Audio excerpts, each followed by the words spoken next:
To those who bleed orange and black, It is out of here. good morning. This is Murph and Marcus. Brian Murphy and Marcus the Waterboy Boucher. Streaming live at twitch.tv/The Sports League. All right, happy Friday. It truly is a happy Friday, right? I mean, it feels great.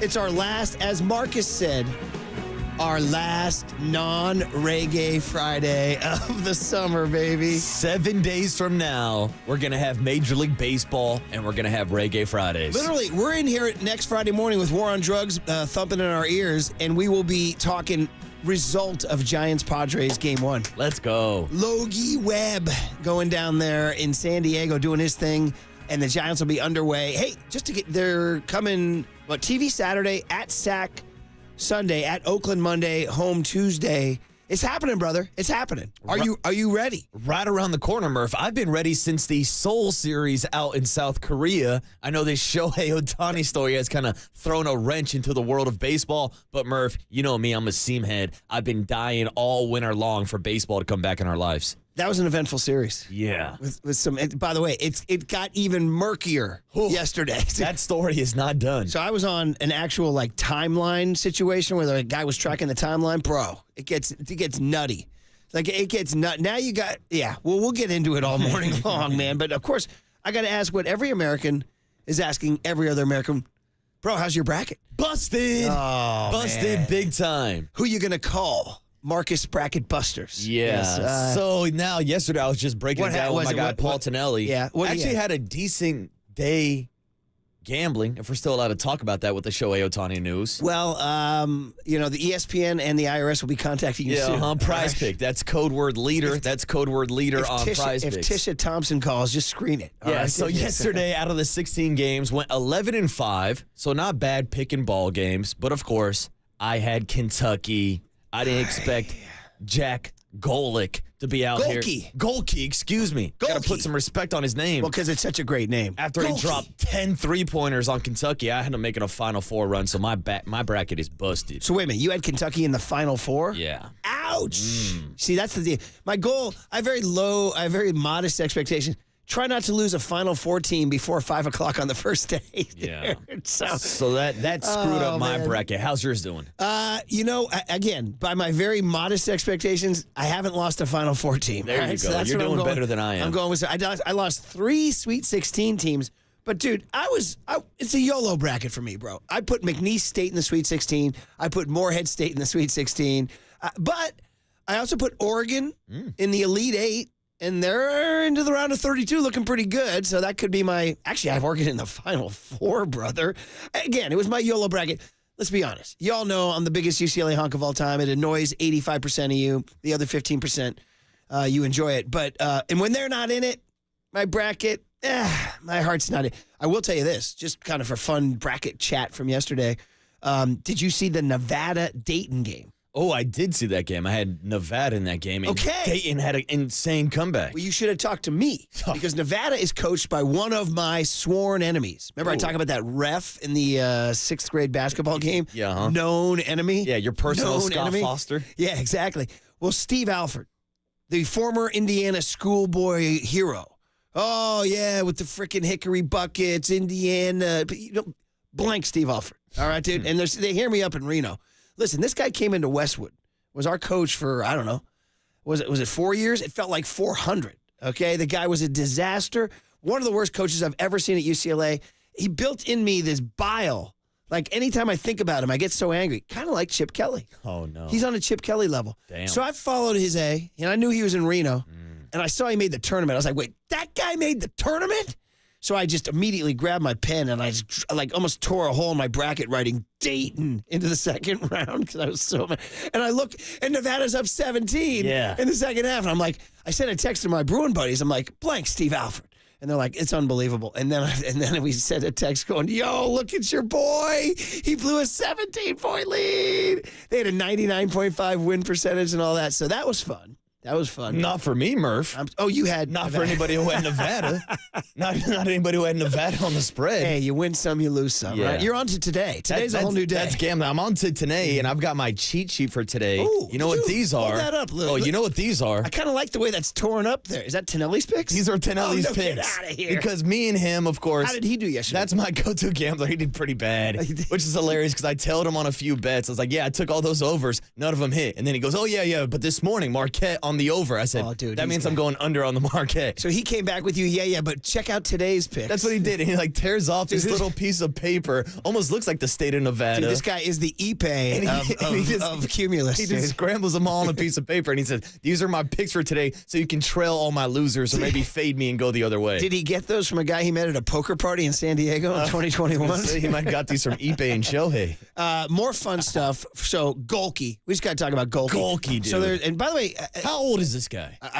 Somebody said he looks like a high school history teacher. Somebody said. Nice. But dude, his name alone, I feel like he should own a pickle. I don't know why. I feel like he should own a pickle jar company. Like I'm eating Golke's pickles. You know what I mean? I don't know. Just when it comes to me, it does sound like a pickle brand. That's not bad. Yeah, you know what I mean? Golke's. Hey, you get that pastrami sandwich? Did you have it with a Golke pickle? Yeah, it was really good. They could have the slogan, grab a Golke. You got to have it with pastrami. Yeah. But anyway, all right. He enters the lore. These guys who have these moments. Everybody, I heard the guys on the national shows talking in. Do you remember, are you too young for Bryce Drew and Valparaiso? Is that too young? Oh, yeah, I think I'm a little too young. Okay, I want to say that was early 00s, late 90s. Anyway, there's these guys who just have these moments, and he's going to be one of those guys. He had 10 3-pointers against Kentucky. Hey, Kentucky. You know, it's funny. I'd say, hey, Kentucky, you want me to run him off the 3-point line, but he took a lot. The ones I watched, they're mostly off balance. Like, he has a weird shooting form. Did you notice that? Like, it's not Steph Curry out there. I mean, everything about this guy, this school, the team being named Oakland, when they're not playing out of Oakland, California. Confuse the entire nation, by the way. They're over in what? Detroit, Michigan, right? Just north of Michigan. Yeah. It's a commuter school. So, this whole entire thing was confusing as hell. And then I see this guy just show up and start shooting the lights out against a Kentucky team that's got 3 or 4 first-round draft picks on their roster. Can you imagine if you're Calipari and you're sitting there right now, you're like, frickin' Golke. Oh, what's up with Calipari? They're 1-4 in their last 5 tournament games. That is correct. And he's lost to double-digit seeds 2 years in a row. St. Peter's. My guy Young Tony saying Kentucky is burning down right now, calling for him to fire him, calling for his job. The little-known fact about Young Tony Farias is that he has Kentucky bona fides that, oddly, Kentucky roots. He went to private prep school in Kentucky. Yeah. It's we'll have to get into that next segment. Yeah. So anyway, we'll ask Young Tony he's got his finger on the pulse. Waterboy, as they call it, the Commonwealth. As they call it, the Commonwealth. You know about the Commonwealth, don't you, kid? The other one I wanted to mention before we went to break was Samford, not Stanford. Samford, like meeting a guy named Sam Ford. They're out of Alabama, and they gave Kansas the scare of their life. And if anybody was up at 10 o'clock last night, and by the way, those games are going on at 10, brother. That's 1 a.m. Eastern. What the Samford's in Alabama. You're in Alabama. Samford. You're up at 1 a.m. watching this Kansas game. 1 a.m. Murph, the first 2 rounds of the tournament is literally 12+ hours of wall-to-wall basketball. I mean, for us, yeah, phenomenal. Mm-hmm. But if I'm an East Coast guy, I'm like, bro, because you get robbed of those last 3 hours. There's no way you're staying up till 1 a.m., are you? Unless you're a degen. Yeah. Unless you're Ipe. Unless you're a Samford Unless head. you're either Tonelli, Ipe, or Marcus. Yeah, exactly. Then I was up late last night. Hey, I want to screenshot that scrap of paper and send it to Ipe, yeah, too. right. But anyway, anybody missed it, Samford gave Kansas what for all the way down to the final 20 seconds, down 1. Kansas ball gets loose. Kansas guy has a breakaway. My man from Sanford with one of the great chase down blocks. Shout out LeBron, Game 7, 2016. Dude, Waterboy, this thing is as clean as a whistle, as pure as the driven snow. All ball. They call the foul. And by the way, for Pac-12 heads, the guy who blew the whistle is a known Pac-12 enemy. Pac-12 refs have a reputation of being this guy's name is Tony Padilla. I know his name, Tony Padilla. I hate when you know a referee's name. Right? Scott Foster. Yeah, all these guys. I don't want to know your name. So Kansas gets this outrageous foul. They make the 2 free throws and win the game. And Samford's left to just, sometimes in life, you're going to get boned. Yeah, that was a bad call. Yeah. You're right. That was all ball. I was watching the highlights this morning. That was a clean block, one of the cleanest I've seen. In that situation, to call that with less than 20 seconds left in the game. Awful. That's bad. Awful. Who's it? Hey, who's this guy think he is? Reffing a 6th grade basketball semifinal in Tiburon? All right. That was fun. Okay, well, listen, fun. Brackets the best. Did you guys see that United Airlines thing I sent you? Flight attendants will be coming through the aisles collecting your brackets. There, your bracket. It's an image of this garbage bag going down a plane and all these people just crumpling them up and dumping them in. And I got to say, as someone who has his bracket completely busted already, I'm not surprised. I always hate when people are like, oh, I'm so surprised my bracket is over. Nobody gets a perfect bracket. Well, You're no. never going to get What do a you perfect mean? bracket. Have you not met Bijan Robinson? Yeah, we'll see how long that lasts. Falcons running back Bijan Robinson has a perfect bracket. 16 for 16. All right. Maybe he's been hanging out with Ipe. Warriors-Pacers tonight. Bracket. St. Mary's plays tonight at 7 o'clock. That should be fun. The Giants have some stuff going on. They spoke about Renel yesterday. We can get into that. And, of course, the Shohei story continues on KNBR 104.5 and 680, the Sports Leader. Unless you're a degen. Yeah. Unless you're Ipe. Unless you're Ipe. Daly City, shout out to you for supporting KNBR, Daly City's sports leader.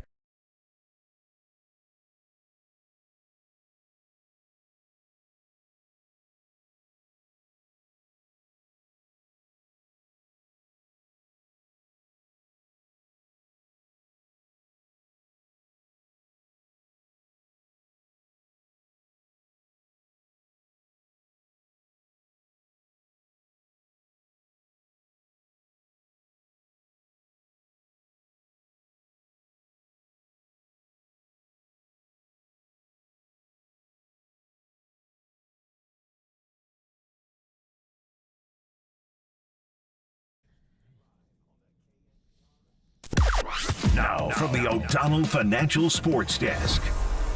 The Athletics' Tim Kawakami stopped by the Pop and Lunch Show yesterday to give his take on the Shohei Otani scandal. To hear that podcast and more, check it out on KNBR.com and the KNBR app.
And now, time for the Protect Your Assets with David Hollander Business and Technology Report.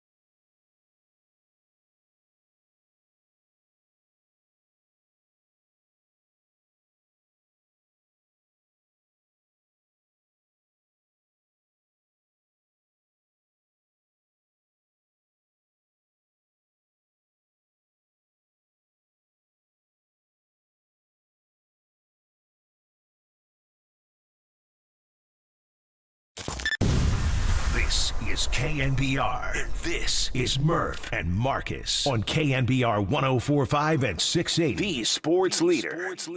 What happened during that time? We do not know yet. And why this story changed so quickly? Was there information that was found out? And if so, what was that information? Or did something with the original story suddenly not jive anymore? This is the stuff, Pat, that when you put it out there and when there is no transparency about what transpired, you're going to get suspicion. You're going to get skepticism. You're going to get questions. You're going to get people who are assuming, unfortunately, the worst in this situation. Because you can look at this right now and say, if they're changing their story about this, they've got to be covering something up. Definitely. Say it again, Jeff Passan. I mean, my opinion has not changed a day later. The timeline of this whole thing stinks to high heaven. It doesn't get any better. Now, there's really no new information since we last talked. Everybody's gone under wraps. Nobody's talking. Nobody's peeping. Otani's got PR people at his locker, not allowing any reporters to ask him any questions. Yeah, and we won't see them again. They play I was looking up. They host the Cardinals next Thursday. That might be the next time we see Shohei, you know? And so there's going to be, when I see Ipe, so there's going to have to be leaks or just whatever, or just our speculation between now and then. But I continue to maintain. So here's the problem. It's the timeline. It's like they were talking about. It makes no sense. So by the way, here's Yahoo. And I'll just give this to you guys as quickly as I can because I don't want to bore you with the freaking timeline. It goes back to 2013. Damn. 2013. By the way, we should say good morning to Young Tony. It's our tradition. I was going to say good morning to the guy behind the glass making this whole thing happen. Yeah, Young Tony was actually born in 2013. First of all, good morning, dog. Good morning. What's up, That's a lie, by the way. I was not born in 2013. Where were you in 2013? Give me a Young Tony in 2013, 11 years ago. I was actually graduating high school. Yeah. And what was that that little fancy prep school you went to? No, take that back. Elementary school, excuse me. 8th grade going into high school. I got mixed up a little bit. Sorry. 8th grade, brother. 8th grade. What was the fancy school in Kentucky you went to again? Trinity High School. Isn't it kind of famous? Well, you know who went to his high school? You got some celebs, don't you? A man that was pitching in the World Series last year. Tell him, Tony. Brandon Pfaadt. I actually told Dave Fleming and DC how to pronounce his last name when he was playing against the Giants. Look at that guy. Mm-hmm. By the way, aren't there more? Don't you guys have other celebs and one of the Judds go there or something, like Naomi Judd or something? Or? That does not ring a bell. I know Jeff Brom, if you guys know that name. He went to Trinity High School. Bro, I covered. He was on the Niners and I was the beat writer. Oh, is that right? Oh, yeah. Damn. I honestly did not know that. That's crazy. Did he go back to coach there or something too? Or I want to say his son went to Trinity as well. Yeah. You guys have a little upper crust thing going there. Yeah. And is it your dad's from Kentucky? Is that it? No, not at all. My dad was born in Cuba. I know that, but did he move to Kentucky? So we had to move to Kentucky when I was 6 years old. He had to, live out there full time. Was he in the ponies? Is he in the pony game? No, not at all. He was in the textiles business. Oh, I was gonna say, could you get either ponies or bourbon, Marcus? I was gonna say, you ever make it out to the tracks, Tony? Did I, dude? Love that place. Yeah, you guys were talking horse racing yesterday. I could have chimed in. Ooh, love so that. You know dude. your way around the track. Oh yeah. I was taught in school, in high school. We took a class one of the days how to bet in horse racing. You know what the tragedy is? $2 exacta boxes. It's a tragedy you never met the great Sam Spear. Dude. That would have been incredible. We had a horse racing show for decades on this. That's what I've heard, at the track with Sam Spear, yeah. Led by the great, legendary Sam, which I found out last Friday at the St. Patrick's Day golf tournament I was at. Yeah, the 1 week anniversary of our triumph, our championship. 1 week anniversary. By the way, the karma got me, though, this week. Karma got me this week in basketball and last night in extra innings. But anyway, Sam Spears' real name is Tom. Really? I didn't know that until last Friday. A guy named Jim Kahn, one of his lifelong buddies, we saw him, and Butch Berry took him. He goes, let's tell us. He goes, how's Sam doing? He goes, Sam, I miss him every day. He said, he goes, it wasn't until we went on some fancy trip to Napa Valley that I found out his name was Tom, because he got called over by some official, said Tom Spear, and he's like, Tom. He said, yeah. He goes, yeah, I just go by Sam. Wow. So there it is. Sam Spear was a stage name. Sam Spear was a stage name. That's my guy. Anyway, I know, right? That is your guy. First live show I ever worked on here at KNBR. So 2013, when young Tony's graduating 8th grade, Otani met Ippei Mizuhara. Okay, in 2013, it was his rookie year at the Nippon Ham Fighters. Mizuhara was an interpreter for American player Chris Martin, not to be confused with the Coldplay lead singer, Chris Martin. I was not making that that tie. I was not confused. All right, young Tony, here we go on today's day. You know Coldplay? Oh, dude. Okay. Yes. It's a valid question, though. There's a bit of a gap. Yes, you're right. Do you ride with Coldplay? Yeah, they got some good ones. I mean, some people don't ride with Coldplay. I don't ride with Coldplay. I don't think your old guy who sat in that chair that used to ride with Coldplay either. No. I mean, they're like wannabe U2 with the whole lush melodies and all that stuff. Well, that's the thing, Tony. I don't ride with you two either. Yeah, honestly. I mean, they got a couple good ones. I like the Sphere. The Sphere is a great idea. They're on like the new wave. Everything is brand new. People who go to the Sphere, forget it. They're out of there. People come out of there like they've gone to a brainwashing clinic up in the forest. They come out, it's like, I've never experienced anything like it in my life. I'm like, really? Like they just had a session of Clockwork Orange. Yeah. Like the eyes peeled open and they're just staring at the sphere. Film history there. Yeah, I got you, Murph. I got you. But anyway, 2013, they meet. By the way, I think the IRS should probably investigate Chris Martin. See if this guy's got some fishy going on, because he's the one who introduced Ippei to Shohei. Oh, no. Anyway, 2018, Shohei brings him to the States. Do you remember he was his home run derby catcher? No, I do not remember that. Yeah, he was. Ippei had the catcher's gear on. I want to go back and watch 2021, Ippei meets Matthew Boyer. Once again, not to be confused with Clint Boyer, NASCAR legend, at a poker game in San Diego. At a poker game, dude. That had to be up in Del Mar or Carlsbad, one of those places. Those La Jolla, one of those really fancy places. Just a sketchy ass poker table. He later claimed he believed it was legal to place bets with Boyer. So then in September of 2023, $1 million is sent to Boyer under Otani's name.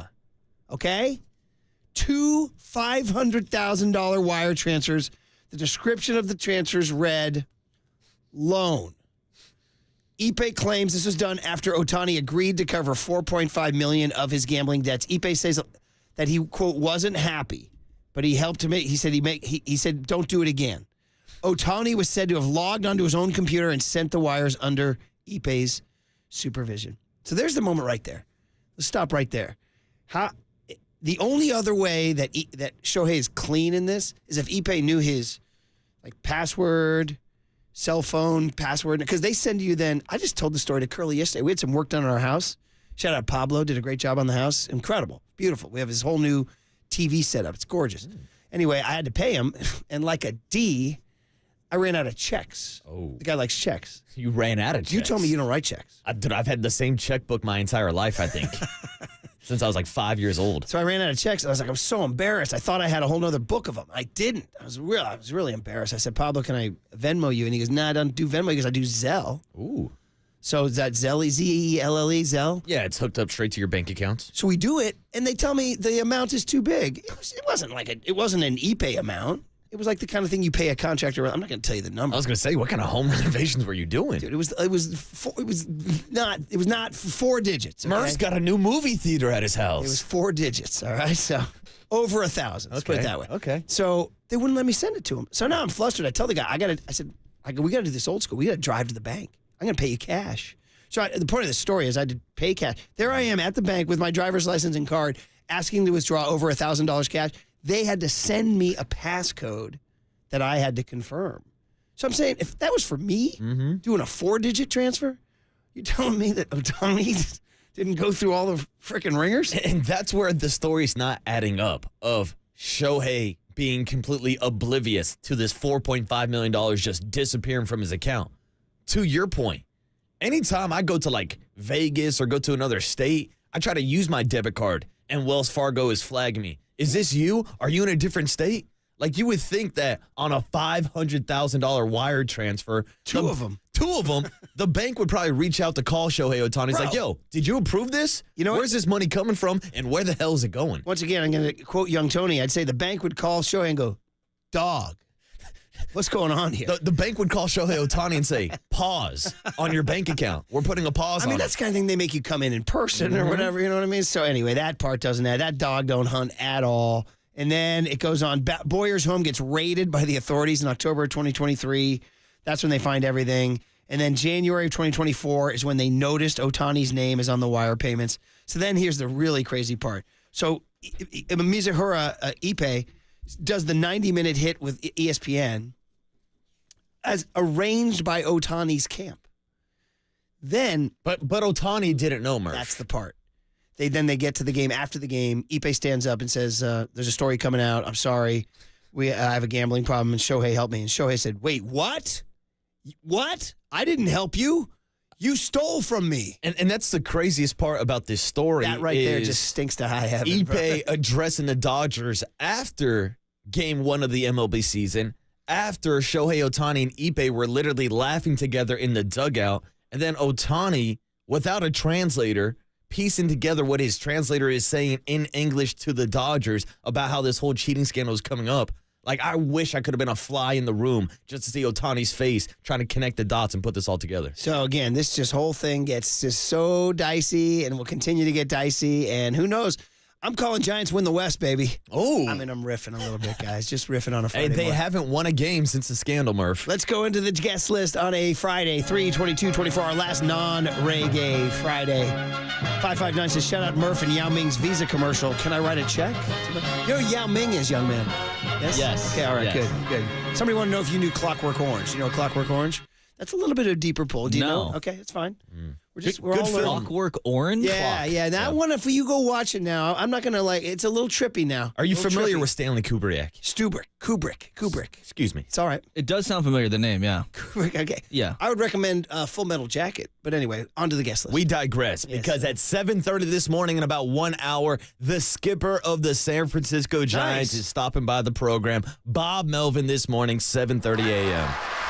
That's awesome. I mean, this is our talk right before they come on home. Exactly. They are on TV tomorrow from Arizona. Last game from Arizona. We'll get the full breakdown from Bob Melvin down in Scottsdale. We're going to try to reach out to get Bill Shaken from the LA Times, get his perspective on this Shohei Otani scandal. And then at 9:15 this morning, Scott Miller from the New York Times is going to give his national perspective on Shohei Gate. Okay, man, let's get into it. 808 KNBR is the phone number if you want to check in on it. Golden State Lumber and Building Materials text line is 415-808-5627. And the Giants made an announcement about the PA job.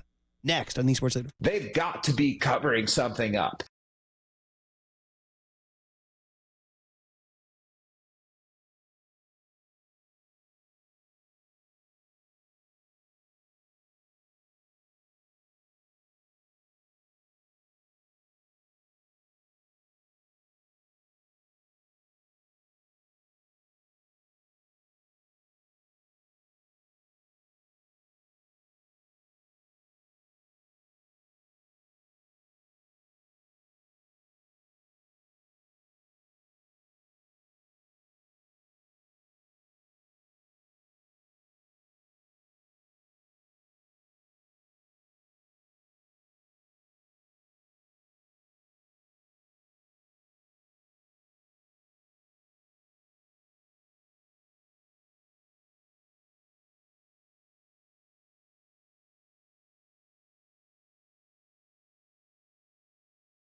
Giants gamers, Murph and Marcus keep your morning moving on the sports leader and streaming live on KNBR.com and the KNBR app.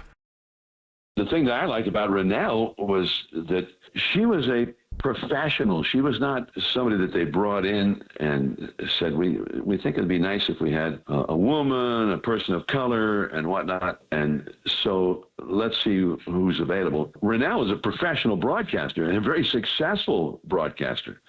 She had some highly rated radio shows for a long, long time.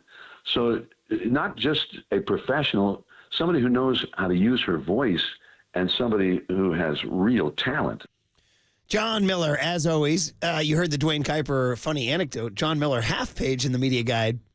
Renel, full page in the media guide, so they call her full page. So anyway, guys, listen, we thought this story was going to, fade away or just kind of move on because the people, that's what they do. They move on. But because yesterday the Giants had an open house to show off their new food items and all that stuff, they was like, hey, look at this. We got to come on out to the park. Mm-hmm. We have whatever. They got Fuku chicken sandwiches. Is that what they have? Spelled Fuku. Okay. Fuku. I want to make sure I'm pronouncing that correctly. Do you remember that Cubs player Fuku Dome? Yes. And we had a female working here who wore the jersey. And I said, are you a Cubs fan? She goes, no, I just like the name. Yeah. I was like, I should probably leave the room. I was going to say, well, if you say it slowly and break it down syllable by syllable. That's what she was doing. So she was a little bit of it was things were getting spicy. She's out here sending subliminal messages. It's time to leave. I think she had, we can discuss another. I can tell you later on. Thank you. Who was involved. I'm not going into that. It wasn't me, of course. Thank you. But there were others who were involved. Stop it. Anyway. Fuku chicken sandwiches? Yeah. Are they special? Are they good? I have no idea, but the name intrigues me. Fuku chicken sandwiches and Fuku chicken strips. Did they? Okay. By the way, did they have any other stuff that we should talk about before we get into Renel here? They had like a waffle cone kind of sundae. I don't know. It's all food stuff. I don't know. Do people really care about the new food at the ballpark? Maybe they do. Maybe they don't. Here it is. Giants fans will have, this is from NBC Sports Bay Area, a Cove Crab noodles. Ooh. To a new bacon cheeseburger and upgraded sound and light system. Oh, yeah. So apparently they're going to have like a whole light show when Camilo Duvall comes into the game. They got flashing lights, and apparently there's going to be like a spotlight that follows Camilo Duvall from the bullpen to the mound. Damn. Yeah, dude. Whoa. Okay, so that has happened now in the last year or two. Is it the Braves who turn out the lights on and off? Yeah, there's a couple closers that come out and they do like a whole light show. It turns into basically one of Young Tony's EDM clubs. So Rachel Height, the team's chief marketing officer, I got you. The Mets too, right? With what was the closer's name? We're talking Edwin Diaz with the trumpets. That's time. But they don't do they turn the lights out? I think they do. Yeah. Look at you, Young Tone. That's Young Tony, by the way. Says here. Yeah, Rachel says we're implementing a full-color canopy on the view level. What does that mean? I don't know. And we'll be the first MLB ballpark to have spotlights, which will feel similar to an NBA arena. Dude. Let's get ready to rumble. A new bikeway is expected to open along 3rd Street in front of Oracle Park. More grab-and-go locations, et cetera, et cetera. So they're doing something. I don't know. How do you feel about a spotlight? I mean, listen, if it's for the kids, that's my attitude. Yeah. If it's for the kids... If it gets the kids in, that's fine. Whatever. If it gets people excited for when Camilo Duvall comes into the game, sure. I'm already excited. I'm already anticipating Camilo Duvall throwing 103, 104. I don't need the spotlight, but Murph, I'll take it. I mean, the only thing I can think of is it's a tough look on the spotlight if you blow the save. Yeah, you know what I mean? It's a bad look. Will there be a spotlight if he blows the save walking out? They put the spotlight of the walking off by himself. The other team gets the right to shine the spotlight on you as you blow the save. Yeah, spotlight on the guy rounding the bases. Oh, man, oh, man. See, I have another one here, and there's one more story on this, and then back to Renel. New food service provider is going to be Aramark is out. No, Aramark is replacing Bon Appetit. My bad. And it says here that they will, well, I can't get that article. Anyway, the point is that there's some new stuff. We'll review it all after I go to opening day, right? That's it. So, opening day, I told you guys and I teased you guys, new PA announcer, and drum roll, please. They don't know. That's the answer. They literally don't know. And so that is adding to the weirdness of the Renel story is that they had no backup plan in place. So they have not hired anybody, and they say right now, quote, we're going to go with rotating voices in the PA booth. Oh. How odd is that? Now, it opens it up to some speculation as to who could they bring in. Well, it also opens the door for low-hanging fruit about how the Giants are even going to platoon their PA announcer. Who would you like? I mean, what iconic barrier voices do you need? Do you get a Marty? Now batting. This guy, I talked to this guy once about the 1912 John McGraw Giants. He really listened patiently. Tyro Estrada.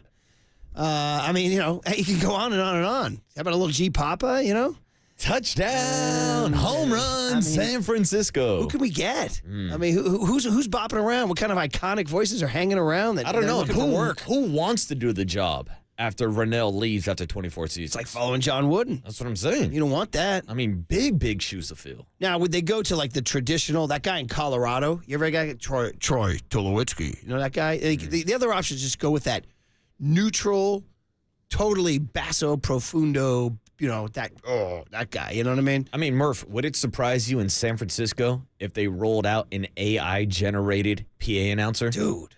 Or I should say, dog. Dude, that's I wouldn't rule that out. I think that I'm not saying it is a possibility, but here in San Francisco, especially when there are storylines connecting the salary of the PA announcer to who's going to do the future job, I wouldn't see that as a cost-cutting move. How about a hologram? Chat GPT. They did have those holograms at FanFest this year. Yeah. How'd that work out? Nah, I don't know. Not a little great. creepy? Yeah, a little weird. Anyway, guys, that's the answer. Says, quote, "We are going to start our search for a new PA announcer soon," said Larry Baer, "and understand the process will require time." So this ain't going to happen soon because she's a legend. Very, very tough shoes to fill. In the meantime, we'll have rotating voices in the PA booth. I don't know, man. I don't know who it could be. I don't know. Do you just go with some young kid nobody's ever heard of just so that there's no... I mean, I mentioned how last year when Renel took some time off to deal with some family issues, just being at the ballpark felt different, not hearing her voice. Yeah. And so now every other series, it's going to be a rotating cast of characters. I mean, Murph, it's going to be a surprise of who's announcing each and every day. Dude, 530 says, don't give Farhan any ideas about the AI guy. 530 says that he'll do it. Oh, 415 on the Golden State Lumber text line said, maybe they'll get Harmony from Tolbert and Copes. The sophisticated sex robot. That's pretty good, man. That's pretty good. And by the way, also out there on the cash reach, 408 says, how about Snell? This is full count. This is ball 3. This is the 7th inning stretch. Yeah. Luis Matos with a double. Ayuk. Wait a minute. The new public house is going to be called Diamond 58? Did you know that? I did not know that. Is that right, 415? Does that mean we're going to be doing a broadcast on opening day from Diamond 58? So you're going 58 for the year that the Giants moved here. I did not know that. And Diamond for what we play on. So anyway, guys, 707 says they might as well just use Alexa. Use Alexa. Hey, Alexa, who's batting? Yeah, all right. That's how I felt going to the ball games last year. Hey, Alexa, who's starting the game today? 559 says, imagine Gabe Kapler doing a food review of the Fuku chicken sandwich. And would he have eaten one in the dugout mid-game? This we'll never know. Which, by the way, I saw there was a story. The Miami Marlins are offering an all-you-can-eat buffet ticket this year for Marlins games. And somebody tagged us in the comments asking if Gabe Kapler was going to do a burger review. Bro, that's hilarious. By the way, shout out my Curb Your Enthusiasm crowd about Leon getting banned from Shimon's All You Can Eat. How about that? By the way, that was crazy, dude. So I have my dear friend Tiny, who I've talked about. We lost him to a heart attack. Wonderful, world-famous chef, my UCLA classmate, who's just meant to make people happy through his food. The Food Buddha. He had a show on the Food Network. He blew up. He and his buddy Sam Kong-Ki, who was a 6'4" Chinese Hawaiian guy, those guys could eat like nobody else. They could eat like nobody else. And one day in 1994, listen to this, young tone, they come in, they're like, bro, tough night, man, tough night. I'm like, what? They went to the all-you-can-eat sushi place out there in the Richmond. We're like, what happened? They go, bro, we got banned. I go, what do you mean? They go, well, we went to town. We just kept eating and eating and eating. And the guy came over and said, are you guys serious? I said, yeah, we're serious. We came here to eat. He says, all you can eat. The guy says, respectfully, I'll let you finish your meal. I would respectfully ask you never return to my restaurant, dude. Damn. It was legendary. They got banned because they ate too much sushi. Oh, come on. So 2 weeks ago, I'm watching Curb Your Enthusiasm, and Leon and Larry are at Shimon's All You Can Eat, run by this Israeli immigrant, Shimon. And Shimon just attacked Leon. Enough! You have eaten too much food. He's like, MF? He goes, it's all you can eat, MF. All you can eat. He goes, and then Shimon goes, to a reasonable extent. No. To a reasonable extent. They don't have that in the fine print. And he goes, you are banned. And I went nuts. I'm like, did somebody in LA hear that story about Tiny and Conky and put it in a script? Do you guys know anybody who's been banned from an all-you-can-eat restaurant? Banned from an all-you-can-eat? No, and I don't think you should be banned. I think you should be honored. Yeah. Like, there should be a photo of Tiny, like Wilt Chamberlain, with 100 plates of sushi hanging up in that rrestaurant. We miss Tiny to this day. Anyway, there you guys go. So there's the story. That's who the PA announcer is. We don't know who it'll be. Marty Lurie, I don't know. There's AI. The robots are How about coming. that 13-year-old kid, Sean, who called us from San Rafael? I'll take Sean. Stepping out of first period to make that call. All right, guys. Hey, back to the Shohei story on the other side. The timeline that doesn't add up. The new Tisha Thompson report on ESPN on the Dodgers post-game meeting. 808 KNBR is the phone number if you guys have a take. Is this thing going to have legs? Will it affect the Dodgers? Will it affect the NL West? On KNBR 104.5 and 680, the Sports Leader. They wear the Marlins hats.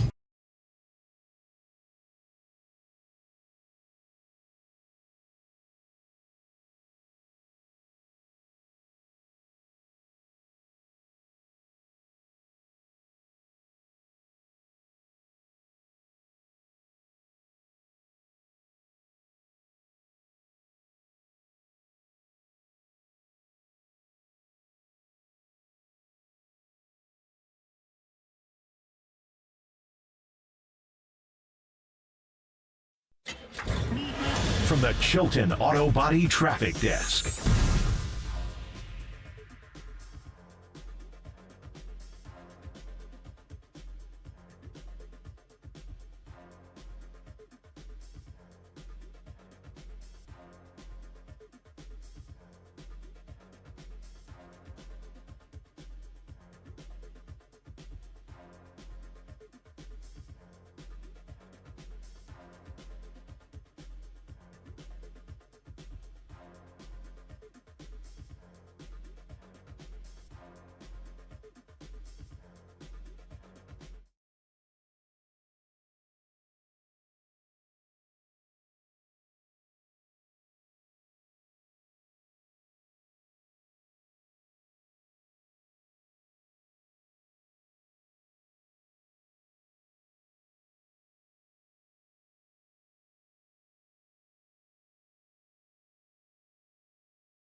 It's time for KNBR's Opening Bell Report. Sponsored by Protect Your Assets with David Hollander. Concerned inflation will ruin your dream retirement? Learn more. Listen to David's show every Saturday morning or call 1-866-PROTECT.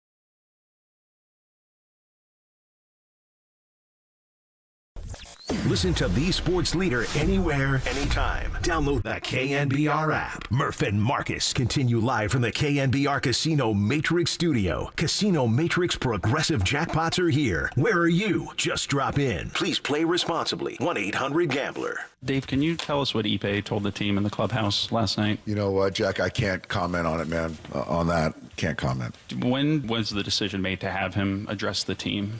Anything with that, the meeting, can't comment. Sorry. Were you surprised when you found out he was fired when that happened? Again, can't say anything. Not going to comment, guys. With Shohei, like obviously, how has he handled it from what you can tell? Are you worried about it being a distraction with him? Just that part of it, what have you seen so far? Shohei's ready. He's preparing in a hitter's meeting right now and ready to go for tonight's game. Dave, was there any consideration for him not to play in today's game? Like, did you have to have a conversation with him at all? No. I think that he's ready to play, and that was not considered. Oh, this is awesome. The Dodgers are reeling. They're reeling, baby. No, I can't comment on that. No, I'm going to have to defer that. No, Shohei's ready. He's preparing. They lost that game, by the way. Awesome. By the way, we are proudly sponsored by Marin Health with top physicians, surgeons, and clinicians right here in the North Bay. Marin Health puts you closer to your best health. World-class care, closer than you think. 808-KNBR is the phone number to hear from all y'all. This timeline is super fishy that Otani's camp made Ipe available to the ESPN for a 90-minute interview, and then we hear this story from Tisha Thompson. And why don't we play this one here? This story. This is about a minute long. John Joe greeted me with it this morning, and I listened to it, and I'm like, this just doesn't add up. She literally says Shohei found out about this in the meeting here. Based on what sourcing has told us, there was a meeting right after the game was over in South Korea, and the players went behind closed doors, and the owner of the team stands up and says, there's a story coming. And Mitsuhara gets up. This is based on what a Dodger official who was in the meeting has told ESPN, that Mitsuhara gets up and says something to the effect of, I'm sorry, I apologize, I have a gambling problem. Another player says, so what? And exactly. That is when the president of the Dodgers says, well, Otani paid off the debts. Again, I'm paraphrasing here because I was not in the meeting. This is based on what a Dodgers official said. So Otani, who has, he's not fluent in English. Everyone says that. But he has enough understanding of English, according to the sources we talked to yesterday, to start to say what? And he goes, after the meeting's over, he starts to ask questions. They get a different interpreter. And through that different interpreter, that's when he found out about the money missing in his account. Dude, that's when he... Come on, bro. Come on. I'm not buying that. No, dude, that one's like... That might be the worst version of them all. You know what I mean? Like that one... Like... So Dodgers are like everybody. They're just throwing stuff against the wall right now. And how about that little nugget in the middle of it where she goes, yeah, Dodgers president of baseball operations. Oh, you mean Andrew Friedman? Yeah. Is the name that they're talking about. So he knew that Otani was paying the gambling debts, but that's the first time that Otani is hearing about this story. It just the whole thing stinks to high heaven. And by the way, when you say Otani's camp approved the story with Ipe, what the hell did they think they were doing a story on Ipe for? They knew. Everybody knew. Everybody in camp knew what was going on. But they've now decided to if they say it's massive theft, they're just going to go all in, pushing all their chips in on make him the fall guy, chop his head off. Like Greg Anderson, they say the theory was that Greg Anderson got a handsome payday from Barry Bonds to take the fall. And they tell Ipe, we'll take care of you down the road. take the fall here. We're going to fire your A and just go into hiding. We'll wire some money to the Cayman Islands and take care of you. You know what I mean? Because clearly now he's saying, no, he stole the money from me. Because if that's true, let's just say that part's true, then Shohei's like completely innocent. Yes. Totally innocent. That Ippei did all this stuff behind his back, stole all that money, and our hero, our virtuous hero, Shohei, knew nothing all along. He remains the icon of baseball, and he was wrongly done by the partying translator, the Kato Kalin of Major League Baseball. I think that's what Rob Manfred and the MLB wants you to buy. That's the story they want you to believe. And it's a story that's changed 2 or 3 times within the last 24 to 48 hours. And that's the thing about the MLB apparently not investigating Shohei Otani and all of this. You go to MLB.com right now, there's not a single story on the headline about the Shohei Otani scandal. What do they got, somebody going to the 15-day DL? I mean, it seems sketchy to me. And that was my whole thing yesterday about the cover-up angle. And I know our digital team put out a clip. And look, I think there is an actual possibility that Shohei Otani was not the one gambling, but instead just covering up for his guy. But when you get this far down the rabbit hole, when you start changing your stories and we start following the actual trail to your bank account, again, that's why all these red flags are popping up, and it makes it hard to believe Shohei's story when they're changing it multiple times within the first 24 hours. So if you're the bookie, too, you're extending the line of credit to this guy without saying, hey, man, is Shohei good for this? Shohei good? Or he's like, no, Ippei, I know you're good for this. I know you're good. No, if you're Boyer, the bookie, of course you know Shohei's backing this up. You're not giving Ippei $4.5 million worth of bets. No, I don't think Ippei is going down to those poker games down in San Diego if it's not for his ties to Shohei Otani. Yeah. That's what opened the door for him. So obviously everybody within the inner circle, within the gambling circle, knew that Shohei knew about his boy Ippei gambling. Now the big question is whether or not Shohei was involved with the gambling. Incredible. Also. Okay, we'll go to the phones here in just a second. I want to remind you guys you're listening to KNBR AM and KNBR FM San Francisco, the sports leader. A Cumulus media station. Chris in Richmond has been waiting the longest. Chris, good morning. You're on KNBR. Happy Friday morning, brother. How are you, man? Morning, Chris. Sure. Good morning, fellas. How we doing? Good, man. What's up, dude? What you got? Man, I was just kind of on the same track as you at first, where I was like, yeah, there's no way Shohei has anything to do with this. But as it is starting to unfold more and more and more, it's starting to smell not so much like fish, but as roses. Like the rose, I would say, is pink. It's starting to smell a little bit like a Pete Rose situation, but back then they didn't have any scapegoats, and of course the MLB is going to do whatever they can to sweep it under the rug because this is their boy, and he just took a big contract. It would be devastating for baseball, let alone for the Dodgers, to have him be involved. And I honestly think more and more stuff that comes out, there's no way he's not involved. Yeah, I mean it's just kind of weird, and I don't know. Like, to me, what really kind of struck me as awkward was his contract.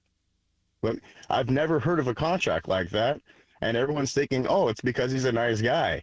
We're going to save the Dodgers X amount of millions of dollars and get on the back end. And I'm like, that makes no sense. But now, like, everything's starting to come out, and I'm like, can we piece that together? Mm-hmm. Well, can we piece this together? Mm-hmm. Well, now can we piece this together? I mean, nothing's making any sense at all. And like you said, there's no stories, there's no coverage, it's pretty much, hey, let's keep this as quiet as possible.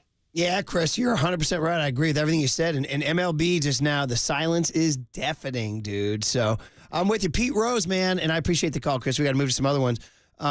Again, I'm as the only guy here on the show right now who can remember the Pete Rose incident. So Bart Giamatti was the commissioner back then. Let me tell you what about Bart Giamatti. He ain't no Rob Manfred. Manfred might be like the worst suit I've ever seen, like the worst gutless suit of all time.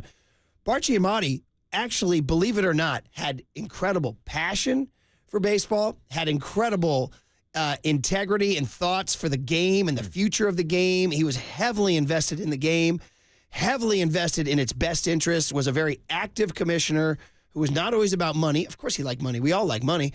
But he also was about the game, and that's why he's the guy who led the Pete Rose. He's like, bro, this is the beloved game of baseball.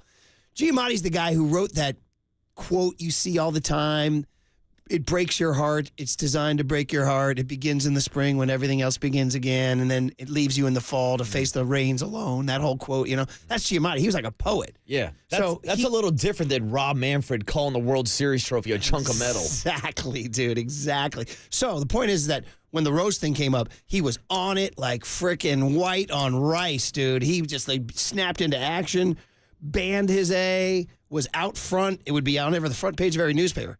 What's MLB doing right now? Hey, nothing to see here. Hiding. You go to MLB.com, there's a story about JD Martinez going to the Mets. Nothing with Shohei Otani. And I'll remind you, this is the same. Go ahead. JD to the Mets, 808 KNBR. 808 KNBR. He turned out the Giants for the Mets. But again, we're talking about the same spineless Rob Manfred who really didn't punish the Houston Astros for the latest cheating scandal. Like, this is a guy that's been walked all over by the world of baseball, by the owners, everything that's going on this offseason, whether or not there's collusion and all this stuff. It all ties back to Rob Manfred, the advanced analytics, technology in baseball, these cheating scandals. Rob Manfred has been terrible for the sport of baseball. So the only thing he's done is the pitch clock. But I credit Theo Epstein. I don't even give him credit for that. I credit Theo Epstein for that. Frank is in San Jose. He's checking in on this whole crazy story. Frank, good morning. You're on KNBR.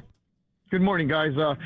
First-time caller, listener all the time, and I want to compliment. I like the new lineup. Marcus, you stepped in good. I like that. Good man. I appreciate it, Frank. It's nice words, Frank. Yes. Real quick, this is my theory about it. First of all, I think the MLB is going to turn a blind eye, just like they did with Jordan. The money this man generates for not only the Dodgers, but for baseball, because when it comes down to it, it is dollars and cents.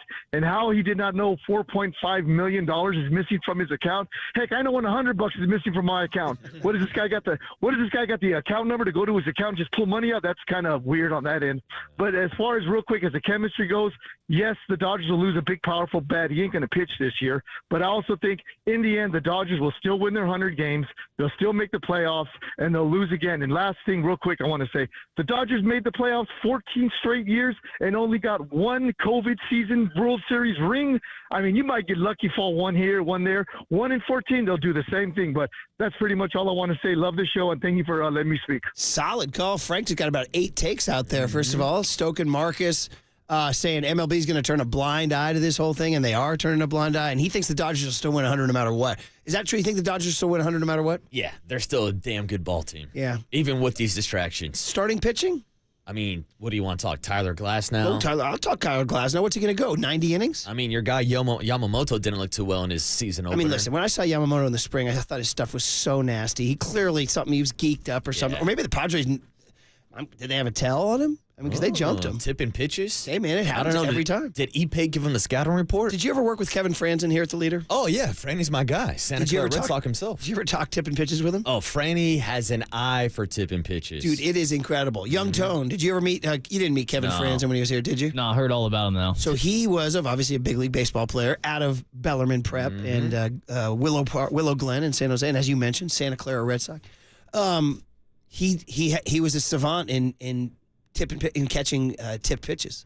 He would show me these screenshots. I'm like, damn, bro, look at that. He's like, see this?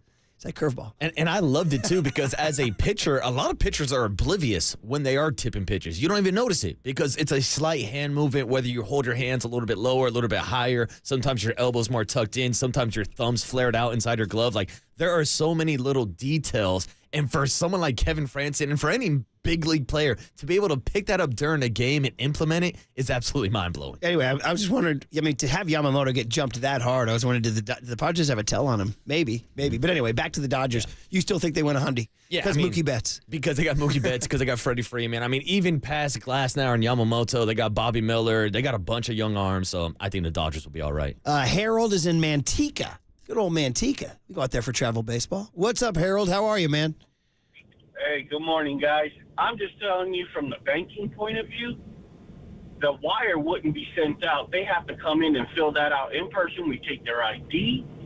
And then for that dollar amount, you are verifying them over the phone before you send it to somebody. There's no way he did not know.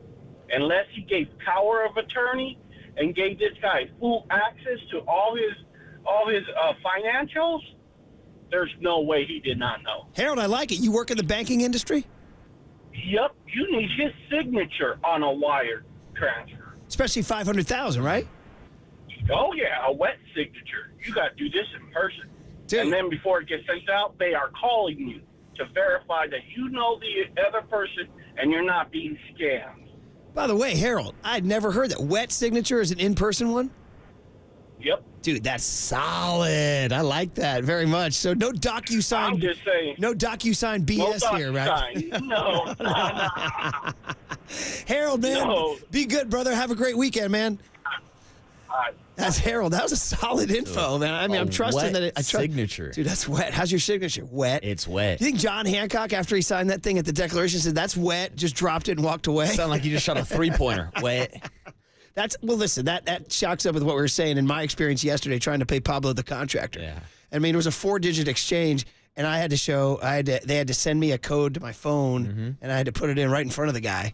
So, and that was for a very small figure, although a sizable sum actually for Pablo.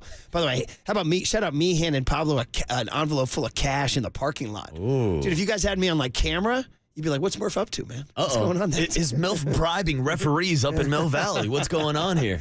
Godless Mill Valley full of bribes. Owen is in Pittsburgh, Pennsylvania. Pittsburgh, California. But the reason why I said Pennsylvania, Owen, is that he put an H at the end. I want to put John Joe on blast.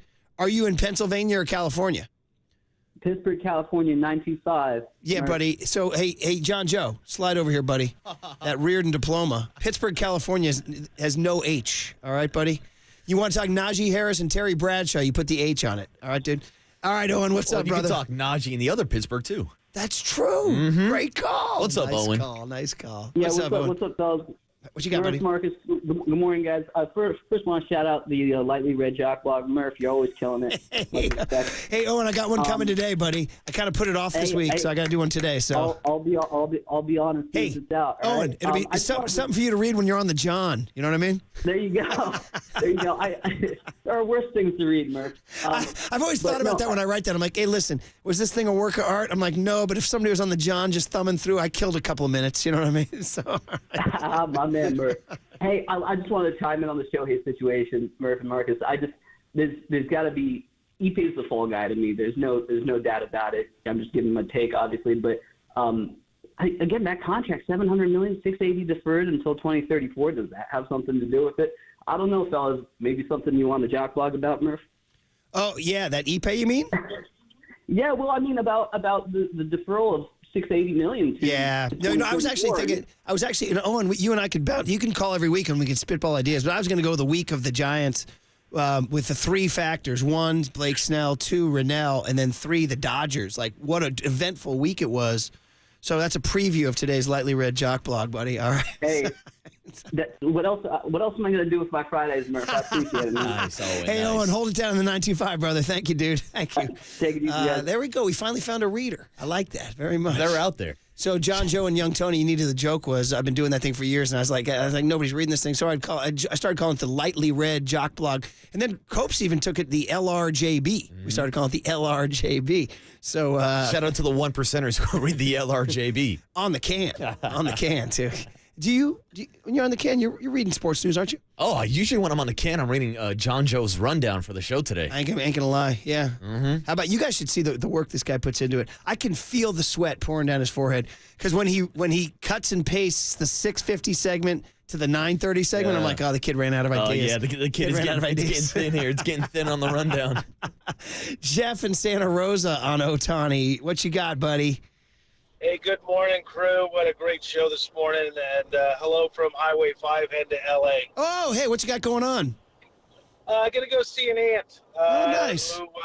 So a little family gathering for a quick weekend. That's super nice. Hey, I'm going to keep prying, Jeff. What part of L.A.? Santa Monica's where we're staying. While you're near Burbank. Okay. Definitely going to hit up some nice Jewish delis. Oh, yeah, Fairfax, baby. Places. Oh, yeah. Oh, yeah. We're going to Cantor's? Yeah. Is Cantor's still going? I'm not sure. I believe Cantor's is still there. Yeah, legendary. Oh, Fairfax, you can't go wrong, brother. Don't shout out the Irish pub. Molly Malone's on Fairfax, too. But anyway, great idea. And Santa Monica's great, too. So what you got, buddy? Yeah. So I got two things. One, I couldn't agree with you more about that wet noodle Manfred. He is the worst thing for baseball since ever. I mean, just the absolute worst. And Otani, let's be honest, he's not stupid. So he's got some great, smart people around him. He's got his fingers in this somewhere, somehow. And I could imagine Dave Roberts has got to be pissed off to start a season off like this. Okay, man, I'm with you, buddy. And that, do you think, Jeff, this affects the Dodgers' chances to have, does this open up the NL West is my question. I think go either way. I guess it really depends on how much Dave Roberts has to drink his Red Stitch wine to calm down a little bit. But Free plug, Jeff. There you go. There you go. Well, you're a Sonoma County guy. I see how you work. I see how you roll. Smart man. Yeah. Just kind of threw it in there for a good old Rich Aurelia. But hey, I'm serious. It's got to be a problem in the clubhouse. But I think Dave Roberts will pull it together, and I think they'll do what they normally do, and that's choke out in October. That's why they call it Choketober. I'm with you. Hey, by the way, Jeff 310 says, and he's checking in from the 310, says got to go to Nate and Al's in Beverly Hills. That's a deli. Nate and Al's. Fair. Tell 310 thank you so much. Also, Appreciate bro, if you watch the Kaminsky Method or Know Your Hollywood, if you have a chance to take your aunt to Musso and Frank for a steak and a martini, let's do it. Ooh, well. Can I borrow your credit card? No, but you can borrow Shohei's. Yeah. Yeah. Ching. All right, Jeff. Thanks for the call, man. Appreciate you, buddy. All right, man. Listen, I truly do. Listen, the Dodger lineup is the Dodger lineup. Yeah. But listen. Until further notice, I'd say this thing kind of loosens the NL West a little bit. It just kind of loosens just a little bit. Murph, the Dodgers haven't won a game since this scandal broke. I mean, they had an iron seal on the NL West, and now it's like just a small. You're like, hey, is there a little shake to this thing? Like when you get something, like you're like, is there a shake to this? Is like something fragile? Like, is that broken? That could be the NL West. So you're saying there's a chance? Just saying. Hey, I'm just spitballing a 710 to get people through their commutes to LA to see their aunts. Murph's just saying. All right, guys. Hey, Matty Barrows joins Tolbert and Copes this afternoon at 4:50. By the way, I was reading about the Niners in the Chronicle, and they have high hopes for this Isaac Yadam, this corner. They're hoping he starts at corner and they move Demo to slot. And that would be a big fix because in that slot corner thing's been a problem. That's it. I still think they're going DB in the draft, but we'll discuss that another day. All right, guys. Hey, the Giants' Bob Melvin joins us at 7:30. You don't want to miss it. That's coming up next on KNBR 104.5 and 680, the Sports Leader. Anything with the meeting, can't comment. Sorry. San Mateo, shout out to you for supporting KNBR, San Mateo's sports leader.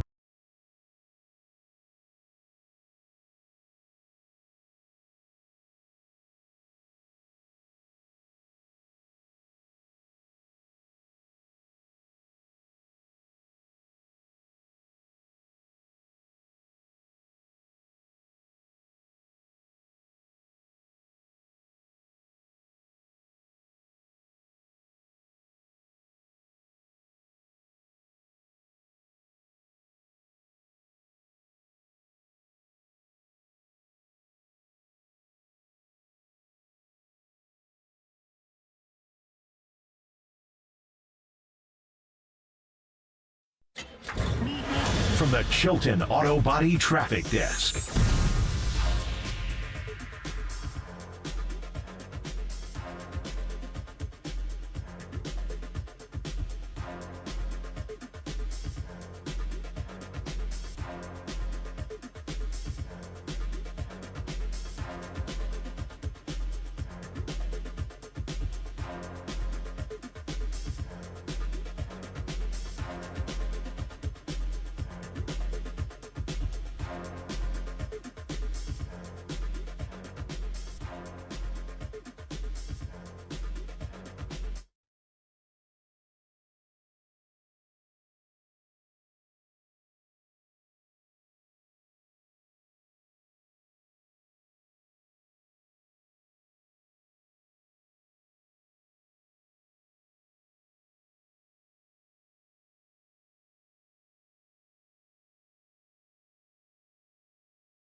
And now, time for the Protect Your Assets with David Hollander Business and Technology Report.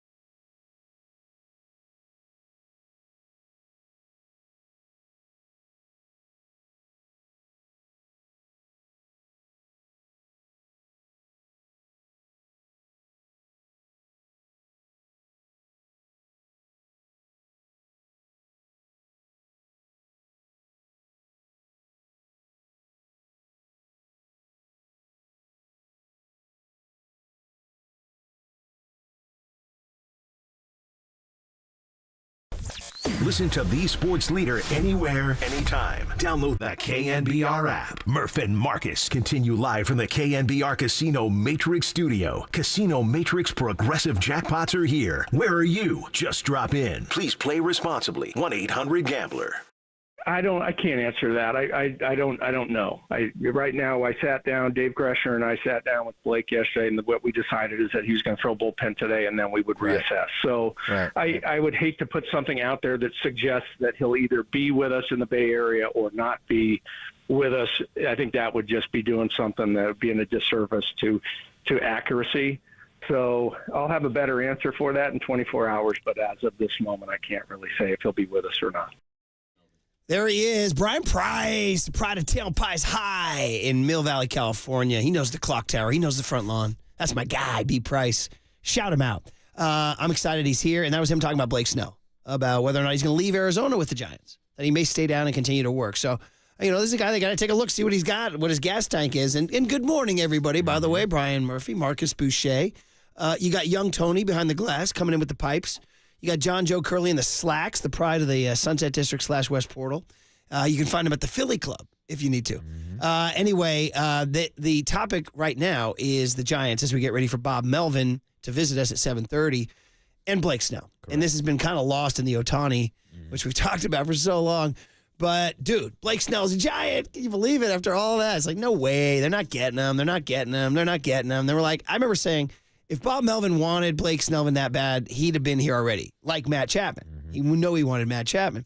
Well, the Giants just waited it out and waited it out and waited it out and waited it out and waited it out, and then they struck. And here we are, Murph.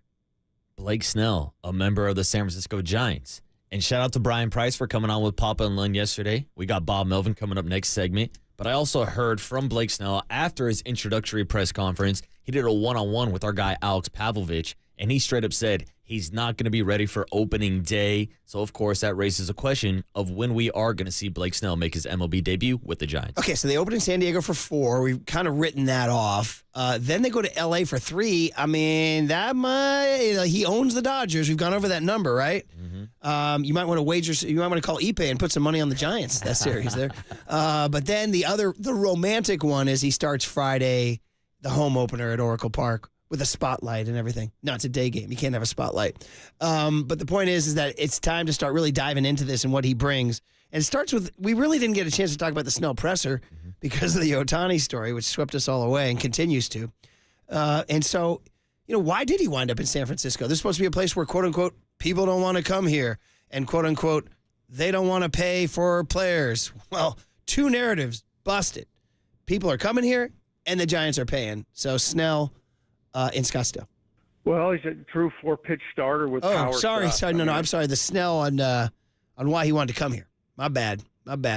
The Snell cut on why he wanted. You arranged that there, Marcus. Blake Snell cut our young Tony on why he chose the city of San Francisco. We're working on it. By the way, why don't we have that rectangle anymore where we can see young Tony's look of confusion when we miscommunicate on a cut? He doesn't want to show his face when he makes his mistakes. Digital team is working on the control room camera. Yeah, they would have seen you and me look at each other like, wait, bro, you would have said, dog. That's not the cut you told me. This is the one right here. Here we go. I think comfortability. I know the staff. I know the players really well.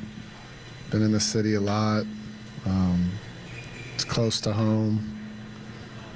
There's a lot. right now I'm learning the org. I've heard a lot of good things about the org from other players that have played here, that I've played with Tampa, San Diego, or just playing against. So there was a lot of good that I heard. I never really heard anything bad about it. And then that intrigued me. And then with Farhan's interest and how much, I kept hearing his name come up in conversation with Scott, I was like, it just pushed me to want to come here more because how much he was trying to get me here.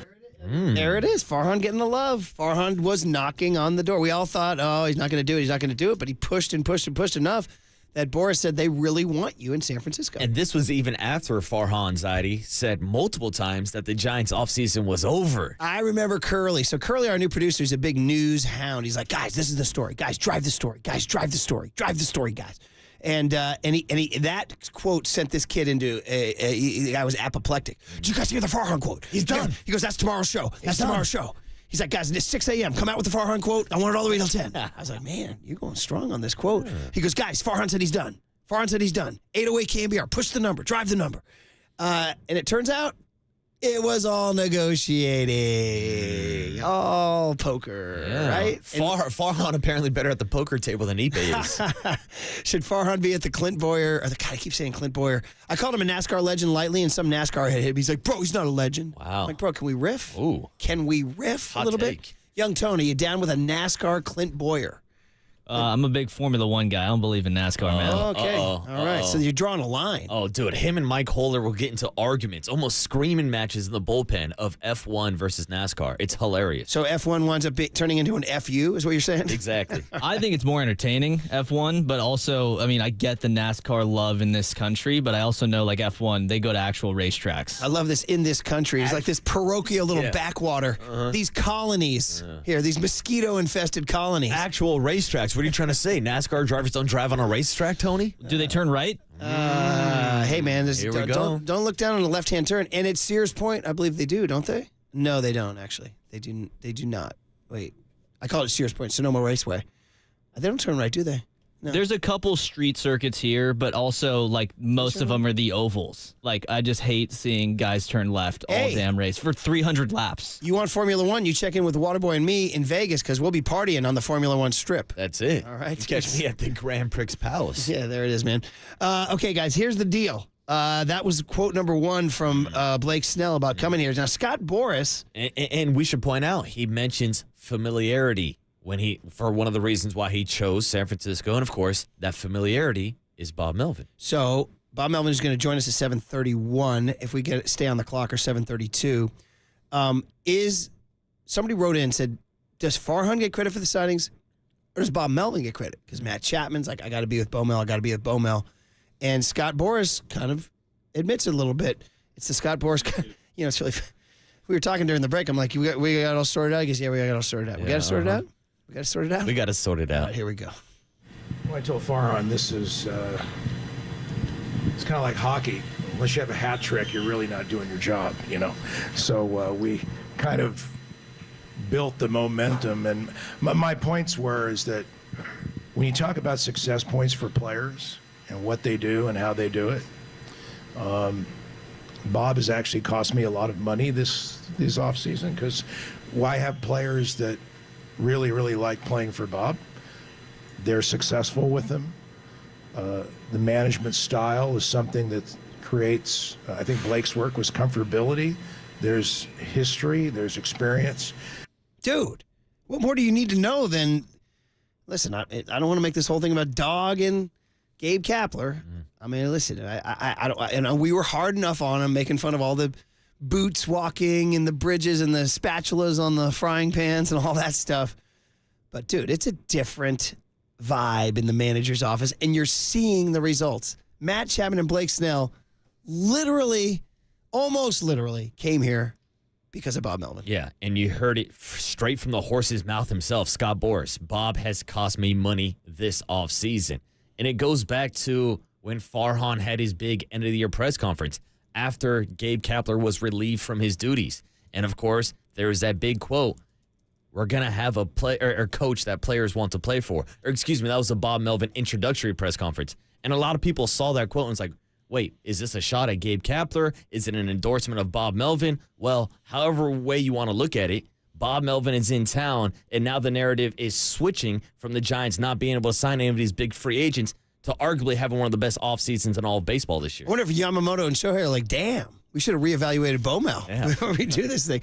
Finally, the luxury tax, and that, Greg Johnson spent from the day of the Bob Melvin presser when he buttoned the wrong buttons, that Greg Johnson quote, and sometimes these things, as Steve Young always says, perception is reality. Mm-hmm. And people took that thing and ran with it. I'll never forget. I left that Melvin press conference on a high. I was like, yes, we got a hum baby back. And I was walking out to the lot A. No, I parked on the Embarcadero. Didn't get bit, by the way. Parked on the Embarcadero. And I was walking out. I looked at my phone because I sent out a tweet. And all these replies were like, until Greg Johnson spoke. Yeah, you forgot about the part about the owner.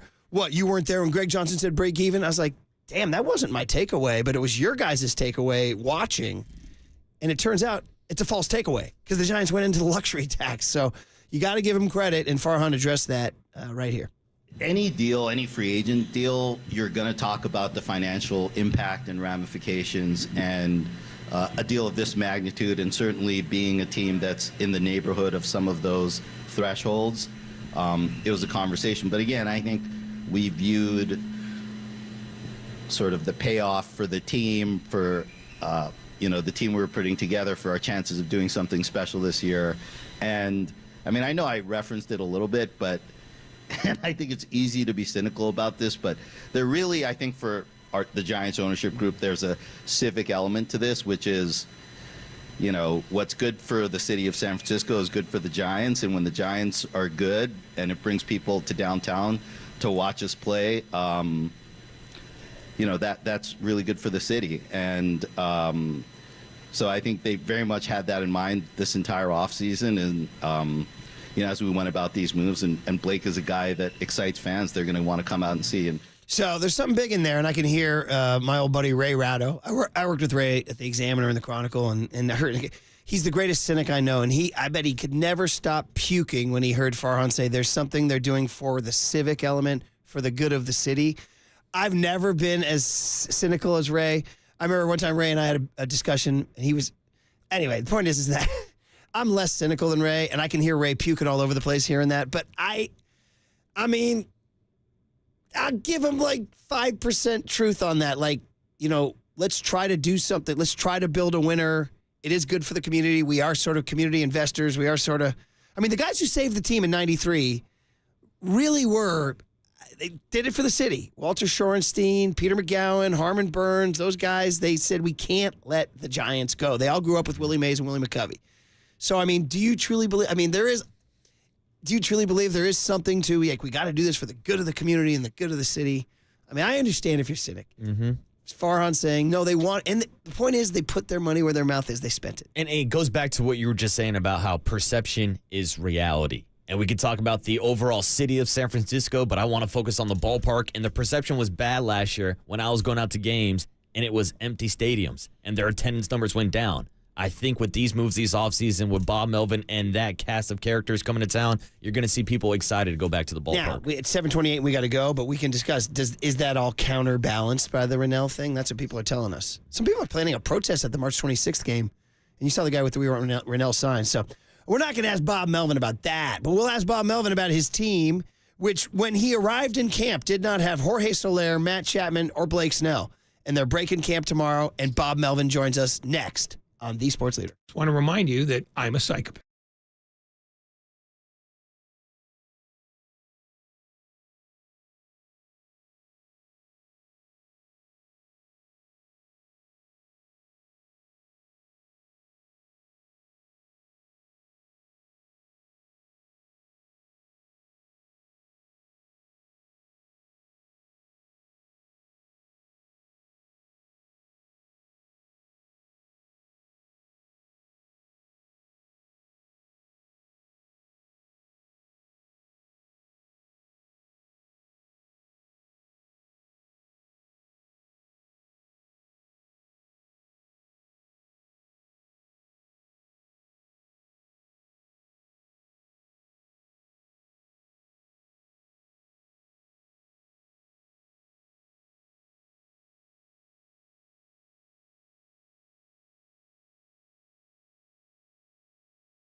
Good morning, Seamheads. Murph and Marcus keep rolling. Streaming live at twitch.tv/The Sports Leader.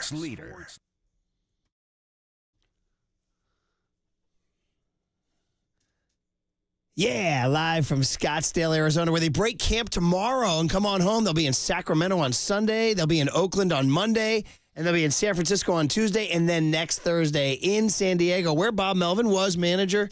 He's been up and down the West Coast, but he never got to San Francisco, Oakland, Seattle, San Diego, Arizona. Now in the black and orange. We were lucky enough to talk to Bob down in Scottsdale. We talked to him, the day he got hired, and now we're going to talk to him as they break camps. We sure do appreciate it. All the listeners do, Bob, getting their Giants fix from the manager's office. So welcome back to Murph and Marcus, Brian Murphy, Marcus Boucher. How you doing this fine Friday morning, Bob? Hey, Bob. Morning, guys. Yeah, doing good. We're up against it here at the end, which, I think at this time of spring, everybody's looking forward to getting out of here. We still have some decisions to make, and then we come home for kind of a hectic 3 days with Sacramento and the A's for a couple days. So getting close. Okay, so we got a million things to ask in a short amount of time. I'm going to go start with the big picture, and that's when you arrived in camp, you did not have Jorge Soler, Matt Chapman, and Blake Snell. Now you leave camp with Jorge Soler, Matt Chapman, and Blake Snell. Is there any way to quantify how different the team is with those guys than without? And what does that say to you about the activity of the front office and ownership? Oh, it's been unbelievable. I mean, and look, not only have they acquired we got Chapman, Lee, Soler, Snell, Hicks, Murphy, Robbie Ray.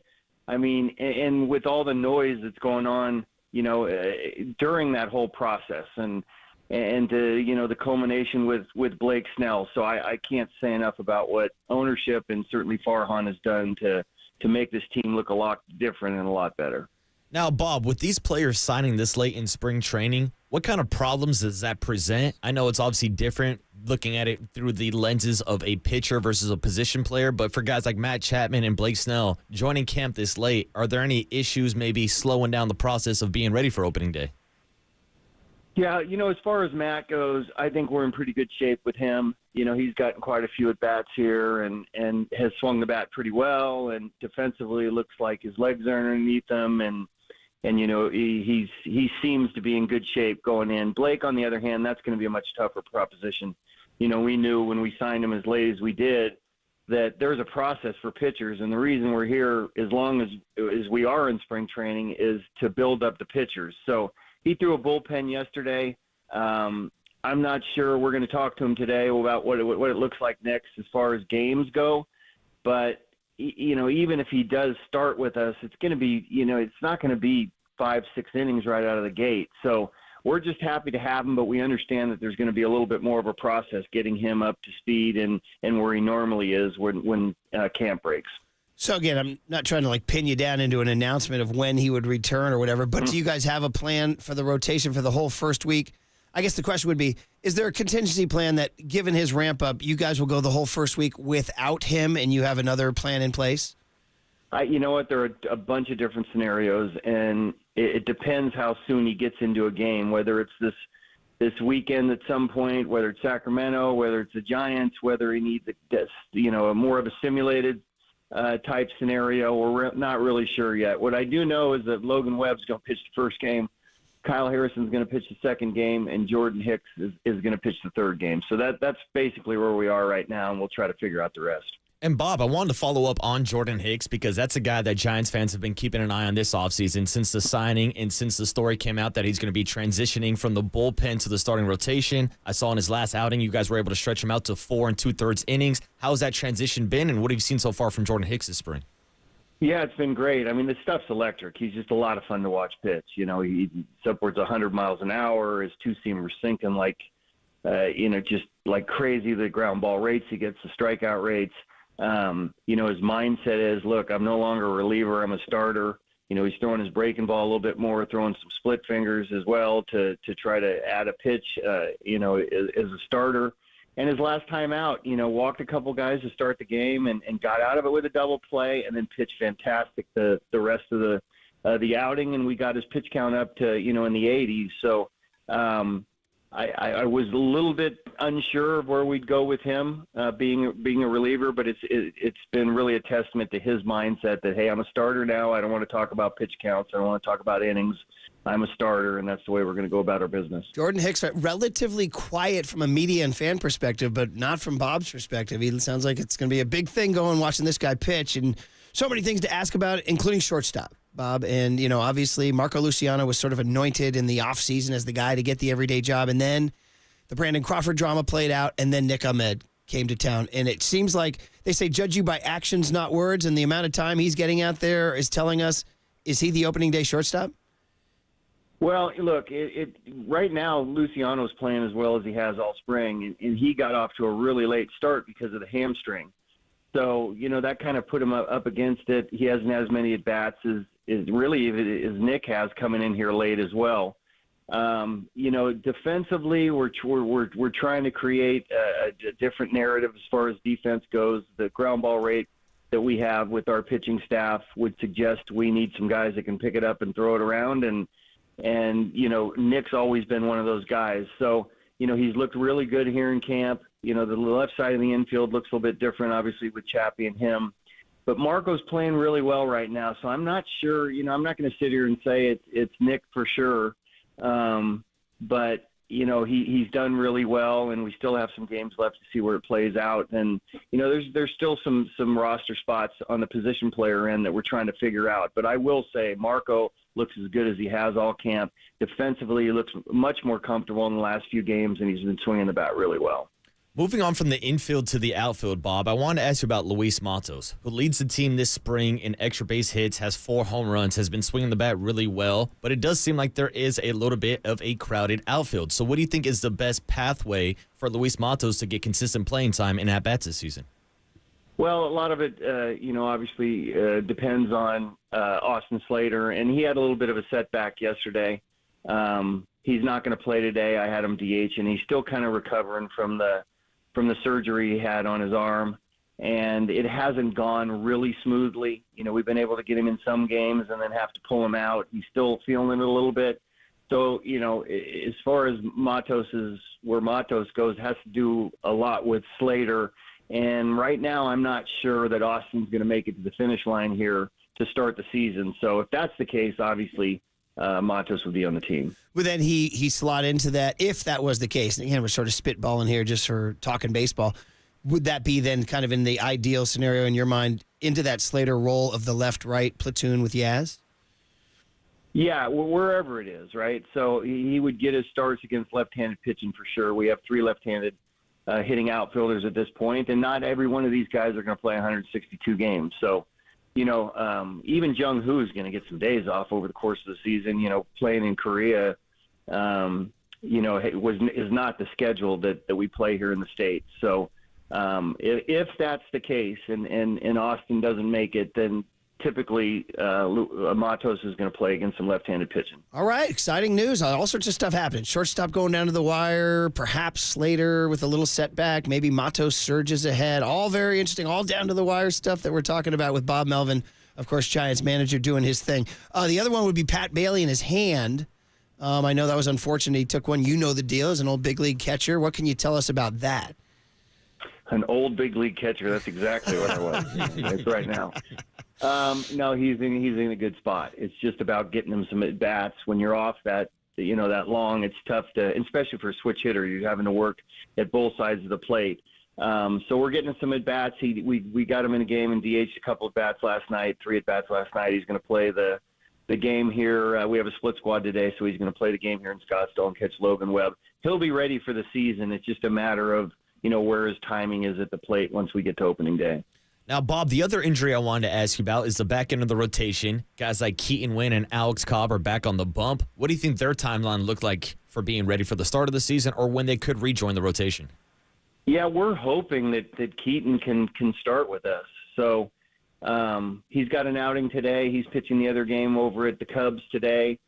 We have the ability to put something together for him before maybe his turn would come up, which I'm not sure if that's 4 or 5.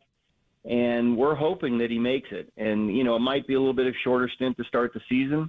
So I'm really encouraged about where he is right now. And what was the next one? Alex What was the other Cobb. question? What's the update on Alex Cobb? Alex Cobb. So he's going to pitch today too in a camp game over there, a couple 3 innings maybe. Boy, he looks really good right now. So, our original timetable was probably looking at late May or something like that. He has sped that up considerably. I'd hate to put a timetable on it, but he's pretty focused on getting back much sooner than we originally anticipated, and that would be a huge lift for us. All sorts of good stuff going on now. Shifting off this great roster talk to kind of the big picture.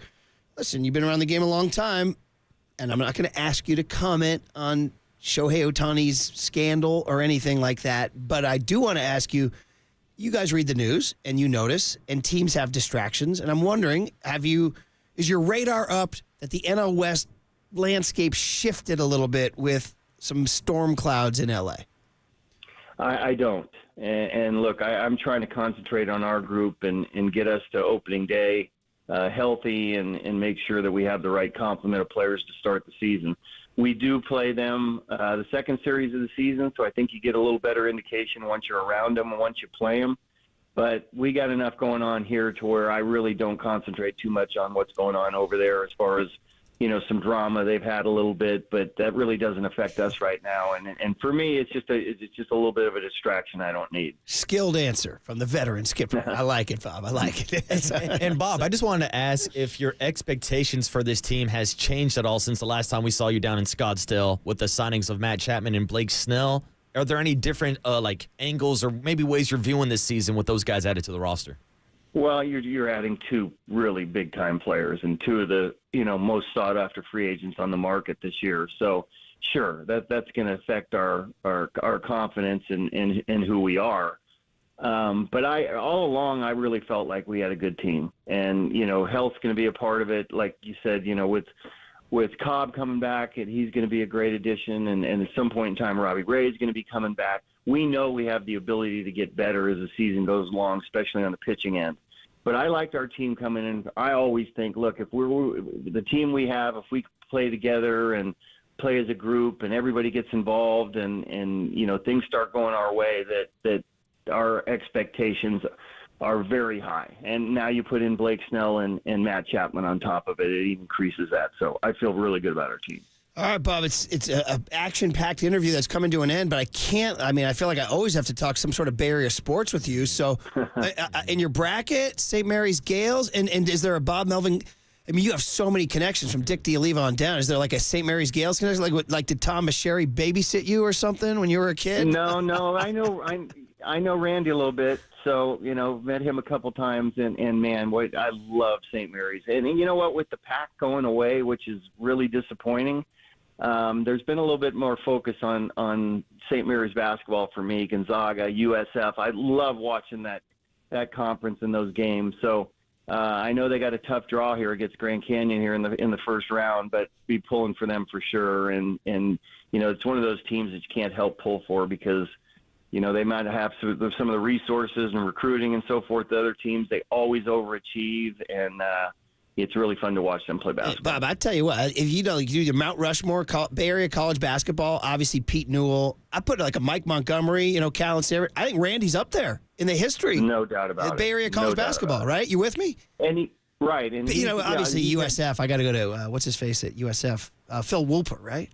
Right. Yeah. But I think Randy's probably had a lot of opportunities to go other places, and for him to remain at St. Mary's tells you a little bit about him too, and his love for the Bay Area and the East Bay and where he's at too. So I'm sure they take pretty good care of him over there. But guys like him could go anywhere they want, and I'm it's great that he continues to coach over there. I'm still angling for that podcast where you and I just break down Bay Area sports history. All right, buddy. So we'll keep that in the back. That's going to be off season. That's going to be an off season thing. I don't think during season. Hey, we're very excited for the ball club, and you guys are coming home, and you added a lot of pieces, and there's a huge buzz. So we appreciate you making some time for Murph and Marcus and KNBR listeners on a Friday morning. Go have a great day, great weekend, Bob, and come on home. Yeah, thanks, Bob. You as well. We're looking forward to that. Bob Melvin, we react to it next on our big hit on these sports.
River Islands. We drove out there, man. I was on there, boots on the ground. It's awesome. Great place for young families, maybe even retirement. If you're looking for something relaxing, it's the most successful master plan community in Northern California. So many things I could brag about. We went out to the Boathouse for a fabulous lunch.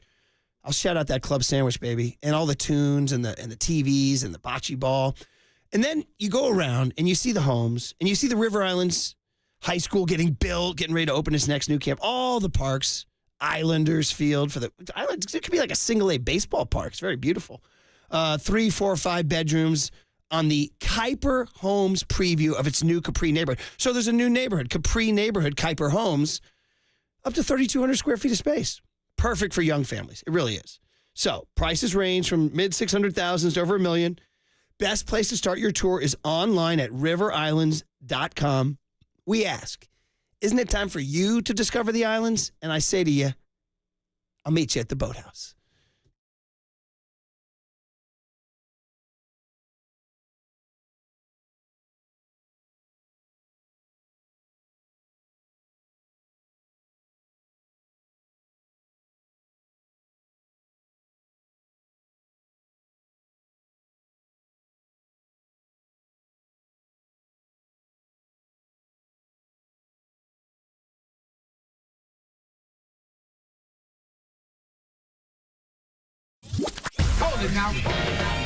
This is the Big Hit. Sponsored by Benjamin Moore Paints. Experience the Benjamin Moore retail difference at their independently owned, authorized retailers today or at benjaminmoore.com. On KNBR 104.5 FM and 680 AM, the sports leader. Oh, it's been unbelievable. I mean, you know, and look, and not only have they acquired we got Chapman, Lee, Soler, Snell, Hicks, Murphy, Robbie Ray. I mean, and with all the noise that's going on, you know, during that whole process and you know, the culmination with Blake Snell. So I can't say enough about what ownership and certainly Farhan has done to make this team look a lot different and a lot better. There it is, the voice of Bob Melvin. He was our guest at 7:30 today, and he was good, man. Hey, Bruce Bochy vibes in the sense that back in the day when Bochy would come on, we'd ask him a question and he'd answer it and he'd tell you. And we got some actual news there today. A lot of news, to the point where I was doing my little live tweeting thing, sending out tweets. And when Susan Slusser retweets you right away, you know you got a good nugget. Oh, you're big time, Murph. Thank you, Sluss. If you get Susan retweeting you, you've made it, Murph. 808 KNBR is the number if you guys want to check in on the Bob Melvin interview. I just looked down at the Golden State Lumber and Building Materials text line, and 408's first text is, Bob Melvin, what a breath of fresh air. He says it's so nice to have baseball back in the Bay. 650 says 2 words for that Melvin interview. Baby. 707 says Bob's building a team chemistry that will beat the talent of the Dodgers, Braves, and Arizona. And then 916 says, I love Bob Melvin. It's so refreshing to hear him talk about baseball. Instead, he took a shot, so I'm not going to go there. But the point is that when like Bochy, the famous one he did with us in 2010, we asked him about the playoff roster the week of the playoff series against the Braves, and he revealed to us, he goes, we asked about Zito, and he goes, Barry, had to have a tough conversation with Barry, told him he's not on the roster. That was news. He broke news on the show, Well, remember opening day, 2019, his last season with the Giants. You guys asked him about his starting left fielder. Well, I'm trying to learn about him myself. Yeah, incredible, man. Was that Connor Joe, Michael Reed? Connor Joe and Michael Reed. I'm just trying to learn something myself. So the 2 big items we got out of him were, one, that Austin Slater is likely not going to start the season on the opening day roster. He had a setback. Your guy, and I'm going to credit Marcus. That's been your guy. Matos, well, you've been following his at-bats. Most people, he showed up bulkier. I've been following since his days down in San Jose. I bring up that 2021 team so much. If Marcus saw you in San Jose, he's got your back. That's it. He's got your back. But going back to that team I referenced so much, that was a championship team in San Jose that had Luis Matos, that had Marco Luciano, Casey Schmidt, Patrick Bailey, Kyle Harrison, Ryan Walker. Like, there were a bunch of arms, a bunch of talent that's on the team. And you know who was the low A minor league player of the year that year? Luis Matos. Dude. He was the guy that was standing out of all the prospects. Pat Burrell to his credit, like you, has been on Matos for a while. Now, he's only 22. And remember when he debuted last year, how excited we were? Yeah. Remember that? I think it was in St. Louis on a day game. Yeah, that's right. Day. They were trying to fly his family out there last minute. And, he didn't light it on fire, right? He kind of found big leagues a little bit overwhelming. And then he came back this winter, and one of the first things was the jacked up, right? Yeah, he put on size. And it was always curious to me because even when I was watching him down in San Jose, the criticism that you would hear about this guy is he hits too many line drives.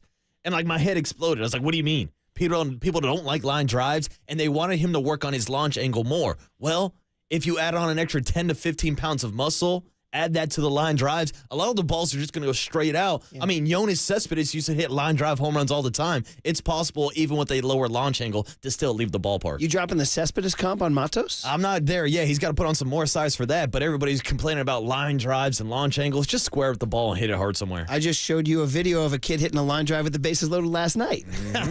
So, on a Little League game.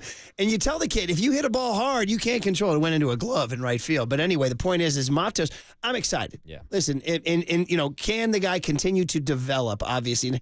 He was 21 years old when he came up. I got to look up his numbers right now after I tell you are listening to KNBR AM and KNBR FM San Francisco, the sports leader, a Cumulus media station. But when I said to Bob, well, actually, do you have the cut?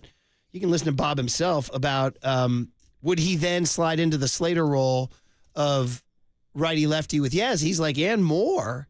Even Jung-Hoo Lee needs a day off. So here's Bob Melvin on maybe the rise of Luis Matos. Well, a lot of it, obviously depends on Austin Slater, and he had a little bit of a setback yesterday. He's not going to play today. I had him DH, and he's still kind of recovering from the surgery he had on his arm, and it hasn't gone really smoothly. We've been able to get him in some games and then have to pull him out. He's still feeling it a little bit. So, as far as where Matos goes, has to do a lot with Slater. And right now, I'm not sure that Austin's going to make it to the finish line here to start the season. So if that's the case, obviously, Matos would be on the team. Okay, so he's talking about and that sounds to me like that's going to be the case. Yes, which is the news I've been waiting for since we were down in Scottsdale. I asked Farhan Zaidi about his thoughts on Luis Matos, and the way that he phrased his answer, I don't know if we have that sound or not, Tony, was him talking about how there's not really a roster spot because of the platoon system in right field, because of Conforto of bringing in Jung-Hoo Lee. But now with this injury, that obviously opens up the door for a lot more playing time for Matos. I'm looking at he only had 48 ABs last year. I mean, this is nothing, right? Yeah. 52 plate appearances. He got 14 hits, 6 doubles, 4 bombs. I mean, he hit 292. I mean, his on base was 346. His OPS was over 1,000. I know it's super small sample size. Interestingly, I apologize. Uh-oh. Those are his spring training numbers. I was going to say, he's having a great spring, Murph. My bad. That's his spring numbers. He's got 4 home runs in spring, and he's leading the team in extra base hits. I'll take those numbers. You know what? Somebody come here and make me do like 50 push-ups, because that was an absolute biff. No, last year he had 293 at-bats. He hit 263. He hit 7 bombs. I mean, there was something there. He hit 17 doubles. I mean, 263 these days is like the new 300, right? You know what I mean? His OPS was 734, which is, respect, like 21-year-old kid, just learning. Mm-hmm. So it wasn't a disaster of a debut. What's interesting is WAR, though, last year was negative 0.4. Did he have defensive liability? Well, that's the thing, because I believe he is a quality outfielder. Now, last year, he had a couple bonehead mistakes. He had a couple bad routes. But going back to minor leagues, he was a minor leaguer Gold Glover. So he has shown off some skills with the glove. He's a little reckless with some of the routes that he does take. But again, 21 years old. Let's let this kid develop a little bit. And young Tony doing some work behind the scenes. Here it was. What was this, Murph? 2-3 weeks ago? I forgot when we were in Scottsdale. March 23rd, our conversation with Farhan Zaidi back then. February 23rd. February 23rd. March 23rd is tomorrow, y'all. I was going to say. Are we in a time machine? That's a 5-yard penalty on me. That's my fault. Tony's feeding me misinformation. I like the idea of time travel, bro. 808 KNBR, do you believe in time travel? Do you believe in time travel? Let's hop in a time machine and go back down to Scottsdale when Farhan Zaidi gave us this quote about Luis Matos. Yeah, I think we're going to have a little bit of a challenge there in terms of, do we want him on the big league roster where, to your point, I think we view Conforto, Lee, and Yaz as the starting outfield. And obviously those are 3 left-handed bats. He could be a right-handed bat who kind of rotates in and out. He can play all 3 outfield spots. Maybe you could get 300-400 at-bats in that role. Certainly when guys go down, he's a guy we're confident in playing every day. Do you let him kind of play even on a more regular basis in Sacramento? I mean, that's not something we want to do because we think he's ready for this step. And, as you guys know, he worked hard this offseason. He looks great.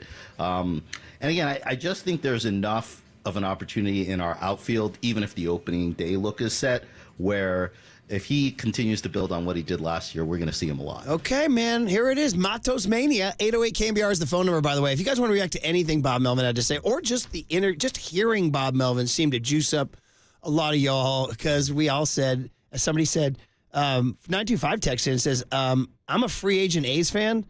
He said, and Bob Melvin is a top 5 manager in the bigs. He's the biggest addition the Giants made this offseason. So, again, you got to give Farhan credit. I got to knock Farhan for his Kapler move. I couldn't believe it when he had all of baseball to choose from, and that's who he chose. But, hey, you make a mistake, you move on, and here's Bob Melvin in town. Now, we did follow up by asking, would Matos slide into the Slater role? And he kind of said maybe even a little bit more. Yeah, wherever it is, right? So he would get his starts against left-handed pitching for sure. We have 3 left-handed hitting outfielders at this point, and not every one of these guys are going to play 162 games. So, even Jung Hoo is going to get some days off over the course of the season.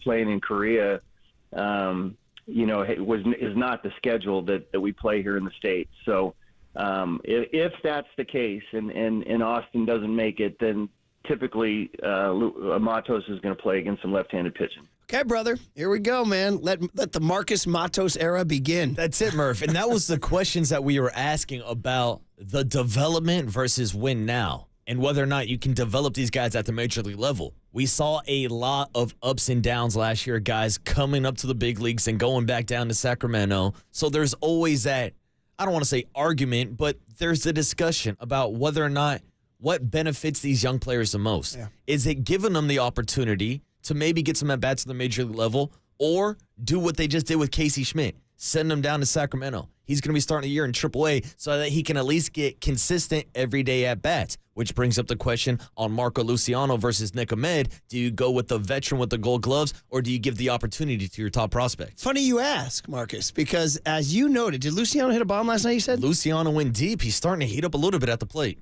Okay, well, we also said Nick Ahmed. So I asked the question, I said, obviously the Crawford drama played out. Luciano was anointed in the offseason, and then he started real slow, and then Ahmed came in looking real smooth, and we had a number of writers.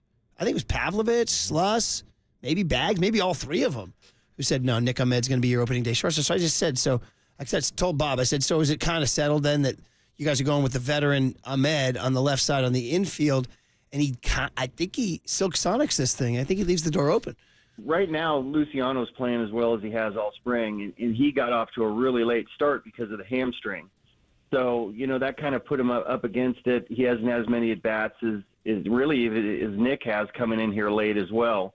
Defensively, we're trying to create a different narrative as far as defense goes. The ground ball rate that we have with our pitching staff would suggest we need some guys that can pick it up and throw it around. And Nick's always been one of those guys. So, he's looked really good here in camp. The left side of the infield looks a little bit different, obviously, with Chappie and him.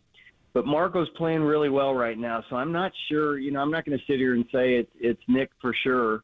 But he's done really well, and we still have some games left to see where it plays out. And, there's still some roster spots on the position player end that we're trying to figure out. But I will say Marco looks as good as he has all camp. Defensively, he looks much more comfortable in the last few games, and he's been swinging the bat really well. Those are some strong statements now. The strongest statements we've heard about Marco from Bob Melvin. Now, that brings into play.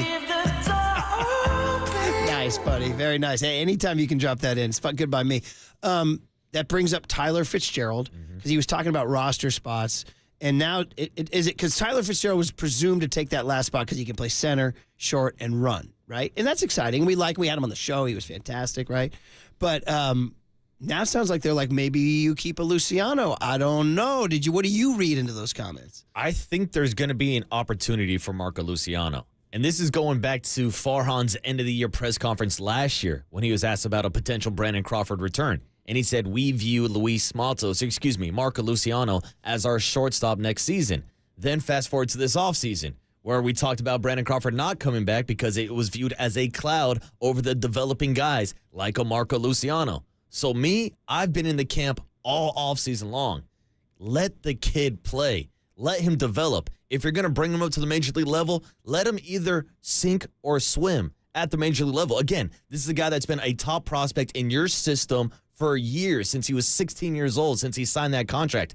Right now on MLBpipeline.com, he's the number 39 overall prospect in baseball. We're talking about a top 50 prospect. Give the kid the opportunity. We know what Nick Ahmed is. If he needs to come in late as a defensive replacement, that's fine. But I want to see Marco Luciano in that lineup. And with Chapman over there, he could cover up for some of the blemishes. Like makeup. Don't people use makeup to cover like zits? Yeah, exactly. Maybe that would be Matt Chapman is the zit covering makeup. And that's been a huge knock on Marco when it comes to his defensive ability, is going to his backhand. But when you have Matt Chapman taking up half of the left field of the infield, it buys you a little bit more flexibility with Luciano. All right, 808 KNBR is the phone number. And listen, we got this kid, Sean, in San Rafael.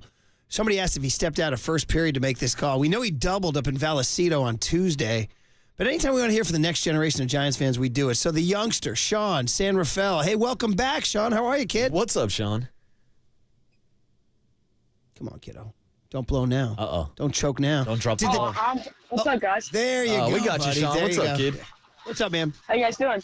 We're doing good. Were you playing? Hey, when we went to you, were you playing Fortnite on your phone? Was that what you were doing? Nah. I'm not like that. My friend Ari was probably playing Fortnite on his phone, though. Not gonna lie. Nice. What do you got for us, Sean? I'm sitting right next to him. He's playing Brawl Stars right now. So. Oh yeah, dude. Let's go, Sean. What do you got, man? Yeah. What's moving you this morning, kid? I'm just, I was that Melvin interview got me hyped up, and I'm just, I'm super excited. I got high expectations with all the new guys we brought in. Dude, so you got high expectations this year. Can they win the West over the Dodgers? Well, with that Otani thing, I think they can. I liked what you were saying earlier because I was listening to you and I was making my breakfast and lunch. I listened to you, and you said something about how the Dodgers clubhouse, how the Dodgers clubhouse could be affected by this. Bro, I'm with you, brother. 2 questions for you before I let you go. One, are you at Davidson Middle School right now? Not right now. I'm on the bus. Okay. But yeah. Are you on your way to Davidson? Yeah, I am. All right, go Wildcats, right? And number two, Cougars. Cougars. I knew it was some sort of mountain lion. Number 2, brother, what did you make for breakfast and lunch today? For breakfast, let's see. I had a strawberry smoothie and then a breakfast sandwich. You mean like egg, like egg and bacon or something, or? Yeah, just like egg and cheese. I didn't have time to make bacon. You whipped it up yourself, and then what's lunch?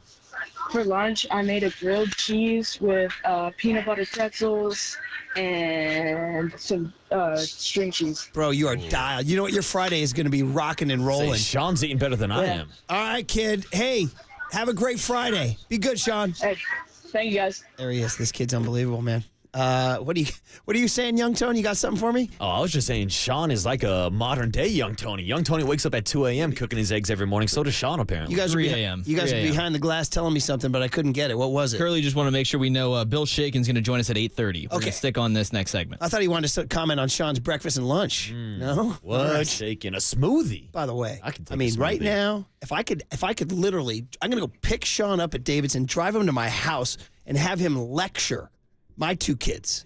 I'm going to literally put them on the couch and say, hey, you want to listen to a kid who handles my whole thing in life? I said, kids, I'm just trying to raise you 3 words. Handle your business. Does that mean leaving wet towels? No. Does that mean cleaning your room? No. That means clean your room, pick up the wet towels, help your mom, take the dogs out, put down the phone. Sounds like Sean, check. He does it all. So, Sean, I'm driving you up.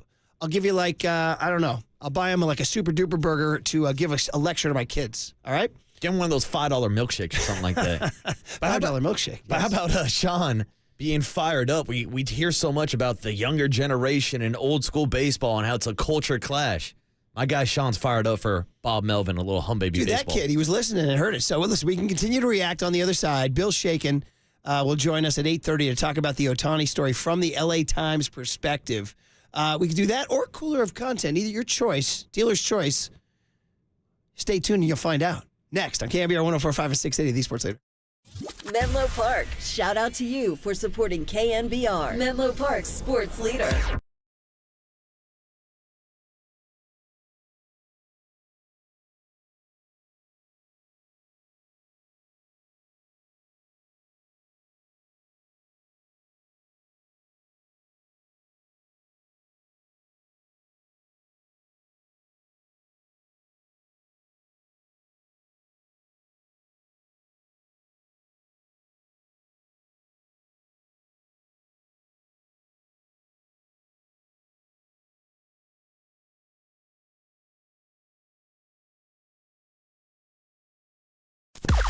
Now, from the O'Donnell Financial Sports Desk.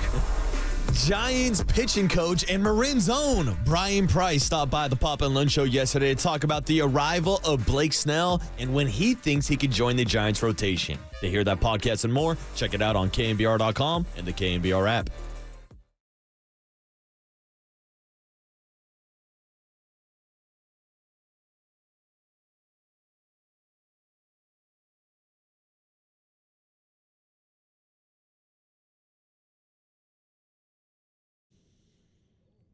Amici's East Coast Pizzeria. It's tourney time. Yesterday was awesome. Awesome games all over the place. I hope you enjoyed it at Amici's with some pizza because that's the place to go. Find a reason to skip work, catch the games, or eat lunch or dinner somewhere that's showing the games. That's Amici's East Coast Pizzeria. Multiple big screen TVs showing all the NC2A action. And if you need any further encouragement, here's a 20% off any medium pizza for dine-in or pickup on all tournament game days. That's awesome. So you're going already to Amici's. You're getting the games. You're getting the best pizza in town. You're getting the wings. You're getting the beer. And then you're getting 20% off. So just tell them I sent you. Say, hey, Murph, talked about it on KNBR. Murph from KNBR sent us. I'm sending you there, and you get the deal. Or order for takeout at Amici's, and you can do it online. Enter the code MADNESS20. Shout out Madness. They call it Madness. Ska Bands Unite. Madness20. Enter that code. And when you place your order, you get the medium pizza discount. That's awesome. So it's really a win. I mean, so what? We got the tourney games. It's Friday. You got 20% off a medium pizza if you tell them I sent you or enter Madness20 online. So when you're in the mood for a great deal, dine-in, takeout, and great hoops, Amici's delivers.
And now, time for the Protect Your Assets with David Hollander Business and Technology Report.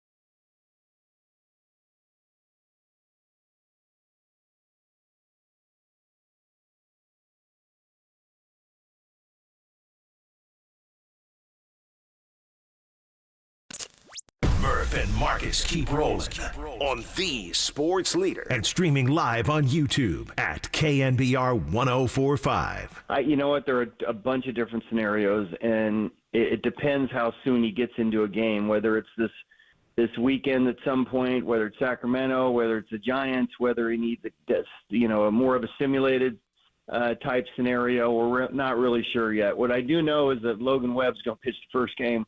Kyle Harrison's going to pitch the second game, and Jordan Hicks is going to pitch the third game. So that's basically where we are right now, and we'll try to figure out the rest. Bob Melvin lit up our morning with a fun interview from Scottsdale, Arizona, where the Giants break camp tomorrow, come up to Sacramento on Sunday.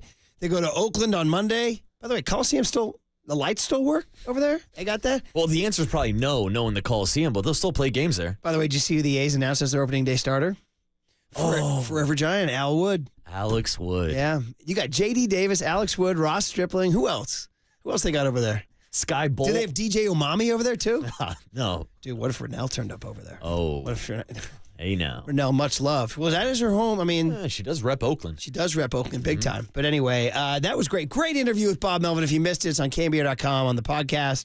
And man, oh man, it was very informative. We got the fact that Luis Matos is a real chance to break the camp on the opening day roster. He's been Marcus's guy. He's been Pat Burrell's guy, and he's having a really good spring. So that's real interesting. Somebody wrote in, I don't know the area code. Sorry, guys.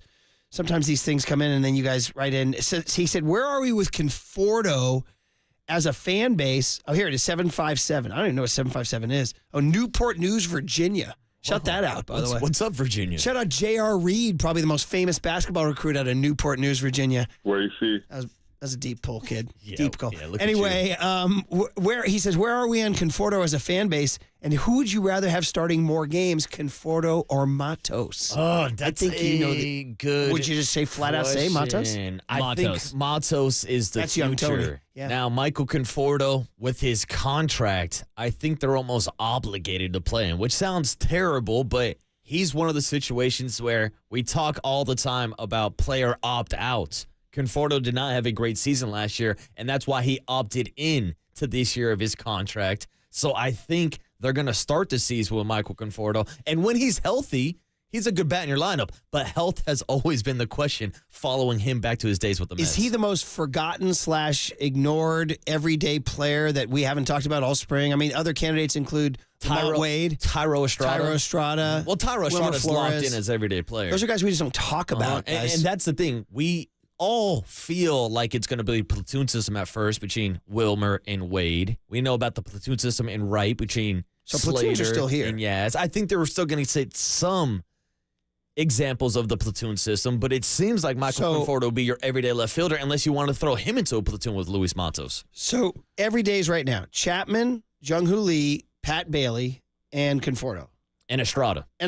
Okay. So that's fine, probably better. Mm-hmm. Anyway, guys. Which I don't mind if you use the platoon system for the back half of your lineup. That's when you are trying to get the advantage. The problem is when you're platooning your 3-hitter each and every day, and Jock Peterson's supposed to lead your team in home runs, but he's not allowed to bat against a lefty. By the way, I just looked out at the text line. The Newport News Virginia mob came out. Dude, repping 2 unbelievable athletes out of Newport News. Oh, it's the mob. Maybe even bigger than J.R. Reed, although I'd still ride with J.R. Reed. Mikey Vick. Whoa. And how about a point guard named AI, Allen freaking Iverson? So There's good. there's your answer. Dude, the nice. answer. Dude, I think I can fly out there and catch some high school games out in Newport News, dude. Those guys are ballers, man. Mike is up in Eugene, Oregon at the Big Hit as we react to the Bob Melvin interview. Mike, good morning. How are you? Hey, good morning, my brothers. How you guys doing, man? You Hey, guys dude, doing good? Melvin kind of fired us up. It's like, as somebody wrote in from Idaho, they said, the era of obfuscation and arrogance from manager interviews is over, you know? Well, after last year's debacle and with Gabe Krappler gone now and Farhan finally taking some action, after listening to Bob, I only got one thing to say, man. The orange and black swagger is back, and that's what we need. I think we got that with the coaching staff and with the players coming in and the moves that we wanted. When I say we, the fans, we were crying for this, so now we got it. So we got to support it and run with it, and I'm excited. Mike, I appreciate the call up in Eugene, beautiful Eugene, Oregon. Maybe we'll go fishing later today. But, dude, is the swagger back? You hear that? They don't let me get my swagger back, Murph. Shout out to my millennial memes. Very good, dude. Very good. Okay, out to the Golden State Lumber and Building Materials text line. 209 says definitely start. Matos. Conforto is overrated as a great hitter that he's not, and he strikes out way too much. 619 says this opens the door for Matos, and if he puts up over 100 OPS plus and Conforto struggles, but I still think Mikey can pump 20 and hit 250 plus. 415 says I think Soler at DH hasn't been talked about all summer or all spring long. Well, we have talked about it in correlation to the J.D. Davis story, because once Jorge Soler came to town, that locked in your everyday DH, another everyday player, even though he's not bringing a mitt to the ballpark. But that kind of forced out J.D. Davis because, again, you're going with Wilmer and Wade at first base. You're going with Chapman at third base. J.D. Davis just ran out of options. Wasn't going to get at bats at DH because of Jorge Soler. 805 says Forto. He calls him Forto.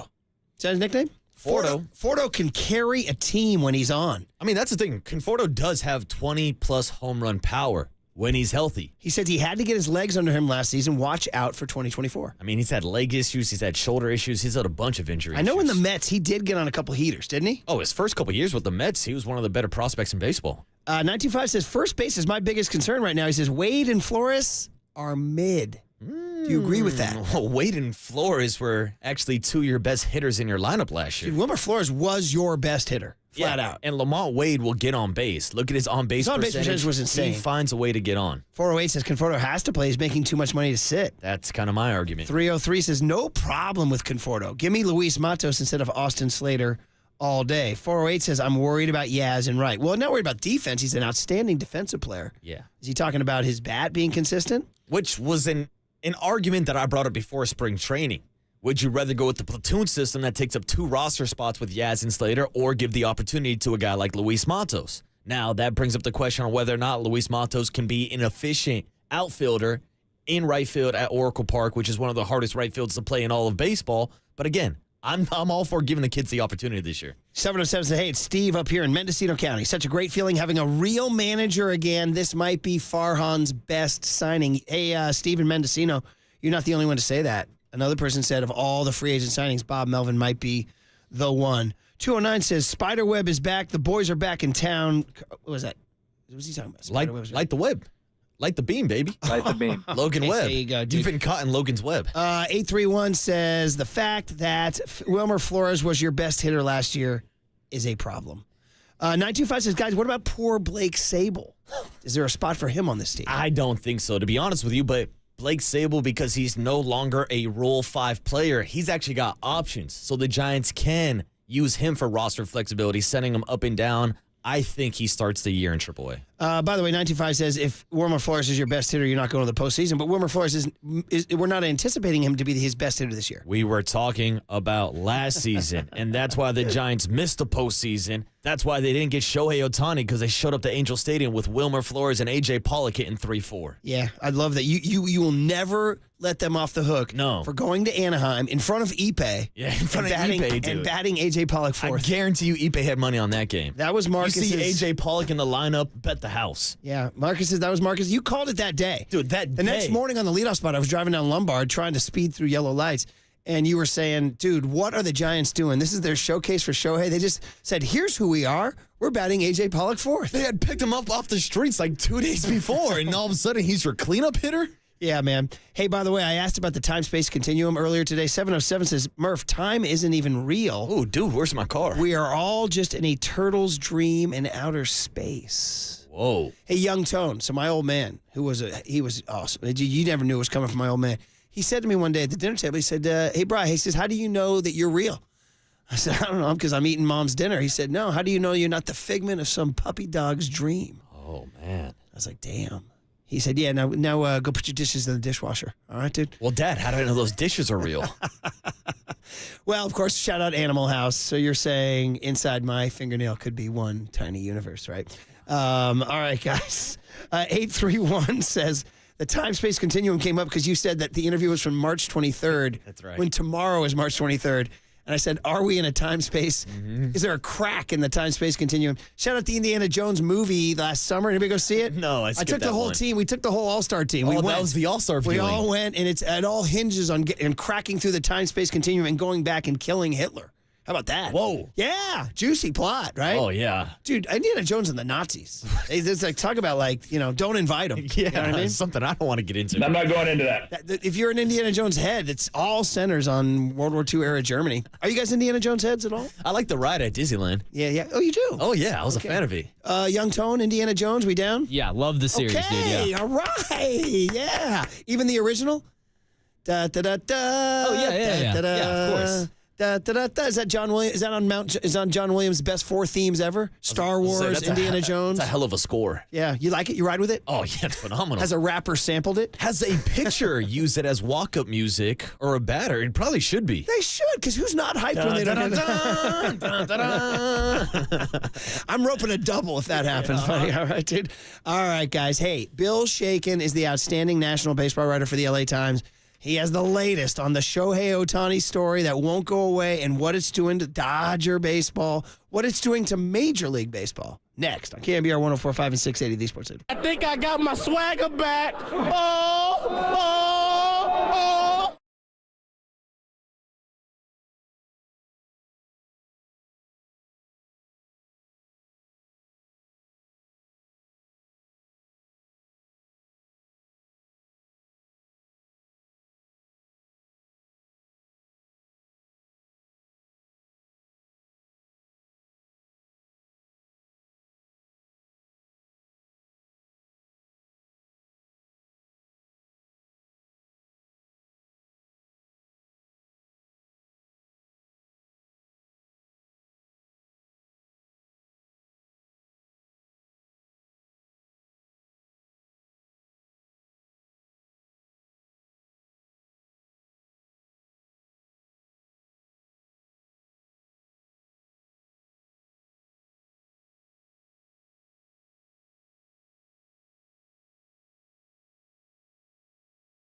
Listen to the sports leader anywhere, anytime. Download the KNBR app. Murph and Marcus continue live from the KNBR Casino Matrix Studio. Casino Matrix Progressive Jackpots are here. Where are you? Just drop in. Please play responsibly. 1-800-GAMBLER.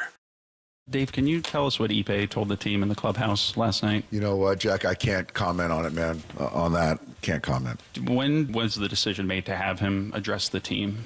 Anything with that, the meeting, can't comment. Sorry. Were you surprised when you found out he was fired when that happened? Again, can't say anything. I'm not going to comment, guys. Incredible, man. What the Dodgers have been turned into one gigantic congressional investigation. I have no recollection of that incident, Senator. I mean, seriously, wow. So, excuse me, Senator, I do believe there's no such thing as organized crime. Anyway, the story is incredible. It's just so out of nowhere. And the latest and greatest, Bill Shaken, the outstanding national baseball writer for the Los Angeles Times, to give us the view from L.A. as to what the heck's going on. So, Bill, welcome back to KNBR in San Francisco. You got Brian Murphy, you got Marcus Boucher, Murph and Marcus. How you doing this morning, Bill? Hey, Bill. They're good. How are you guys? We're good. We're intrigued. We're really intrigued, man. Timelines that don't make sense, suspicions, allegations, all this. I guess my opening question would be is there anything new in the last 12 to 24 hours since the original story broke? The only thing that I would say is new, and I guess it depends on, when people first became attuned to the story, is right now there are two versions of what happened. They were both put out by Otani's people. There is a federal investigation going on into illegal bookmaking. That's how Otani's name came up. There is, according to Otani's people, going to be a law enforcement investigation into the alleged theft of money from Otani. That's what's happening, and investigations unfortunately take some time, so it may be some time before we can get to the bottom of this. So in LA, I know everybody loves the Dodgers, they love Shohei, but are they raising an eyebrow about what appear to be conflicting timelines? And by that I mean, I guess one of the biggest things that weirds me out is that Ipe did that 90-minute interview with ESPN, apparently set up by Shohei's people, and then shortly thereafter they accused him of theft. Does that part doesn't add up to me, Bill? Is that what people are mostly scratching their heads about? There's going to have to be a pretty solid investigation as to why the story changed so quickly. And I'm sure there will be. But like you said, it wasn't as if someone heard about what was going on and there were reporters from the LA Times and ESPN both working on this, that someone, cornered Ipe, in the dugout or something and just casually asked him about it. This was facilitated by Otani's people. So in two different interviews, he gave two separate accounts, and that has to be reconciled. And Bill, to your point, point, maybe there's a third answer. I don't want to assume at this point that either of those is correct. We don't know. Yeah, like you said, Bill, it's still an open investigation. But correct me if I'm wrong, the MLB is not investigating Shohei Otani and his ties to this story? I think that's kind of a semantic thing. MLB is certainly looking into this. To say there's an investigation into Shohei at this point, I suppose might be overstating it, since, again, to this point, no one's alleged Shohei did anything wrong. If you go to the two competing versions that his interpreter offered, either Shohei was a good guy helping me out or Shohei knew nothing. So there's no allegation right now against Shohei. But things are going to come out because like I said, there's an active federal investigation already underway. That's how Shohei's name came up in the first place. And people wanting to know, hey, why is he involved in this? And then it was certainly the allegation of theft that would trigger a separate investigation into whether there indeed was a theft and how that happened. So the league is keeping its eye on that.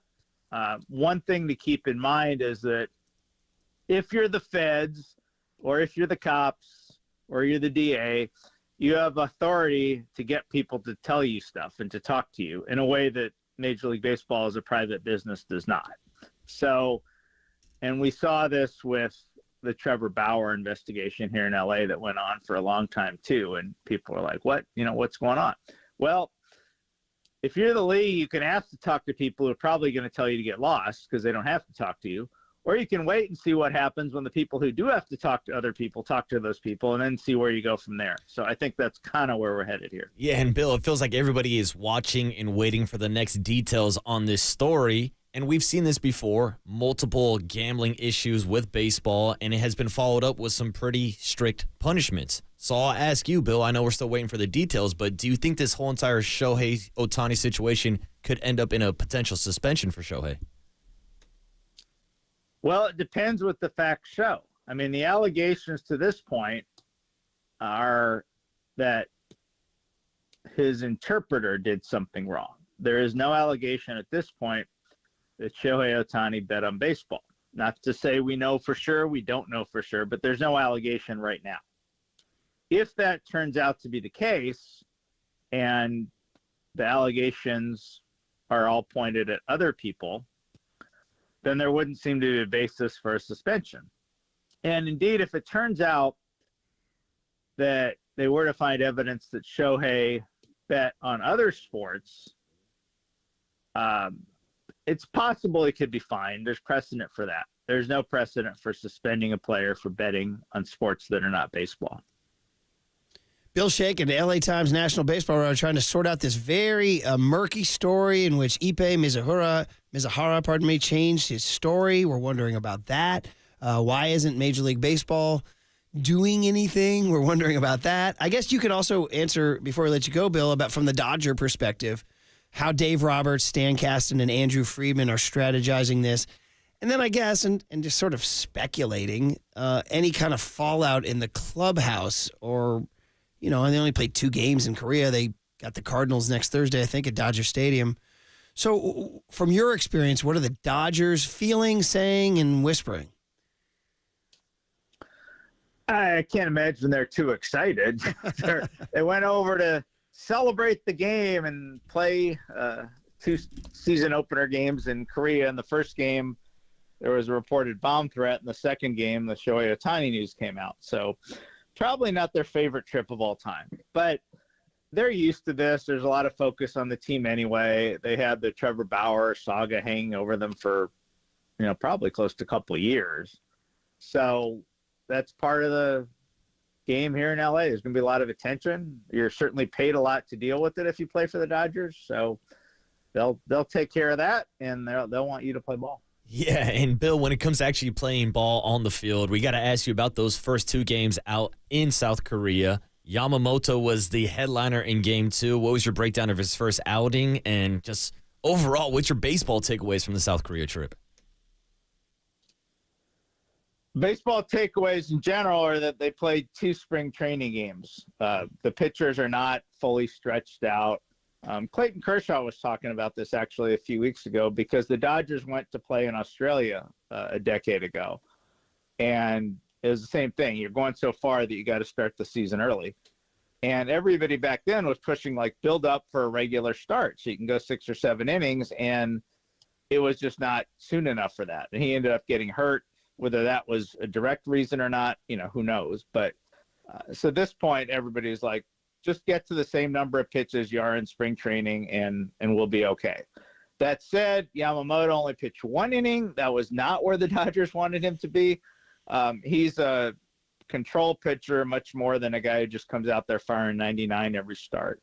So if he misses by an inch, it's going to hurt him a lot more because he's not throwing 99.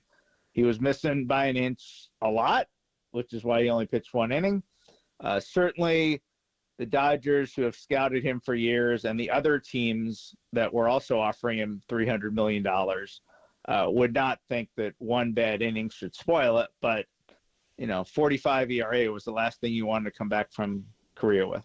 Bill, it's always good checking in with the blue and getting that view. And so last one, because everything just keeps coming interesting about this billion-dollar franchise that is the Dodgers, is you mentioned Trevor Bauer, and, you covered that story deeply. I'm just wondering, people bring him up still? He brings himself up still. He's still pitching. He pitched against the Dodgers in spring training this year with a Japanese team. It's crazy. So what do you know? I mean, And when you talk about MLB insiders and industry insiders, is there a path back for this guy?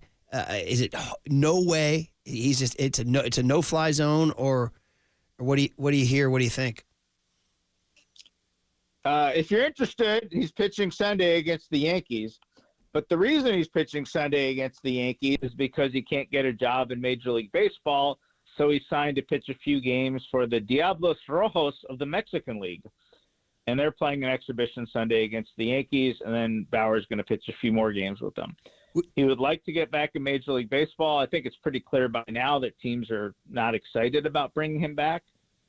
I don't think it's any kind of blackball. And from Bauer's point of view, and I talked to him, spent about an hour with him this spring, he served his suspension. So whether you like what he is alleged to have done, or you don't like what he is alleged to have done, or you think he's been treated fairly or unfairly, his point is, I served my time, so now I want back in. And teams, I think, are looking at, not only did he serve the longest suspension ever meted out under baseball's sexual assault and domestic violence policy, but he's 33. He hasn't pitched in the major leagues since 2021. And I would say his reputation is not necessarily great in terms of off the field stuff. He, is quite a self-promoter, which he's using very handily right now. And I don't blame him, because nobody else really wants to talk about him. But, some teams, I'm sure, are of the, keep the focus off yourself, keep it team first. And then he's had some issues on social media, too, over the years, and promised to do better. And some people would say he has not. I think that's a package that teams are concerned about. Really interesting. Really interesting. Good stuff, Bill. Always enjoy the baseball conversation. We sure appreciate you sharing a few minutes on KNBR, and have a great weekend. Yeah, thanks, Bill. All right. Take care. Bye-bye. There he is, Bill Shaken. Lot to react to there on the Shohei stuff. We'll do it next. 8:50. We have a big wide open segment before Scott Miller joins us at 9:15. We got to do the cooler of content later today, get some chuckles out there. But the reaction to Shohei next. 808 KNBR is the phone number, and 415-808-5627 is the Golden State Lumber and Building Materials text line. Next on the Sports Leader.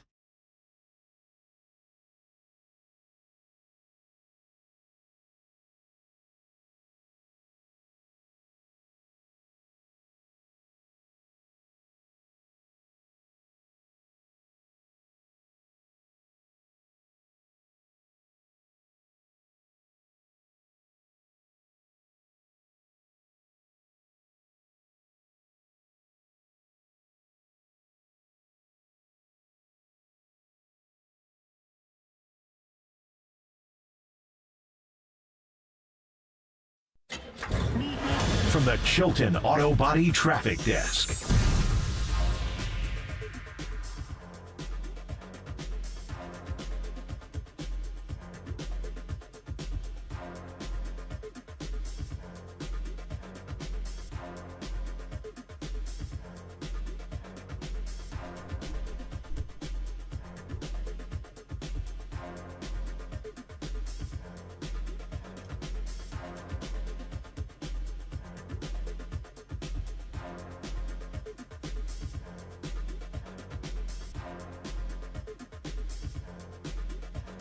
Let's talk about Provident Credit Union and something that is going to have your wallet cheering. All right? You ready for a short-term savings investment designed to make your money grow quicker?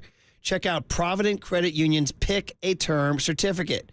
So right now you can select a term of either 3 or 6 months and enjoy an unbeatable annual percentage yield of 4.75%. You heard me right, 4.75%. So for a limited time, you get to call the shots with a 3 or 6 month Provident Pick a Term certificate. Do not hesitate. This competitive offer is only available for a limited time, so save smarter and take control of your savings.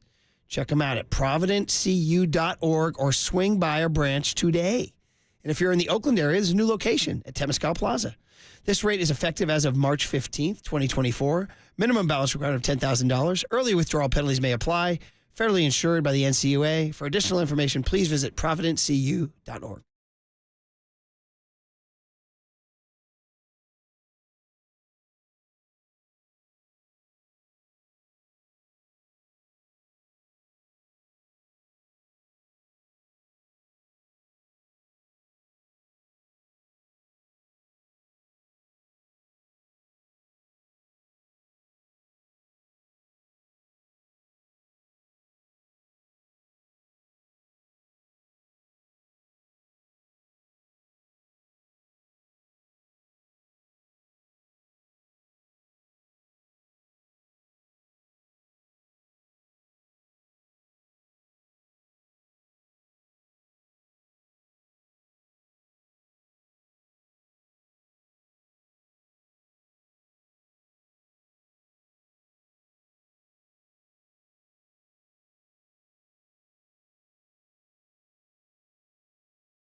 Listen to the sports leader anywhere, anytime. Download the KNBR app. Murph and Marcus continue live from the KNBR Casino Matrix Studio. Casino Matrix progressive jackpots are here. Where are you? Just drop in. Please play responsibly. 1-800-GAMBLER. Based on what sourcing has told us, there was a meeting right after the game was over in South Korea, and the players went behind closed doors, and the owner of the team stands up and says there's a story coming. And Mitsuhara gets up. This is based on what a Dodger official who was in the meeting has told ESPN, that Mitsuhara gets up and says something to the effect of, "I'm sorry, I apologize, I have a gambling problem." Another player says, "So what?"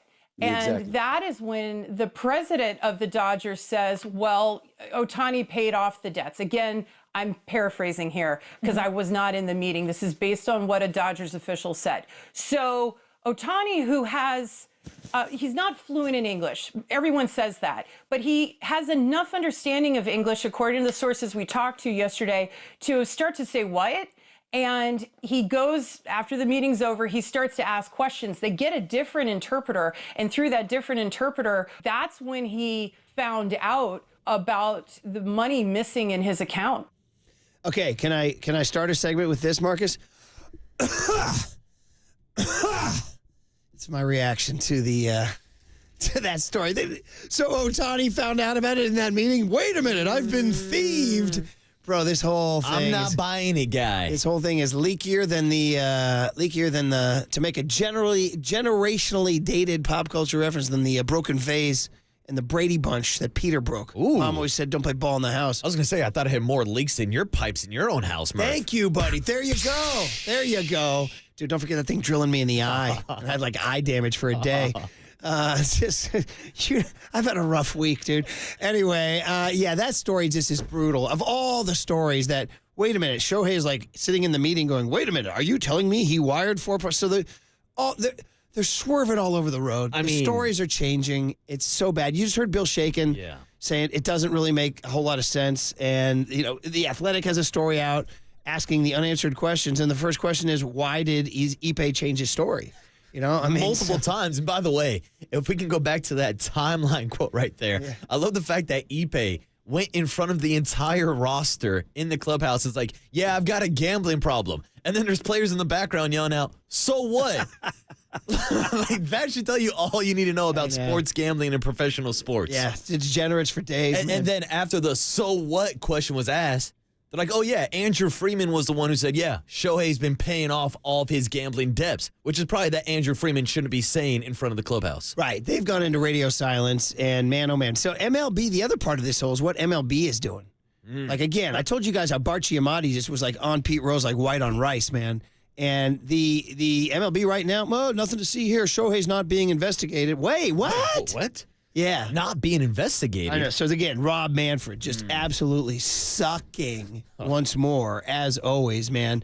So that was Bill Shaken who talked to us earlier today, and we have more sound from Jeff Passan, who was talking about it. Listen, Ippei changed his story, okay, after having the 90-minute story arranged by a 90-minute interview arranged by Otani's people. That's the whole point. What did Otani's camp think that Ippei was being interviewed about? Yeah. They don't just ask the translator to do an interview by himself without Shohei Otani. So, did you know that the league has a Department of Investigations? Did you know that? I didn't know this. Who's in charge of it? It's called the DOI. Some guys, that same guy in Office Space who's at the bottom of the office after it all I was going to say, explodes. is it John Boy Media? Because they're the one who cracked the code on the Houston Astros cheating scandal. Yeah, right? Not Rob Manfred in the MLB. The question is, this is the obvious question, but is the league protecting the Golden Goose? Yes, they are. There's the answer. I mean, go to MLB.com MLB.com right now. There's not a single story about the Shohei scandal. You said there's a story. The lead story is JD Martinez to the Mets. That's it.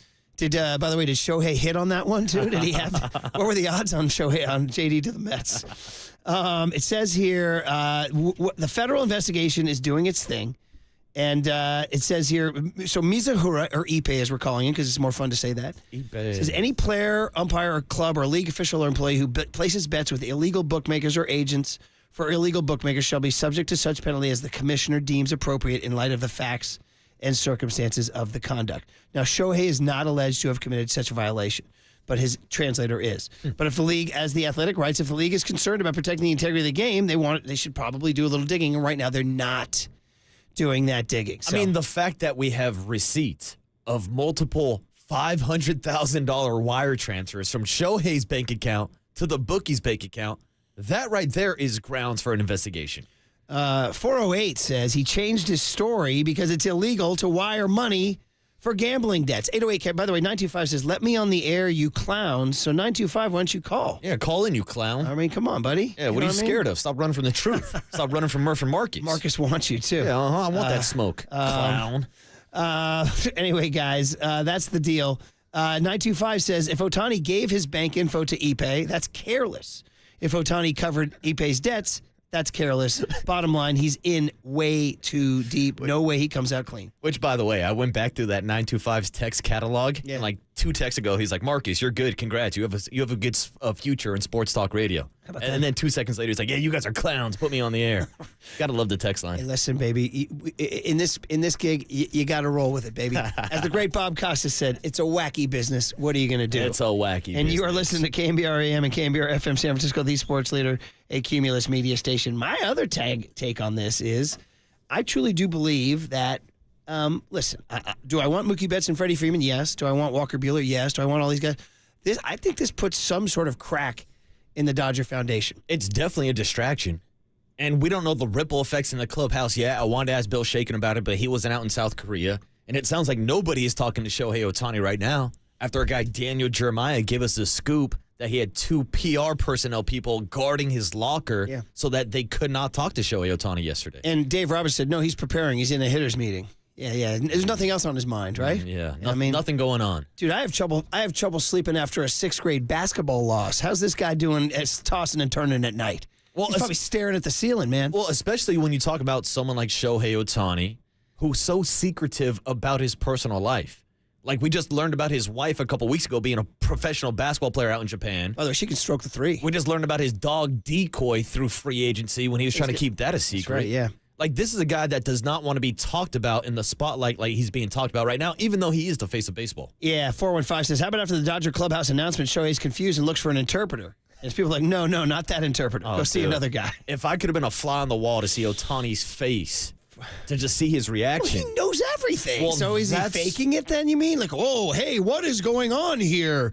I've never heard of this. Well, I want to see what the act was like because we have sound from Jeff Passan, actually. This is our first cut, Tony. He says that when Shohei and Ipe were seen laughing in the dugout together in South Korea, that Otani knew about his gambling debts all along. You can go into the clubhouse, in fact, after the game, and Dodgers players were sitting down, and a group of people, front office people for the organization got up and said, hey, there's going to be a story coming out about gambling. Ipe, would you like to say something? And he was just extremely apologetic. Then they left and went back to the hotel, and at some point there, it seems that is where the story changed. Because the expectation was that, this was going to be running this story based on what Ipe Mitsuhara had said to Tisha Thompson, our reporter, on Tuesday. Then Wednesday, suddenly, Otani's people come back and say, wait. We disavow the information that was given to you in an interview that we helped set up. Instead, this is our statement. And the statement was that there is a massive theft of money that has gone on. We have documents that show $4.5 million in wire transfers out of a bank account to the alleged illegal bookmaker. Now, oh man. So there was an old SNL character. It was either Kevin Nealon or John Lovitz who would say, yeah, that's it. After he would just make something up. He was just saying an outlandish thing, and he'd go, yeah, that's it. That's exactly what this smells of. He stole the money from me. Yeah, that's it. Yeah. Because that's kind of my breakdown, too. Because, again, I think there is an actual possibility that Shohei was trying to take care of his guy and did not know that it was illegal to transfer money from his account stop you right there, down though. to the bookie. Do you think the bookie this gets back to the part of was Shohei really the guy placing the bets? Well, that's the question when we bring up the stories about Ipe being at the poker games down in San Diego. By the way, I want to get back. I want to get to that poker. That should tell you that Ipe is a serious gambler. Shout out the Sopranos poker games, which I believe David Lee Roth made an appearance. Shout out great poker games. Don Nelson has them out in Hawaii with Willie Nelson and Woody Harrelson. You got Tony Soprano in his poker games. Now you got Ipe and this guy Boyer in San Diego. And again, I'm saying it had to be either La Jolla, Carlsbad, or Del Mar. There's no way that thing was going down in the gas lamp. It was going down in one of those oceanside mansions. Anyway, and he meets people. So you just said about I think there is a real possibility that he was I want to circle back to that and saying, so you're saying Boyer extended $4.5 million worth of bets to a clubhouse trainer? Well, he knew that he had deep pockets, apparently, with Shohei backing him. I know, but that's what I'm saying. So Shohei, and you don't tell me that you're trying to tell me that Shohei then wasn't saying, "Hey, throw a few shekels on the Marlins tonight." Well, that's the question. Yeah. If this is a high-stake poker's tournament that this guy is holding, and apparently people are saying that there's multiple celebrities that go to these poker games all the time, then, yeah, if you get into that poker game, that tells me that you have some credibility, at least with your cash flow, and that you have enough backing to at least be at the table. 808 KNBR. Here's the question Curly wants to ask. Are you hoping that this derails the Dodgers season? 808 KNBR. Are you hoping this derails the Dodgers season? Dude, I go down to the text line. The first one I see, Shohei's a degenerate, and Yamamoto has the highest ERA in Major League history. Life is good. Yeah! That's what 415 says. And by the way, the Lovitz crew is coming. They're saying, yeah, that's it. That's the ticket. That was his big thing. He would say outlandish things and then back it up by saying, yeah, that's it. That's the ticket. That's what this Ipe story sounds like. So it's incredible, man, and it's just it's just kind of just blindsided us too. None of us knew this. Now Yahoo put out a timeline and says that they rated, and the timeline was interesting. Went all the way back to 2013 when Ipe met Otani when he was at the Nippon Ham Fighters as a rookie. He was translating for an American player named Chris Martin. Shout out Coldplay. We went over that earlier. You say you do not ride with Coldplay. I'm not a Coldplay guy. Tony is not riding. You're not even if it's yellow. Come on now. No. They have a couple good songs, but I'm not like, that's not the first thing I put on in the car. Let's be honest. This is something you listen to with your girl, right? With your gal. No. No? Okay. No, he's been on Drizzy. He's playing a little Drake. Curly, Coldplay, yes or no, buddy? Thumbs up? Ooh, Curly gives you a thumbs up. I love it. Anyway, 2013, Chris Martin, American baseball player, is being translated for by Ipe. They meet. They are now forever together. He brings him to Anaheim in 2018, gets him that gig. It's all good. The 2021 poker game, that's it. Again, for me, honestly, that's my favorite part of this whole thing. Yeah. The poker, meeting this guy at a high-stakes poker game. And who else was at the table? Yes, that's what I need to know. Exactly. I also want to know what the hell Ipe was betting on. I want to know some of those bad bets. If you're $4.5 million in debt, I want to fade you. I'm trying to go the other way. Do you think he watches Van Pizzi's bad beats and goes, yeah, that was me? You think Ipe or Shohei are slipping Otani little bet slips like my guy Paul Tonelli was slipping me this morning? We did talk tourney for the first 10 minutes of the show today, and Waterboy was lamenting the Kentucky loss. It blew up his bracket. Oh, man, it's over. But he held up this scrap of paper. You guys got to see this thing on you. Look at this thing. Only degenerates. It looks like the state of Nevada. Like he scribbled those things. It does look like the state of Nevada. Great call. He scribbled down some degenerate tips. Do you want to share any of those? Oh, these are. Just one. Just a teaser. Tonelli's big pitch. Just a teaser. He's taking James Madison plus 5.5. Do you like it? First, I got to figure out who they're playing. All right, dude, hang on. James Madison's got Wisconsin. By the way, I'm carrying my bracket in my back pocket. The back pocket bracket. I'm not even kidding you. So, speaking of back pocket, man, my coach, guy I coach with, we need more. You ever heard of the back pocket play you need as a coach in the end of a game? Oh, dude, back pocket plays. Andy Reid's got thousands of them. Yeah, and you know what? This coach and I, we decided our next step as basketball coaches is to have more back pocket plays down the stretch. Hey, JMU. I'm looking, brother. A JMU plus. They're playing Wisconsin. Yeah, I have them. I got a money line. Ooh, I got a money line plus 5.5, Murph. So I you know what? I endorse it. And by the way, right here, I know that listener likes it when I pop my bracket. That's my bracket. Oh, right pop there, that bracket, Murph. I did okay yesterday. 11 out of 16. Oh, same. And I lost no Elite Eight teams. So that's kind of my measure. No Final Fours and no. I did lose 3 Sweet 16s, but I went with a little YOLO on the Sweet 16s. I put Morehead State and McNeese in there. Because why not? What is this? What is this, a federal investigation? Who am I, Shohei Otani and Ipe? I was going to say, John Joe was asking the question if this was going to derail the Dodger season. Me bringing up these bets just derailed the whole segment, Murph. I know, it's just John Joe's not so happy. what we're going to do is go to Rick and Hayward. Rick and Hayward back on the Giants and the Dodgers and Shohei. Rick, good morning. You're on KNBR. Hey, Brian. How you doing today? Hey, Rick, thank you for asking. I'm doing pretty good. We had a tough Little League loss last night in extra innings. But all things considered, it was a 0-0 game after 6. I got to be happy. And then I'm looking forward to a game tomorrow. And I'm going to the Warrior game tonight, so I'm actually pretty excited. I'm going recreationally, and a buddy of mine's driving. So I'm going to have a couple beers, Rick. So how about you? You're going to get a little buzz on for Saturday morning. I'll be coaching. To go and have your little. I'm going to coach hungover. Yeah. Like Buttermaker.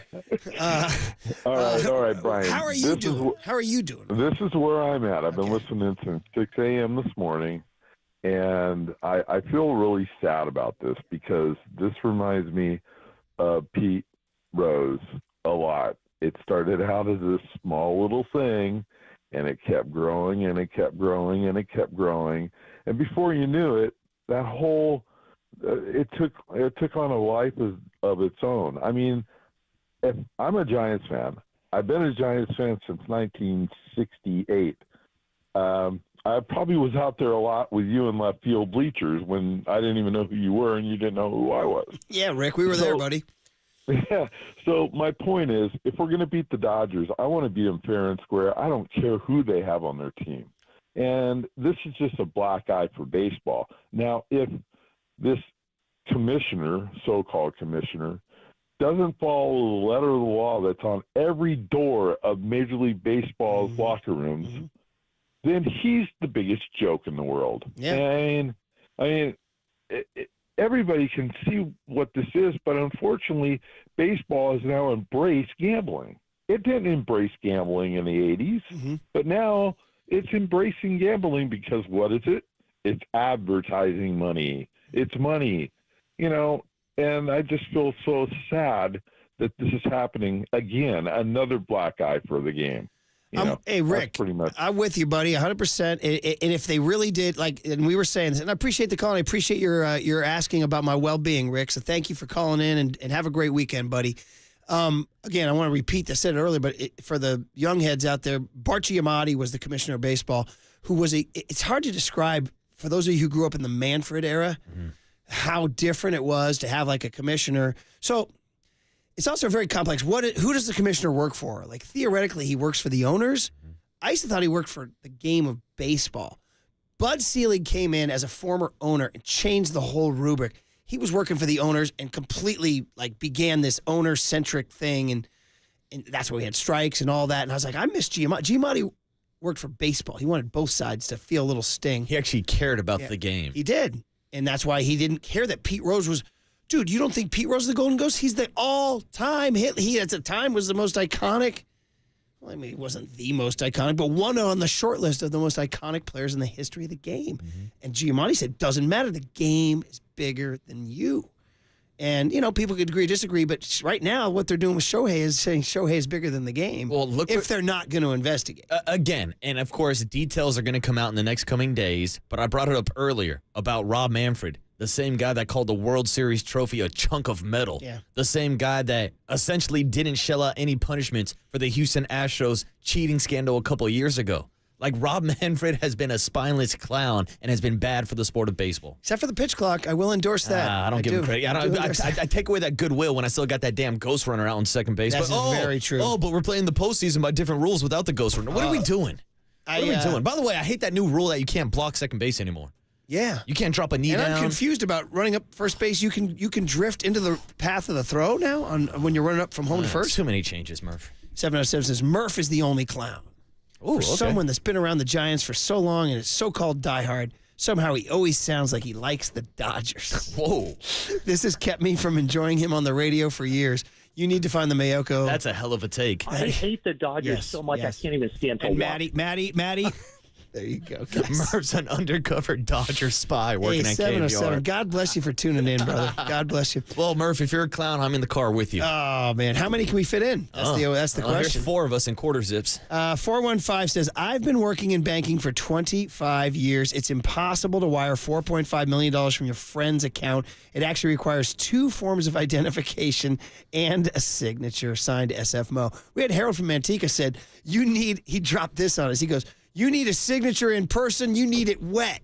We're like, whoa, wet. A wet signature. Wait. Wet signature. That was awesome. A wet signature. Led me to wonder if John Hancock, when he dropped it on the Declaration of Independence, dropped the quill and said, that's wet, and walked away. That's a wet Hancock. All right. Scott Miller's a national baseball writer. He'll have thoughts on this next on the Sports Leader. Yeah, that's it, dig it. Alameda. Shout out to you for supporting KNBR, Alameda's sports leader.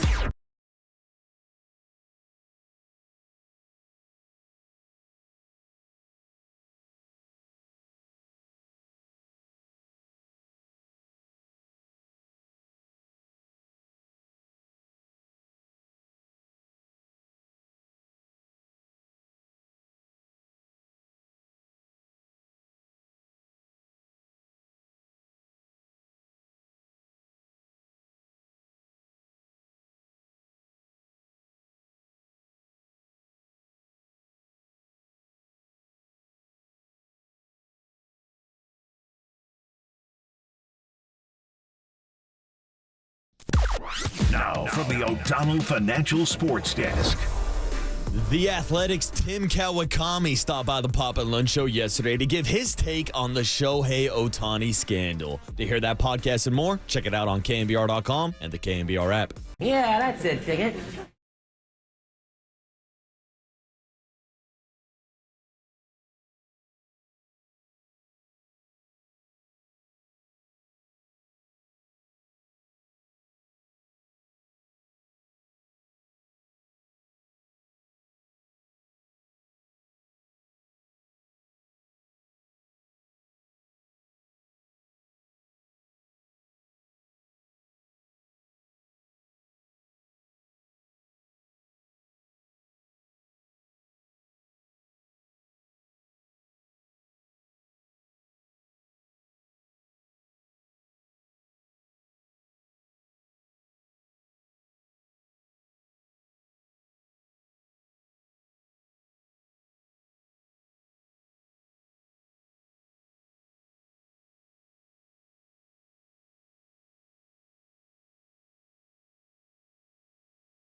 And now, time for the Protect Your Assets with David Hollander Business and Technology Report.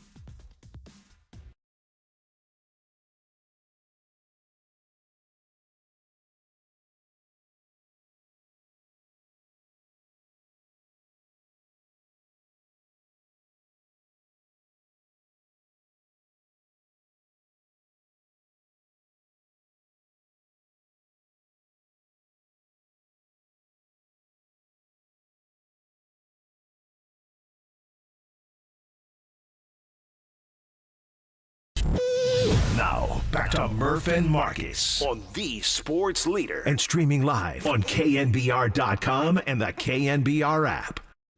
All right. Hey, our last non-reggae Friday before we decide that opening day of baseball signifies summertime, and so Reggae Friday returns next Friday. Will Shohei Otani be on the Dodgers next Friday is the question. Giants, of course, getting ready to come on home. They're breaking camp Saturday. Sunday, they will be in Sacramento. Shout out to the Light the Beam crowd. You guys go check them out. Monday, they'll be in Oakland. That park's still, they got the lights on over there? They got the park. And then Tuesday, they're in San Francisco. And then next Thursday in San Diego, where Bob Melvin told us earlier today, it's Logan Webb Thursday, Kyle Harrison Friday, Jordan Hicks Saturday. And he said he expects Keaton Wynn, too, to be a part of the rotation. So all that stuff is exciting and fun, but pales in comparison globally to the Shohei Otani story, where, man, oh man, we got blindsided with this story that he apparently had authorized, wired $4.5 million to cover Ippei Mizuhara's gambling debts, only to change course within a day and say that he was the victim of massive theft. It brings up all kinds of questions. Let's talk about it with our friend Scott Miller, one of the great baseball writers, been doing it for years and years. You read him in the New York Times. You hear him on SiriusXM MLB radio. Scott, it's good to have you back on, brother. Brian Murphy, Marcus Boucher, Murph Marcus. How you doing, man? Hey, morning, Scott. Hey, Murph Marcus, how are you? Nice to be with you. Yeah, dude, in all your years, you getting Pete Rose flashbacks? Yeah, that's, you can't help but think to that, right? I mean, it's like, you just never know. This came out of the blue. I mean, Otani, it's been all baseball all the time. He keeps to himself. His private, you know, I mean, private in terms of a private guy. He doesn't speak to the media that much. And as far as anybody knows, it's all baseball. And all of a sudden, then a couple of weeks ago, he got married. And of course, that was after the dog earlier last winter. But this is just beyond. I mean, his Ippei, the translator, is his constant companion. He's like Tonto to the Lone Ranger. I mean, he's with him all the time, and you know, in the clubhouse, and you never see one without the other. And they've been so close ever since Otani's come over to the United States to play. And I mean, this is just like, you know, it's stunning. It's like obviously rocked Otani's world and the Dodgers world right now. And where the repercussions go from this, you know, who knows? And Scott, there's the old saying that all press is good press. But in this situation, it doesn't seem like this. Like, are you viewing this as another black eye for the sport of baseball?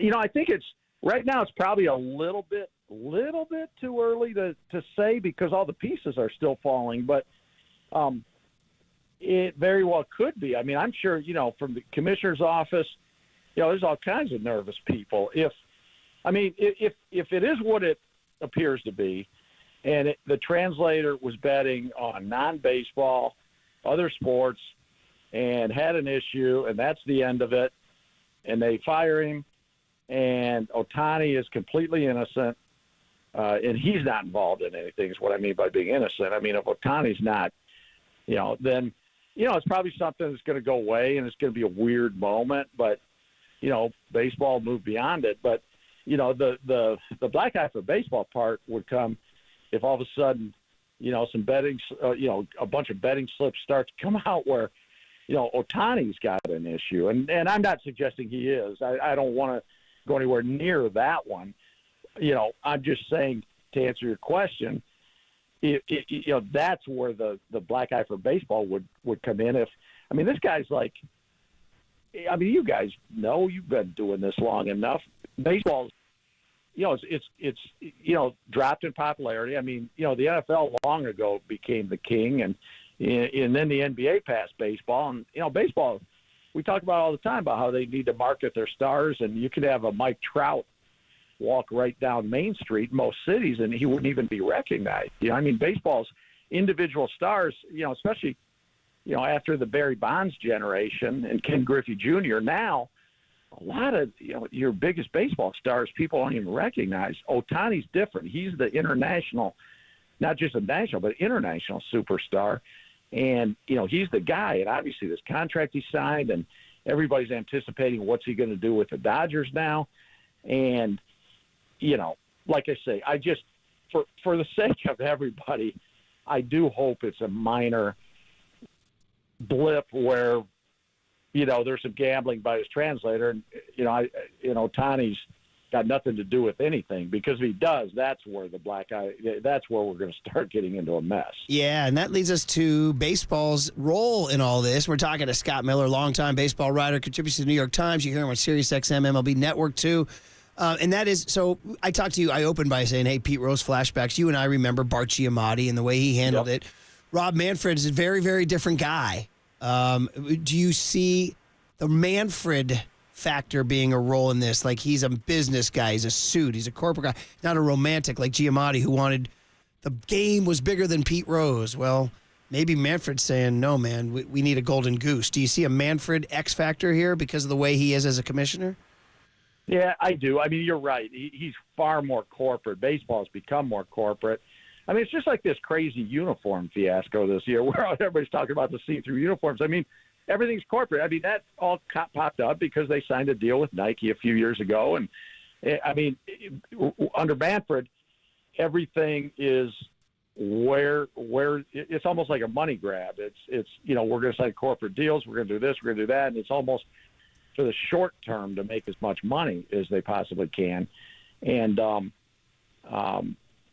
within that, it's a different world too, because, gambling is legal now in so many places. You go back to the Pete Rose day. That's the biggest difference now is, today you've got, even within baseball, like DraftKings and some of these fantasy sites, and, baseball signed off on some of this gambling. Now they monitor everything, but, you can bet on college basketball or bet on this or that or the other thing. Whereas in Pete Rose's day, it was a lot more of, shall we say, a dark art gambling. But, today, so that's where I also think it'll be different, because Manfred won't,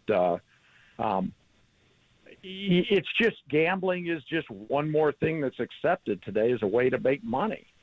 Yeah, and the latest news this morning is that the MLB has still not started an investigation on Shohei Otani. But, Scott, you would think with the obvious paper trails from Shohei Otani's bank account to this bookie, it seems like the MLB has to step in with an investigation at some point, right?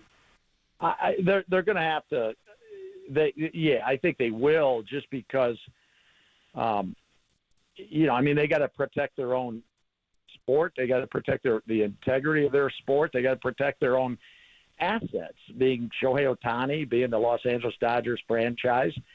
And, they're going to have to get to the bottom of what's going on. Now, I'm in a way, I'm not surprised. I'm sure without any prior knowledge, my strong guess, strong suspicion is, they'll start the investigation pretty soon, like really soon, at least look into it. They have to. But two things. One, this has all just happened in the last, 48 hours or whatever. So, they're going to take a little time, I'm sure, to, get organized. But more than that, it also happened at a horrible time during the season opening 2-game series in Korea. So I think assuming there's an investigation, they have to look into it. I think everybody probably needs to get home from Korea first, and then they start talking to people and start getting into what's what. It's crazy, Scott. And, hey, from our perspective, the Giants' perspective, just wrapping up here with you here, is that, listen, signing Jorge Soler was significant. Signing Matt Chapman was very significant. Signing Blake Snell was, whoa, hey. And listen, the Dodgers still have the stacked roster for days. But, I don't know, a little crack in the foundation here, and then the Giants get Snell. I don't know. We'll end it on this, Scott. Just, you rate the Giants at least a 4.2% chance to win the National League West? Yeah, I mean, why not? I mean, look, it's two things. One, you guys saw what Arizona did last year coming out of that division. I mean, Arizona's a good, young, talented team, and, they got hot at the right time, went all the way to the World Series. So, number one, we all know the Padres have gotten better the last few years, despite the really disappointing year last year.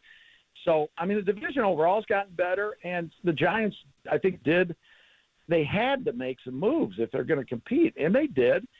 And, it was late, better late than never, but I do think where that's concerned, I think that, I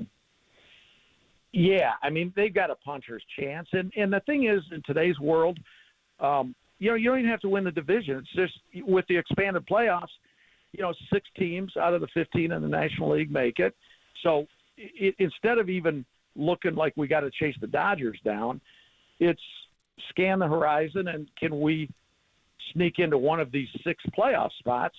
That's what the Diamondbacks did last year, and they took it all the way to the World Series. So, the Giants, who knows this year, but that's the entree to me more than can they win the division. Scott, it's always good to catch up, man. Eve of baseball season. Look forward to your contributions this summer. Thanks, buddy. Great time of year. That and the NCAA tournament and baseball and summer coming. You can't go wrong. Thanks, guys. Take it easy, Scott Miller. There he is, man. Yeah, listen, he just said what, Farhan and all them say. You only need 85 to get in. So, by the way, winning, isn't there, what's that, you guys have, your generation has that thing, wired, tired, like wired. You guys know that whole thing. Is that my generation or your generation, Tony? It's like a meme where you do something's wired and something's tired, isn't that? Where you I don't think I've heard that now. So I'd say like... That might be from your generation. Oh, man. I don't think so because I saw it online. Nobody knows? It goes, it's something's hot, something's cold. Like wired, maybe... Anyway, like wired, winning the wild card and making a run. Tired, winning a division. Like winning a division's out. It's like it's uncool. Like, you know what I mean? It's like, I get it. We can go with the meme of the guy that's looking at the girl walking by. Yeah. You're saying that girl is the wild division card. The girl he's with is the division title. Correct. The girl walking by is the wild card. That's a meme I know, Murph. I got you. And I got you. I think you just saved me. We got you, Murph. Was this Anybody segment with wired or tired? Anybody with wired and I'll tired? tell you what's wired. Our interview with Bob Melvin, Murph. Not tired because the 9:30 crowd, I resist rewarding the 9:30 crowd because you weren't up early with us. I'm kidding, of course. We love you all every segment. Bob Melvin came out from Scottsdale and was just on point. Giants manager Bob Melvin with the freshest news, and he's dropping news too. Dropping news next on KNBR 104.5 and 680, the Sports Leader. It's the Dodgers. F*** them.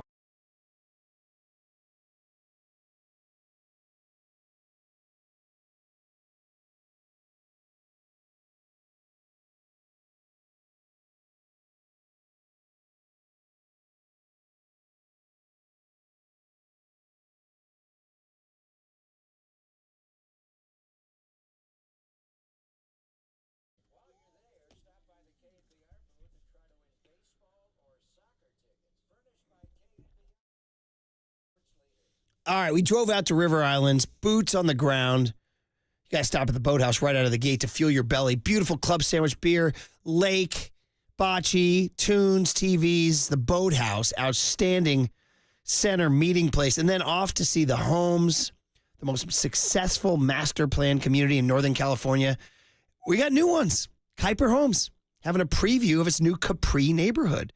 All these neighborhoods have incredible floor plans and beautiful, spacious homes, man. 3, 4, 5 bedrooms, up to 3,200 square feet of space. I mean, honestly, for young families in an expensive Bay Area, it's really an option, man. It's right on a lake, Capri, this neighborhood. Great views, lots of fun.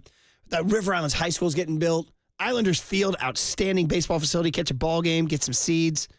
Prices range at River Islands from $600,000 to the $1 million range. Best place to start your tours online at riverislands.com. Hey, we ask, isn't it time for you to discover the islands?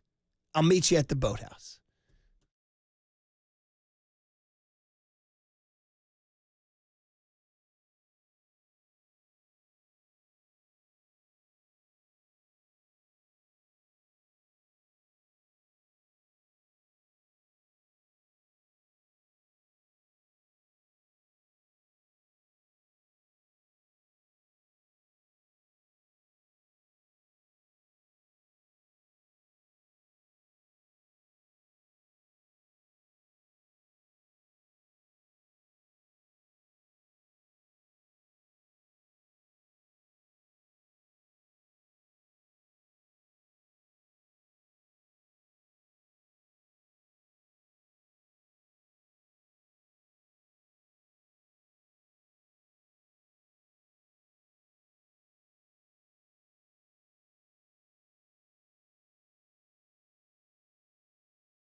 Giants gamers, Murph and Marcus keep your morning moving on the sports leader and streaming live on KNBR.com and the KNBR app. Giants manager Bob Melvin this morning, bright and early in Scottsdale before they break camp tomorrow, came on Murph, Marcus, and talked serious ball. So, Bob Melvin, welcome to the show on the Yuma guest line. And how are you this fine Friday morning? Morning, guys. Yeah, doing good. We're up against it here at the end, which, I think at this time of spring, everybody's looking forward to getting out of here. We still have some decisions to make, and then we come home for kind of a hectic 3 days with Sacramento and the A's for a couple days. So getting close. Okay, so we got a million things to ask in a short amount of time. I'm going to start with the big picture, and that's when you arrived in camp, you did not have Jorge Soler, Matt Chapman, and Blake Snell. Now you leave camp with Jorge Soler, Matt Chapman, and Blake Snell. Is there any way to quantify how different the team is with those guys than without? And what does that say to you about the activity of the front office and ownership? Oh, it's been unbelievable. I mean, and look, and not only have they acquired we got Chapman, Lee, Soler, Snell, Hicks, Murphy, Robbie Ray. I mean, and with all the noise that's going on, during that whole process and the culmination with Blake Snell. So I can't say enough about what ownership and certainly Farhan has done to make this team look a lot different and a lot better. Now, Bob, with these players signing this late in spring training, what kind of problems does that present? I know it's obviously different looking at it through the lenses of a pitcher versus a position player, but for guys like Matt Chapman and Blake Snell joining camp this late, are there any issues maybe slowing down the process of being ready for opening day? Yeah, as far as Matt goes, I think we're in pretty good shape with him. He's gotten quite a few at-bats here and has swung the bat pretty well, and defensively it looks like his legs are underneath him, and he seems to be in good shape going in. Blake, on the other hand, that's going to be a much tougher proposition. We knew when we signed him as late as we did that there's a process for pitchers, and the reason we're here as long as we are in spring training is to build up the pitchers. So he threw a bullpen yesterday. I'm not sure we're going to talk to him today about what it looks like next as far as games go, but even if he does start with us, it's going to be, it's not going to be 5-6 innings right out of the gate. So we're just happy to have him, but we understand that there's going to be a little bit more of a process getting him up to speed and where he normally is when camp breaks. So again, I'm not trying to pin you down into an announcement of when he would return or whatever, but do you guys have a plan for the rotation for the whole first week? I guess the question would be, is there a contingency plan that, given his ramp up, you guys will go the whole first week without him and you have another plan in place? You know what? There are a bunch of different scenarios, and it depends how soon he gets into a game, whether it's this weekend at some point, whether it's Sacramento, whether it's the Giants, whether he needs a more of a simulated type scenario. We're not really sure yet. What I do know is that Logan Webb's going to pitch the first game. Kyle Harrison's going to pitch the second game, and Jordan Hicks is going to pitch the third game. So that's basically where we are right now, and we'll try to figure out the rest. And, Bob, I wanted to follow up on Jordan Hicks because that's a guy that Giants fans have been keeping an eye on this offseason since the signing and since the story came out that he's going to be transitioning from the bullpen to the starting rotation. I saw in his last outing you guys were able to stretch him out to 4 2/3 innings. How's that transition been, and what have you seen so far from Jordan Hicks this spring? Yeah, it's been great. I mean, this stuff's electric. He's just a lot of fun to watch pitch. He's upwards of 100 miles an hour. His two-seamer's sinking just like crazy. The ground ball rates he gets, the strikeout rates. His mindset is, look, I'm no longer a reliever. I'm a starter. He's throwing his breaking ball a little bit more, throwing some split fingers as well to try to add a pitch, as a starter. And his last time out, walked a couple guys to start the game and got out of it with a double play and then pitched fantastic the rest of the outing. And we got his pitch count up to, in the 80s. So, I was a little bit unsure of where we'd go with him being a reliever, but it's been really a testament to his mindset that, hey, I'm a starter now. I don't want to talk about pitch counts. I don't want to talk about innings. I'm a starter, and that's the way we're going to go about our business. Jordan Hicks, relatively quiet from a media and fan perspective, but not from Bob's perspective. He sounds like it's going to be a big thing watching this guy pitch, and so many things to ask about, including shortstop. Bob. And, obviously Marco Luciano was sort of anointed in the offseason as the guy to get the everyday job. And then the Brandon Crawford drama played out, and then Nick Ahmed came to town. And it seems like they say judge you by actions, not words. And the amount of time he's getting out there is telling us, is he the opening day shortstop? Well, look, right now Luciano's playing as well as he has all spring, and he got off to a really late start because of the hamstring. So, that kind of put him up against it. He hasn't had as many at-bats as Nick has coming in here late as well. Defensively, we're trying to create a different narrative as far as defense goes. The ground ball rate that we have with our pitching staff would suggest we need some guys that can pick it up and throw it around. And Nick's always been one of those guys. So, he's looked really good here in camp. The left side of the infield looks a little bit different, obviously, with Chappie and him. But Marco's playing really well right now. So I'm not sure, I'm not going to sit here and say it's Nick for sure. But, he's done really well, and we still have some games left to see where it plays out. And, there's still some roster spots on the position player end that we're trying to figure out. But I will say Marco looks as good as he has all camp. Defensively, he looks much more comfortable in the last few games, and he's been swinging the bat really well. Moving on from the infield to the outfield, Bob, I wanted to ask you about Luis Matos, who leads the team this spring in extra base hits, has 4 home runs, has been swinging the bat really well, but it does seem like there is a little bit of a crowded outfield. So what do you think is the best pathway for Luis Matos to get consistent playing time in at-bats this season? Well, a lot of it, obviously depends on Austin Slater, and he had a little bit of a setback yesterday. He's not going to play today. I had him DH, and he's still kind of recovering from the surgery he had on his arm, and it hasn't gone really smoothly. We've been able to get him in some games and then have to pull him out. He's still feeling it a little bit. So, as far as where Matos goes, has to do a lot with Slater.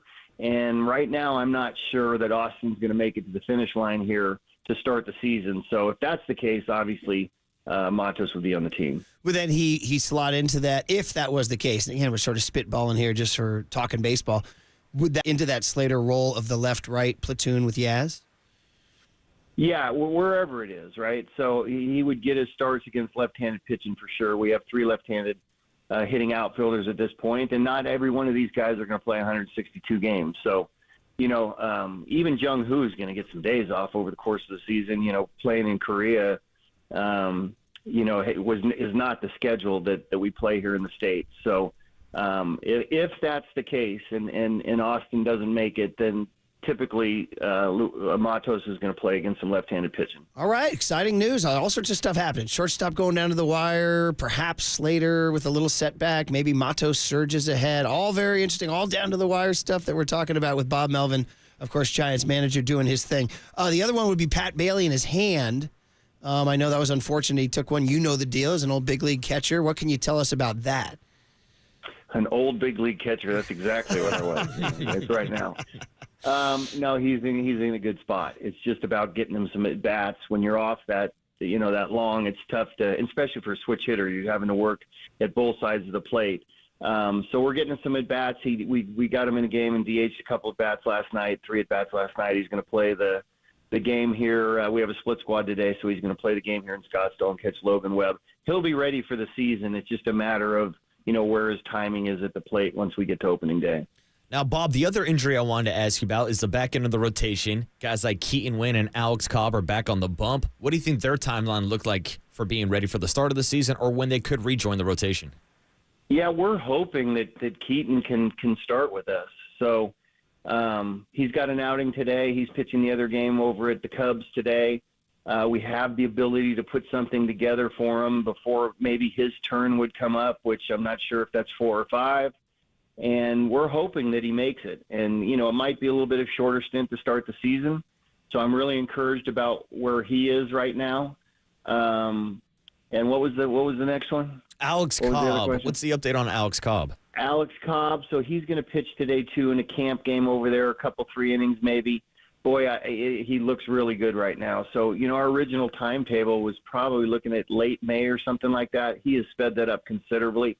I'd hate to put a timetable on it, but he's pretty focused on getting back much sooner than we originally anticipated, and that would be a huge lift for us. All sorts of good stuff going on now. Shifting off this great roster talk to kind of the big picture. Listen, you've been around the game a long time, and I'm not going to ask you to comment on Shohei Otani's scandal or anything like that. But I do want to ask you, you guys read the news and you notice, and teams have distractions. And I'm wondering, is your radar up that the NL West landscape shifted a little bit with some storm clouds in LA? I don't. And look, I'm trying to concentrate on our group and get us to opening day healthy and make sure that we have the right complement of players to start the season. We do play them the second series of the season, so I think you get a little better indication once you're around them and once you play them. But we got enough going on here to where I really don't concentrate too much on what's going on over there as far as, some drama they've had a little bit, but that really doesn't affect us right now. And for me, it's just a little bit of a distraction I don't need. Skilled answer from the veteran skipper. I like it, Bob. I like it. And Bob, I just wanted to ask if your expectations for this team has changed at all since the last time we saw you down in Scottsdale with the signings of Matt Chapman and Blake Snell. Are there any different angles or maybe ways you're viewing this season with those guys added to the roster? Well, you're adding two really big-time players and two of the, most sought-after free agents on the market this year. So, sure, that's going to affect our confidence in who we are. But all along, I really felt like we had a good team. And, health's going to be a part of it. Like you said, with Cobb coming back, and he's going to be a great addition. And at some point in time, Robbie Ray is going to be coming back. We know we have the ability to get better as the season goes along, especially on the pitching end. But I liked our team coming in. I always think, look, if we're the team we have, if we play together and play as a group and everybody gets involved and things start going our way, that our expectations are very high. And now you put in Blake Snell and Matt Chapman on top of it. It increases that. So I feel really good about our team. All right, Bob, it's an action-packed interview that's coming to an end, but I feel like I always have to talk some sort of Bay Area sports with you. So in your bracket, St. Mary's Gales, and is there a Bob Melvin? I mean, you have so many connections from Dick D'Oliva on down. Is there like a St. Mary's Gales connection? Like did Tom Meschery babysit you or something when you were a kid? No, I know Randy a little bit. So, met him a couple times, and man, I love St. Mary's. And you know what, with the Pac going away, which is really disappointing, there's been a little bit more focus on St. Mary's basketball for me, Gonzaga, USF. I love watching that conference and those games. So I know they got a tough draw here against Grand Canyon here in the first round, but be pulling for them for sure. And it's one of those teams that you can't help pull for because they might have some of the resources and recruiting and so forth. The other teams, they always overachieve, and it's really fun to watch them play basketball. Bob, I tell you what, if you do your Mount Rushmore, Bay Area college basketball, obviously Pete Newell. I put like a Mike Montgomery, Callan Sarah. I think Randy's up there in the history. No doubt about it. Bay Area college basketball, right? You with me? Right. And obviously USF. I got to go to what's his face at USF, Phil Woolper, right? Right. Yeah. But I think Randy's probably had a lot of opportunities to go other places, and for him to, remain at St. Mary's tells you a little bit about him too, and his love for the Bay Area and the East Bay and where he's at too. So I'm sure they take pretty good care of him over there. But guys like him could go anywhere they want, and I'm it's great that he continues to coach over there. I'm still angling for that podcast where you and I just break down Bay Area sports history. All right, buddy. So we'll keep that in the back. That's going to be off season. That's going to be an off season thing. I don't think during season. Hey, we're very excited for the ball club, and you guys are coming home, and you added a lot of pieces, and there's a huge buzz. So we appreciate you making some time for Murph and Marcus and KNBR listeners on a Friday morning. Go have a great day, great weekend, Bob, and come on home. Yeah, thanks, Bob. You as well. We're looking forward to that. Very, very, very much enjoyed that. And we will enjoy a big finish with the cooler of content and what Tony learned today on KNBR 104.5 and 680, the Sports Leader.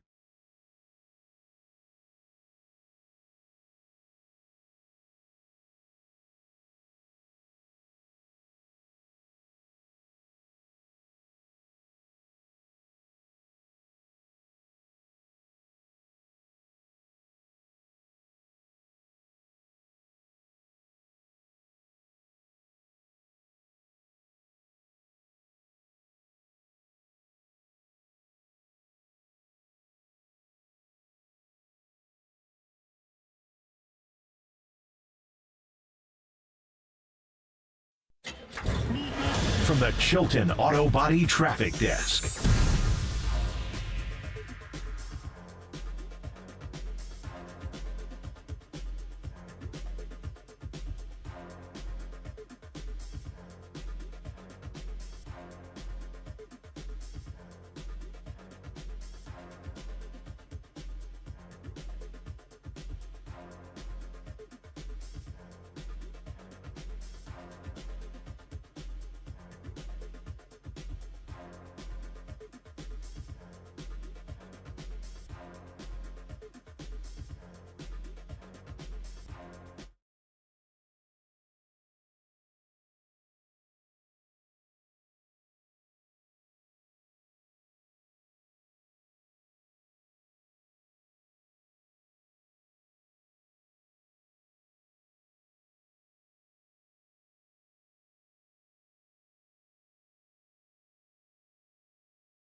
Listen to the sports leader anywhere, anytime. Download the KNBR app. Murph and Marcus continue live from the KNBR Casino Matrix Studio. Casino Matrix Progressive Jackpots are here. Where are you? Just drop in. Please play responsibly. 1-800-GAMBLER. All right, everyone. Chill. This is the cooler. You're not sending me to the cooler of content. Sponsored by Mancini Sleep World. Sleep better, live better. Visit sleepworld.com. And by Marin Health. Marin Health Medical Center and Marin Health Medical Network world-class care. Closer than you think. On the sports leader. Happy Friday, everybody. We got basketball underway. Baylor up on Colgate. FAU up on Northwestern. All fun. But yesterday, the tourney was incredible. As always, never fails to deliver. And now we're saying the name Golke. Golke. In Kentucky right now, it's like Newman. Golke. Golke. Guy named Golke hit 10 threes right in Kentucky's face to lead Oakland past Kentucky. This 40-year-old man named Golke showed up and absolutely busted my bracket taking out Kentucky. I loved it. And as people say, he looked like a high school history teacher. He's a grad student. He has an unorthodox style, too. His shot was a little, kind of shot it up the top of his head. He was like, hey, shoot or shoot. Brother made 10 threes, man. He's a legend now. And oh, by the way, he's keeping receipts. He's not done. This is Golke from the Oakland University team. I believe they're their nickname. Oh, I had it. Darn it. Golden Grizzlies. Here he is doing the NC2A official interview after the game. We're not a Cinderella. That was us. That was it. We're not a Cinderella. So good. He was like leaving. He's like, oh, by the way, we're not a Cinderella. You're a 14 seed. Well, yeah. By the way, who they have You next. are a Cinderella. What are you talking about? And is it a bad thing to be considered an underdog or a Cinderella team, especially in this tournament? You could have asked that for a segment earlier today. You can't do that at 9:54. Oh, I'm sorry. Oakland will play NC State. Another Cinderella. Maybe NC State's walking around saying, We're not a Cinderella. Thank you, Tony. Next up is, guys, listen, United Airlines had its share of bad pub lately. Ooh. Hey, now. But given that it's a San Francisco-based company, employee, my sister works for United, all that stuff, we're going to give them credit for this very funny meme they had sent out. You know, they always say flight attendants will be coming through the aisles. You always have to get that. And dude, I'm that guy, too, because I always brought on a bottle of water. I got packs of gum. I'm always tossing stuff in that trash. Oh, I've seen you scramble on a plane. So they have the United Airlines lady walking through. It said, United Airlines will be coming through your aisles collecting your brackets. Very funny. A bunch of guys like Marcus are seen crunching up their brackets. Here she is, yes. Brackets. Very good. I got to give United some love. That's me that. right now, Murph. Tearing up my bracket. Hey, don't tear up Tonelli's scrap. Don't tear Tonelli's scrap. I got to keep those bits. That was pretty good. I like that. Brackets. Guys are just crunching them up.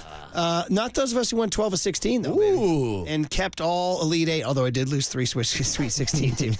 We won't talk about that. Blake Snell talking Marcus's language. Talking the Bay language. Andre Nicotina. You're damn right, Murph. Here he is. I'm a rap cat, man. You didn't know that. 3 a.m., man. We bumping Bobby Womack. The homie too long, the bullets follow. That's why I smell like top of Tony Farrell. Gummo with the Dungeon Barrel. A rap cat with the false apparel. I put my rhymes on your blog and I run it just like Little Darryl. Money and gold, man, don't come for free. Man, I don't have no competition. All I got is enemies. I turn around like a tornado, rock it like a baby cradle. Call me Dr. J if you a baller and it's getting fatal. I make a C-boot, angle jump, make them to the Bay Bridge, make them strip, tell them jump. I don't know why I get high. I'm so in love with money, I keep spending till the run dry. Hot like the kettle when the pedal hit the metal. Pinocchio, you know, son, with your pedal. Hello, deep fried, it's like Friday fish, a lot of hot sauce. Now we got it popping in this. Dude. That's 2 straight Blake Snell raps we've played now. And I'm sold. The fact that he's going word for word with Andre Nicotina. Murph, we're talking about Do you think this guy has chops? You think he can? He's got bars. I told you he's a West Coast baseball player. Reminds me of a lot of guys I used to hang out when I was playing ball. But Murph, we're talking about a real possibility of the 2 starters in this rotation, both Logan Webb coming out with Killer Whale and maybe Blake Snell starting off the game with little Andre Nicotina. You know what I just did right now? Right now on my phone, I just added Jungle to the playlist for my kids. A lot of hot sauce in that rotation, Murph. Okay, very good. We got good. it popping in this beat. Well, that was good. Was that him in a car or something or what? That was him like on one of his live streams because he's also like a Twitch gamer. So that was him just busting it out on live stream. Yeah. Dude, Blake Snell now your favorite Giant? And this is like before way before he was coming to San Francisco. The fact that he even knows Andre Nickatina, who's a Bay Area underground legend. I heard the Bay Bridge dropped in there. Is he your favorite Giant? I mean, he's climbing up that list. He's climbing up the list, And Murph. finally, the youngster who's got an open mind to learn about the world. Murph and Marcus want to know, what did young Tony learn today? Well, so the joke is he's very, very young and innocent. Hey, I know that now. Okay. All right. Needs to know. Light list today. Kind of a deep pull. I get, Stanley Kubrick, A Clockwork Orange. Mm-hmm. Were you interested at all? Do you want to check it out? Kind of a trippy flick now. Yeah, I looked it up. 1971. How you feeling about it? Didn't look great. I saw like a picture of a guy with his eyes like being pulled open, and I was like, yeah, not for me. That's exactly what you were supposed to see. I got you want a confession from me, Tony? What did old Murph learn? Never watched A Clockwork Orange start to finish. Wow. Only seen clips, chunks. Only break it down. Tony, like you and me, doesn't appeal to me. Wow. Doesn't appeal to me. You're more of a Shining kind of guy, Well, big time. And Full Metal Jacket. Yeah. And then finally, Scott Miller slipped one in that I asked you about. Lone Ranger and Tonto. He was talking about Shohei and his interpreter. Are you down with the Lone Ranger and Tonto? I went right over my head. I had zero idea what that was. So what if I told you he was like a cowboy hero from like the 30s, 40s, and 50s who rode around with a white hat and a black mask, and he had a Native American compadre by his side? What if I told you there was a very funny joke about the Lone Ranger and Tonto riding through the desert, and then a bunch of Native Americans are charging at him from the north, and he turns to the south, and a bunch of Native Americans are charging from the south, and he turns to the east, and a bunch of Native Americans are charging from the east, and he turns to the west, and a bunch of Native Americans, and he says, "What are we going to do, Tonto?" And Tonto says, "What do you mean we, white man?" Great joke, right? Nice. Clean joke, right? When the world's working against you, you tell that joke, right? Nicely done. I hope I didn't get fired for telling that joke. I could. I won't be here Monday, but I think it's okay. I think you're all right, I think it's Murph. okay, isn't it? Yes, all right. It stands up for our true Native Americans. You know what I mean? Homeland Security since 1492. You ever seen that T-shirt? No, I haven't. That's a solid tee. That's a solid tee. I always give a fist on that one there. It's a nice tee. All right, guys. Well done, young Tony. Well done. That's all. Great Friday. Bob Melvin was fantastic. We come back Monday. The boys will be back in town. They'll be in Oakland on Monday. Okay? We'll be back Monday, and we'll be here next Friday talking Giants baseball and getting you a Reggae Friday. And where will Shohei be on Monday? All right, Young Tone, great job, buddy. And John Joe, way to sweat it out today. I saw the flop sweat. On KNBR, when it's time for a change, think Speedy Oil Change and Autos Service. Your trusted oil change, tune-up, and brake experts. You are listening to KNBR AM and KNBR FM San Francisco, the sports leader, a Cumulus media station. Oh, yeah, a wet signature. You know what, Jack? I can't comment on it, man. Anything with that, the meeting, can't comment. Sorry. Again, can't say anything. I'm sorry. I apologize. I have a gambling problem. That's the end of the game.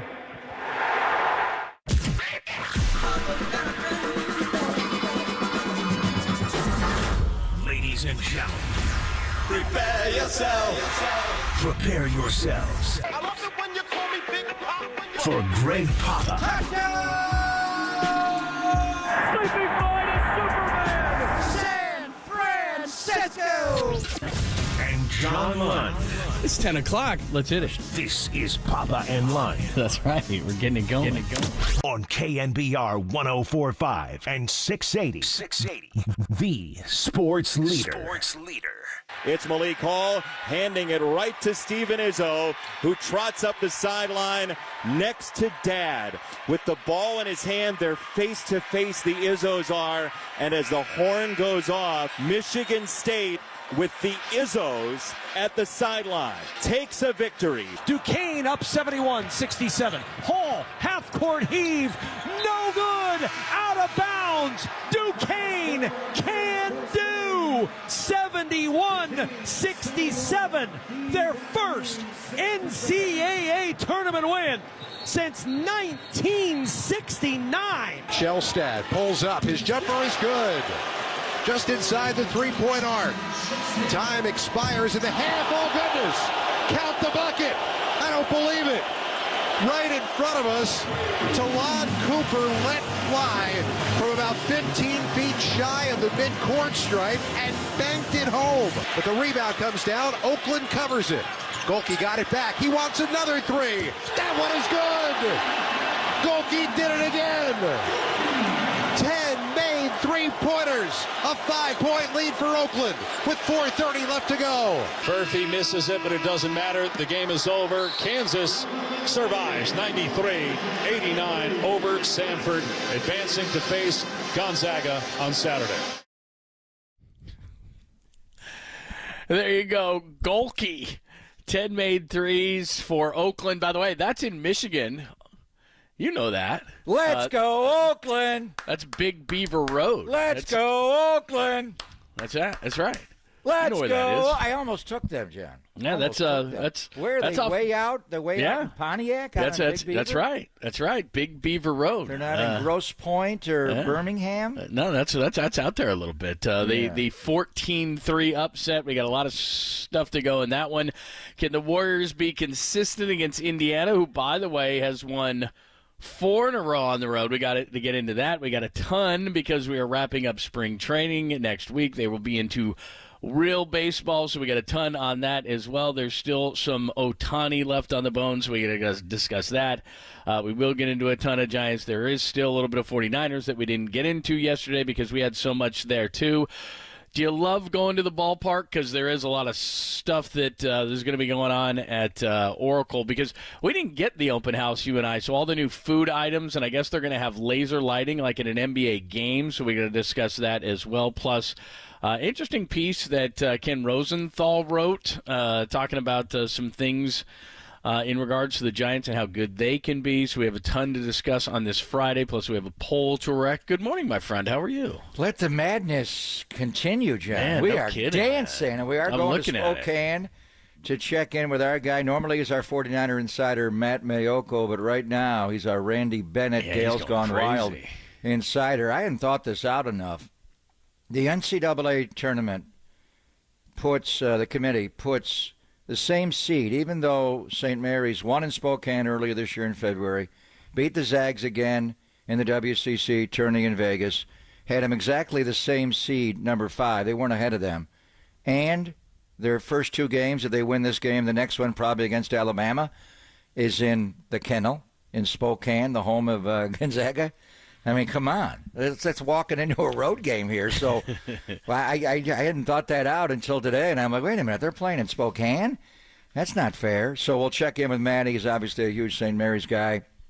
Kyle Smith, watched him last night, our friend who was on Randy Bennett's staff. Nice run down the end there. I thought a number of years. Kyle's a really good coach, and known him a long time. He looks a little different than when I hung out with him during the Patty Mills run and Omar Samhan, but Klay Thompson's came back in that game. There was, some great basketball going back and forth. Drake played well, but overall, and then in the end, Bill Self survives, even though that looked like a clean block to me, one of the great chase down blocks I've ever seen. He didn't touch him at all. To be able to not hit his body going up and get it from behind was just incredible. But the story of day one of the madness, and we just heard Golke, the guy shoots nothing but threes, so you may want to go out and get him beyond the line. Made a couple of free throws late in the game to pretty much ice it on his way to 32, but he was 10 of 20 beyond the line, and that's a huge win for Oakland, not from Oakland, California, suburban Michigan. But what do you do with Coach Cal now? And I was around him quite a bit when he was in the NBA. He'd go back and forth, and he got a big payday from the New Jersey Nets years ago, and he's a tough guy to deal with. Patino is likable in many levels. He's not. And what do you do with a program that recruits the way they do? And, a couple of years ago it was St. Peter's that knocked him out, and now it's Oakland. He always had the possibility of jumping back into the NBA. That is not going to happen. But doesn't that just epitomize where college basketball is, John?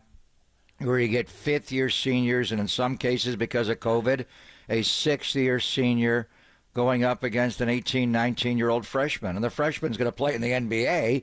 He's going to be a one-and-done. But at this stage of their career, development or lack thereof, that's why we're seeing so many upsets where the hell is Oakland knocking off Kentucky in the first round of the tournament? Yeah, in fact, I think it was Jay Wright yesterday saying that the days of that freshman team, and I think Calipari years ago, I think it was John Wall and DeMarcus Cousins and all the talent of the kind of the one and doneers. He said that time is done. That time is over.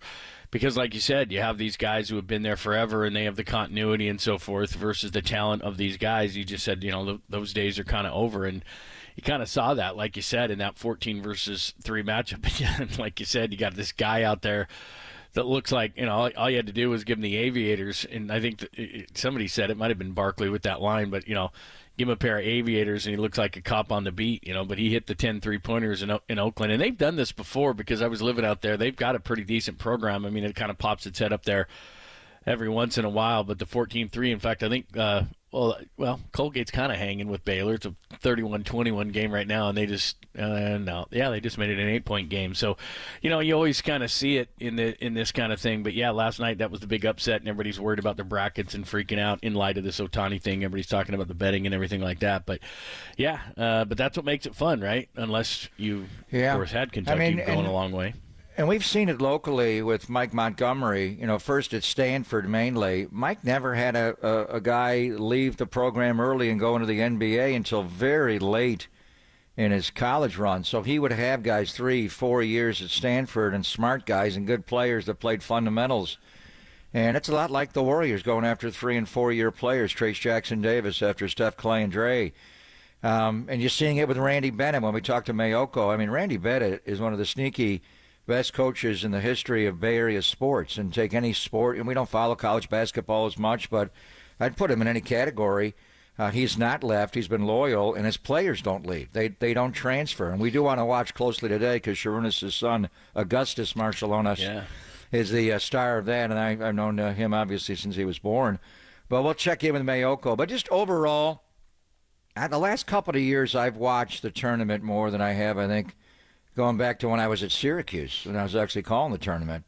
And because I worked in the NBA for so long, I just didn't have time to watch college basketball and really didn't have time to watch March Madness. Then when I did watch, John, I was completely an NBA snob. I was like, seriously? Can anybody beat anybody off the dribble here? I mean, come on. These guys can't play. But when you watch it, it's a different form of basketball. And the one thing is how much zones they play. And it seems to me the teams that are less skilled, that have the 4th and 5th year, seniors, and in some cases 6-year seniors with COVID, they play a lot of zone. And zone on all forms of basketball for decades was so frowned upon. You played, Bobby Knight would make fun of you, and I'm wearing the Syracuse garb. Jim Boeheim did nothing but sit in the zone later in his career and won an NCAA championship doing that. The Temple of Zones, John Chaney wrote a book on it, the great coach at Temple. But you're just seeing so much zone, and it seems like, a team that's not skilled, doesn't have great foot speed. What do? They don't try to match up with you.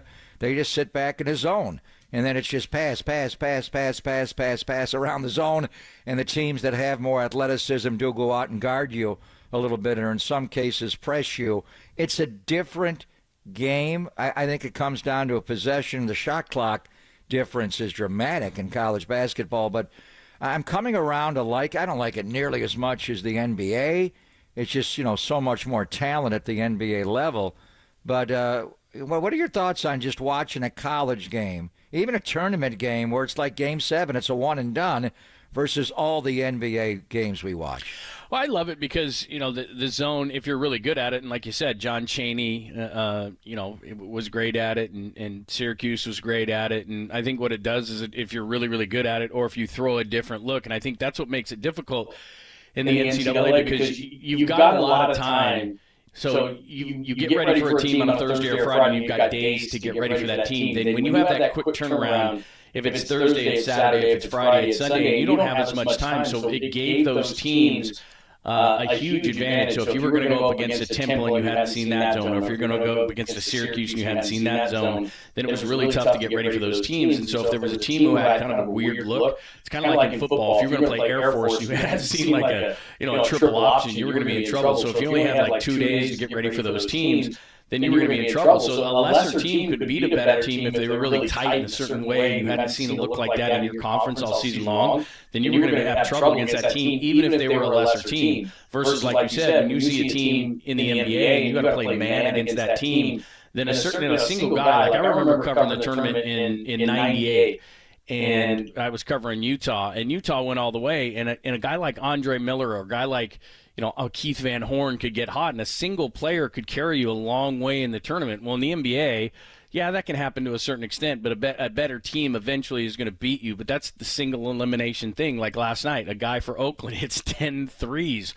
Well, hell, you don't know that that's going to happen. So I think that's the greatness that's going to do it. Eventually, that team is going to be done in because then you can hone in on it. But when you have that quick turnaround, the Thursday to Saturday, the Friday to Sunday, anything can happen in a single elimination tournament. That's kind of the greatness of it, right? Yeah, without a doubt. But I mean, you see a lot of upsets on day one of the tournament. That first Thursday yesterday, and we'll see what happens today. Baylor does have a 13-point lead over Colgate. Our FAU, Florida Atlantic, they were Cinderellas of last year, John, going all the way to the Final Four, and they're leading Northwestern by a point at halftime.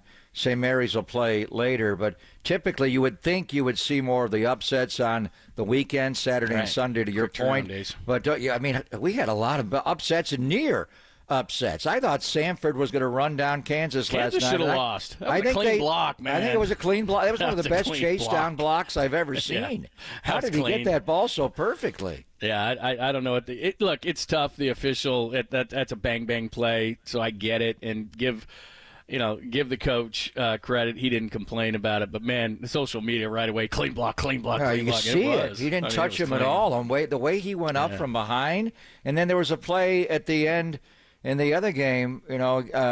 Drake's game against Kyle.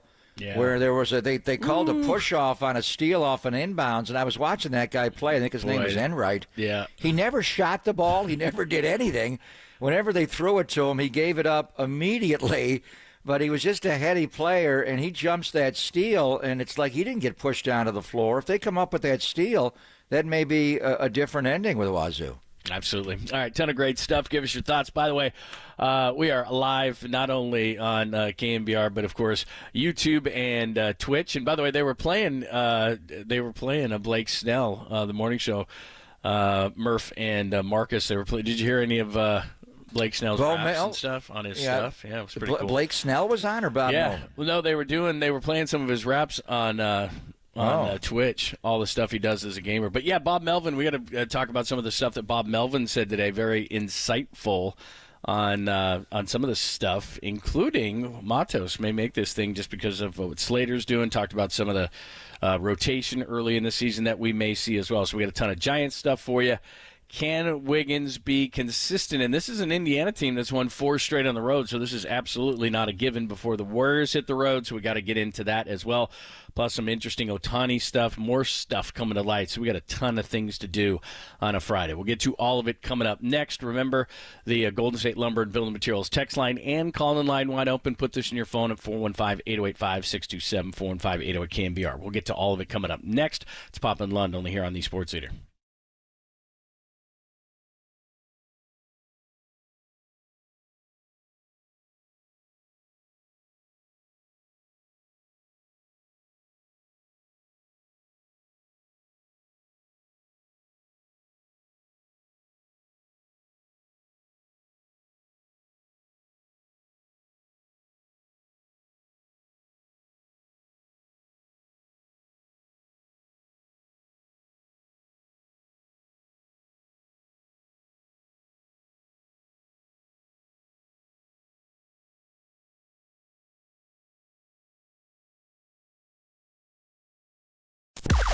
Now, from the O'Donnell Financial Sports Desk.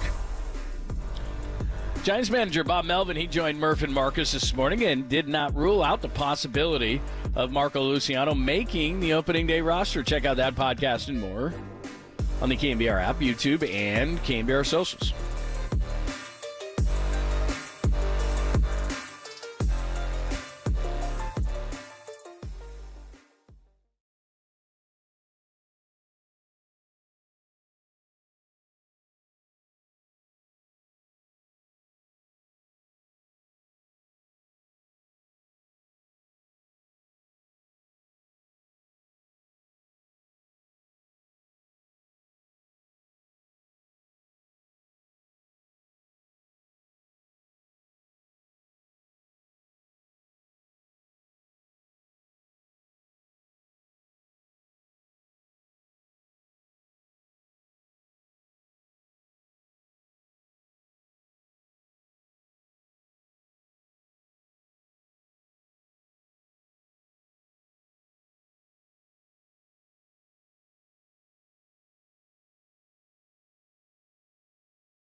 Wherever you are around the globe, stream your proud home of Giants baseball 24/7, 365 on KNBR.com. This is the sports leader.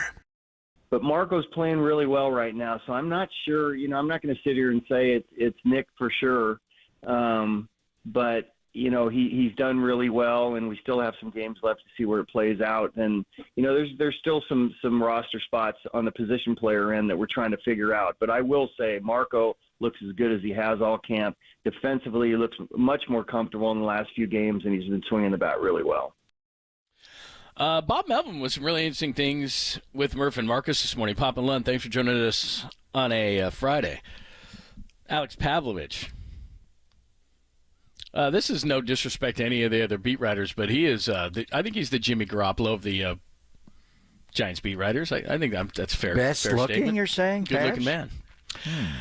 That's a surprise to me that Luciano might still make this team. He has been red hot. He also said that because we may not have all health in the outfield, that Matos could be a guy. He also said that the starting three, Webb, Harrison, and Hicks, that's not a big surprise, but letting a little bit out of the cat out of the bag there, that there could be a possibility that a couple youngsters make it, and those are the starting three. What do you think there? Well, Matos, we figured he would have a chance to make it all along. Whether or not they kept a fifth outfielder would be the determining factor, and Slater's health. And Slater's been in and out a little bit. But Matos, he had another extra base hit. Yesterday, I was listening to Joe Rizzo on the webcast, audiocast on sfgiants.com. Joe does an amazing job, by the way.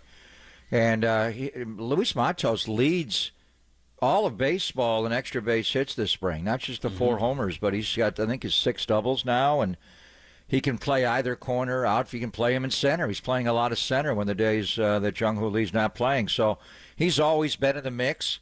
I think there's even if Slater's on the opening of the season 26-man roster, it'll be hard for Matos to be on. Plus, they do want to play Soler a little bit in the outfield, or Soler wants to play a little bit in the outfield, maybe once a week in left. He played mainly in right in Miami. I'm not sure you want to do that. But he's got a decent arm, but he profiles more as the left fielder with the group you have around. But anyway, and that would allow Wilmer to get in as a DH maybe once a week in that spot. And obviously Soler's not going to play every single day. But in any event, Matos is, I think his time is right. We were talking a week ago, and I'm like, are they going to send Marco Luciano, Casey Schmidt, Luis Matos, and David Villar all down? And it looked like there was a strong possibility. And then Patrick Bailey's back in DHing and catching more. And he actually got hit on his right hand, not his glove hand.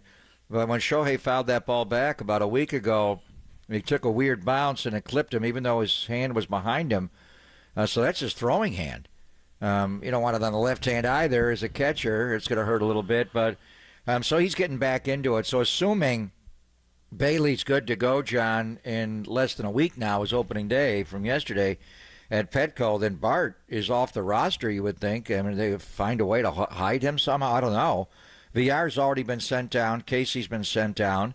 And the two that are in limbo is Luciano and Matos. We spoke about Matos' situation. Luciano's just swinging a different bat.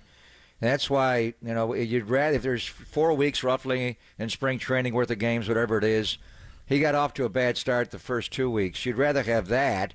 Now, as a young player, you don't want to struggle at all. You want to impress. And Nick Ahmed looks good. But Marco is a different hitter, and you could see it over the weekend. A few at-bats that I saw against the White Sox on Saturday, even going back, where he has plate discipline. He's not chasing pitches off the plate.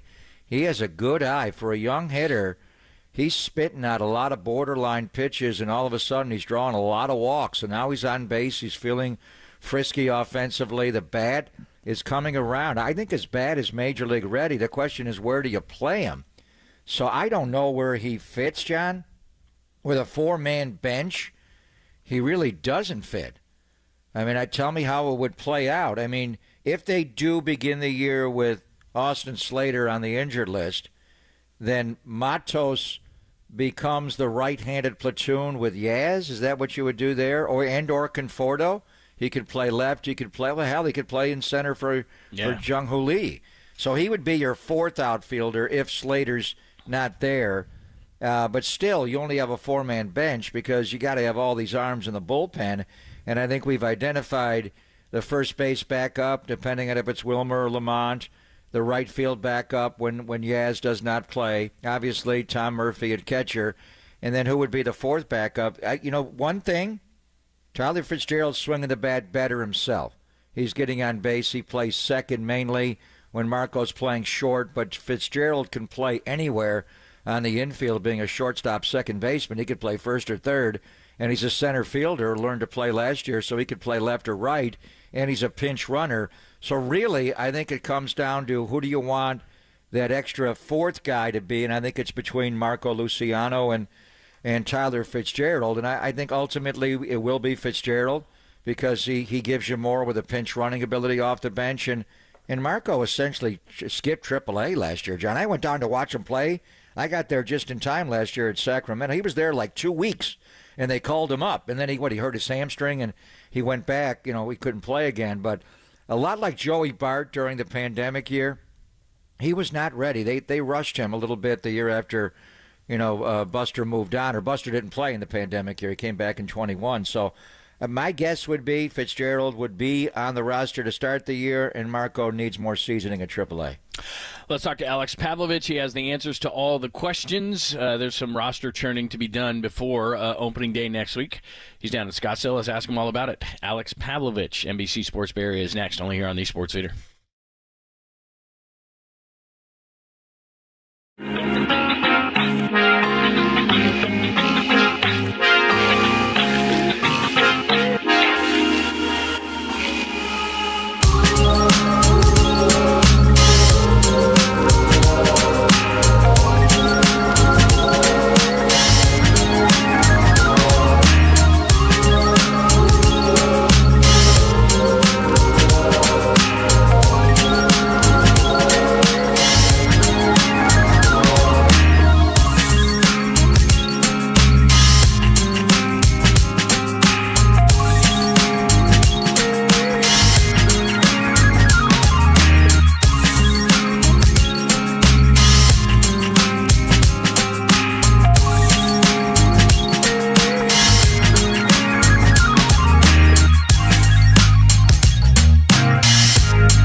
Listen to the sports leader anywhere, anytime. Download the all-new KNBR app. We are your proud home of Giants baseball. KNBR 104.5 FM and 680 AM.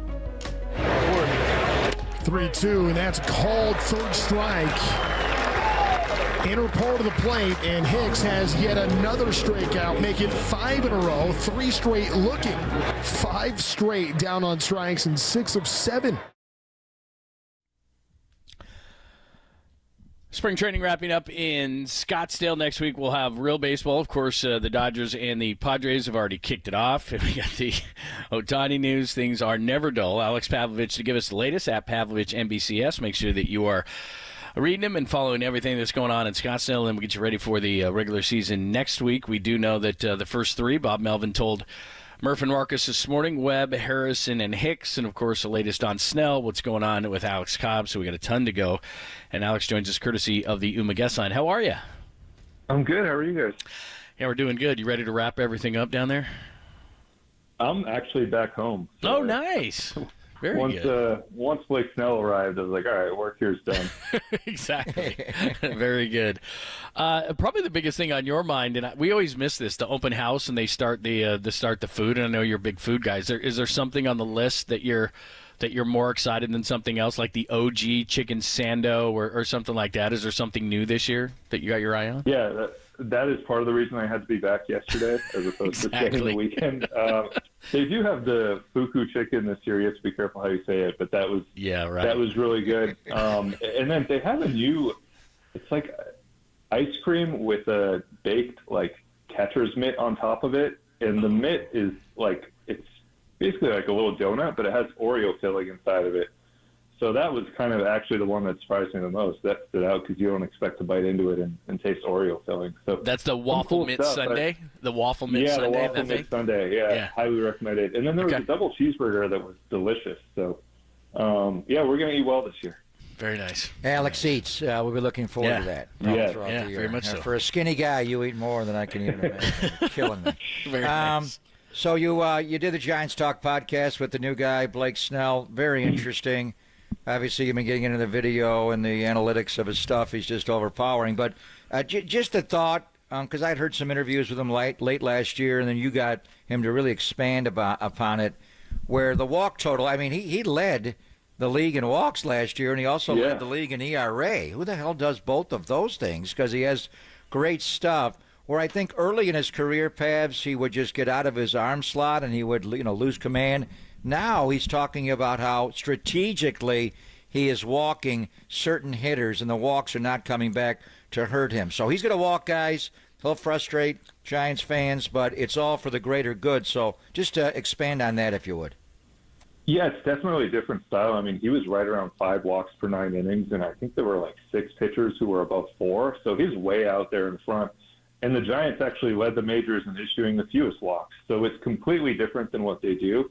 But it works for him, and I think you've seen him. I think it's the best 4-pitch mix in the National League. And he can go to all 4 pitches. He can get out of at bats with all 4 pitches. And, the danger is last year, and I know even over the last month, talking to some people who were with him last year and some people who know him well, the fear is that, like, some of those bases loaded situations where he would get a couple strikeouts that, someone drops a double into right field, and it's a little bit different this year. But I think he's just really comfortable in those situations. He's not going to give in. It's a guy who gave up like 72 hits over his final 23 starts. So he's just not going to give up hits. And he kind of figures if he walks you, he'll get the next guy. And if you go through some of his appearances against the Giants last year, there are some times where you can see like 2 outs, runner on, Austin Slater comes up or Wilmer Flores comes up, and he walks him and then gets the next guy to pop up. So it's worked for him. It's a high-wire act. I think Giants fans are going to be nervous at times, but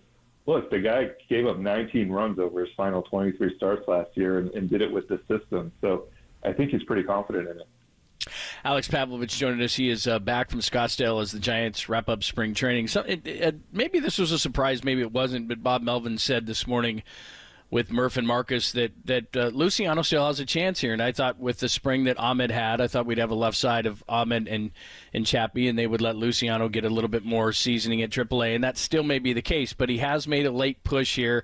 He has been hitting the ball a lot better.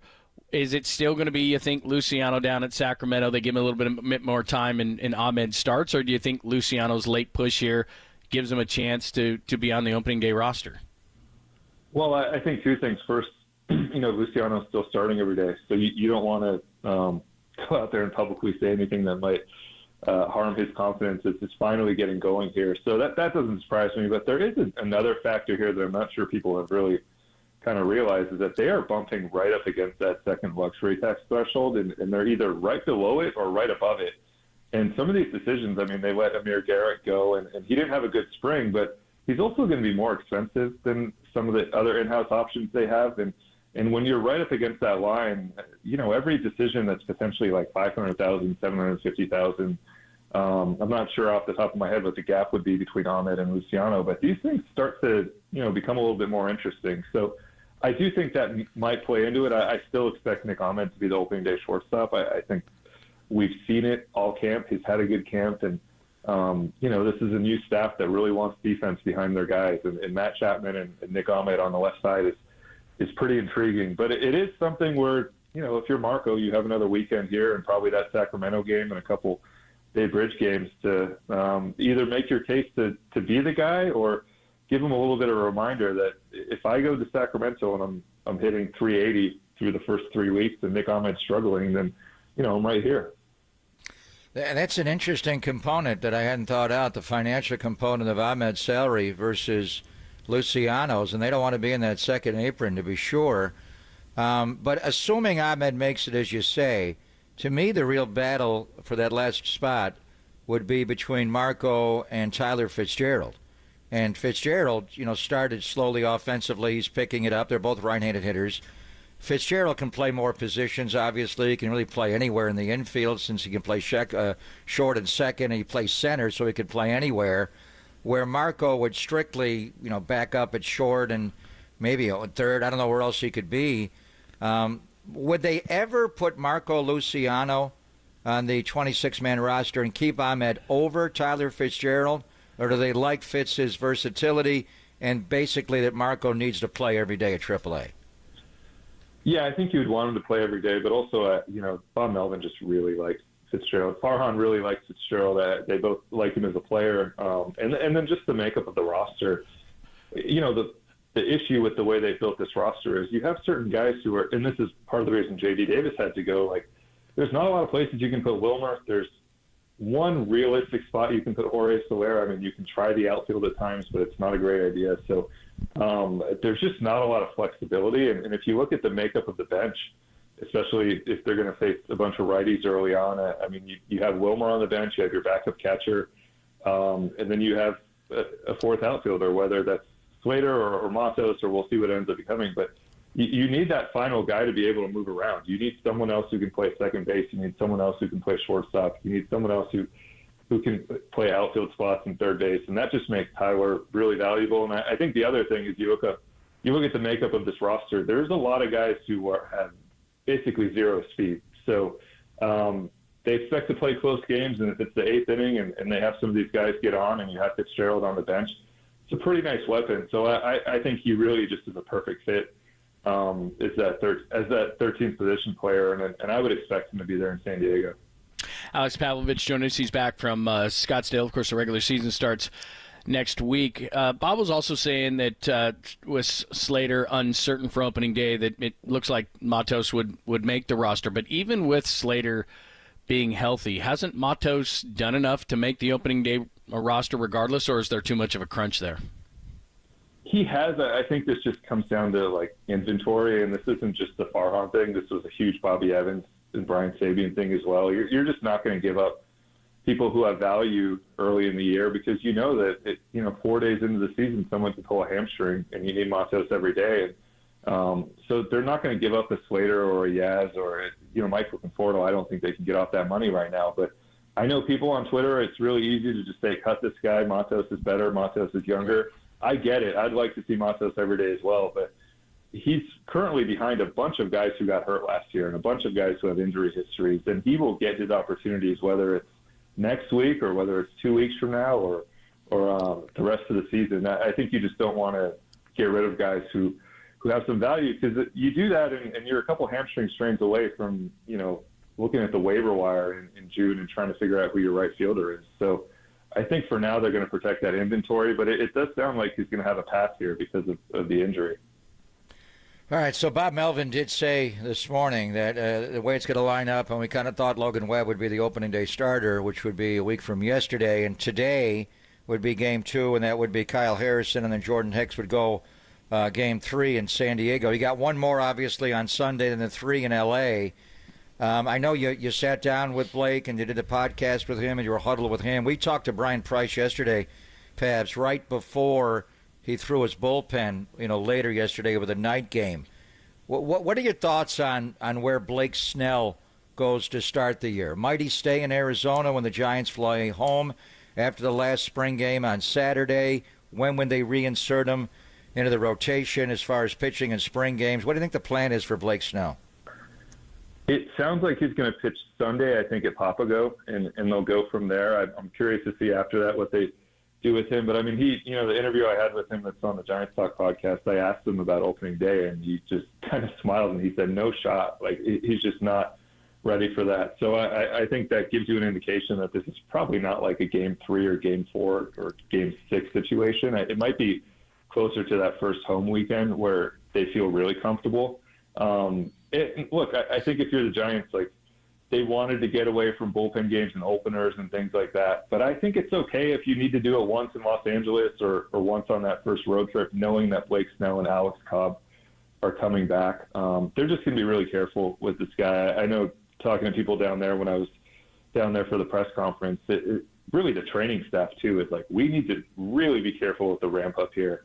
And he's a guy who's been a slow starter at times in his career. And look, for Blake as well, like, there's a lot on the line. He wants to opt out at the end of the year. So I don't see a whole lot of reason to rush him through this first road trip. Padres come into town after that. I think that probably makes more sense. You also said, you tweeted this out about an hour ago, Alex Cobb will throw about 40 pitches today in a minor league game. What do you see his track? What is that going to be like? It's an interesting one because I think if you asked him, he'd be ready to go at Petco Park. And, 40 pitches today, and maybe you throw a long bullpen session at Oracle at some point next week, and you're ready to go. But it's another one where I think they're going to be careful, and, they have some roster decisions to make. So I think we're going to see him really early. I mean, I had heard 2-3 weeks ago that he was going to be back before May 1st, and that was before he kind of accelerated the whole timeline himself. So everything's gone really well. He's pitched in some minor league games. He's getting that pitch count up, and this is a progression. It's like 25, 40. The next time out will be around 60. So if you're at 60, you're ready to do that in a big league game. And this is a veteran. He knows how to go out there and get through 4 or 5 innings the first time out. So I wouldn't expect a whole lot of minor league action for him. I think he's going to be back pretty soon. All right, so obviously without Cobb and without Blake to start the year, you're searching for that 4th and 5th spot, and you said they may go opener a little bit, but today the Giants are playing a split squad game. Logan Webb's going to pitch against the Cubs in Scottsdale. The other team is going to play the Cubs at Sloan Park in Mesa, and Keaton Winn is going to start that game, and I think he's up to like 25 pitchers or so. And then you got Mason Black in the mix, and then Landon Roop through last night's game, and man, was he dominant. Yeah. And that curveball, I mean, I know you guys have been writing about it. That curveball looks like Blake Snell's curveball to me. It starts low and it's a dirt ball, but he pitched 3 no-hit innings, and he's starting to move a slider into the fastball curveball mix. So where do you see them going with the 4th and 5th spots? How big is the outing today for Keaton Winn? And does Landon Roop make this team as a swing guy and somebody you could pitch out of the bullpen, do you think, to start the year, Pabs? I'm glad you brought him up. I mean, he's somebody who basically from the start of camp, you'd just be standing around in the morning and asking the catchers or asking other guys, like, who stands out? And he just was brought up over and over again. And we've seen the stuff. I mean, he's running that 2-seamer up to 97. He can work it on both sides of the plate. The curveball's the best in the system. I mean, it's really an elite pitch. So he can go out there right now and get out to the big league level. I think for them it's going to be kind of some roster math and trying to figure out, if Nick Ahmed's your shortstop, you need a spot for him. They potentially will need a spot for a non-roster reliever.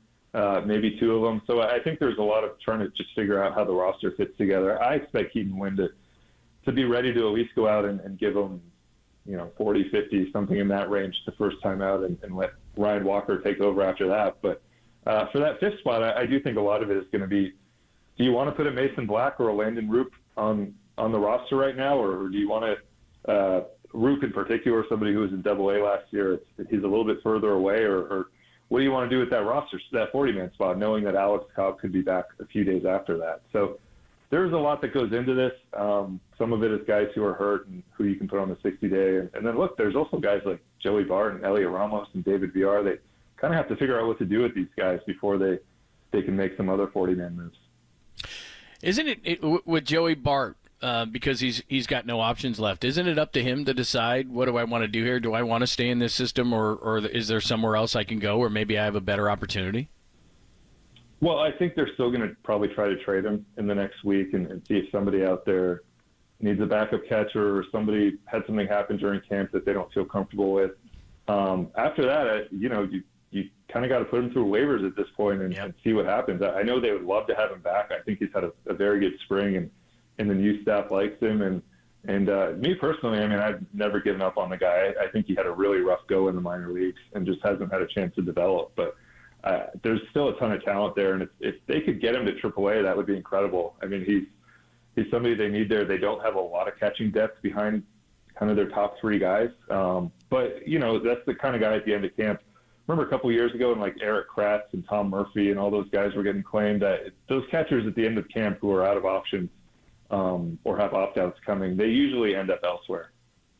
Yeah. Well, I'm impressed. It's nice and quiet in your house. The little one, I don't hear anybody crying behind you or anything. I'm standing in the bathroom. I think he might be sleeping. So. Oh boy. I'll go out and see how check out. That is funny, man. How old is he now?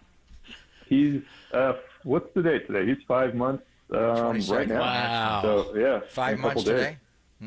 5 months in a couple days. So yeah, he's getting there. Hold him down. You don't want him walking early, then the lamps start breaking. You don't want that. He started rolling over in his sleep, and any parent I guess would know that's the scariest. That's for sure.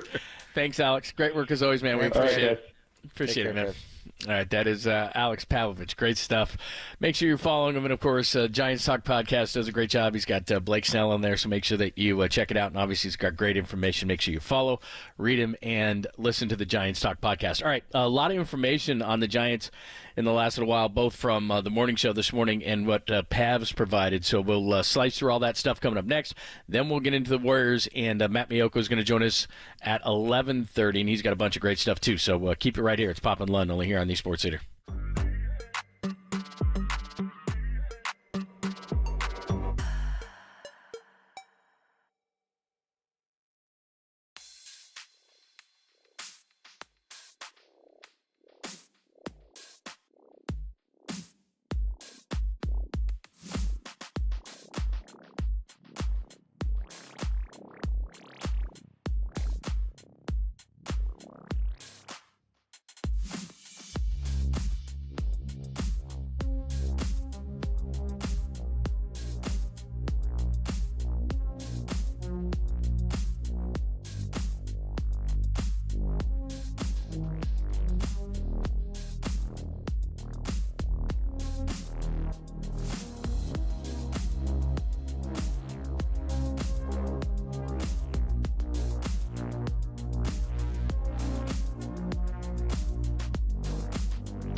Listen to the sports leader anywhere, anytime. Download the all-new KNBR app. Now back to Papa and Lund live from the KNBR Casino Matrix Studio. Casino Matrix Progressive Jackpots are here. Where are you? Just drop in. Please play responsibly. 1-800-GAMBLER. Thank you so much for joining us on a Friday. We have learned a lot today, and there's one key thing there that Alex Pavlovich, amidst a mountain of information he just gave us, which, by the way, the funniest thing he said is, and when you're a parent, if you're not a parent of a child yet, you hide in the bathroom a lot, especially when they're young, because, A, you don't want to wake them up, and then, B, when they actually are kids, and even if they're a teenager, like, they generally won't bother you if you're in the bathroom because they think you're doing business, but then if you're in there probably longer than 10 minutes, they start pounding on the door, but it does give you a little bit of solitude for a moment. So you do find yourself hiding in the bathroom a lot. But the information he gave us when he was hiding in the bathroom of Luciano making a lot less than what Ahmed would make. Yeah, and I didn't think of that because I don't know what he would make given his vested years in the league. Let's say it's even like, as low as like $5 million. When you're up against it now that you got Snell in the fold there, I never thought of that. So you would think to yourself, hey, the better player always makes the team. They don't, especially when you're up against the number that the Giants could potentially be up against. So that's a great point. Yeah, I don't think it's anywhere near $5 million. They get Brandon Crawford got a $2 million deal in St. Louis.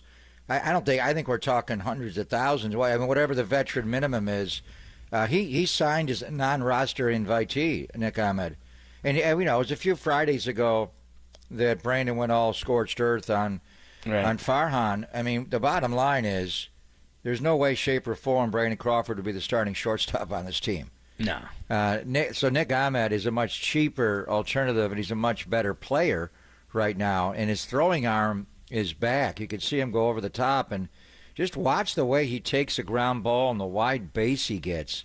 You want the ball between the knees and the shoulders, and he is so Crawl. You wondered, how is this thick-legged guy play shortstop? And Crawl just had great feet and hands, and he would slide into balls and pop up. Just a great athlete. Where Nick Ahmed is just fundamentally like that guy is born to play shortstop. Now we got to see him hit. The one thing that's weird, and Susan wrote a lot about, his change in the batting stance, is he holds his hands low. He drops them down, and he does have the ability to get on top of the ball.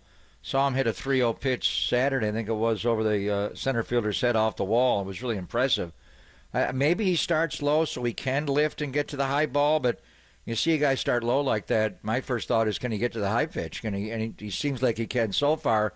But he has two entirely different stances, whether he's facing a righty or a lefty. When he's facing a righty, he's much more open to the pitcher with his front leg, and with a lefty out there, he closes up. And I think he takes the ball the other way. Anyway, we got to see where he's at. But Marco just can't play. It would be a shock to me if Luciano was the opening day starting shortstop. I just don't think that's going to happen. It's going to be Nick Ahmed. The money's not going to be that significant. If they have to move money around, they can do that. But I think staying under that second tax threshold apron is important. And I was surprised they went past the first one, and man, they went way past it, $20 million past it. And you don't really know until the season is over how that will be calculated. So, but they have an idea of where it's going.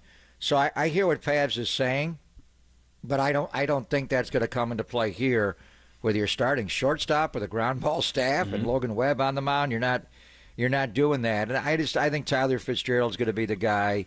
I think the only real choices are going to be in the bullpen. Keaton Wynn's going to pitch today. Again, they have this split squad game. Logan Webb's going to start the game at Scottsdale.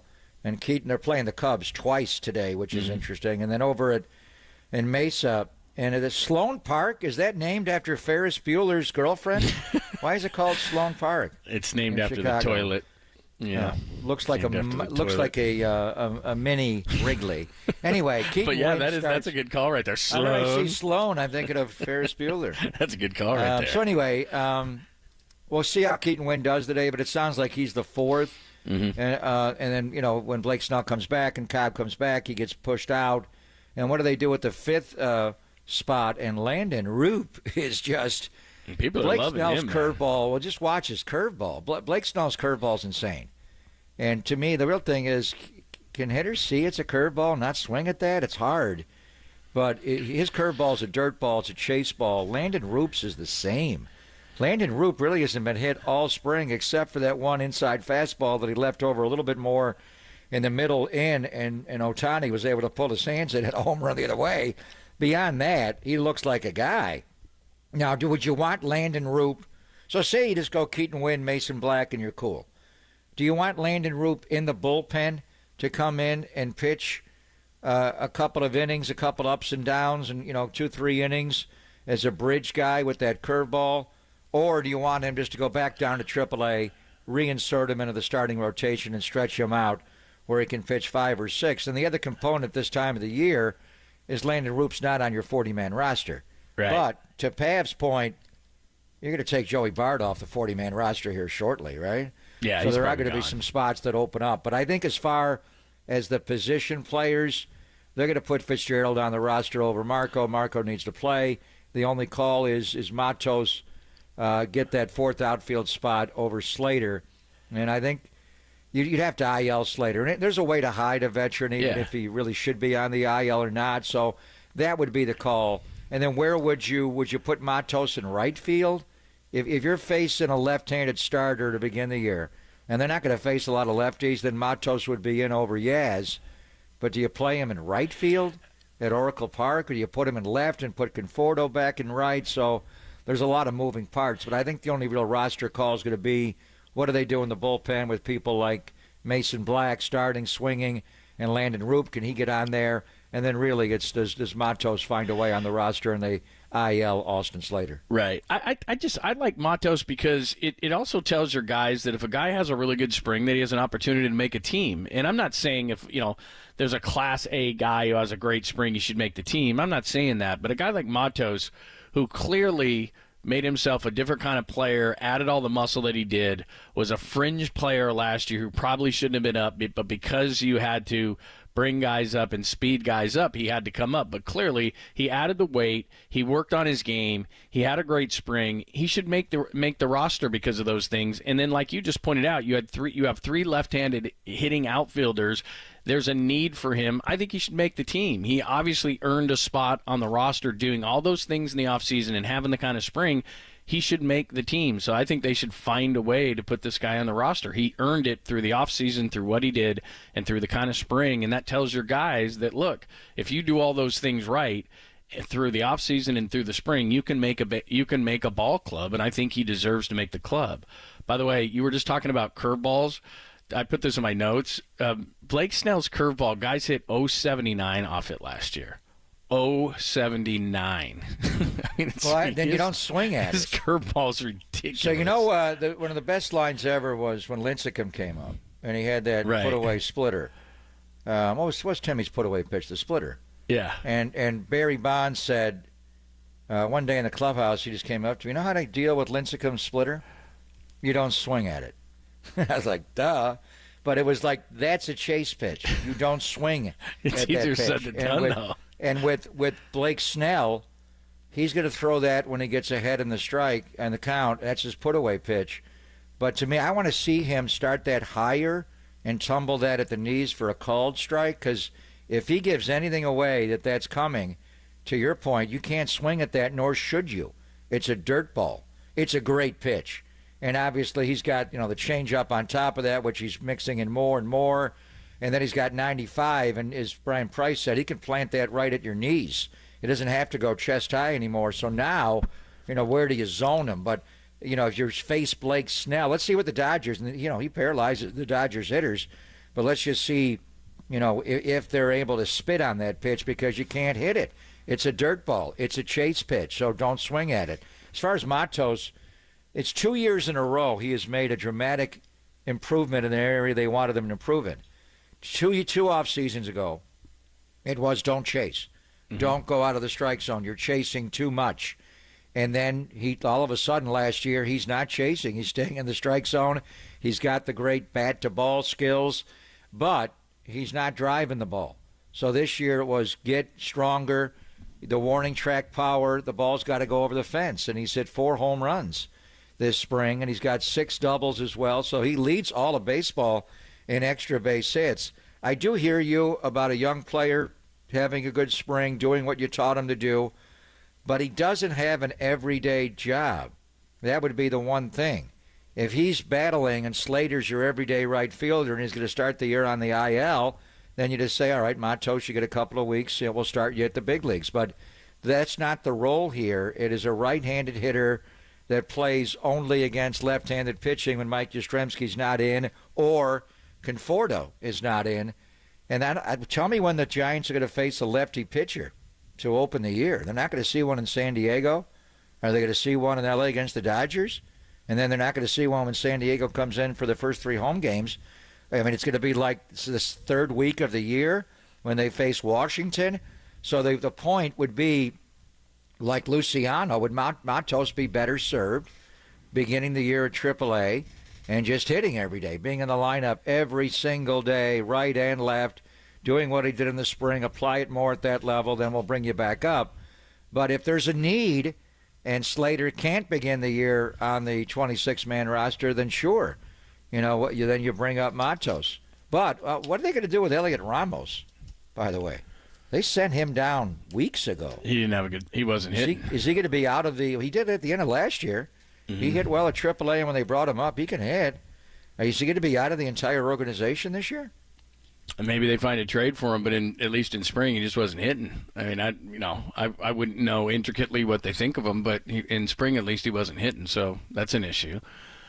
He's kind of in the Bart situation, It just doesn't seem like he's in the plans, and a lot of guys have passed him up, as far as that goes. But I don't know. I haven't asked.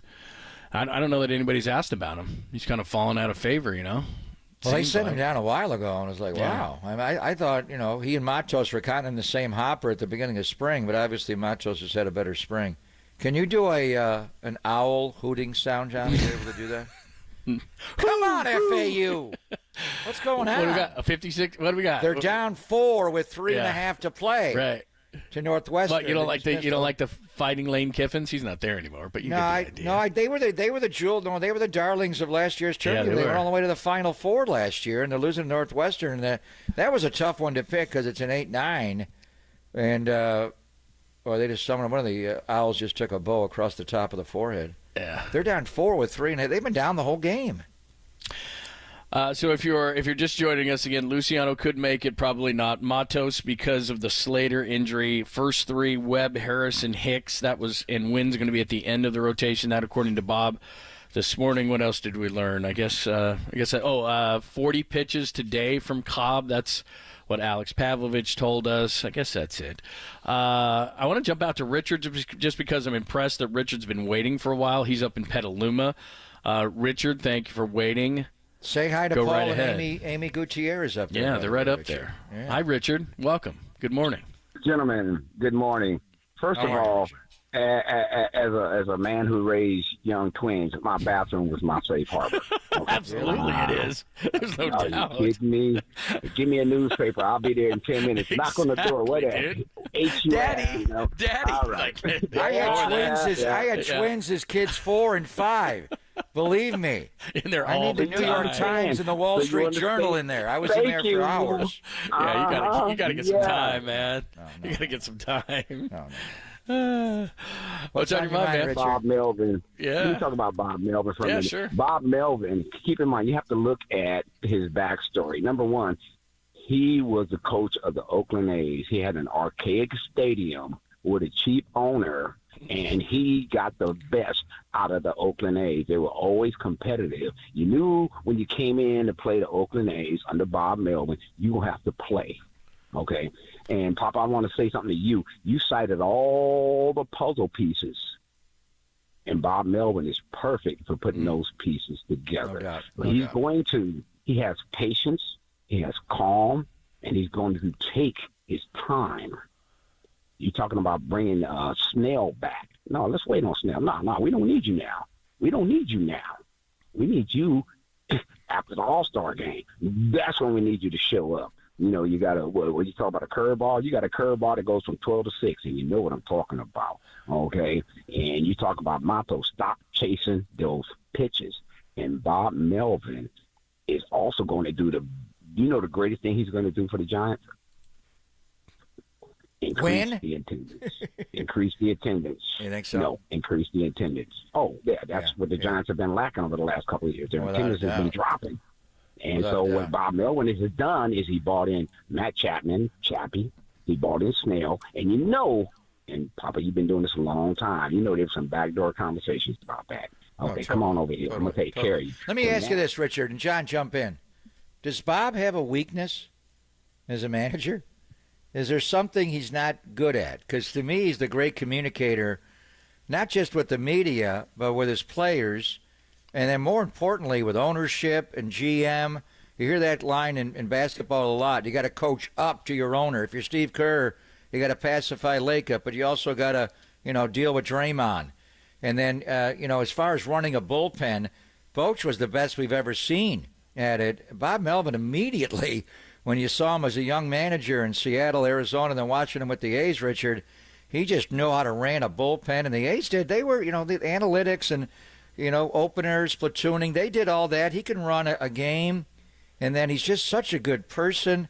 Honestly, does Bob Melvin have a weakness where you think he's got to get better at that? I don't see one. I haven't seen one yet. If you're asking, does he have a weakness in terms of a baseball coach? Yeah, I mean, I don't. How about the postseason? I mean, the people that are pushed back on him, he hasn't been able to win in the postseason. But has he ever had, John, the best roster in a short series where he could win? I mean, he always had. If he had good players, and when he was in Oakland, he had the two Mats, and he had Simeon at short. He had Donaldson before Chapman came up. He had dominant players, but did he ever go into a series where you thought he got outmanaged? He had the better roster. Probably not. I mean, people are questioning last year. I mean, I think the only time where you thought he had a really good roster and underperformed was last year. I mean, you and I talked to him throughout, and I don't think they ever figured things out last year. He and A.J. Preller didn't see eye to eye. I think that's the only time you could say that he had a really good roster and they underperformed. He always overperformed in Oakland. So I don't know what happened last year. I mean, that's the only time you could say he had a really good roster and they underperformed. And that's the only time you could ever say that. So I would say that was an outlier because I think that Bob always overperformed. I expect him to, and that's why, Ken Rosenthal has a piece, and we'll talk about it a little bit later because we got a bunch of stuff we got to get to the Warriors. We're going to talk to Matt Mayoko at 11:30, but and people are projecting the Giants to win anywhere from 83 to 85, 86 games. That's what all these, whatever one you want to look at from Fangraphs to everything else. I don't care how many games they win. I think that this is a team that has enough talent to make the playoffs. However many ever games that takes, I think that this is a team with Bob Melvin as the manager and all the type of talent that they have put together now and the money that they've spent and so forth. I think this is a playoff team. So if they don't make the playoffs, I think that they have underperformed. So that's what I would put it at. Yeah. So other than last year, Bob Melvin's teams have either met or exceeded expectations. And I would say when he got hired right away, we thought, the San Diego's going to be good because Jace Tingler, the manager before Bob, he couldn't get through those guys how to play fundamental baseball. Right. I remember the 2021 year, I said in May, the Giants are better than San Diego. They're going to have May World. They didn't want to play. And they had a way better lineup, and they had a better rotation. Fundamentally, they did not know how to play. Then they started fighting. Remember that scene in the dugout in Baltimore one day when Tatis and Manny Machado went at each other? Right. You got big ego guys there. It's hard. But fundamentally, I thought Bob Melvin comes in with Matt Williams. He's going to clean up this team, and they're going to play fundamental baseball. The first year they did it when it was time at the end. But last year, he had a hard time getting through to them. These are superstars that they're not going to do what you say. They're going to do what they know. And they, like when they got into extra innings, they would never hit behind a runner. They had the worst extra inning record in the history of baseball outside of the 1969 expansion Montreal Expos. Why is that? Because if Manny's leading off in extra innings with the runner at second base, he's trying to buggy whip. Hit the ball the other way and move him to third base. Just play the game right. They had the worst one-run record in baseball. That's where I think Bob got frustrated with A.J. Preller because he didn't believe in his analytics. He didn't buy them like he did Billy and David Forst and Farhans. He thought they were inaccurate and not usable in games. And then A.J. Preller wanted this team to come out at like 1 p.m. and run through all these drills. You're really going to have Manny Machado and Fernando Tatis Jr. show up for a 7 o'clock game at 1 p.m? You're going to get Bonds to do that? They're going to get ready in their own way, but they're not going to start hitting 6 hours before the game. But for whatever reason, John, and I think it was just the players he was trying to manage, he could not get them to play fundamental baseball better than Tingler did. And I thought he would be able to do that, but it's hard with these guys. Absolutely. 415-808-5627, 415-808-KNBR.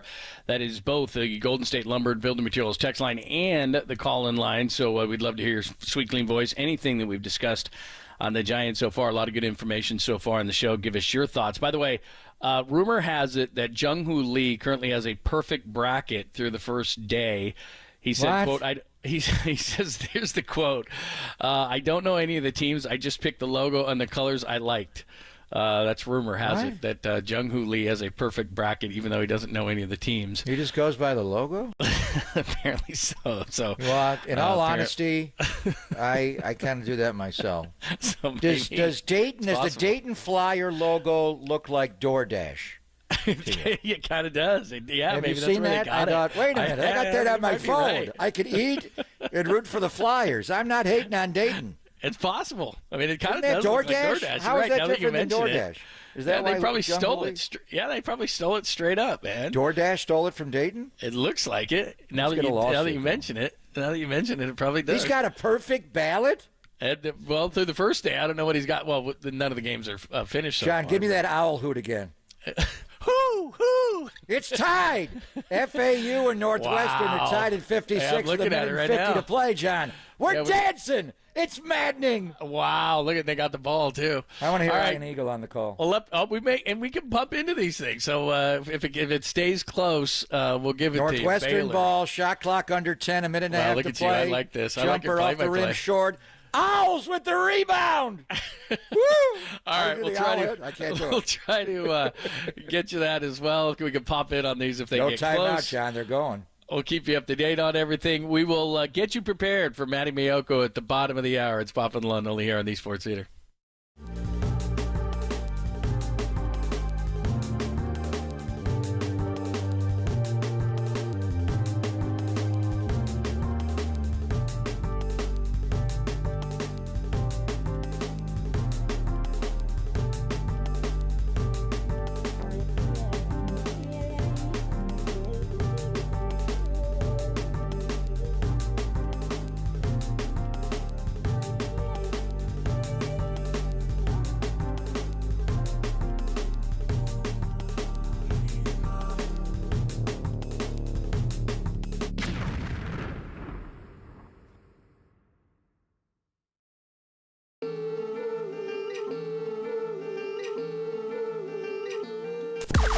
Now, from the O'Donnell Financial Sports Desk.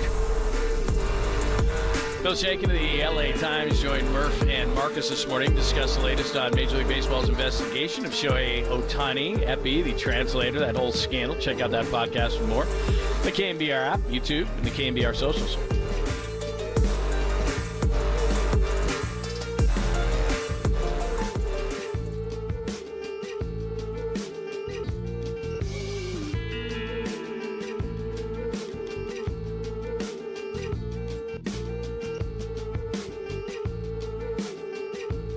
If you're looking for a local fiduciary who is licensed when it comes to loans, investments, insurance, basically all things money related, then please call my good friend Greg O'Donnell at the O'Donnell Financial Group. For the past 3 decades, Greg has been helping people like you get peace of mind by planning for retirement. So call Greg today, 866-496-2300, or visit him online at o'donnellfinancialgroup.com.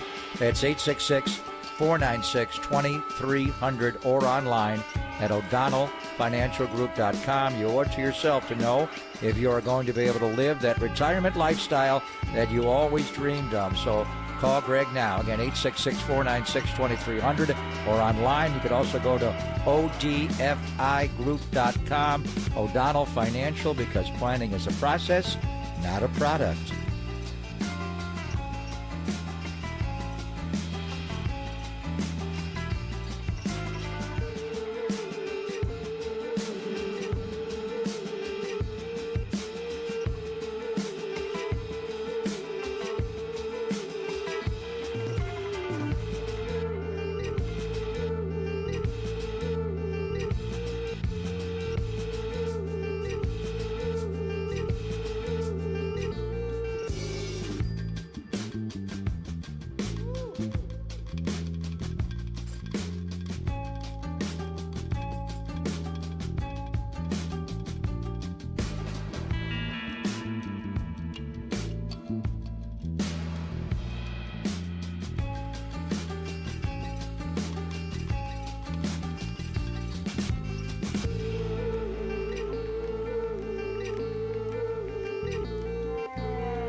Follow the leader on Twitter at KNBR. For once again, we are the sports leader. KNBR 104.5 and 680.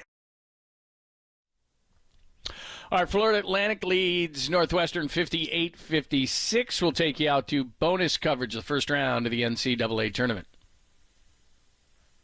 Ball knocked out of bounds, and it's going to be Northwestern ball, but the officials are going to review it. I don't want to go back a possession. What in the world just happened? A turnover and a backcourt violation, a pretty quick timeout in the possession. There should have been 30 on the clock. You don't think enough time, maybe 13 seconds had gone off the clock before Shouldn't they call the 13. timeout? No, it's a 30-second like clock. I mean, yeah. So you got a 30. But in the heat of the moment, perhaps the Florida coaches are just going, they're just looking and see, all right, that's what it is. But, yeah, nobody picked it up.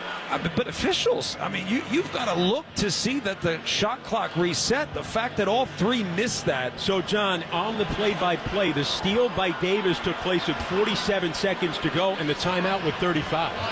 So I guess time did go off the shot clock. But they must not have reset it to 30. They must have reset it to 20. Yeah, which there's only 12 seconds. So that was a mistake. Yeah, it was right. a change of possession. It should have gone back to 30. The shot clock reset to 20. And, 13 seconds went off. Well, play has gone on, so it's history right now with 27.2 seconds to go. It's an FAU 58-56 lead. There is a review now for possession. The call was Northwestern. Possession was pointed to Northwestern. But, yes, it's history, but it's one that you'll kick yourself about at some point when you realize it. And this was a physical rebound. I think they were saying Brian Greenlee touched the ball while he was out of bounds. Greenlee of Florida Atlantic. Yes. Another lengthy review here in the second half. Again, if you're joining us late, FAU had a 20-19 lead at the end of a turnover-plagued first half. That picked up considerably here in the second half. Well, and if you're Northwestern, you're in the huddle, you're discussing quick action to get a good shot. You obviously don't want to delay and work this thing all the way down. You want to get a good look quickly in the shot clock. So you're planning for both situations, both scenarios. If we're on defense, here's what we're doing. If we're on offense, here's how we're going to get a quick action opportunity. Trying to get a good angle on a replay. He ever Green had it when he stepped out of bounds. He was. But here's the thing. Then the official blew the whistle. I think it goes to possession at this point, which favors FAU. Yes. It is. Yes. Wow.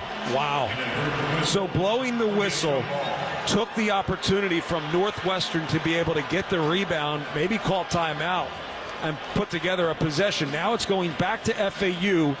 27.2 on the game clock, 20 seconds on the shot clock. Wow. Well, in the end, they all even out. I mean, there's two there that really, two situations, the elbow flagrant one, and then that jump ball situation. Northwestern not exactly on the right side of those calls. There's 27.6 seconds to go in the second half. FAU a 58-56 lead over Northwestern. FAU will be inbounding in the front court. Along the baseline. They split apart. Get it into Goldie, a leap to get it out of the left wing, and he got hit in the face again. And a foul against Northwestern stops the clock with 26.2. And now they're twirling the fingers again. Dusty May wants him to review that one. I'm telling you, I get it, but at the same time. All right, a lot of confusion there, but again, about 26 seconds left. Florida, we thought we were going to give you more action. The 8-9 matchup between Florida Atlantic and Northwestern, 58-56 with Florida Atlantic going. We're ready to inbounds, John. Baseline inbounds. Baseline. So we'll keep you up to date. We thought we were going to get like an action-packed they got fouled on the inbounds there, but now they're going to inbound the ball. They're right? shooting free throws. It's a 1-and-1. It's FAU ball. Yeah. They just got smacked on the forehead. Yeah. That took a little while. We'll keep you up to date on that. We thought we were going to get like an action-packed end to that whole thing because we thought Northwestern was going to get the ball with about 27 seconds left in a 58-56. They were down 2 and are down 2, so we thought they were going to get an action-packed end, but we did not get that. Oh, is that you? You're my owls, John? They're pretty good, aren't they? Okay, do you want to go back to it real quick? Okay. Davis, 3, contact, no call. It landed short. And we're going to overtime in Brooklyn. What the hell just happened? Last time it was down 2. Wait a minute. So they missed the free throw. Here comes Northwestern up the floor down 2 with 20 seconds to go. High pick. Takes it bottom of the circle. They're going to make a 2 here, obviously, to tie the game. So they tied it. Now it's going into overtime, right? A runner on the lane layup. And no timeout. He made the layup with 8.1 to play to tie it at 58. And the Owls did not call a timeout. They came right up the floor and took a bad 3 that got blocked. And we're going to overtime. Okay. It was a 1-and-1 for Florida Atlantic. The guy looked like he was scared as hell. He missed the 1-and-1, and then Northwestern came down, got the layup, tied the game. Florida Atlantic missed the chance to win the game, and we're going into overtime. We're dancing. We're going 58-58 going into overtime in the 8-9 matchup. We got to check in with Mayoko. We got to check in with Mayoko and Northwestern. All right, let's check in with Matty Mayoko. Yes, we'll talk some 49ers, but we've got Grand Canyon versus St. Mary's tonight, and that's what he's really worried about. He's going to be drinking some Fireball before that game, and so that's what he's really worried about. But let's get you caught up on a little 49ers as well. We'll check in with our 49ers insider, Matt Mayoko, a little NCAA, a little 49ers, and we'll do it next, only here on the Sports Leader.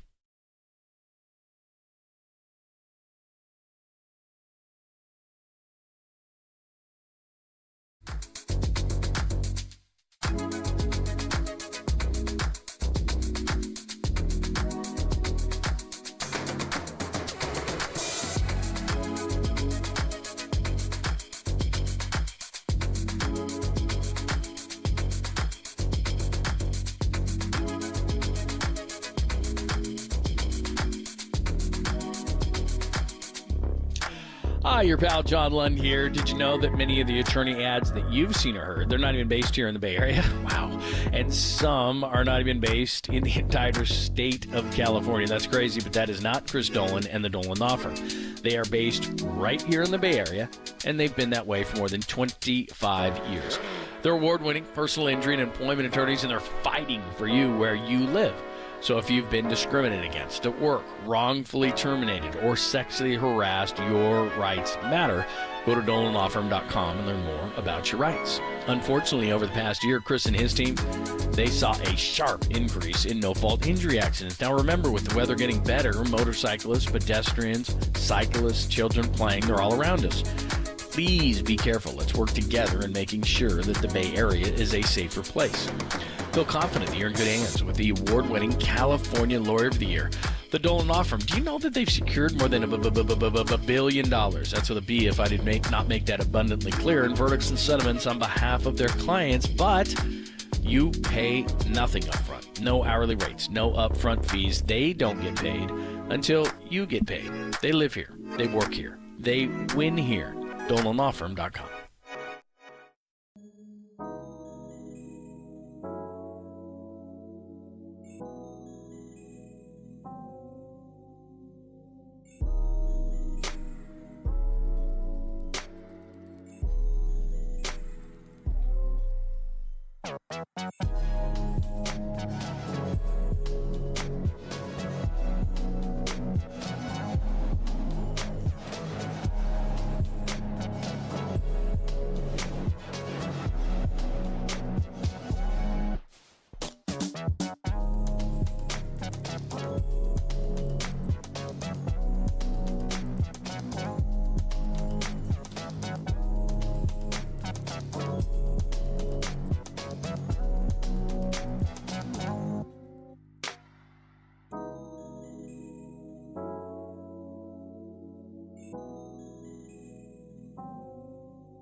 Listen to the sports leader anywhere, anytime. Download the all-new KNBR app. Now back to Papa and Lund live from the KNBR Casino Matrix Studio. Casino Matrix Progressive Jackpots are here. Where are you? Just drop in. Please play responsibly. 1-800-GAMBLER.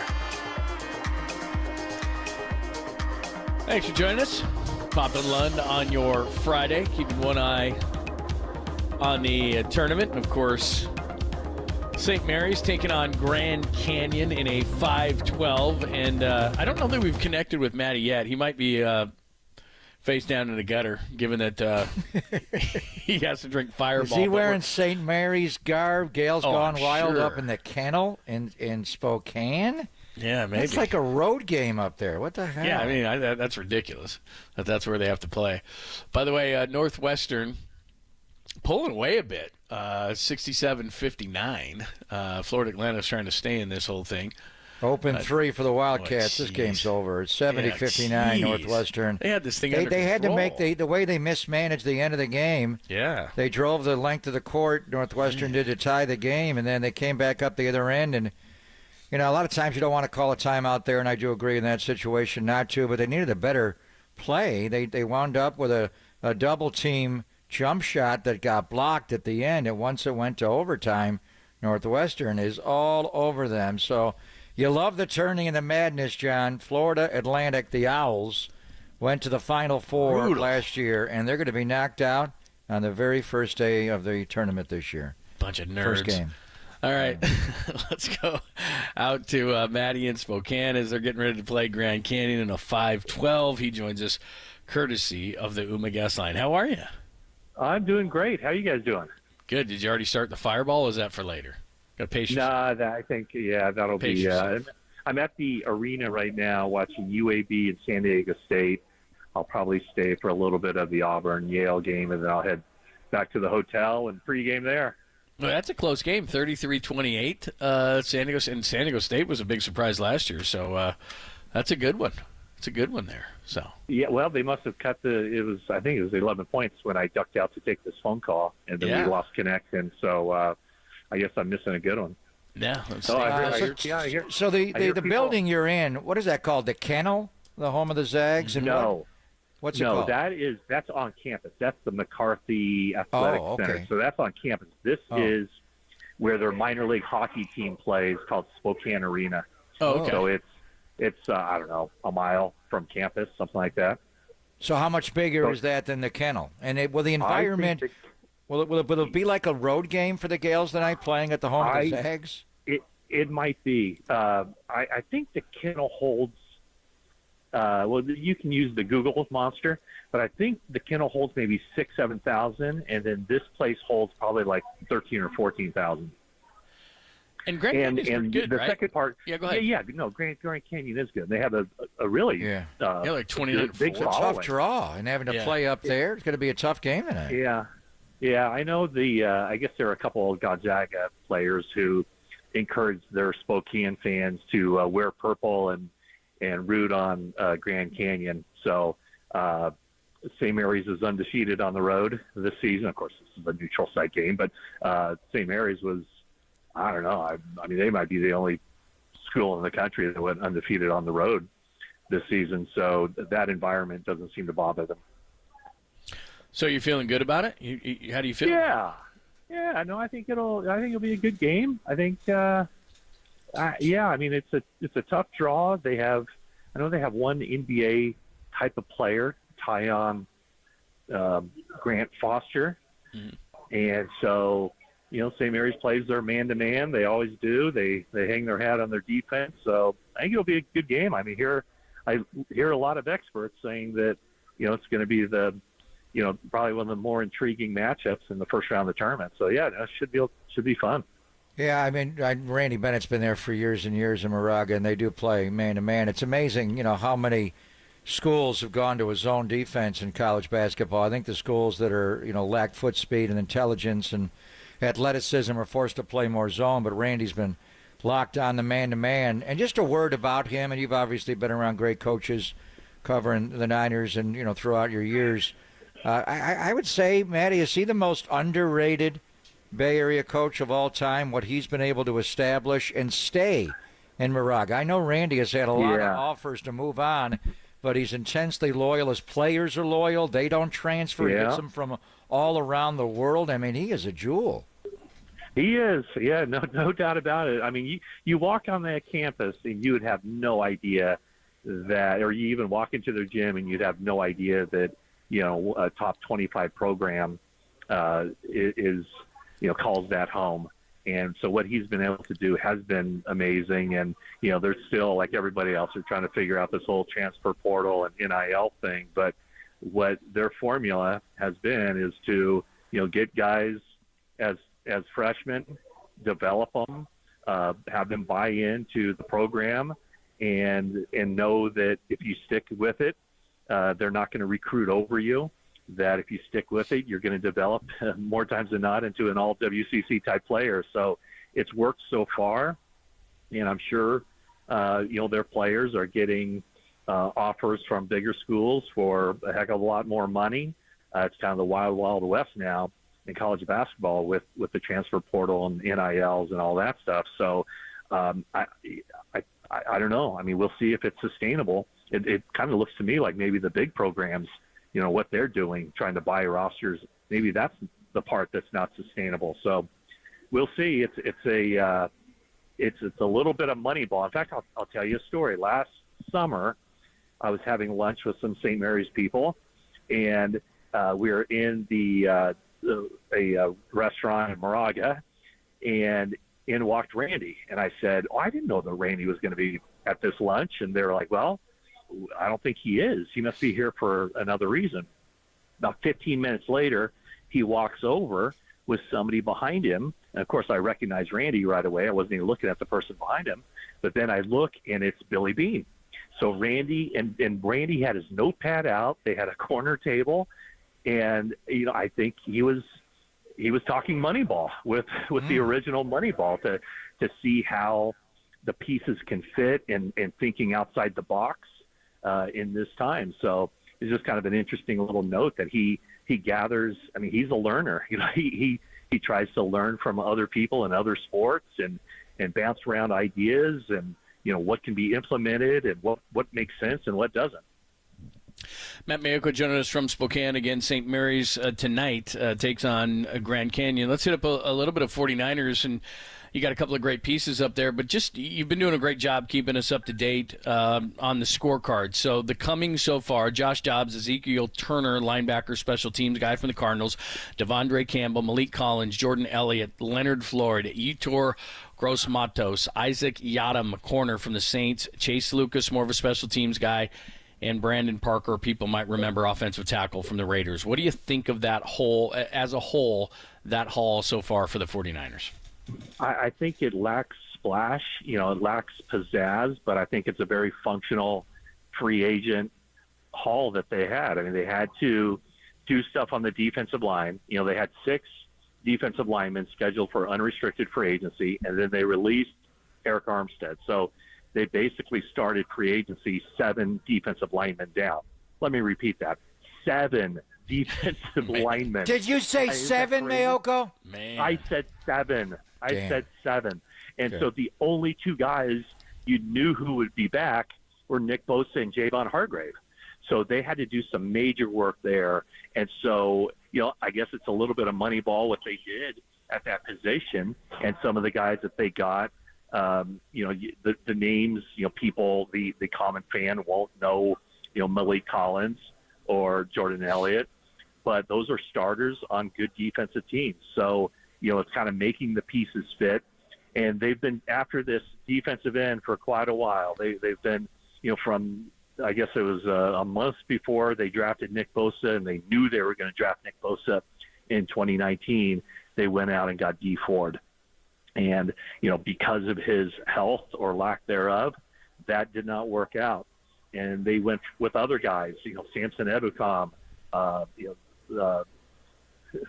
some Charles Omenihu. Chase Young, Charles Omenihu, they're taking him up. And he wasn't. I don't think that. I'm just trying to think of the guys that they acquired thinking they were going to get big time production, and certainly Chase Young falls into that boat. I mean, if he had just played as well with the 49ers as he did for the first 7 games with the Commanders, they would have had themselves one heck of a player. But, he just did not produce at all for whatever reason. And so now with Leonard Floyd, if they can get what Leonard Floyd has been given his teams of the past 4 years, which is basically 10 sacks a season, 49ers will take that. They'll definitely take that. And just kind of one thing to note is that, what was the knock? What went viral with Chase Young in the NFC Championship game? It was his effort. No one has ever said anything about Leonard Floyd lacking effort. In fact, a lot of his sacks are not necessarily winning at the snap of the ball, but just grinding and grinding and grinding and keep working. And that's a lot of times how he gets his sacks. So they kind of went with an old school, hard-nosed player over the flash and dash of, the big-time guy that everybody knows his name. Yeah, they certainly brought in a lot of really good football players, but they lost a really good football player and a great person, and Eric Armstead is now in Jacksonville. And since we are in the middle of March Madness and Northwestern's going to beat Florida Atlantic here up 11 in overtime with 30 seconds to go, and you're up in Spokane to watch the Gales, Eric played college basketball at Oregon. He's 6'7". He was a heck of a good player. Now that he's gone, who's the best hooper on the 49ers team? And they literally have a hoop right in the locker room. The guy that gets up consistently the most shots, I'm not saying he's Steph Curry or anything, Brandon Ayuk likes to hoop there, but they got a lot of guys. With Armstead gone, who would be your nominee for best hooper on the 49ers?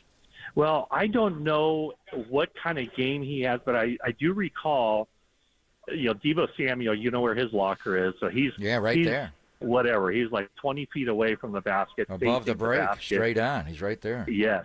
And so he told me that Ronnie Bell is the best shooter on the team. So that would be, I guess that would be my answer. I'm trying to think just off the top of my head if any of those guys played high-level basketball. You know what? Ronnie Bell did. I remember having a long discussion with him. He did? Okay, there we go. Ronnie Bell was a point guard, and I think he could have gone he wound up going to Michigan, but I think he was, did he play? I think he was offered a scholarship, maybe not D1, but he was a point guard. You're right. Now that you remember, jog my memory, Ronnie Bell would be the guy, I guess, huh? Okay, that's my answer. That's my final answer. Good call. All right. Good call. He had to phone a friend, John. With an assist from Deebo. From Deebo. I bet Deebo, I'm trying to think, I think Deebo is a pretty good high school player, too. Yeah, size in the paint. How would you deal with him? Yeah. Because they've had, I'm trying to think who they've had in the past.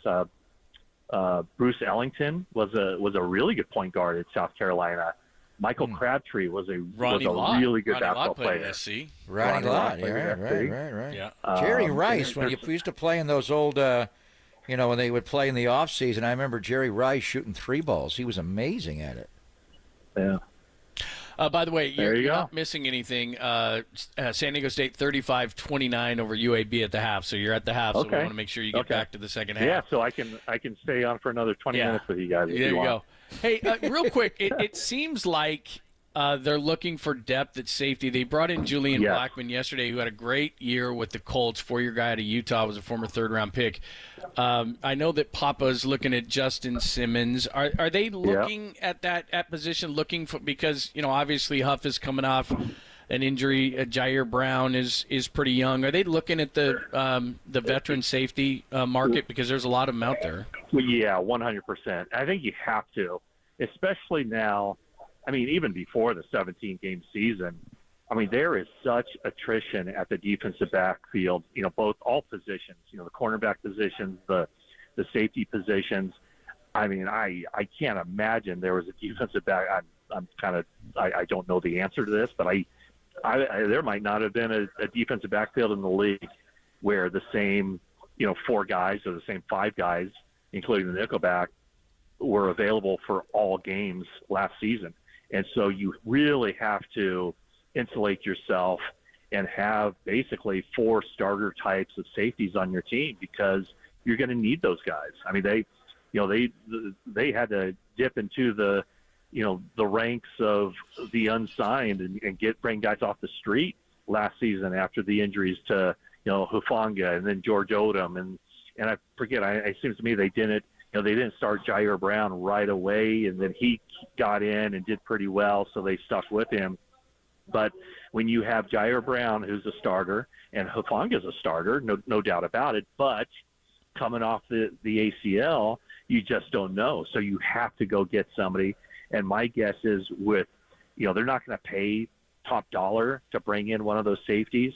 And so now time is kind of on their side a little bit, where you've seen free agency slow to a trickle. And so now teams are looking at, okay, well, we want this position, we need this position, but let's just kind of pump the brakes and see what the draft brings us. And then after the draft, when you see what you got, and there's still going to be veterans out there, then you go out there and get the veteran. And it's more on your terms. It's not, a big price type of contract that you have to give somebody. So I would say yes, no doubt about it. They're going to bring in one or two more safeties. They might draft a guy, cornerback, nickelback for certain is a spot where they'll be looking to add in the draft. So, they're not done piecing together that 90-man roster, but I can't imagine they're going to be paying anybody some kind of big contract and lure them with a price tag that really cuts into that salary cap. Getting back to St. Mary's, and I'm going to tip at 7 o'clock tonight, and you're up in Spokane. The one guy that caught my attention last year when he played off the bench is Augustus Marciulionis, Rooney's son. Augustus? Did I say it? Augustus? Like Augustus Gloop. Augustus. Augustus Marciulionis' son. What kind of player is he, Augustus? He's a very good player, and he's made a tremendous leap this season. He was the WCC Most Valuable Player in the regular season, and he also got it for the WCC tournament. He was the Most Valuable Player, Most Outstanding Player. He's not a big scorer. He's the ball is in his hands a lot, but he's a good defender. He makes smart decisions when left open. He can knock down a three. But he's kind of he's a strong kid like his dad, and he drives to the hoop and takes contact, and he's just a really, you could tell that he's played a lot of basketball and he knows the game very well. He's one of those guys that just doesn't make mistakes out there. Great stuff. Good luck to St. Mary's, and we'll talk to you next week. Yeah, have fun. Sounds good. Thank you, gentlemen. I appreciate it. By the way, Ronnie Bell originally committed as a basketball player to Missouri State University. There we go. Look at that. That's it. How about that? Winner. Very nice. The Bears. Go Gales! He was almost a Bear. Missouri State Bears. Is that what they are? Okay. Wow. How many Bears and how many Bulldogs do we have in the tournament? Seems like everybody's nickname is Bulldog. Oh, yeah, for sure. Isn't it? A lot of Bears and Bulldogs. Bear down. Even when it's Wildcats, we're still bearing down. Yeah. Very nice. Thank you, man. Have a good one. Okay. All right. Good luck with the fireball, brother. Very nice. Yeah, good luck with the fireball. Take that right before tip-off. Yeah. There was some of that flowing in Vegas one night, and I excused myself. I did one. Really? Just because You ducked I felt out that on it was, I did one because I felt that there was an obligation, but it was a lot of our younger staff, and I just said, yeah, I'll do one. But I've had many a nights, and more so many a mornings of Fireball, and yeah, I was out of there fairly quickly. Yeah, it started going, In fact, no, it was a different night than you started breaking out the Jamesons. That was a different night. You don't want to combine those nights. You don't want Jamesons the thing about fireballs is a bad hangover. Very bad. That's cheap whiskey. I'm beyond you don't that. Want that. I'm not being elitist or anything like that. It's just I'm beyond that. That's bad. I want to see Billy Bean sitting in the crowd in Spokane doing a fireball shot. Going, come on, Randy, let's go. That'd be amazing. Randy's just sitting there waiting for the. Oh, I'll tell you a little bit about. You want to know about that NIL stuff? Yeah, I can tell you how to do that. Yeah. Here, let's sit down and talk about that. I would say, All Randy, right. the way to make your team better, put 15 Scott Hatterbergs on your team. You don't want Jason Giambi winning MVPs. Let's just have Hatterberg play. That is amazing. All right, we'll keep you up to date on what's going on as far as the tournament is concerned. Yep. The nerds from Northwestern. You know who's happy about that? Andrew Bagley is happy about that. He's very happy about that. Is that why he ducked out on us? We'll have next Must Friday. have been. He starts next Friday every week. The Fighting Andrew Bagleys over the Lane Kiffins today. So in overtime. What happened to the Owl? They did not want to go to overtime. Going to overtime killed them. That dude, all he had to do was hit a couple of free throws. You could tell he was sweating bullets at the free throw line. That dude, he missed that first 1-and-1. It was over. You could tell. No more of those guys. Those Owls are done. Done. So, all right. We have not talked Warriors today, and the Indiana Pacers have been very good on the road, so that is not a good thing. And the Rockets won again last night. That's 7 in a row for the Rockets, who are short some players, but they continue to win. So we'll update you on the Warriors. That is it for guests. So it is just you and I the rest of the way. If you missed some of the great Giants news, well, I think a lot of it was good from Bob Melvin this morning. So we'll give you that too. A lot of that on the way next. Pop and London your Friday, only here on the Sports Leader.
Well, Golden State Lumber and Building Materials cannot add sunshine into your forecast, although it is getting beautiful out. They can help create a comfortable family environment and protect your home.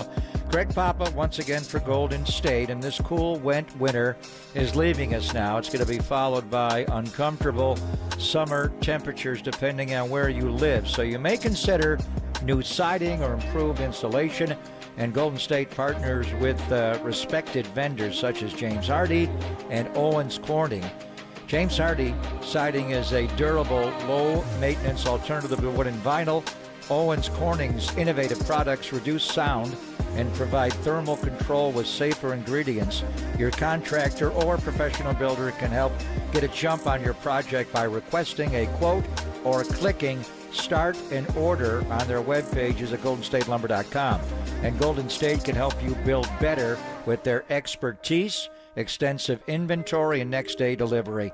Now in our 70th year in the Bay Area, Golden State. When you succeed, we succeed.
Listen to the sports leader anywhere, anytime. Download the all-new KNBR app. Now back to Papa and Lund live from the KNBR Casino Matrix Studio. Casino Matrix Progressive Jackpots are here. Where are you? Just drop in. Please play responsibly. 1-800-GAMBLER. What's happening? Thanks for joining us. We'll keep you up to date on the NCAA tournament, anything that is going on there, and we'll pop in for bonus coverage like we did last time and heard about they sat there for basically and had the it was not overly exciting. And then it ended in a big-time blowout. So when we had Florida Atlantic and Northwestern on, and they were just going to the monitors. That was a whole heck of a lot of fun. We'll talk Pacers and Warriors here. And by the way, Pacers are the 6th seed in the Eastern Conference, so by no means is this an easy one tonight at Oracle, and 39-31, 6th seed for Indiana, and they're a plus 500 team on the road, 18-16, and they've won 4 in a row on the road. So this is not going to be easy for the Warriors, and it's very simple. Can they play like they did the other night, and can Andrew Wiggins play like he did the other night, consistency being the key for him? And, oh, by the way, it doesn't make sense, but Houston continues to win with all their injuries. Their best player is out, but they've won 7 in a row, including last night against the Bulls. So as we said a couple of weeks ago, they're clear of anybody else, so they just got to worry about getting out of the 10 seed, possibly getting as high as the 6th seed. But all of a sudden, Houston just continues to win 7 in a row, including last night. Very important game tonight against Indiana. And Indiana, as Monty Poole jogged our memory, they've never lost at Chase Center. They come in and play well there. They've won the 4 years they've been there. They're an interesting team in the Eastern Conference, obviously, because of Tyrese Halliburton, their point guard, who averages over 20 points a game, but he also is over 11 assists a game. So we're talking about the transformation to a scoring point, and he's that. But he also, at 6'5", with those long arms, he really does look to pass the ball. And he's got a funky shot. He has not shot the ball well coming out of the All-Star break. He did get hot, obviously, when they went deep into the play-in against the Lakers. He was just dominating. But since then, and this is where Andrew Wiggins has got to guard Tyrese Halliburton. There's no doubt that is a great matchup for him because of his length. He moves around a lot, but he's their orchestrator. And if you can get up into him and not allow him to have time and space to create for himself, or he leads the NBA in assists, John, over 11 a game for other people, you got to get up into him. And then they have Pascal Siakam, who the Warriors were, I don't know if they were really in on him. We hear they weren't. Interestingly, he decided he wanted to go to Indianapolis, and the Pacers are my first ever team in pro sports. When I was 21 years of age, I went to do their games and was there for 22 months, and they love basketball there. They're not a great NBA town. They become when Reggie Miller got there and the Davis brothers, and they had some good teams for a while, but they haven't been great. When Mully was there, they went to the NBA Finals. But it was interesting to me that Pascal Siakam identified Indianapolis as the team he wanted to go to, and he's willing to sign a long-term contract. Chris Denari is their television voice, is going to join us at 1:15. I've known Chris for years and years and years, going back to when I was first starting doing radio for the Pacers, and he was involved in the broadcast. And then after I left, he became the TV voice. He's been there forever. Worked with Clark Kellogg for a number of years, and Clark now on CBS, and works with Quinn Buckner. But Siakam's a load. And when they came in with Toronto, and we were watching him closely then because the Warriors, we thought, would make a play to get him. They ultimately did not. He's just difficult to deal with. He's so much bigger and stronger now in his 8th year in the NBA. And I remember Kuminga trying to guard him, and he went right through him. Siakam is just bigger and stronger. Then they've got Miles Turner, who is a big at 6'11". Now, he's more of a three-point shooting big and a shot blocker. So even talking about changing the lineup and having Trace Jackson-Davis move into the lineup, would tonight be that night where you put maybe Trace on Siakam with his length and jumping ability? Because Siakam's good. It's a hard matchup for Kuminga. Maybe you start the way you've been starting. What would you do? You wouldn't take Kuminga out if you do that. And I want Wiggins on the floor to guard Halliburton. So anyway, they're an interesting team. But you got to get up into Halliburton's face. The shot is funky. He has been a good three-point shooter. He's in a bit of a funk right now, but they're a good team, and they've never lost to Chase, and we'll see how it goes. And then after this game, you go off on a long road trip. So you lose this game, you're going to wind up 1-2 on the homestand with the Knicks loss on Monday. You were able to beat Memphis on Wednesday. So in the short term, these are the kind of games that you need to secure at home, but it's going to be a hard game. This is not like Memphis. The Pacers are good. The Pacers and angry Jim Carey's their head coach now, Rick Carlisle, formerly of Dallas. They lead the NBA by far in scoring, and the way they play. I mean, outside of a lot of teams in the '60s when they got up and down and scored a lot of points in the NBA back then, the only team that rivals as far as points per game what Indiana is doing this year is Doug Moe's Denver Nuggets, who would score, and they're the highest scoring team in the history of the league in a single season, well over 125, 126. Indiana's not quite there, John, but they are in the 121 range. So you got to defend with them tonight. So, what do you do with Halliburton? I think it's Wiggins, and then does Trace Jackson-Davis start the game, have more minutes in the game to deal with Pascal Siakam, or does Draymond just go on to him? Is that the way you play it? Then you could put a smaller player on Miles Turner. He will post some, but he's mainly a pick-and-pop three-point shooting big. Yeah, and like you said, now they hit the road. So they play tonight. Indiana's a plus 500 team on the road, and the Warriors, as we know, are 18-18 at home. So this is by no means given tonight is going to be very difficult. Then at Minnesota, they're missing Cat. Then you got the back-to-back Miami and Orlando. That's going to be tough. Charlotte, San Antonio are lesser teams, but the Warriors can lose to anybody. Then it becomes very difficult. That Dallas that we talked about, they lost the one, but they still have two more against Dallas. And all of a sudden, it's Dallas at Houston at Dallas. And Houston becomes that team as they're sitting in the rearview mirror. Should they catch you? Absolutely not. But again, they've got injuries.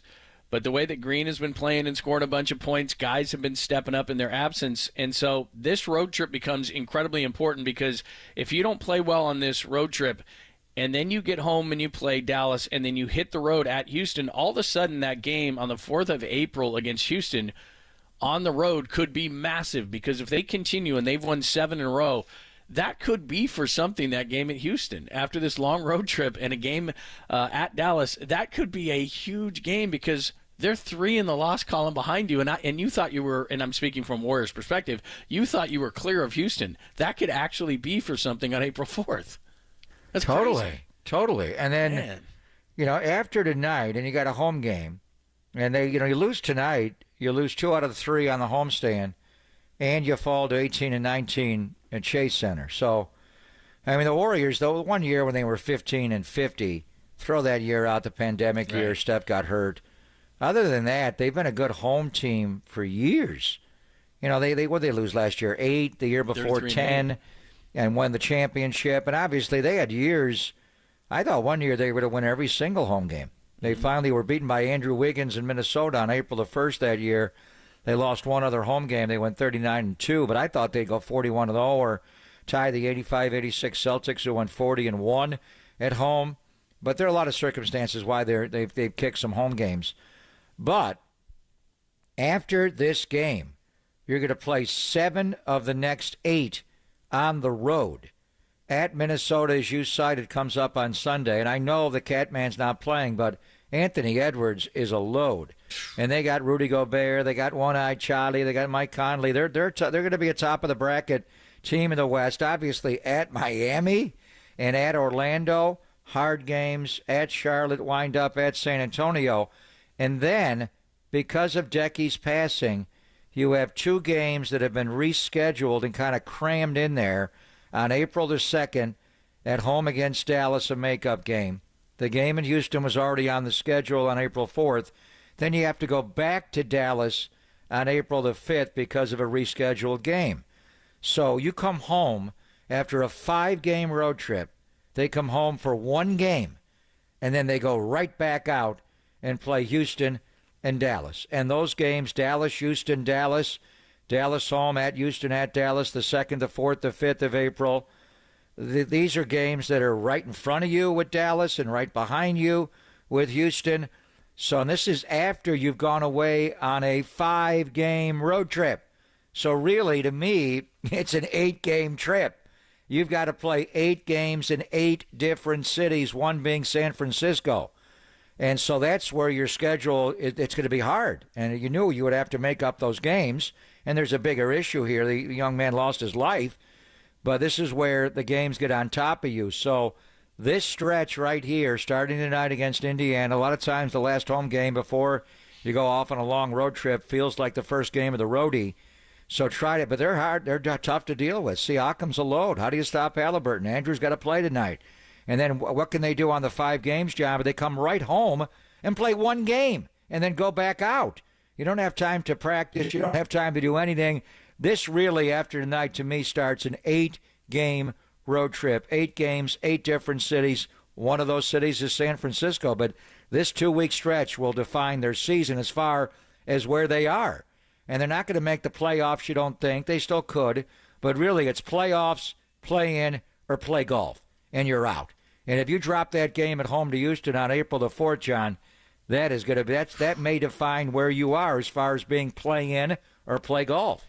Yeah, there's no doubt. And I thought they were clear at Houston, but all of a sudden the way that they're playing, the only saving grace, and look, Houston can win some games on the road. They're a typical young team in that they're 24-11 at home, and they are 10-24 on the road. So they have 7 home and 7 road. Now, could they start winning on the road? Sure.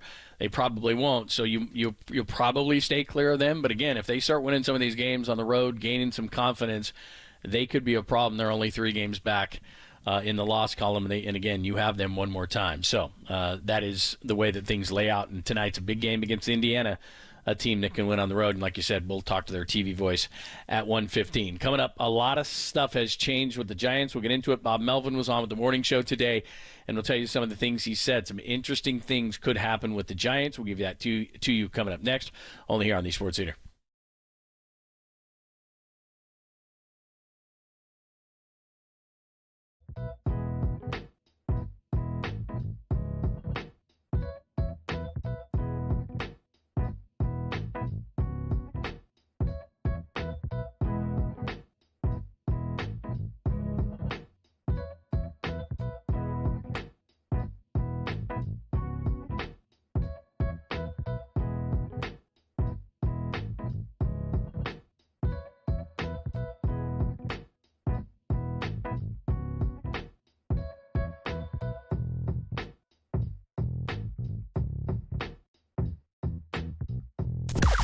Now, from the O'Donnell Financial Sports Desk.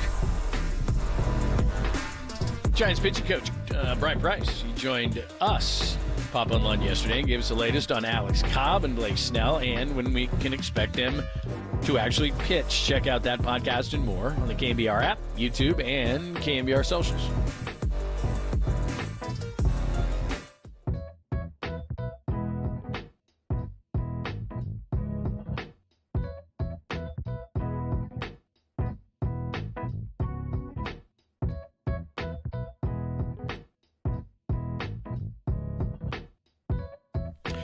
It's time to win.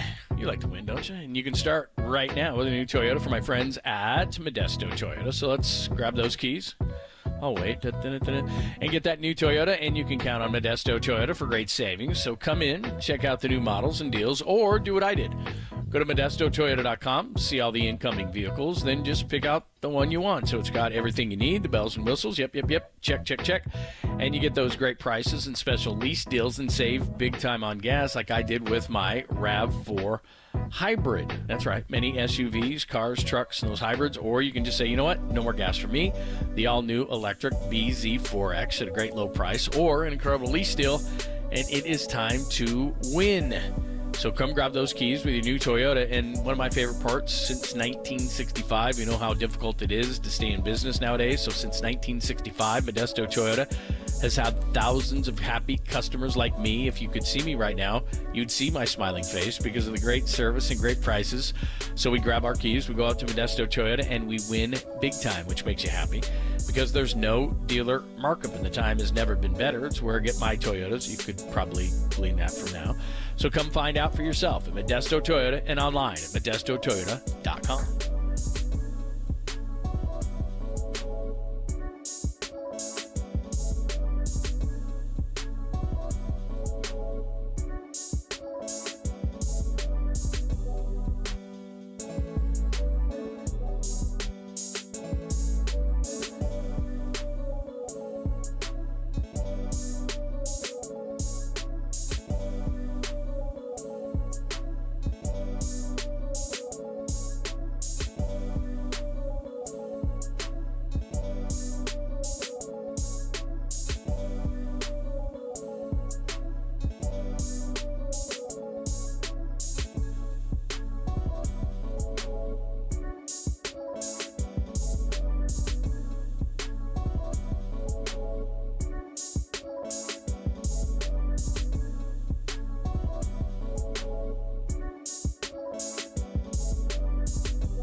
And now, time for the Protect Your Assets with David Hollander Business and Technology Report.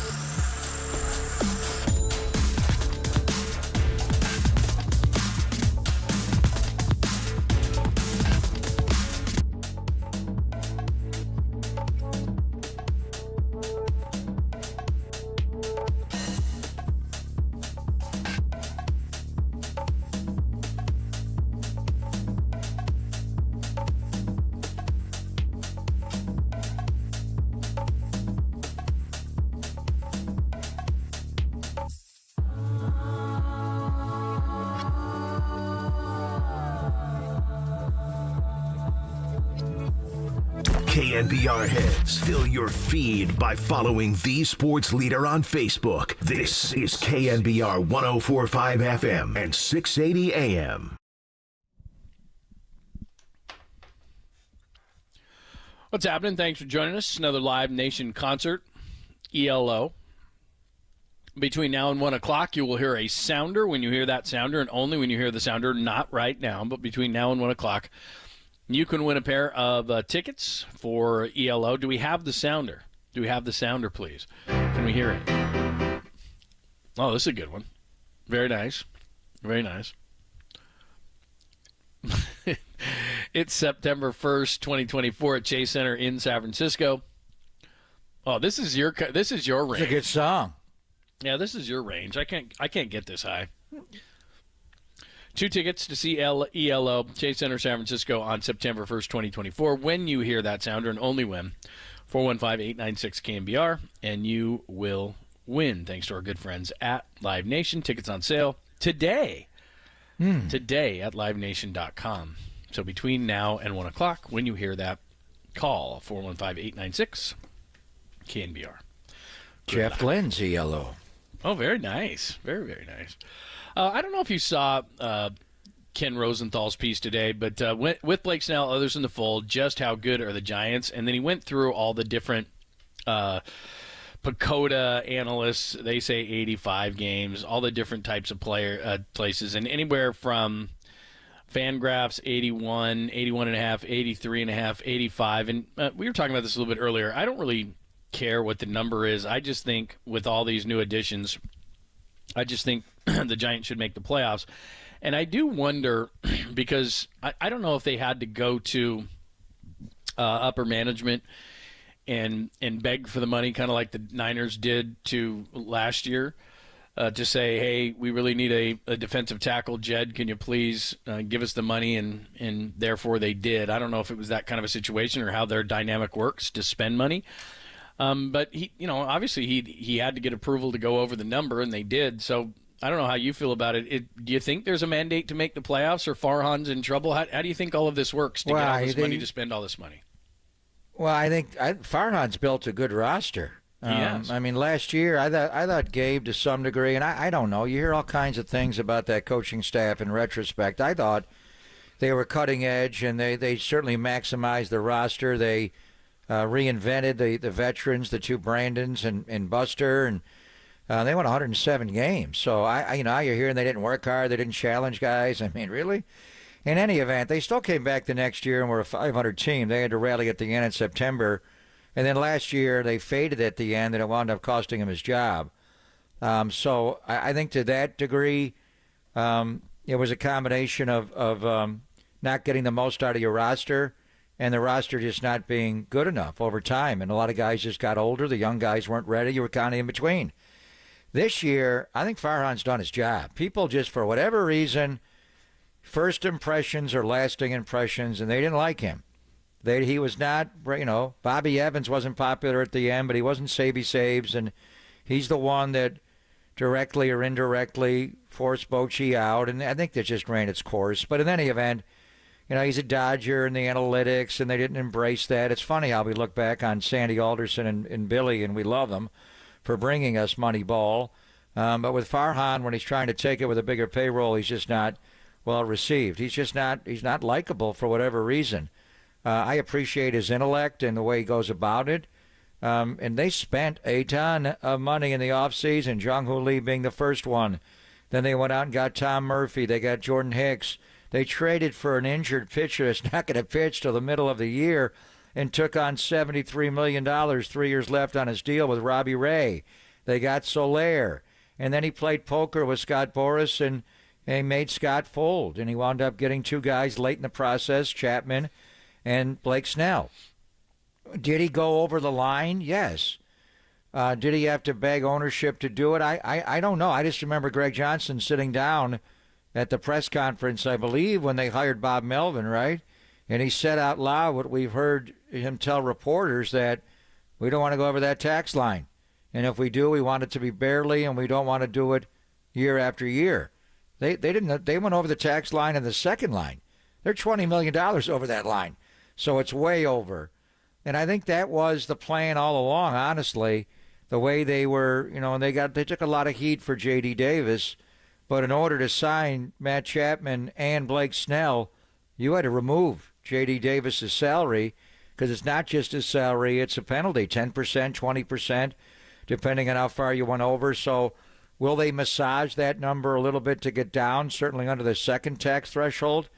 You got to at some point. I mean, the Warriors are trying to do that now in the way they go about it. And Joe's built up until Steve Cohen of the Mets last year, he had the highest payroll of any team in all of American sport. He's got to roll it back a little bit, being where they're at. So I think personally, John, this is a 90-win team. I think 90 and beyond. Now, if you were playing in your own division, 19 games against the Dodgers, the Diamondbacks, you're not doing that, though. It's down to 13.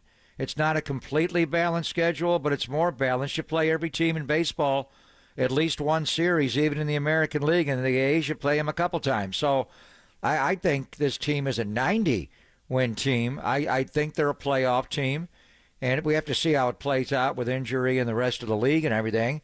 And then there's a difference between being 3 teams make it as a wild card. There's a difference between being the best team record-wise in the wild card as opposed to the last team to get in as far as who you're playing. So there's a better advantage to be a 4th seed versus a 5 or a 6, obviously. It may not turn out that way, but that's the way you play. And then your goal should always still be to win the National League West. And let's just see how good the Dodgers are. They're going to lose some games. They're not going to go 162-0 or 161-1. So I think this team is solid. The question is going to be offensively, what are they? When they get whole starting pitching, this is one of the best top-to-bottom starting staffs we've had on either side of the bay. And the A's had some dominant pitching teams in the 70s, and Billy Beane's teams, and obviously, Billy Martin's teams. It goes on and on. But when they get Cobb back and, Blake Snell's fully functional, they're going to be great. And then you add, the arm of Robbie Ray. Now, you have to go out and execute. It's not all stuff. But these guys also are accomplished pitchers. They're not just, heavers, as Mike says, brain-dead heavers. They're far from that. And I think even Kyle Harrison, as a young guy, is refined. So today they're playing a little bit of time, John, about a half hour. They got a split squad game. Logan Webb is going to take on the Cubs at Scottsdale. The lineup is out for both games. And this lineup, now you're less than a week away. You're breaking camp tomorrow. It's over. Spring training's over. You're going to SAC for Sunday. And then Monday in Oakland, Tuesday, you play at Oracle. Then you go to San Diego, and it's on. So it's on right now. The lineup behind your opening day starter is very indicative of how they're going to play. Jung-Hoo Lee leads off in center. Jorge Soler's your DH batting 2. Lamont's at first batting 3rd. Matt Chapman's the cleanup hitter at 3rd. Conforto's at left. Estrada's at 2nd. Yastrzemski's in right. Bailey's catching. Nick Ahmed's your shortstop. Is that your lineup, John? That's it, Pretty right? close. Right there? Is that the same lineup you're going to roll out at Petco Park against whoever they pitch, probably Darvish? And then the other lineup that's going against the Cubs with Keaton Wynn, Mungia leading off. He's not going to make the team, but he has opened some eyes. Yeah, he's had a great spring. Then you got Tom Murphy. I wonder why Wilmer's at first there. Maybe just a deal as far as a trip. Matos, Bart, Luciano, Fitzgerald, Pablo. They're going to have. What are they going to do with Pablo here? He's Just gone. release him, or will he go to Sacramento and play there? He loves ball. And then you got Blake Sable. So I think the 2 lineups today, and Keaton Wynn's going to be, until Blake Snell comes back, probably your 4. But when Blake comes back, you're 5. And then when you get Cobb back, where does he mix in there? In any event, these lineups are really indicative of what they're going to do. And the one behind Logan Webb today is pretty much your opening day lineup you're going to see on Thursday in San Diego. And some of those guys that, like you said, that are in the other lineup are going to be some of your AAA guys in that lineup. Fitzgerald's going to be a guy that's going to be off the bench. There's no doubt. But yeah, I think you're right. I think because I was looking at FanGraphs, they have the 5th best starting rotation and they have them as the 18th best lineup. And you and I have kind of thrown this back and forth. I think they've got to find a way, I think, to get Flores in the lineup a little bit more. We'll see because the thing that concerns me about their lineup is Bailey going to hit enough, and is Ahmed going to hit enough? Because you can't have a zero at the bottom of that lineup. Is Yastrzemski and Conforto going to stay healthy enough? I'd like to see Estrada more towards the top of that lineup. Is Wade going to hit enough? Because if not, then you got to get Flores in there a little bit more. I'm convinced what I've seen in the spring that Jung-Hoo Lee is going to be pretty good. But again, those things could change once we get in through a major league real season. But the thing that I'm very encouraged about is the starting rotation is going to be really good. It looks like the bullpen is going to be really good, and they have some depth there. They're going to be much better defensively, especially if Nick Ahmed can hit enough. The left side of that infield is going to be really good. Estrada's above average at second base, above average in center field. If Yastrzemski can hit enough and stay healthy, above average in right field, they're good. And plus, they've got some depth now. Now that you added Snell, not only is Snell, when he gets up to speed, going to be really, really good, but now you've got some depth in that starting rotation. I agree with you. I think they're going to be really good. I think they're an 85 to 90 win team. And then if they get into the playoffs, now you're looking at a team that you look at your first three starters, they can be really nasty. And I don't know if they would open up the purse strings more. I doubt it. But if they're really good, could you add a Willie Adames at shortstop and really make your team nasty? Now you really have very few holes, and he could hit. If they're that good, would they even open up the purse strings more? Probably not. But, they have the potential now to be a really good team and to really scare some teams if they could get in the playoffs. Now, this lineup today is interesting. I mean, in the offseason, they went out and signed Jung-Hoo Lee to be the leadoff hitter every day, right? Mm-hmm. And they paid him 6 years, $113 million. He can opt out after 27. And then late in the spring, but before it got rolling, they signed Jorge Soler, who is a guy capable of hitting 50 home runs, let alone 30. And they paid him 3 years, $42 million. That's not a bad price for him. Today's lineup, they're batting 1-2. Jung-Hoo Lee leading off, Jorge Soler DHing, batting second. We thought Soler, and Bob said he's a cleanup hitter. It all pivots off of that. I got Jung-Hoo Lee lead off. He's 1. Soler's 4. It all leads off, spins off of that. But by doing this, you go Jung-Hoo Lee lefty, Soler righty, Lamont Wade Jr. lefty, Chapman righty, Conforto lefty, Estrada righty. You're going left, right, left. I mean, it's all the way down to the bottom where you get Yastrzemski. Now, Bailey's a switch hitter there. So he can go either way, or he can bring in Murphy off the bench. If they want to bring in a lefty, then you got Ahmed. So I didn't think of this. Are they going to bat Jorge Soler second in the lineup? And that second spot is you're going to get fastballs. You're going to get and watching Jung-Hoo Lee. I'm not saying he's Ichiro. Who the hell is that guy? It was amazing. But the way he opens up the stance, he just controls the strike zone. Even if he doesn't hit 340 like he did in the KBO, he's going to get on base. That guy spits on pitches. He will walk. And once he gets to first, he may walk to first. He's running to second. He's fast. The guy that if Jung-Hoo Lee gets on base consistently, you want to be in that number 2 hole because you're going to get nothing but fastballs. We got to do the breakdown. Who's the best fastball hitter on this team? And could it be Jorge Soler? Can you imagine leading off with Jung-Hoo Lee and batting Soler second? I mean, it's 2-0 before you get your garlic fries. Okay, that's a good point. That's good. Yeah, look, he's put a lot of excitement on this team. You got to give him a ton of credit. I know we've been talking about that all week long ever since they added Blake Snell, but he had a good offseason before he even did that. And then you add laser lights like an NBA arena and all the new food. I mean, come on, man. How the laser light's going to work for a day game? Yeah, I don't know. It's probably not going to work. By the way, this is really interesting. So Bijan Robinson, running back of the Falcons, is now 18 for 18 in his picks for the NCAA tournament. He has a perfect bracket. What? And he picked Western Kentucky over Marquette. And right now with 13 minutes left, now they had a 7-point lead at the half. They're in a 2:15 matchup. He picked Western Kentucky here. They're down 5 with 13 and a half minutes left. They're down 5 to Marquette. They actually were up 7 at the half. He's got the They're down 5 Hilltoppers? now. He has the Hilltoppers at a 215. He's Yeah. 18 for 18. There's 13 and a half left, and they're down 5. So his bracket could be coming to an end, but they were up 7 at the half in this game. That's great news for him, and I hope he makes a lot of money because NFL players are not allowed to take part in March Madness. You just got suspended for the first 6 games of the year.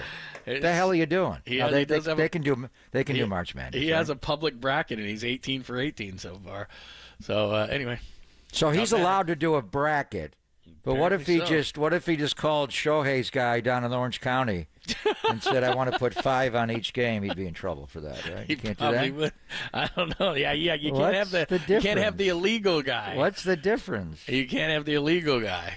If he's doing it like through an ESPN bracket, Yeah, he's it's fine. not as fun. He can do that. It's All like the right. cannabis clubs. It's not as fun anymore. Oh yeah, then just getting a I bag want to of meet weed a on the guy corner. down by the Chevy around the corner and get a dime bag. It's Yeah, way more fun that exactly. way, isn't it? Yeah, that's the old school way to go. So I It's guess you not can't fun. do that. Hilltoppers just scored, Bijan. Yeah. 55-52. And he, by the way, he called the Oakland upset over Kentucky. He nailed What? that one. The 14-3. He did get that one. Who does Jung-Hoo Lee have in this Marquette Western Kentucky game? Yeah. Is he still perfect? I don't know. We have to ask him on that one. Yeah, we'd have to ask him. My ballot's perfect as well, John. I've gotten every single game wrong.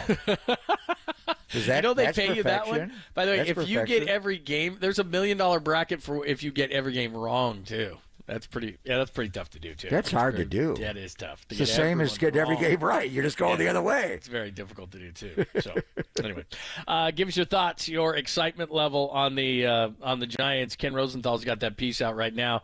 All these different places that try to predict how the Giants are going to do, anywhere from 80.5 to up to 85, 87 wins. What do you think? I just think playoffs. Give us your thoughts. 415-808-KNBR, 415-808-5627, either on the Golden State Lumber and Building Materials text line, or we can hear your sweet, clean voice at 415-808-5627. Give us your thoughts. It's Pop and Lund only here on a Friday on the Sports Leader.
you roam throughout your home. Listen to the sports leader on your smart speaker. We are KNBR 104.5 FM and 680 AM.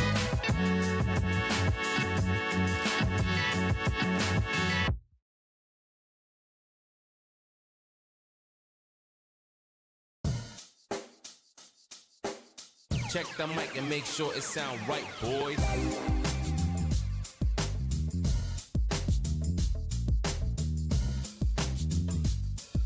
Oh, hello, friends. That may be significant to some. This bumper music. I think we were talking Paris Olympics yesterday. For some reason, I don't remember why. Why were we talking about that yesterday? I don't know. We were talking about it for some reason. Might have been, I don't know, it was basketball related. We were talking about the Paris Olympics. What are we talking about? I'm listening to Ian Eagle here. Ian is really good on basketball. He really is. He's replacing Jim Nance with Bill Raftery and Grant Hill. And that's, I mean, Nance has moved on. We see him in the commercials. But the other side of it is, you know, Greg Gumbel's not in the studio this year, and he has a family health situation that took him out of the studio. Yeah. So it's just not the same. It is not. Having Greg Gumbel anchor in the studio trying to keep Charles in line, or more, I guess that's more Ernie, right? Greg Gumbel's on that show. Charles is unbelievable. Anyway, but wait, Charles did have the line Ian of the is day so yesterday. good on every sport, but Ian really is superb on basketball. I think he's better on basketball than football. And By he's the great way, on football. I will give Charles credit. He doesn't know any of the players, and he just brings up like number whatever and everything. He has no idea. But he did have the line the other day yesterday when Oakland, which is in Let's go, Oakland! Beat Kentucky, and he said that Kentucky has McDonald's All-Americans and Oakland has guys who eat at McDonald's. That was a pretty good line, I will say. Probably somebody. Charles was both. But exactly. He was both. Let the him round finish, mound of rebound. Let him finish, Kenny. Does this excite you because you love NFL Red Zone? Scott Hansen and Andrew Siciliano will actually team up for the Paris Olympics Gold Zone coverage for the 2024 Olympics. So they're going to bounce around like they do for NFL Red Zone, but they're going to do it for different events in the Gold Zone. Together? Are they going to be in the same studio? Yeah, I don't know if they're going to be in the same studio, but they're going to bounce around for the Gold Zone for the Paris Olympics. So there's going to be like, boom, here's an event, boom, here's an event, boom, here's an event, like all these different things. What do you think of that? Is that going to excite you? I remember years ago when they first started, not first started, but the 1992 Olympics in Barcelona, Spain. Dick Ebersol was running NBC then, and they did something called the Triple Cast. Yes, I remember which that. was kind of a similar deal as this. Now, Andrew's the best that's ever done it as far as the red zone in the NFL. And Scott Hansen is a really good broadcaster. I mean, as far as his speech and his cadence and getting the lines out, he's just a doofus. He's just snarky. It's that dude. Did you have to use that? I mean, he executes the line great. He's just a nerd. Where Andrew is just hip and cool and funny, and so I love Andrew. So I think there'll be a difference between just and Scott's a great talent. But you can't do it all day. I think Scott Hansen's going to do like the morning of it, and then like Siciliano's going to So they're not going to be together. They're going to rotate it because it's just so long. Yeah. So when we have the 100-meter race, the Gold Zone version is we'll pick up the race for the last 30 meters.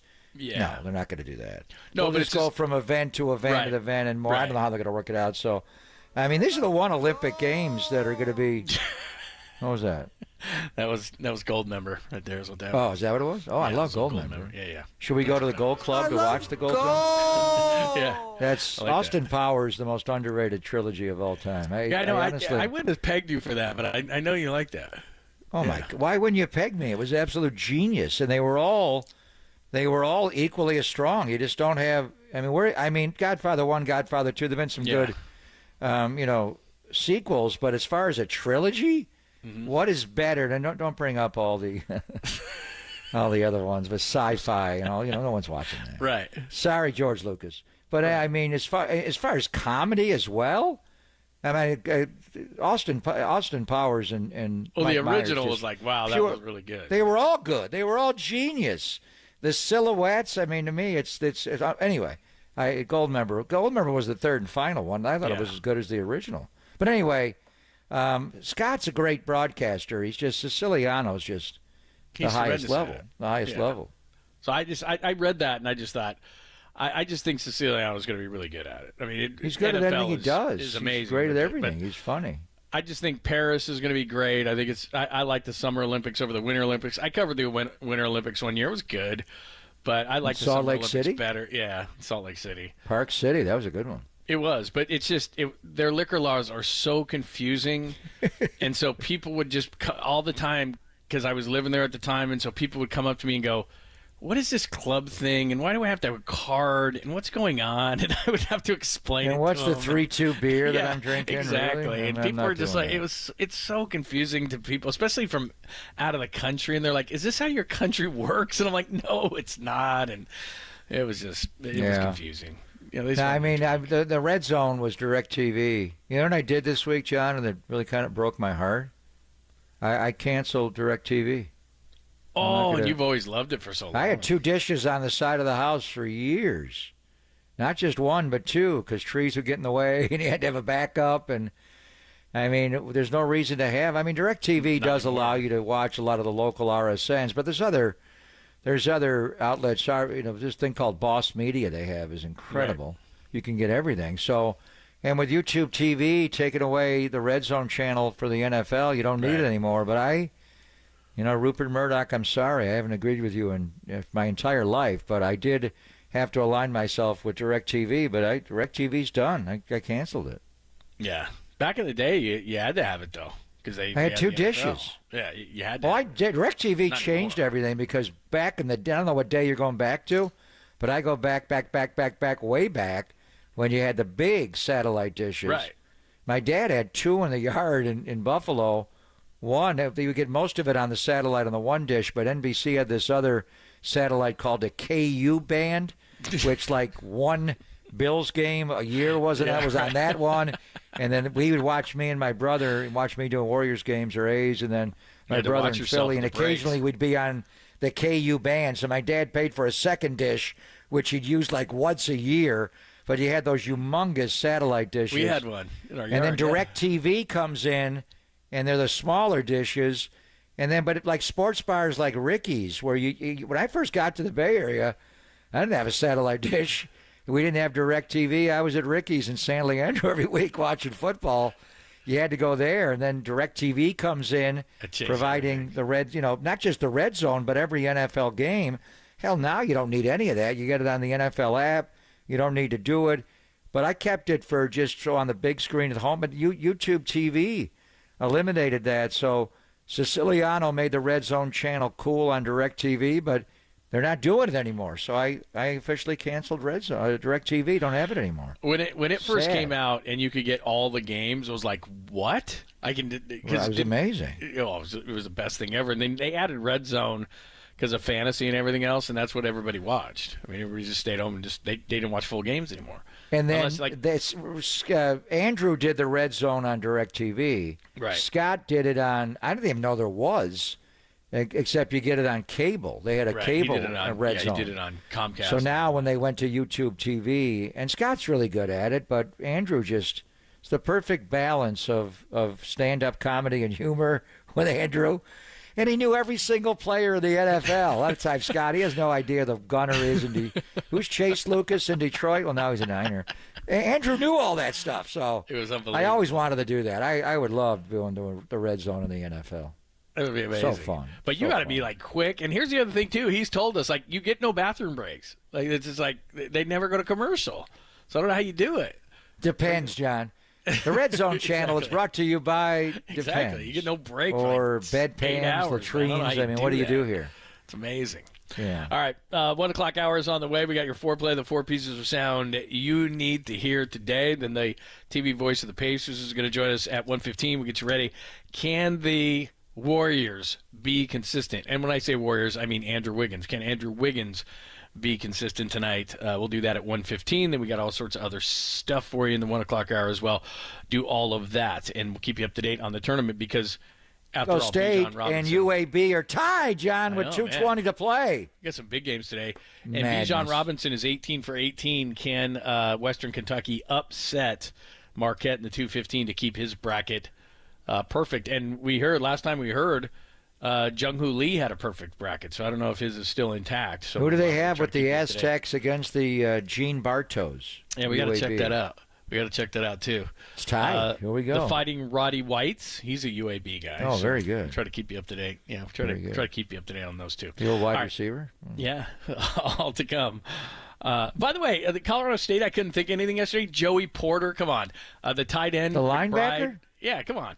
Trey McBride, the tight end for the Cardinals. From the Arizona Cardinals? Yeah, I got off the air yesterday. I'm like, what am I talking about? There's tons of stuff. We missed those yesterday. I was like, come on. Anyway, all right, all to come. Papa and Lund, only here on the Sports Leader.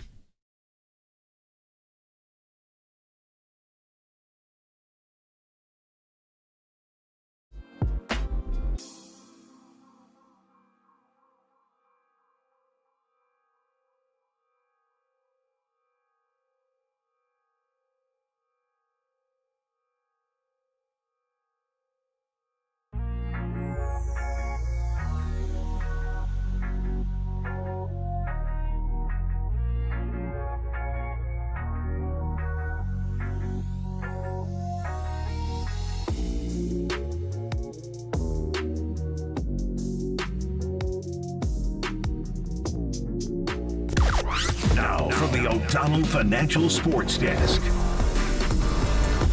Bill Shakin of the LA Times joined Murph and Marcus this morning to discuss the latest on Major League Baseball's investigation of Shohei Otani, Epi, the translator, that whole scandal. Check out that podcast for more.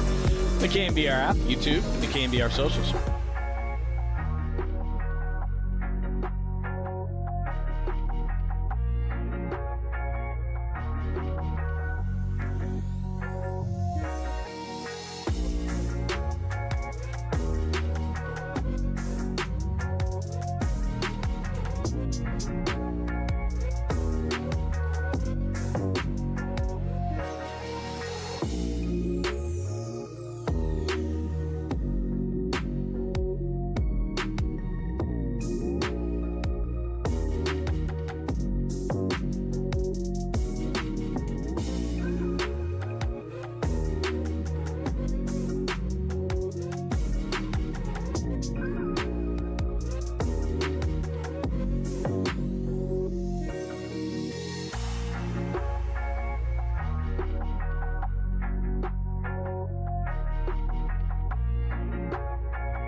Listen to the sports leader anywhere, anytime. Download the all-new KNBR app. Now back to Papa and Lund live from the KNBR Casino Matrix Studio. Casino Matrix Progressive Jackpots are here. Where are you? Just drop in. Please play responsibly. 1-800-GAMBLER. All right, let's try this again. We'll get you a little bonus coverage from the NCAA tournament. San Diego State and UAB in a 5-12 matchup. First and 2 here with 43.4 to go. Free throw is up. It's good. So one more free throw for Lindeborg. Saunders and Waters sit for San Diego State. Butler and Powell return. Lindeborg trying to make this a one-point game again. Big deep breath. Eyes the iron. Bounces twice. Free throw is up. And rimmed it in. UAB doesn't have to foul just yet. Get a defensive stop. You never know with San Diego State's issues taking care of the ball at times throughout the season. But the last thing is for UAB, you got to rebound. Fans come to their feet in Spokane. Butler with a dribble between the circles. Shot clock at 13. Butler moves left, hands it off for Parrish on the wing, bounce it up top to Powell. Powell dribbles right, lob it inside Ledeen, makes the catch, went to dunk, it got fouled, and Ledeen will go to the line with 20.1 seconds to go. Jaden Ledeen just so smart, using his body, got position on Lindeborg, and Lindeborg is fouled out. He recognized that he was fronting, push the front up the lane, trust the teammate's going to throw the ball over the top, hold the seal, go get it when the ball's just over the top of the defense, and expect the foul at the rim. Well, a tough ending for Yaxel Lindeborg. Overall, a tough game for him today. He's done with 20.1 to go. Ledee back to the free throw line. His first is good. 31 for Jaden Ledee, and one more coming. The average is 21 on the year. Came in top 30 in the country in scoring. Looking for his 32nd point of this NCAA tournament game. It's on the way. And it rims in. So 32 for Ledee, 68-65, San Diego State. 17 seconds to go. UAB with the ball. Here's Gaines with it in the front court. Gaines, bounce pass up top to Johnson. Turns, steps left, pump fake, leans in, shoots the three from the top. Front of the rim, no good. Ledee grabs the rebound, off the Waters. 4 seconds left, and a foul committed by Coleman with 3.5 to go. And one free throw could ice it for San Diego State. They went to Butta Johnson, who has a career-high 5 threes in the game today. All right, there you go. 20 seconds left, and looks like San Diego State is going to survive. They were in the final last year, so they beat San Diego State beats UAB. So who's the most accomplished San Diego State alum? Tony Gwynn? Tony Gwynn, the most accomplished San Diego State alum? Yeah, probably. And then Marquette is on their way against Western Kentucky, 80-67. Yeah, so there you go. Doc Rivers out of Marquette. Ooh, that's a nice one. Yeah, Doc Rivers. That's Boy, very UConn, nice. Are they going to go back-to-back? They're beating Stetson 41 to 10. Oh, my God. With 4 minutes to go in the half. Yeah, they're going to go back-to-back for Hurley? They're good. Yeah, they're good. My goodness, man. 41 Who's the to last 10. school to go back-to-back? Florida, right? Yeah, I think so. I think you're right. And Clemson's on top of New Mexico, 36-25. So we're not having the upsets today we had yesterday. No, not so far. Yeah, Matt Mayoko was at that San Diego State UAB game. Good thing we let him go because it was halftime. We're like, we'll let you go. So Bijan Robinson's finally going to have a loss. Yeah, Western Kentucky was up at the half on that Marquette game in a 15-2, but then they dominated in the second half. So that'll be his first loss of his bracket. How about Jung-Hoo Lee? Is he still perfect? I got to find out. Yeah, I got to find out because there was tweets earlier saying that he had a perfect bracket. He's a little busy right now. He's playing center field. And Mike Talkman is in the box for the Chicago Cubs. One of the best. Our old guy. The 2021 year, what was that, on Pujols? Right, in left field in Dodger Stadium. And he had one against Juan Soto in Washington where he went over the wall. He had like 3 plays. The one against Pujols he pulled back, which would have lost the game. That was Memorial Day weekend. And then the one in In Washington, he pulled one over the wall against Soto, and that was a Dwayne game. Wade was a Marquette Anthony guy, too. DeStefani won that game, I think, 1-0. Yeah, Dwayne Wade, Jimmy Butler. Marquette's had some really good players. So, anyway. Good program. Yeah, very good. All right, it is Well, Pop and Lund on KNBR AM and FM San Butch Francisco. Lee going way back to Al McGuire look at days you. when they won the NCAA championship. Yeah, against Kentucky. Yeah. Is that Jack Gibbons? Anyway. All right, Pop and Lund on KNBR AM and FM San Francisco, the sports leader, Cumulus Media Station. It's foreplay time. Let's go. Time for some foreplay with Papa and Lund. I'm Dirk Diggler. 4 chunks of audio that really get you going. I have a gift, and I am trying to not be selfish about it, but to use it. On KNBR 104.5 and 680, the sports leader. All right, let's start you off with a couple of Bob Melvins from the morning show with Murph and Marcus this morning. Here is Bob on when we might see Blake Snell. You know what? There are a bunch of different scenarios, and it depends how soon he gets into a game, whether it's this weekend at some point, whether it's Sacramento, whether it's the Giants, whether he needs a more of a simulated type scenario. We're not really sure yet. What I do know is that Logan Webb's going to pitch the first game, Kyle Harrison's going to pitch the second game, and Jordan Hicks is going to pitch the third game. So that's basically where we are right now, and we'll try to figure out the rest. All right, we're hearing Blake Snell Sunday, right? Blake Snell Sunday. And then Papago we'll Park is what Pav said. Yeah. So he'll stay back in Arizona. He'll pitch Sunday, but not in Sacramento against the River Cats. Sounds like it's going to be back at Papago in Arizona.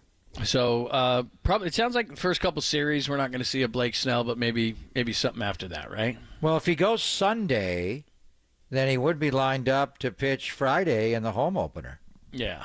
So obviously, if he's pitching Sunday at Papago Park, he's not going to pitch at Petco Park, and he's not going to pitch at Dodger Stadium, and they're off on Thursday. So depending on how many pitches he throws Sunday and how he comes out of it, that may be a little ambitious, but there's a possibility if he goes Sunday at Papago Park in Arizona, he could pitch at Oracle Park against his old team, San Diego, in the home opener on April the 5th. All right, so there you go. There's the latest on Blake Snell. Speaking of, this is the other guy we want to know about, Alex Cobb. So we heard on the fast track and then slow it down a little bit. So what's the latest on when Alex Cobb, after he just told us what are going to be the first 3 guys in the rotation, what's going on with Alex Cobb? Here's what Bob Melvin said. Alex Cobb, so he's going to pitch today, too, in a camp game over there, a couple 3 innings maybe. Boy, he looks really good right now. So, our original timetable was probably looking at late May or something like that. He has sped that up considerably. I'd hate to put a timetable on it, but he's pretty focused on getting back much sooner than we originally anticipated, and that would be a huge lift for us. All right, again, he was supposed to throw 40 pitches today. That was according to Alex. Alex joined us a little bit earlier from NBC Sports Bay Area, Alex Pavlovich. And we hadn't heard how those 40 pitches went. But, again, you could hear the optimism in Bob Melvin's voice right there. So he didn't want to put a timetable on it, but he did say sooner rather than later. So we don't know what that timetable exactly is, but it seems like within a couple of weeks of the season. Sounds like before May. Well, they'll IL him, and so that'll be what's the IL now? 10? Yeah. 15? It used to be 15. It used to be the 10. DL. Now it's the IL. But as a pitcher, 10 is 2 starts. So he's pitching today. He may have already done it in a morning game because they are playing the split squad game. They're playing the Cubs both in Scottsdale and Mesa. So he's coming back at some point. So when you look at the early season rotation, I mean, so you have to assume Blake Snell is not going to pitch in San Diego at all. And he's going to pitch Sunday at Papago. So Bob already said it's going to be Logan Webb, Kyle Harrison, Jordan Hicks the first 3 games. Then... and Keaton Wynn's throwing today in Mesa. We'll see how he comes out of that. He could go Sunday, Easter Sunday, March 31st in San Diego. Then you need the 5th starter for April 1st at Dodger Stadium, whether that's Mason Black or stretched out Landon Roop or whatever. Then you go back to Logan Webb, would pitch against the Dodgers April the 2nd. Second game of that series, Kyle Harrison would pitch against them on Wednesday the 3rd. You're off on the 4th, and then that's the point you could reinsert Blake Snell. So then you're covered enough to get. Then you have an off day after you finish up against Washington, go to Tampa. So Alex Cobb, he may pitch at the end of April on that homestand, John, the long one against Arizona, the Mets, and Pittsburgh. So in any event, probably IL Alex Cobb to start the year, and then could you get him into a game before, a major league game on the mound, starting a game before the end of April? It's possible.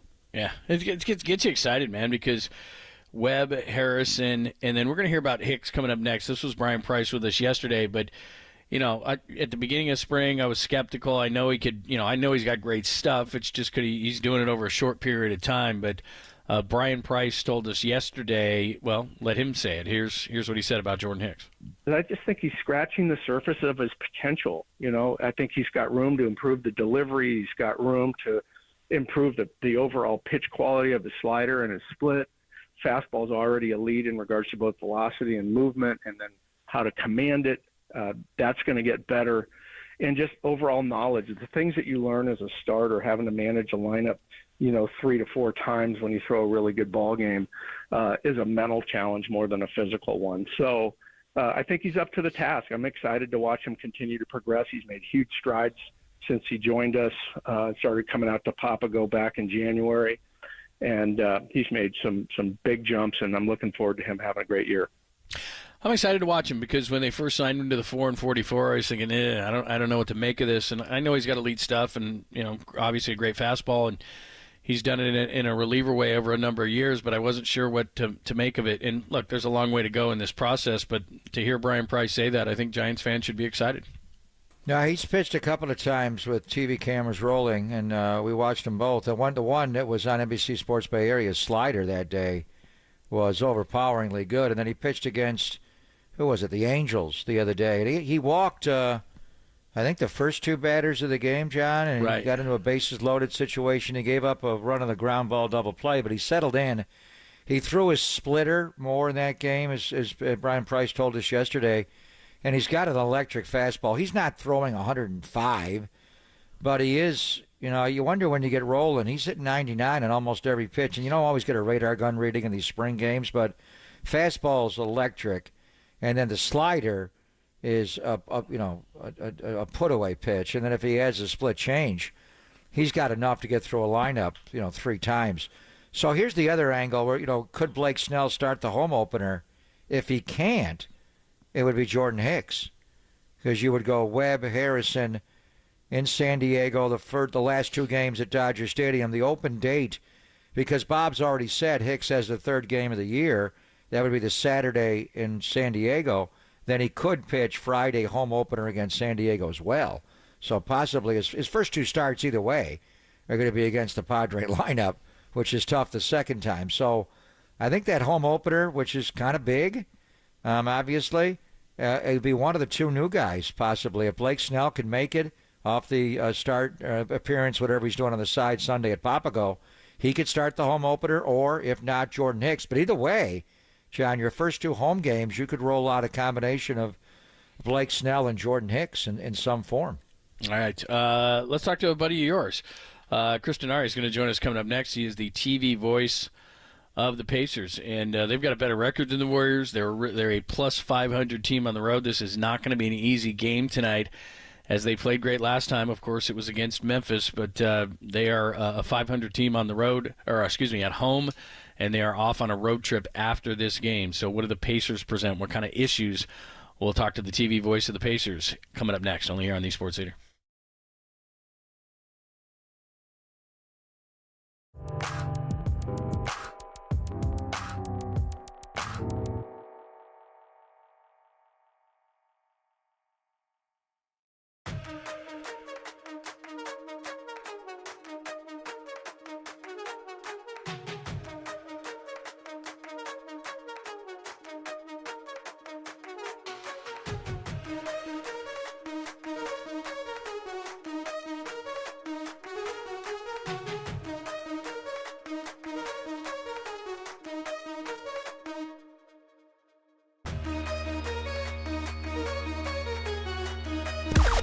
Now, from the O'Donnell Financial Sports Desk. Giants manager Bob Melvin, he joined Murph and Marcus this morning and did not rule out the possibility of Marco Luciano making the opening day roster. Check out that podcast and more on the KNBR app, YouTube, and KNBR socials.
And now, time for the Protect Your Assets with David Hollander Business and Technology Report.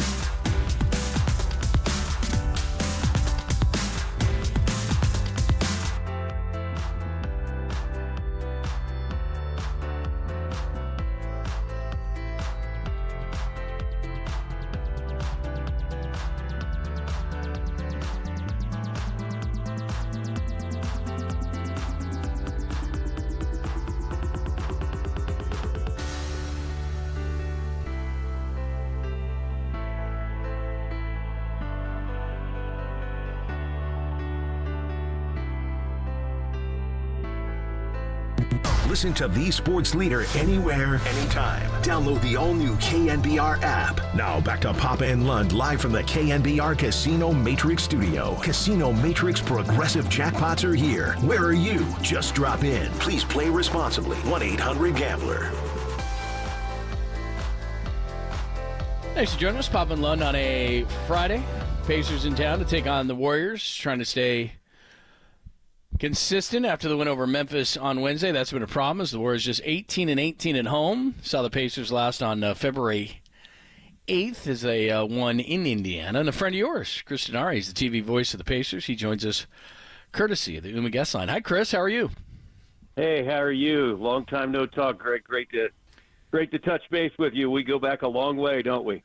Years, John. Don't tell any stories about me in Network Indiana rolling in at daybreak at age 21. Chris was the rock of the show there, and you've been doing the Pacers forever and ever and ever. And just give us an update on where they are. Rick Carlisle's now the head coach, great offensive mind, and looking at your offensive numbers, Chris, now leading the league in scoring by far. I mean, outside of a bunch of teams in the decade of the 60s when they got up and down, and Doug Moe's teams of the 80s that played no defense and just ripped it and ran, you guys are one of the highest scoring teams in the history of the NBA this year. Yeah, I think it's eighth highest in NBA history, averaging close to 123 points per game. Clearly they want to play with pace. The pace has changed a little bit after the acquisition of Pascal Siakam, but that's been all right because he's the guy that in the half court can get you baskets. So, it's been a lot of fun. This is a team that's still very, very young, trying to get back to the postseason where they haven't been in some time. But they've got a good young core led by Tyrese Halliburton, and then the addition of Pascal Siakam that they got before the trade deadline. He's a guy that's won at a high level, won a title in Toronto. Just has been a really good addition to this group. They've been a little inconsistent, but if you look up and down the league, that's really how it's been. Other than somebody like Boston that has put 50+ wins together already. This is a situation where you got to be ready to play every night because even the teams that don't have good records, have pretty good players. So. I think that's what the Pacers are trying to do. They're holding on to the 6th spot right now in the East, which would get them a guaranteed spot in the playoffs. They've already clinched a spot in the play-in, but they'd really like to avoid that if at all possible. Yeah, it's kind of like the Warriors. They'd like to get where you guys are. They're sitting at 10. Kind of opposite ways because you guys are above 500 on the road, 1-4 in a row on the road, and the Warriors are only 18-18 on the road. So what has kind of been the recipe for success for you guys to be as successful as you've been on the road? It's been really interesting. And I look at this series, the road team has won 8 of the last 10. Mm-hmm. And, with the Pacers winning the last 4 at Chase. Oh. You all right, brother? You need me to jump in tonight like the old days? I need to get a drink of water here. That's all right. Yeah, take your time. I can jump in and give it a boom, baby! Boom, baby! Man, I miss Slick. Chris. You all right? Hold on. Take your time. Believe me, we can vamp. Clint Buckner may have to do play-by-play tonight. We're in trouble. We can vamp as long as you need to get water, believe me. We're not short in that. Be careful. Make sure it's water, Chris. You never know. Denari, you back? Oh, we're reconnecting. He hung up. Yeah, Indiana's one of those teams. Right now, they'd be in the top of the play-in the East. But the one thing is Siakam. And you talked about how they, a little different in the pace because they were really trying to rip it and run before they got him. And he's just a bigger, stronger player now than we remember, obviously. Jump back into what you're saying, Chris, and also a little bit more on Siakam. You were talking about him and how he's changed the pace. He's a different guy. We saw him, obviously, in the 19 finals with Toronto, and he was a good player, but Kawhi was the guy there. But now, in certain half-court sets, you guys are isolating him and feeding him the ball and letting him go. Yeah, I think that's been the real key, and maybe that's why the pace has slowed a little bit recently. But when you have a guy of his talent that can get you a shot, and that's one of the things the Pacers have not had really over the years, is just somebody that in a late possession situation, shot clock winding down, you can get them the ball and let them go to work. So you're right. You guys saw him in the finals a number of years ago. He's a very talented player, two-time All-Star, two-time All-NBA, and has been a huge asset to this team. And I think what's crazy is as we were talking before, I think I had too many combos here at snack time, and one went down the wrong pipe. But I think what's interesting is the Pacers have won all of these road games by double figures and had some impressive wins. They won at Oklahoma City.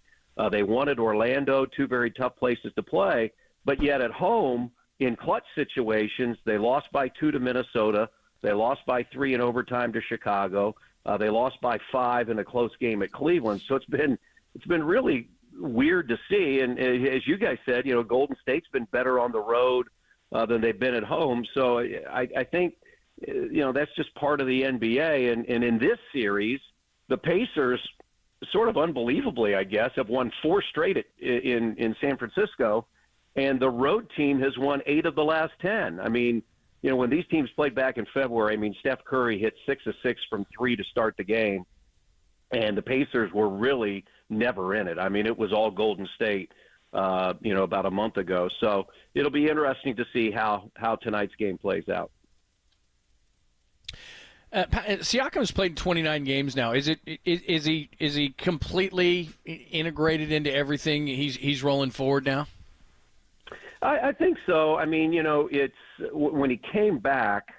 It was right when Tyrese Halliburton was battling his hamstring injury. The first game that they played together was in Portland, and I think all parties maybe thought that maybe Tyrese came back a little early, and then he went back to the bench and didn't play for a while. So no, I think he's fit in. He's fit in pretty seamlessly.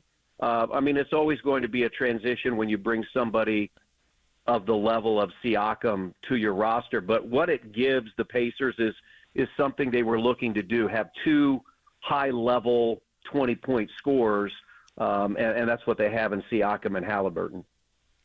And Halliburton's the guy, obviously, and not only a guy that could score 20, but he leads the NBA in assists per game at over 11.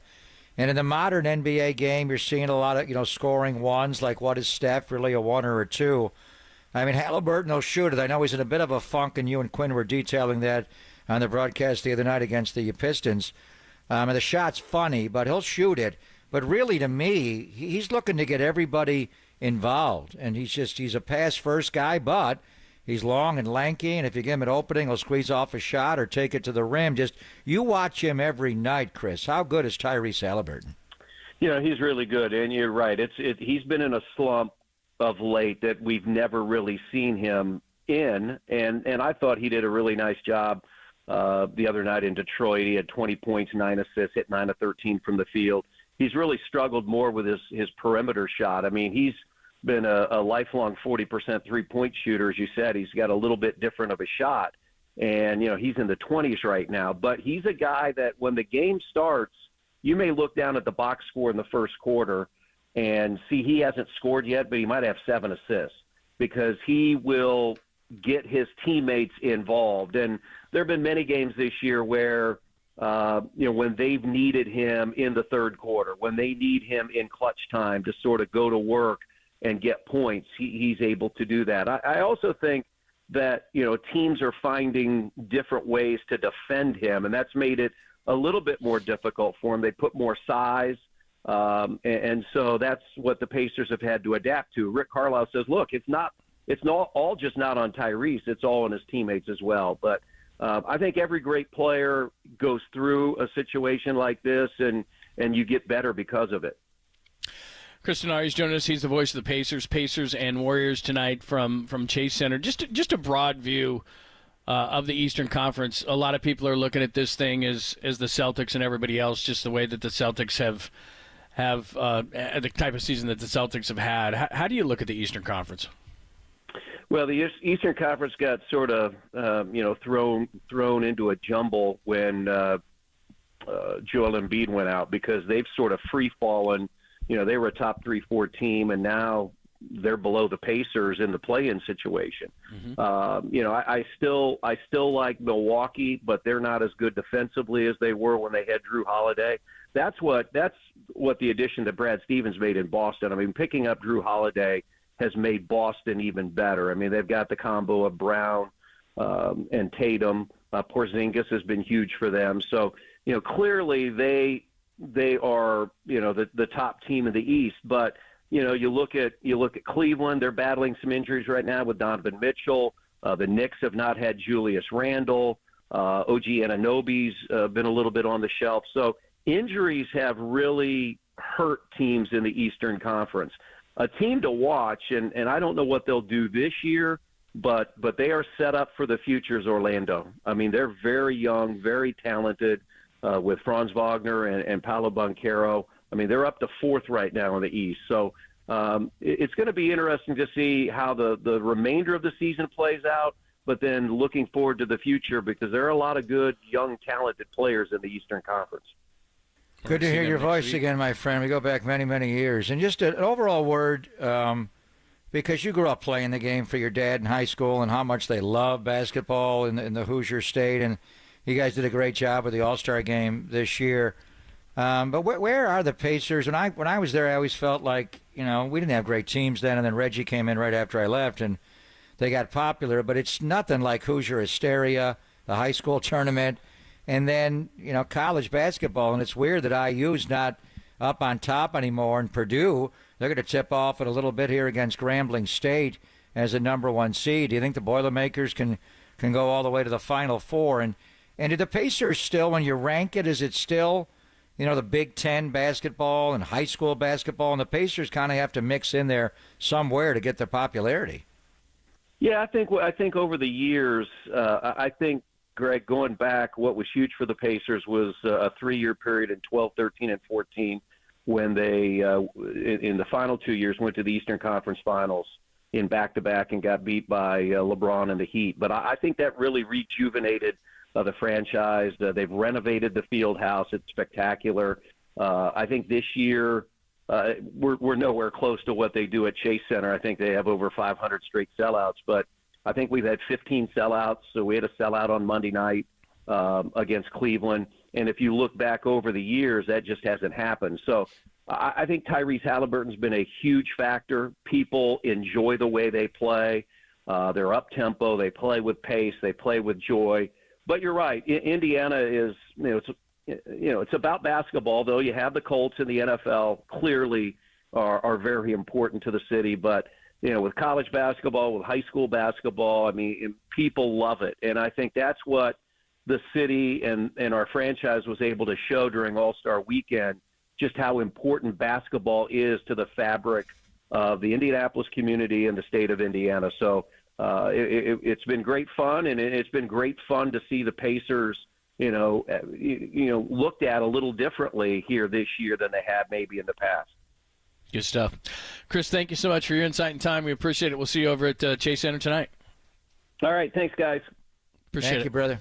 There you go. Chris Denari, he is the TV play-by-play voice of the Pacers. Quinn Buckner, Indiana Hoosier, longtime analyst for the Pacers as well on that call. So, again, can the Warriors be consistent? That is the question. And when we say Warriors, we mean Andrew Wiggins. So there you go. Talk a little bit more about that. We got some remnants still. Keep you up to date on the NCAA tournament. We'll pop in if there's anything that's going on. No upsets today. Pretty much by the chalk, right, today? If I'm remembering right, we'll get you caught up on anything that is happening as far as that goes. And again, good luck to Randy Bennett and the Gales tonight in Spokane. We already spoke with Matt Mayoko from there. So anything happens, we will keep you up to date on everything. It's Pop and Lund on your Friday only here on the Sports Leader.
Seam hits, filter out the noise, and kick it with KNBR on the gram for everything Giants. Follow the sports leader on Instagram at KNBR.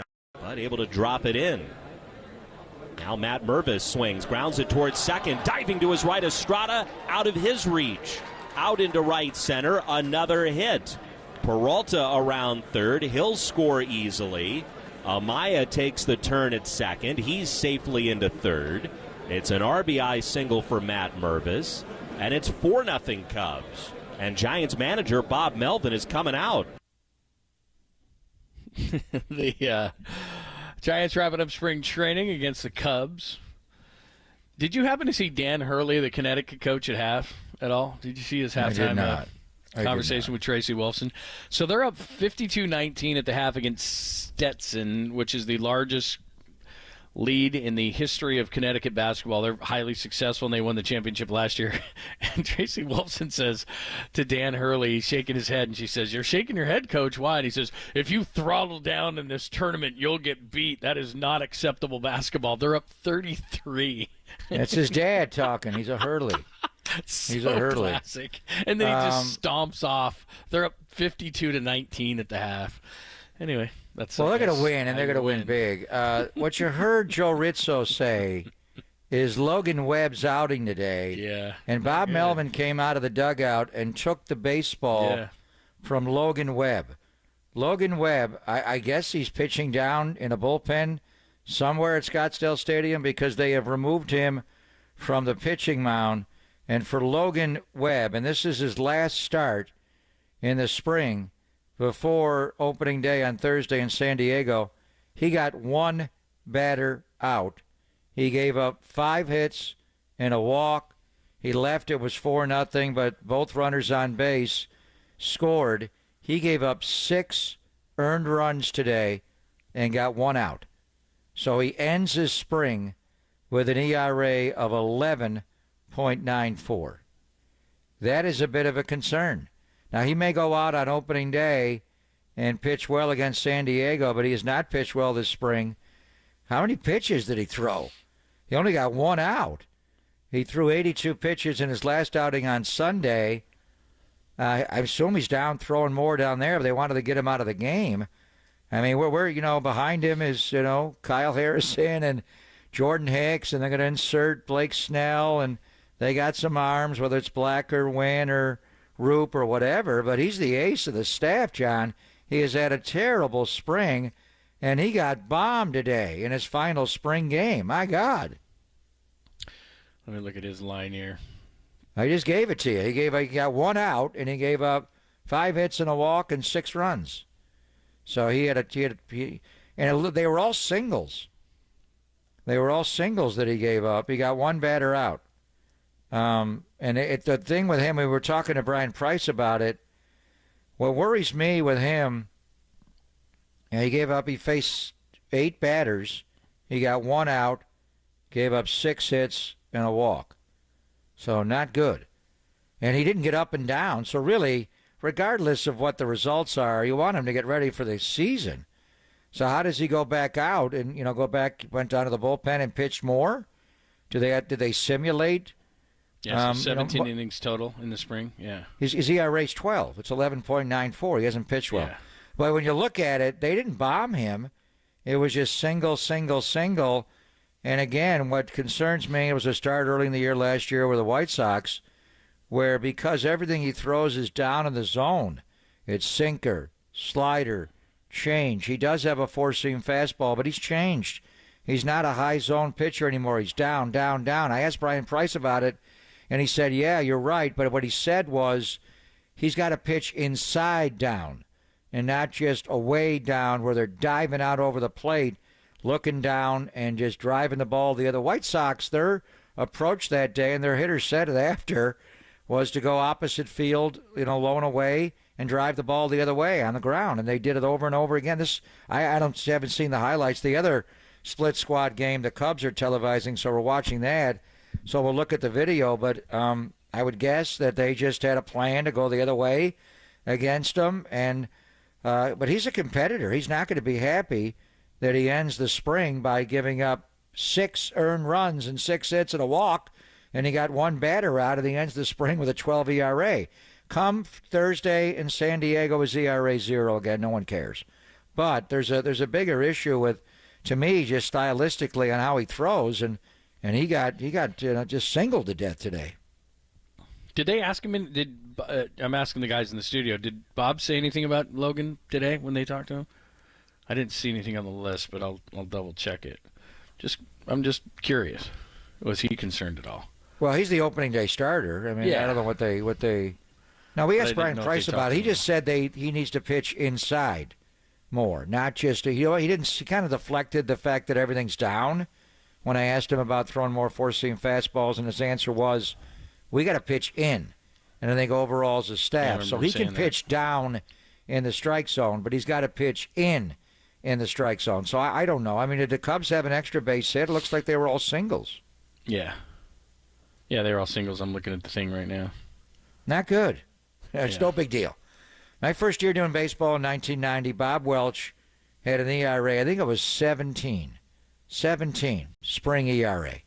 He went out that year and won 27 games and won the American League Cy. And ever since then, you just don't put a lot of stock in. And he may be, I know he's working on trying to be quicker to the plate, maybe because he gave up a leadoff. The first batter of the game walked, right? Talkman. He went right into the stretch, and maybe he was trying to rush to the plate. He didn't have much on the ball. I don't know. But he's going to have to work on holding runners, during the year. Otherwise, they're going to steal him blind. But, as they add all these pitchers, and Snell and Cobb's coming back, and Hicks has nasty stuff, and Kyle Harrison looks really refined for a rookie. Are we concerned about the ace having an ERA of 12 this spring? I'm going to say no, but yeah, I'm going to be watching opening day extra closely because I would say this, once they hit the reset button, I'm not going to freak out. But then if opening day is this way, let's say he had a great spring and opening day was bad, I'd be like, okay. But if he has a bad spring and then the opening day is bad, then it's going to mean a lot more to me. Does that make sense? Because I just think he really surprised me that he finished second in the Cy. I didn't see dominant stuff from him last year. I realized he led the league in walks and he got a lot of ground balls. He lost. He's a football player. He's a winner. He's a competitor. He had a negative, a losing record personally, and the more importantly, when he started, the team lost. That's not good. When you're an ace, you got to win your games. He got terrible run support, though. Was he number one? But he pitched. Lack of run support. He pitched well enough to lose a lot. There were a lot of games where it was 2-2 in the 6th, and he hung a slider in the 7th. One time to Soler in Miami, and hit a bomb. You have to win, and I think the opponents have a bit of a plan on him. I love Logan Webb. He's a great leader. He's a great guy. He's fun. He's the leader of that team. But, yeah, I'm a little concerned that stylistically they're looking low and they're driving the ball the other way against them. So look for Brian Price's. You got to pitch in and jam them. If they know it's going to be low, don't put it out over the middle of the plate and middle third away and let them dive into the ball. But he's got to pitch better. I guarantee you he's not happy with the way it went. The big picture is he's got to get ready for the season. His start Sunday through 82 pitches, he got pulled today before the first inning was over. So how does he simulate the game? Does he go down to the bullpen? I'm sure he's throwing right now. But it's not the same as pitching against the Chicago Cubs to a good crowd at Scottsdale Stadium. The adrenaline's not there. That's why they wanted him to pitch in a backfield on Sunday, and he said, no, I want to go pitch on the mound. I'm wondering, John, if they bring him back today. These spring training rules are weird. You can leave the game and then come back in later. So maybe they just didn't want him to throw. So how many pitches did he throw in that first inning? Will they bring him back in to pitch later today? He's got to get working to get ready for the season. I don't think he's in right now. The Cubs are batting in the top of the second. Well, it's 10-0 now. He's not pitching. It doesn't matter what the score is. It doesn't. He needs to get work on the mound. So that's the most important thing. This other guy, Keast, is pitching right now. So I don't know. But this is not a good outing. He's not going to be happy about it. We're not going to dramatize it. There are things to be concerned about. But how does this impact him being ready? He wanted to get up to 90, 95, 100 pitches today. Where is he going to throw those today?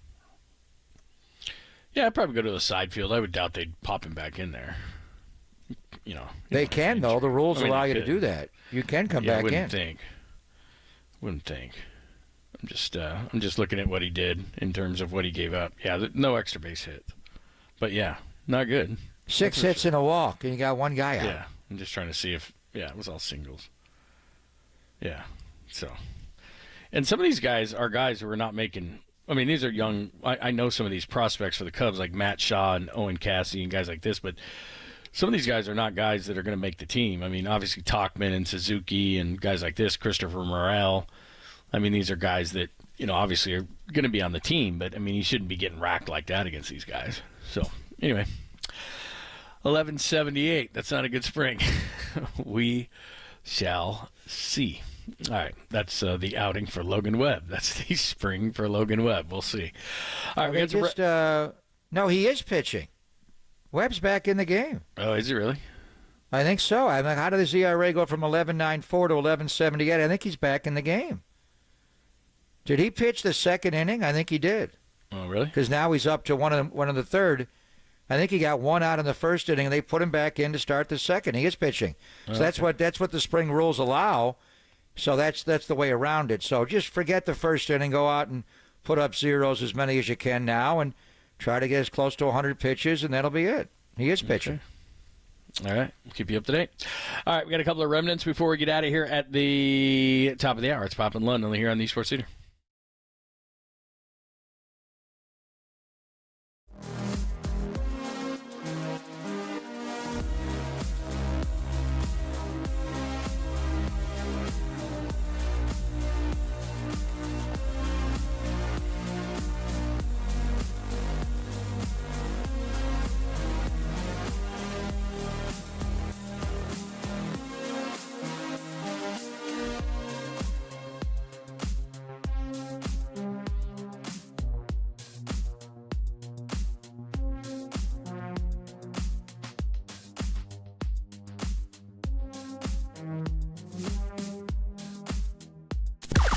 Now, from the O'Donnell Financial Sports Desk. Giants pitching coach Brian Price. He joined us, Pop on Lund, yesterday and gave us the latest on Alex Cobb and Blake Snell and when we can expect him to actually pitch. Check out that podcast and more on the KNBR app, YouTube, and KNBR socials.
Listen to the sports leader anywhere, anytime. Download the all-new KNBR app. Now back to Papa and Lund live from the KNBR Casino Matrix Studio. Casino Matrix progressive jackpots are here. Where are you? Just drop in. Please play responsibly. 1-800-GAMBLER.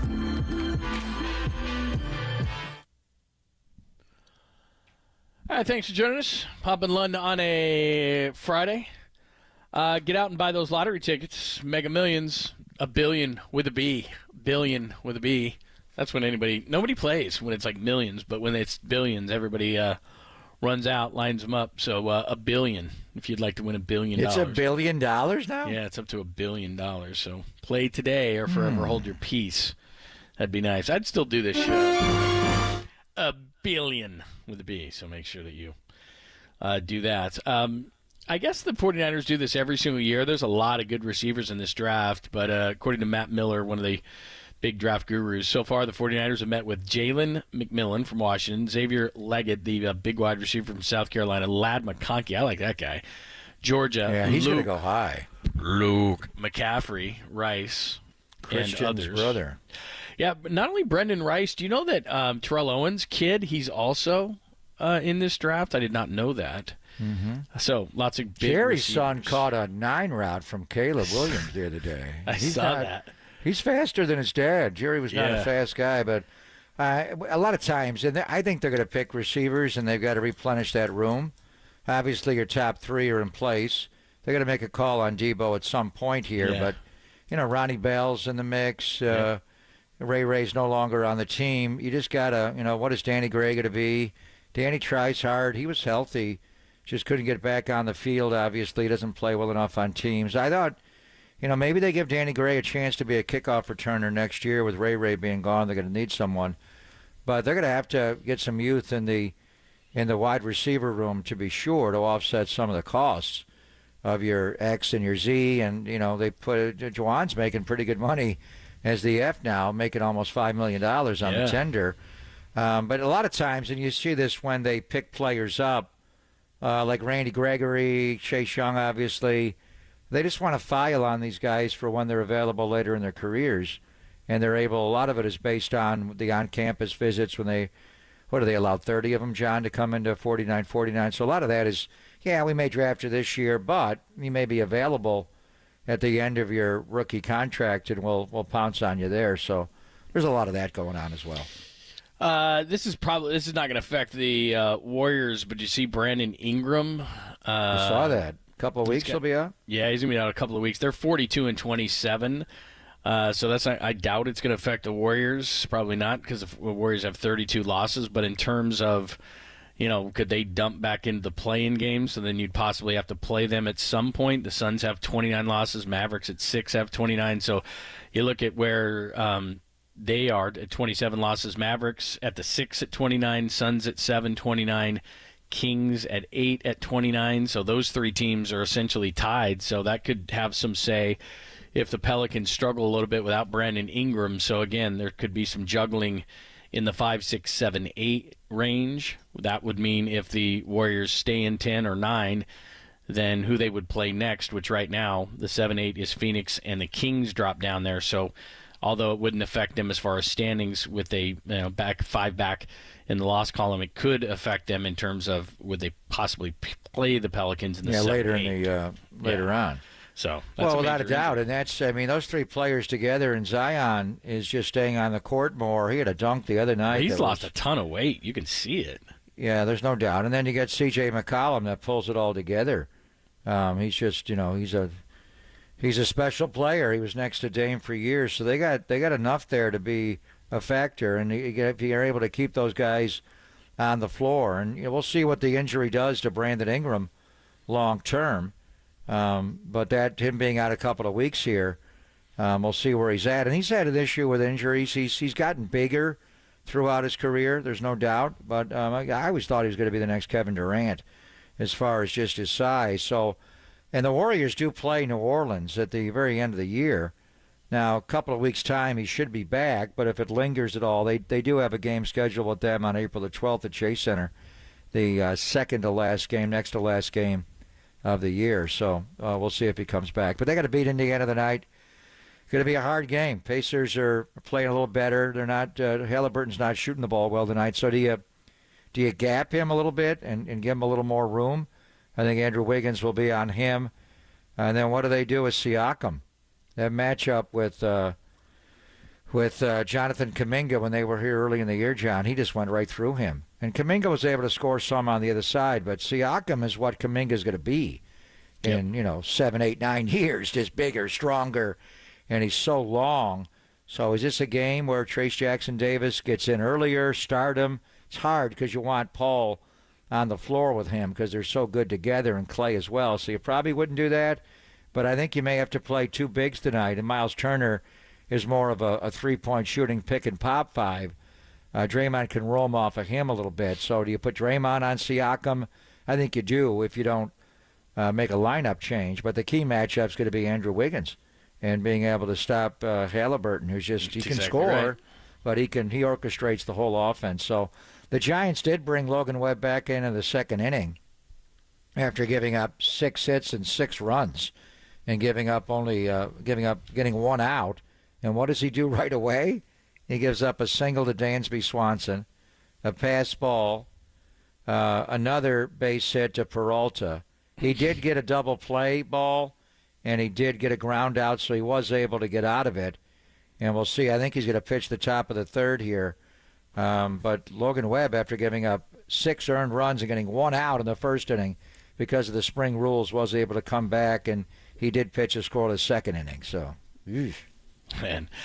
And then as far as this Warriors thing, again, Indiana's a plus 500 team tonight, so it's huge. And like you said, the consistency has to be Wiggins tonight, and then it's huge. Minnesota, Miami, Orlando, that's a back-to-back. Charlotte, San Antonio, all on the road.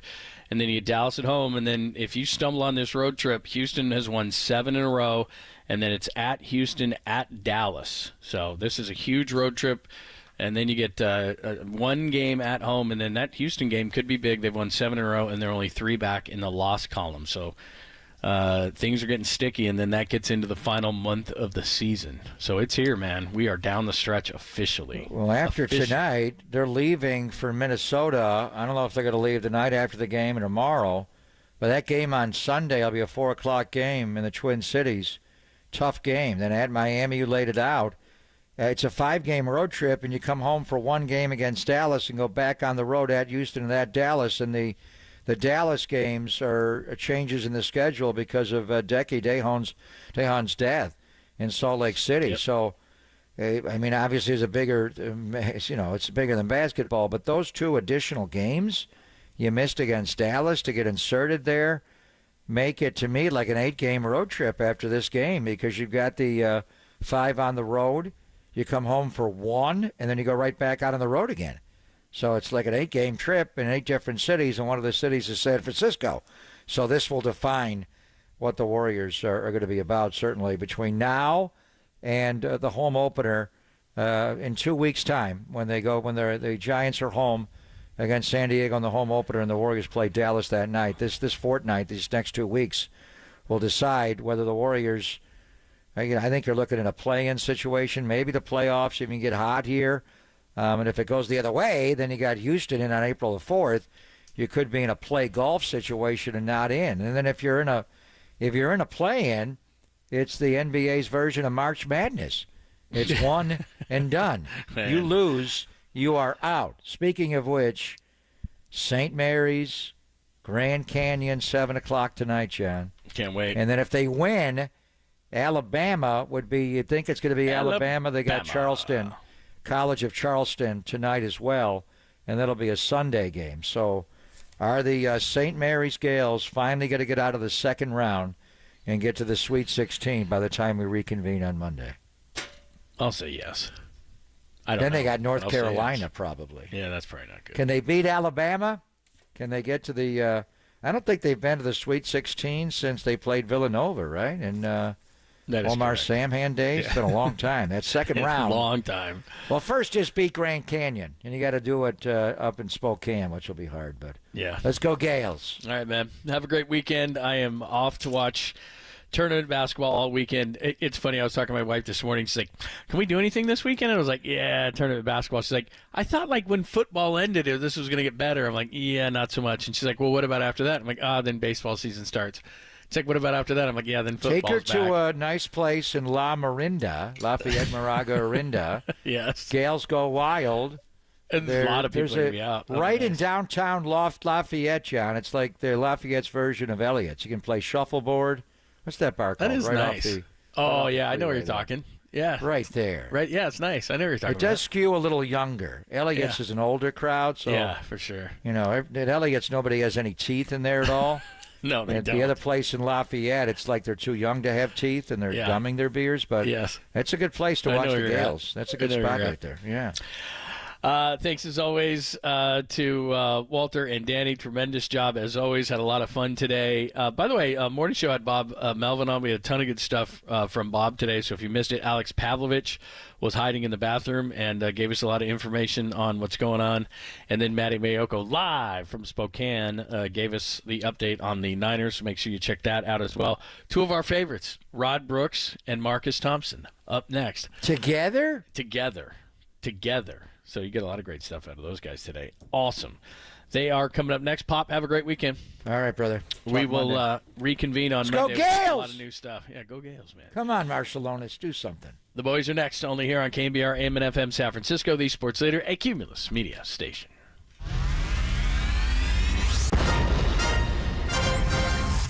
The NBA brought him to the Bay. While his co-host was born and raised here. Adam, that is great co-host work right there. That is amazing. You're lucky to have Adam, Tommy. Oh, absolutely. It's time for Tolbert and Copes. Let's get it on! Tom Tolbert. Yeah, thank you. Now if I could ever get some beer. And Adam Copeland. Adam Copeland has arrived! On KNBR 104.5 and 680, the sports leader.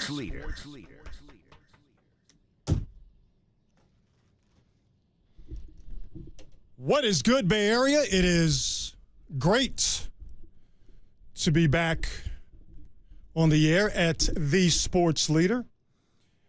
I am Rod Brooks. Papa and Lund, we're not pulling your leg. I will be joined by Marcus Thompson. Is my camera right here? Do I look at the camera?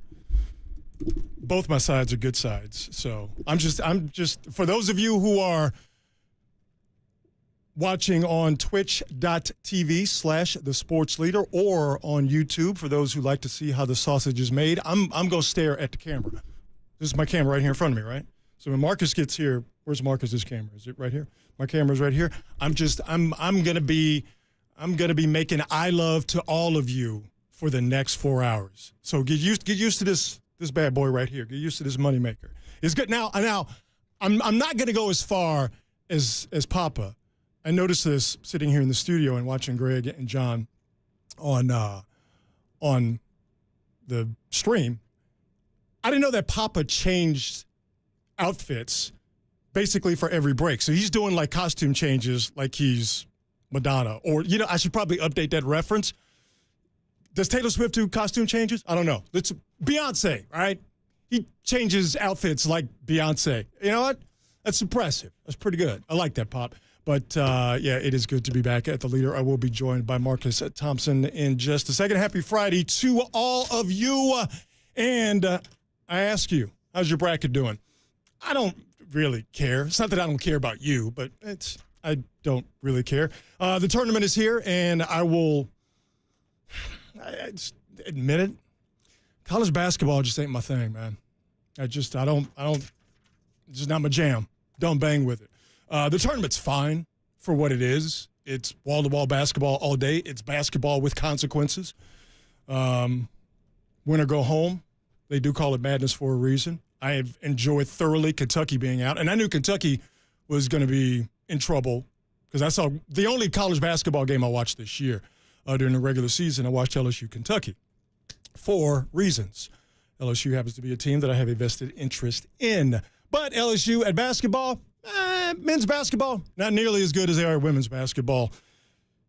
But I did catch LSU in Kentucky, and Kentucky lost that game in Baton Rouge. And I knew right then on that day, even though I was impressed by that young Dillingham fellow who eventually played like a freshman last night in Kentucky's loss to Oakland. Not the Oakland we all know, but the Oakland of Michigan. That's a different story for a different time. I know a lot of people were confused or found that out for the first time last night, that there's an Oakland that's not an Oakland, but I go on a tangent that is not necessarily a part of this conversation. But I knew then, watching LSU beat Kentucky, that Kentucky, they ain't it. And, of course, Kentucky proved, once again, they ain't it. And I'd forgotten, because, again, college basketball is not necessarily my thing. I'd forgotten that Kentucky went out like Willie Lump Lump. By the way, Google it if you don't get the reference. Went out like Willie Lump Lump against, what was it, St. Peter's last week? The Peacocks. Not last week, last tournament, the Peacocks last year. So Kentucky losing, that has piqued my interest in the tournament. And again, I'd take it for what it is. It's entertainment. It's entertainment with consequences, and it is fun. But the basketball is, and listen, I'm a basketball snob. I've earned that right. I'm a basketball snob. I am not going to watch bad basketball just because. College basketball is bad basketball. And I will be somewhat serious here for a second. This is my hang-up, all right? It's not necessarily college basketball's fault. This is my hang-up. I spent a lot of time, as a lot of you who are listening right now do, watching the best basketball product on the planet, and that's the NBA. And to distill that down to, we watch the Golden State Warriors, specifically Steph Curry, on a night-in, night-out basis. And we'll get to the Warriors and what they have coming up, a very crucial stretch here. We'll get to the Warriors in just a bit. But, man, watching the way the NBA is played right now, and they're completely different games, all right? They're played in a different way. They're timed in a different way. They're officiated in a different way. And, boy, if you got a problem with NBA officiating, get a load of what you're getting in college basketball here in the tournament. That call last night that was made in that game where it was a block, was it Kansas and Drake? I forget who it was. But thank you, Samford. That was a clean block. Called the foul, changed the complexion of the game, in essence, got Kansas that win, or helped get Kansas that win. College basketball officiating is just hard to watch, hard to stomach. But just talking about the games, they're played completely differently. We're talking about pros versus amateurs who shouldn't be amateurs. And again, that's a different story for a different time. But the NBA game, much more skilled, much better shooting, which is, for me, the big problem in college basketball. The shooting is just not, they have to repaint the rims, it seems, after every single game.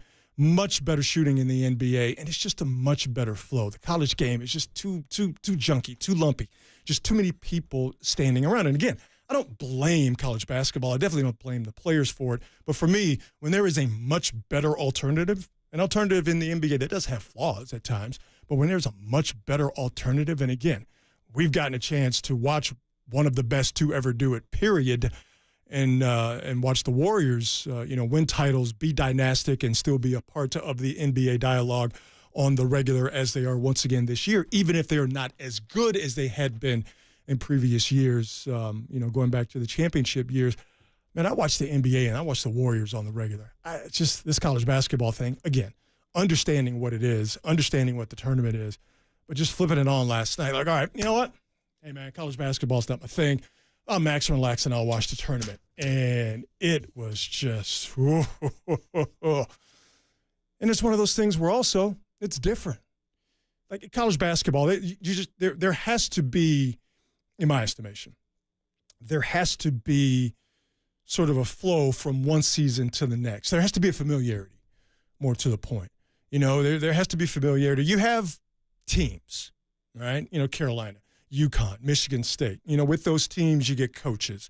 Maybe not what we had before, with Krzyzewski being out, being the main guy. But you still have Izzo and Michigan State. Hurley clearly is making a name for himself at UConn because UConn is now the best in the business, and they are beating the brakes off of Stetson right now, 83-44, and they are closing that thing out with 4 minutes left to go in the second half. Duke is still in it, but Duke ain't Duke anymore, but fine. It's still the names. You don't have as many coaches. But the one big thing where men's basketball is coming up short, especially compared to the women's game, and I don't purport to be an expert on the women's game because I don't watch that.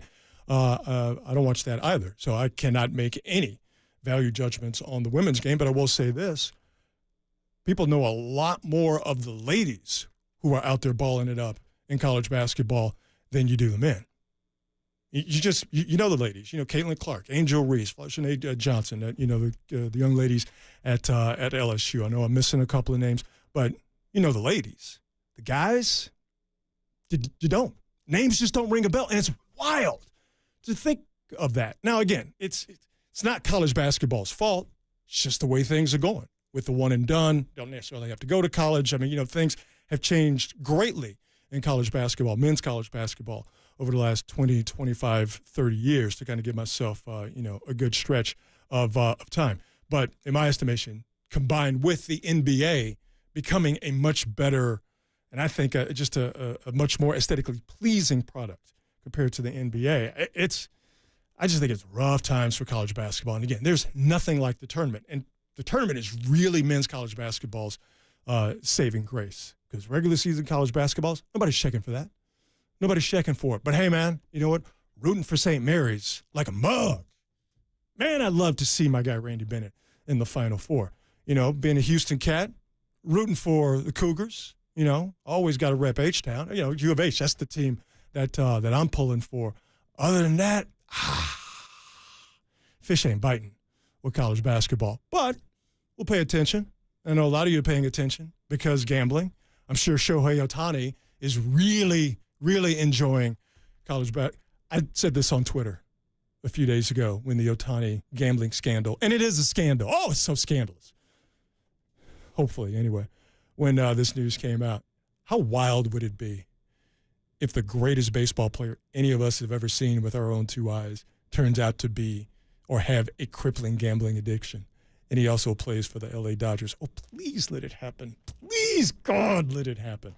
But anyway, everybody's getting involved with the tournament because of the brackets. As I said, if any of these games get interesting as the West Coast afternoon, early evening slate on the East Coast wraps up, we will give you some bonus coverage. Marcus Thompson, my man from The Athletic, he'll be joining me in just a second as we will get into the Warriors as they have a tough stretch of games coming up, starting with the Indiana Pacers, who are, if Eastern Conference basketball is not something you pay a whole lot of attention to, the Indiana Pacers are good, and that young fella Tyrese Halliburton is one of them dudes. But we are looking at a crucial stretch for the Warriors as they try to, what's crazy, not only be nice if they could get out of the play-in, which more than likely they're going to be in the play-in, but not only are they looking around them, the teams that are in that play-in spot, now the Warriors have some heat behind them in the Houston Rockets. Yeah, I didn't see that coming either. But the Warriors, hey, listen, we all know their problems. They take one step forward. It seems like they'll take a step or two back. They cannot afford any missteps, any steps backwards when it comes to these next, what are we talking, 5 to 8 games where it's a bunch of good teams, a bunch of games on the road. And quite frankly, time is running out for the Warriors in this regular season if they want to get into the playoffs via the traditional way of being good enough to just make it and being one of the top 7 or the newfangled play-in. So we'll get into all things Warriors. Also keep you updated with what's happening with the Giants. As you heard Papa and Lund talking about a little while ago, Logan Webb not having the best outing. What is the deal with that? We'll get into that and much, much, much more here on KNBR, the sports leader. Hayward, shout out to you for supporting KNBR, Hayward's sports leader.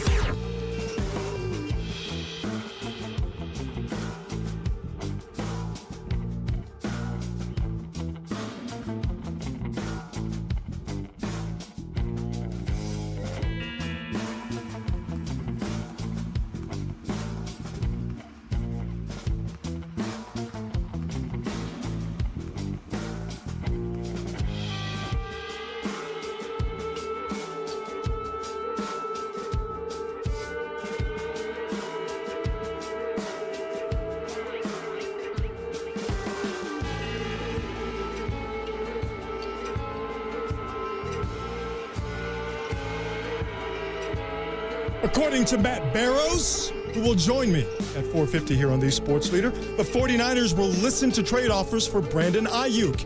Give your thoughts on Ayuk's future on our social pages, simply at KNBR.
And now, time for the Protect Your Assets with David Hollander Business and Technology Report.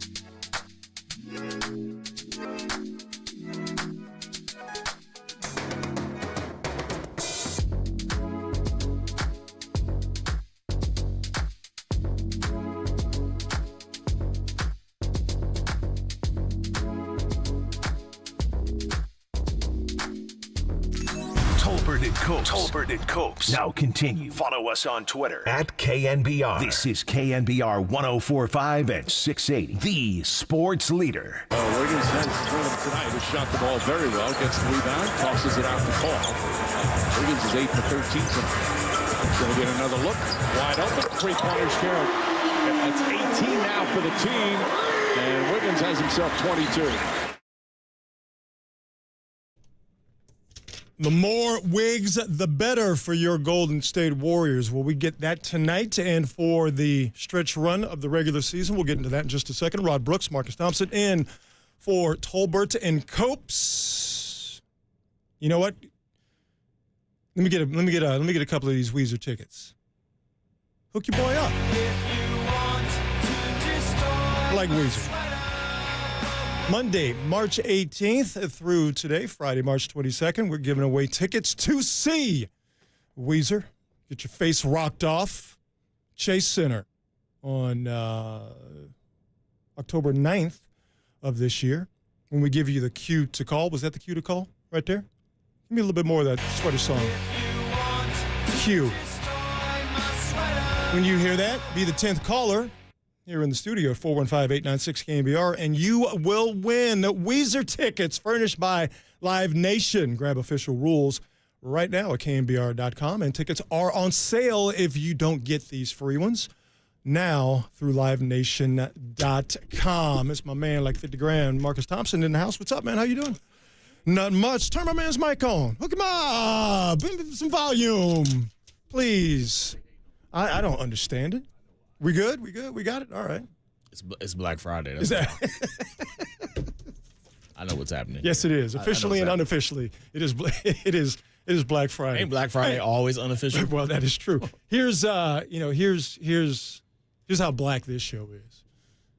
Marcus came in with his wave brush. Show the people the wave brush. Let him get them seasick. You know, I'm fresh out the barber. Brush your waves for the people, for the folks who are watching on Twitch and on YouTube. Get them seasick. Here's the thing. Okay. Like, my barber is always on me because I don't brush. So I started like, all right, I'm I've gotten to the point where, like, the first couple days, you know what I'm saying, I'm on it. But day 3, that hat is on and it's over. And then I get back to the heat like, see, come on, man, you ain't even. I just love the fact that you came in here brushing your hair like Chicago in Poetic Justice. Yeah, you know what I'm saying? Ready to get whooped by Lucky. I got a car, job, apartment, income coming in. My blanket's set. You know what I'm saying? And if you don't know about Chicago and you don't know about Poetic Justice, please fix that. Please fix that. Let's get to the Dubs. Big game against the Pacers tonight. I was saying before you came in, they seem to be the one step forward, one step back team, or sometimes one step forward and 2 steps back. Or as I wrote, the frog and the whale. Yeah, there you go. That's literally what inspired us. Like, this is who they are. They can't afford to do that now. It's forget about who's around them in the play-in. The fact that they got to watch out for the Rockets behind them. And listen, the Rockets have won 7 in a row. Nobody sees that coming. This is ridiculous. And that's not sustainable. No, it's sustainable. You think so? Jalen Green is sustainable. Yeah. He is balling I think everybody's taking the Rockets like, whatever. And they're out here like, oh, okay. You want to sleep? Sleep. They have literally nothing to lose. That is true. This is what the Warriors used to do.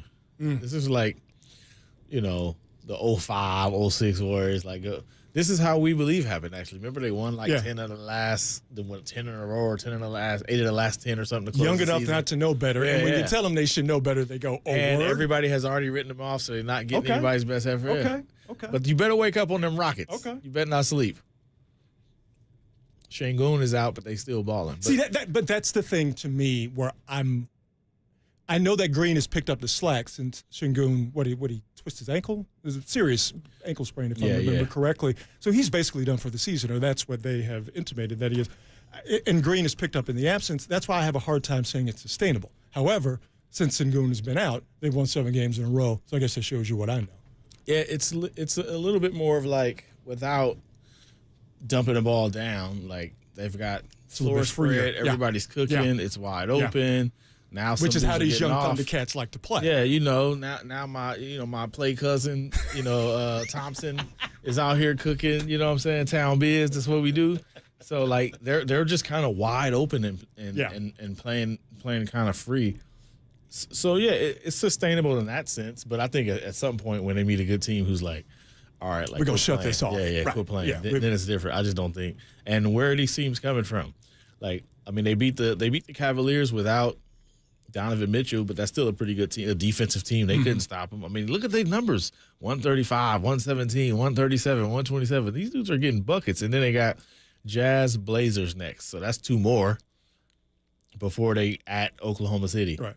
So it's like they might get to 10. So again, with the Warriors, it's not about who's around them.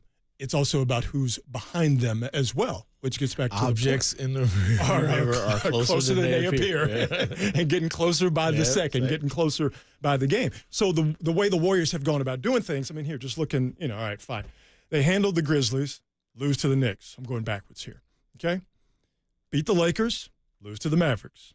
Beat the Spurs, lose to the Spurs, lose to the Bulls, beat the Bucks. Like this is what they cannot do here with this game tonight against the Pacers and then this road trip where you start with the Timberwolves, who even without Karl Anthony Towns is no joke, because who's picked up the slack in his absence? Ant-Man, all right? And you got the Heat, always a problem. The Magic, we could keep going on down the list. Yeah, I mean, this next 4 is crazy. Right. Pacers, at Minnesota, at Miami, at Orlando, and the Orlando is a back-to-back. Like, this is the one you got to get, because if you look at those 4, you're like, all right, who you winning? Well, you got to take care of the home. The problem is they don't play well consistently at home. I mean, I understand what you're saying is 1,000% correct. You know what's also 1,000% correct? Is they going to keep doing what they've been doing. Like, how many more games of evidence do we need? Like, I mean, yeah, they're going to go in and they're going to beat. Here's what they're going to do. They're going to win, like, 3 of these 4, right? Yeah. You're going to be like, man, the Warriors, they're ready. They're ready. And then they're going to lose to Charlotte. Right? Like, it's funny because it's true. Who they are. This is who they are. Like, I'm rubbing my temples because it's true. It's actually, it makes sense when you look at the structure of the team. Right. If Steph has an off night, who are you going to? Well, that's where you hope that Wiggins is. You just don't. You Kuminga's don't your know. second best player. He's your second best scorer. But he ain't like a go get 25 no matter what. And that's why I mentioned Wiggins. Yeah. If you can get good wigs, two-way wigs, where you're getting 20 points plus on the offensive side, and the defense that he always gives you, because what's one of the Warriors' problems? Not being able to keep guys in front of them on the perimeter. You get what you want at the rim. If you could get good wigs, that's how you survive this stretch, or maybe even thrive in this stretch. Okay. Philosophically, it's there, right? The analytics line up. The actuality of it, he's been playing well, but he just, there are a couple games where he's just gonna all right, where's Wiggins? And that's where you can't have it. I mean, but it's gonna happen. It's gonna happen. That's the problem. It's gonna happen. It's gonna happen with Kuminga. It's gonna happen with Clay. I mean, bottom line is they need 30 a night from Steph every night. Like that's where it starts. And listen, and this is, I don't know if this is a third rail topic. I don't even know if it's touchy. Don't do it. He's 36. Well, it's not to say that he can't, but 36 is 36. Well, and I do think we're seeing not necessarily regression. Oh, you're doing it. You're doing it. That's crazy. Come on, dog. Nope. Come on, dog. I'm not saying he's old. I'm not saying he can't play. I'm not playing this game. There's no game to play. I'm not doing it. Here's the problem with Steph. It ain't Steph. I'm gonna start at the East. Okay. We're just gonna go top teams in the West. I want you to name the second best player. Boston Celtics. Jaylen Brown. I don't know, man. You sure it ain't? No, just playing. Settle down. Milwaukee Bucks. Second, Dame Lillard. Yeah, right? Like, see? Yeah, okay. All right. Let's go. I catch where you're coming from. Nikola Jokic. Denver Nuggets. Murray. Oklahoma City Thunder. Yeah. No, I get you. Minnesota, in order for, it's less about his ability and more about, what is the other team going to do? But here's the thing. So now you're talking about a guy who still plays at an exceptionally high level, but now because he doesn't have that other guy, that other ride or die like he used to have when Clay was Clay and he was starting, and you hope that Wiggins can be on a consistent basis, or we are all hoping that Jonathan Kuminga can be, even though he is definitely on that upward trajectory. We're talking about a guy who, and Steph is still playing at an exceptionally high level. He's 36 years old, and that's a lot to put on him. And then now we're talking about games where they're going to be coming hot and heavy against good competition and back-to-backs. I don't care who you are. See, yeah. Mid-30s? That's what you're talking about. What you're talking about is in 2015, the other team would say, hey, let's just throw all our attention to take away Steph. And it didn't matter, right? Now it matters, right? Now it's like Steph is like, listen, if I get two on me, this ball got to get off, right? Or it's like you can see him sometimes. He'll drive 3 straight times, and he's like, man, I got to drive again through 3 people. You're like, go with Kuminga. You got this, dog. It's it ain't like, all right, I'll take on all 4 of you. It's like, hold on, I kind of need. So if he is having a rough night, if the other team is saying anybody but Steph, he needs the other person to loosen him up. Yeah. And they just don't have a consistent place to go to get it every night, or 3 out of 4 nights. Give 3 out of 4 nights. Then the 4th night, it can be whoever's feeling it, but you got to have the 3 out of 4 nights. So that game against the Hornets coming up on what is in a few days. When Steph is doing too much, trying to show off. Yeah. He's like, all right, let me drop 50 at home. Oh, I'm cold tonight. Who can be who's the person that says, hey, and you just have to have this on the team. Who's the person that says, hey, I got this, Steph, don't even trip. You off tonight, don't even trip. Who's doing that? You know who it is. You know who the person is. It's the person who it always was. It's Klay Thompson. Yeah. But Klay he can't just go get you 30 at will like he used to. He might do it off the bench now. It'd be nice, though, if you could get some sort of amalgamation to not just one guy, but guys. Give me just a little bit, Wiggins. Give me a little bit Clay, and give me a little bit Chris Paul. It don't work like that. It don't work like that. Why? It don't work like that. Because, if it ain't, that's the thing. And this is what made Wiggins so important in 2022, right? they were like, listen, Steph is killing. Because remember, he wasn't doing this against Denver. Steph cooked Denver, and then everybody was like, hold on. All right, this dude is in one of them things. Because remember, he was hurt. He missed the last. So then against, who was the second round series? That was Memphis. Yeah. That's where, Wiggins wasn't even really killing then. You know, what happened was Dallas sold the farm out on Steph. Yeah. And then Wiggins is like, all right, I'm going to punish you. I'm going to punish you every night. Like, that's what made it so vital, because if you don't have that, remember, Clay was struggling. Like, you needed it. But to say, hey, I'm about to go get 25 regardless. Like, both Karl Anthony Towns and Anthony Edwards fighting over who getting the 25. Like, you know what I'm saying? Like, literally. Exactly. You know what I'm saying? You know, the Denver's one problem they might have is Jamal Murray sometimes think he 1A. Right. You know what I'm saying? Right. Like, it's like, so he needs somebody like that where it's like, hey, you ain't got it, Steph. I got it. But you're right. If they ever figure out the committee, and the time to do it would be a playoff series, right? They just got to get there. Yeah. Where it's like game 1, it was Wiggins. Game 2 is Clay. Game 3 is Kuminga. And then Steph gets you game 4. You know what I'm saying? Like, that's what makes them dangerous, but you got to get there. You got to get to the prom if you're going to kill them. Interesting stretch run for the Golden State Warriors. They get the Pacers at Chase tonight.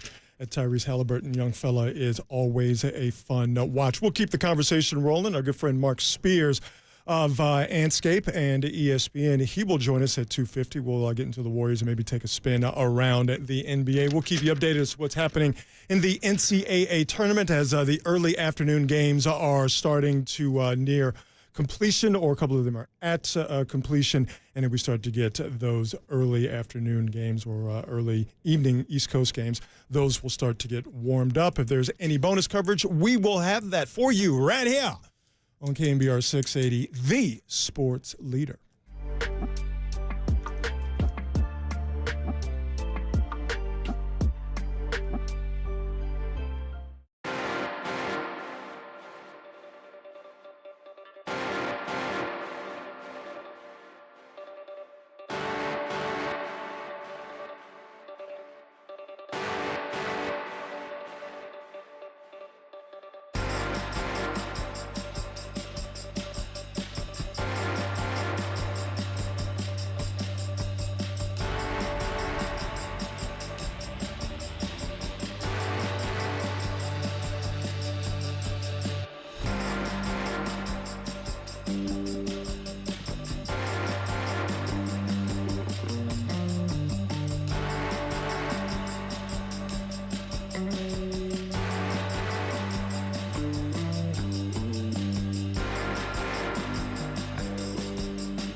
Missed an interview or want to hear it again?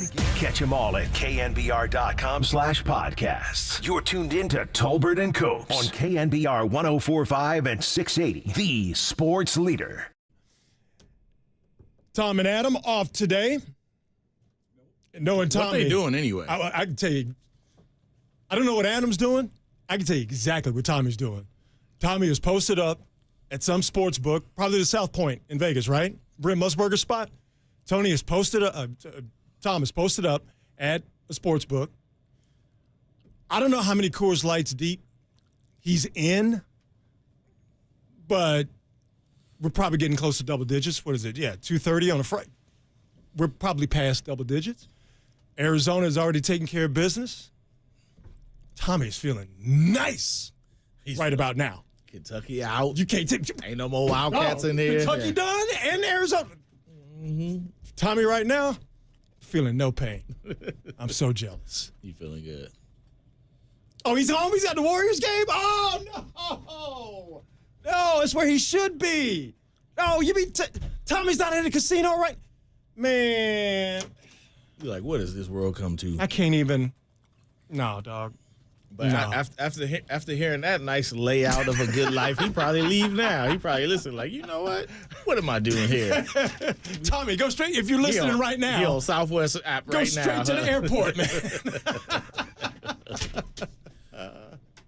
So I have no idea what they're doing. Clearly, I have no idea what Adam and Tom are doing. All right, so I got a question for you. Lay it on me. What, obviously, we're not saying the Warriors are not going to win a championship, right? I mean, if they did, let's go miracle on ice. That would be crazy. I feel very confident when I say the Warriors are not going to win the NBA championship this year. So now this has become a 2 or 3 year goal, right? Yes. Just trying to work an attainable goal. I do believe it is attainable. I don't think they're that far, but what would be successful for this season?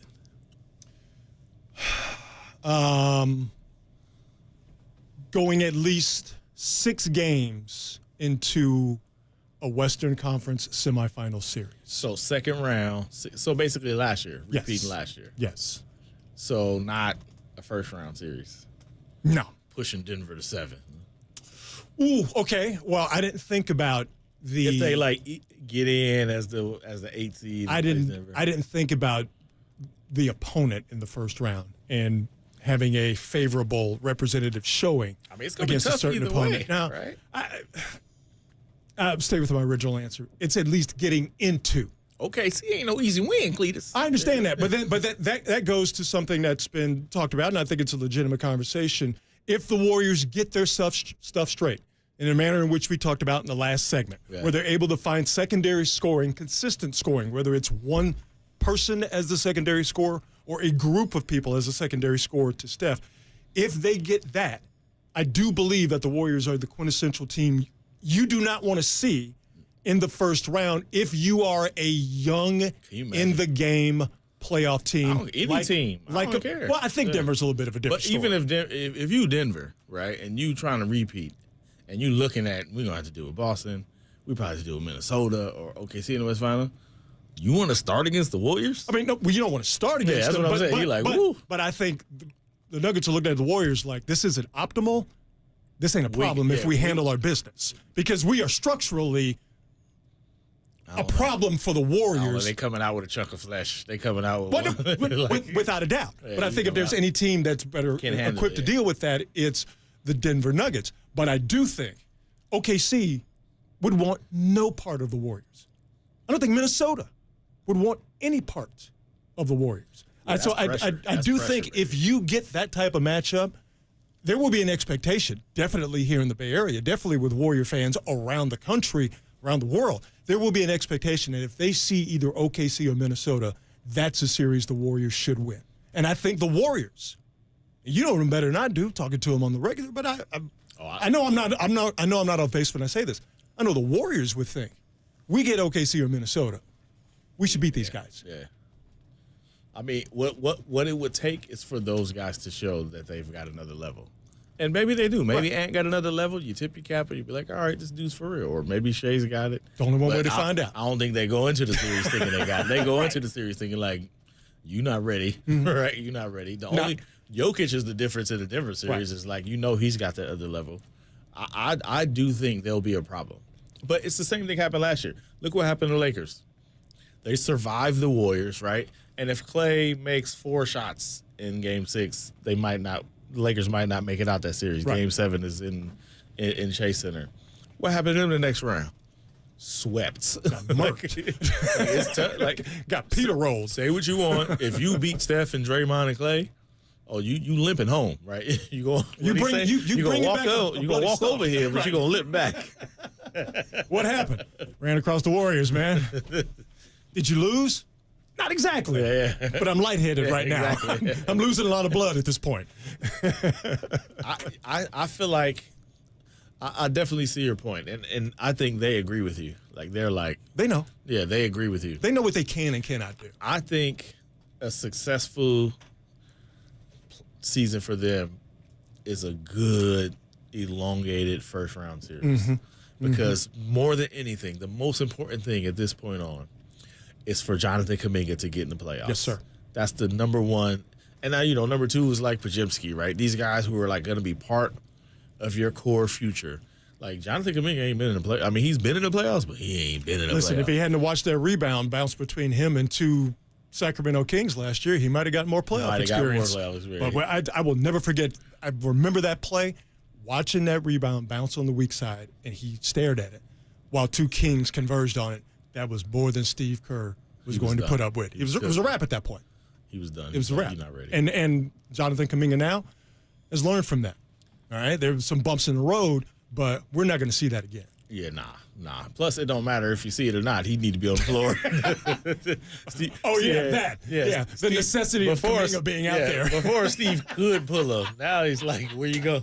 To whom, where you shall go, right? The ability to I don't want us to sound negative, but the ability to teach a player a lesson because you have the comfort of knowing that this can be a teachable moment because I have a guy behind him where this teachable moment won't hurt the team as much. Yeah, that's a coach's comfort right there. Yeah, last year he was like, Dante DiVincenzo, come on.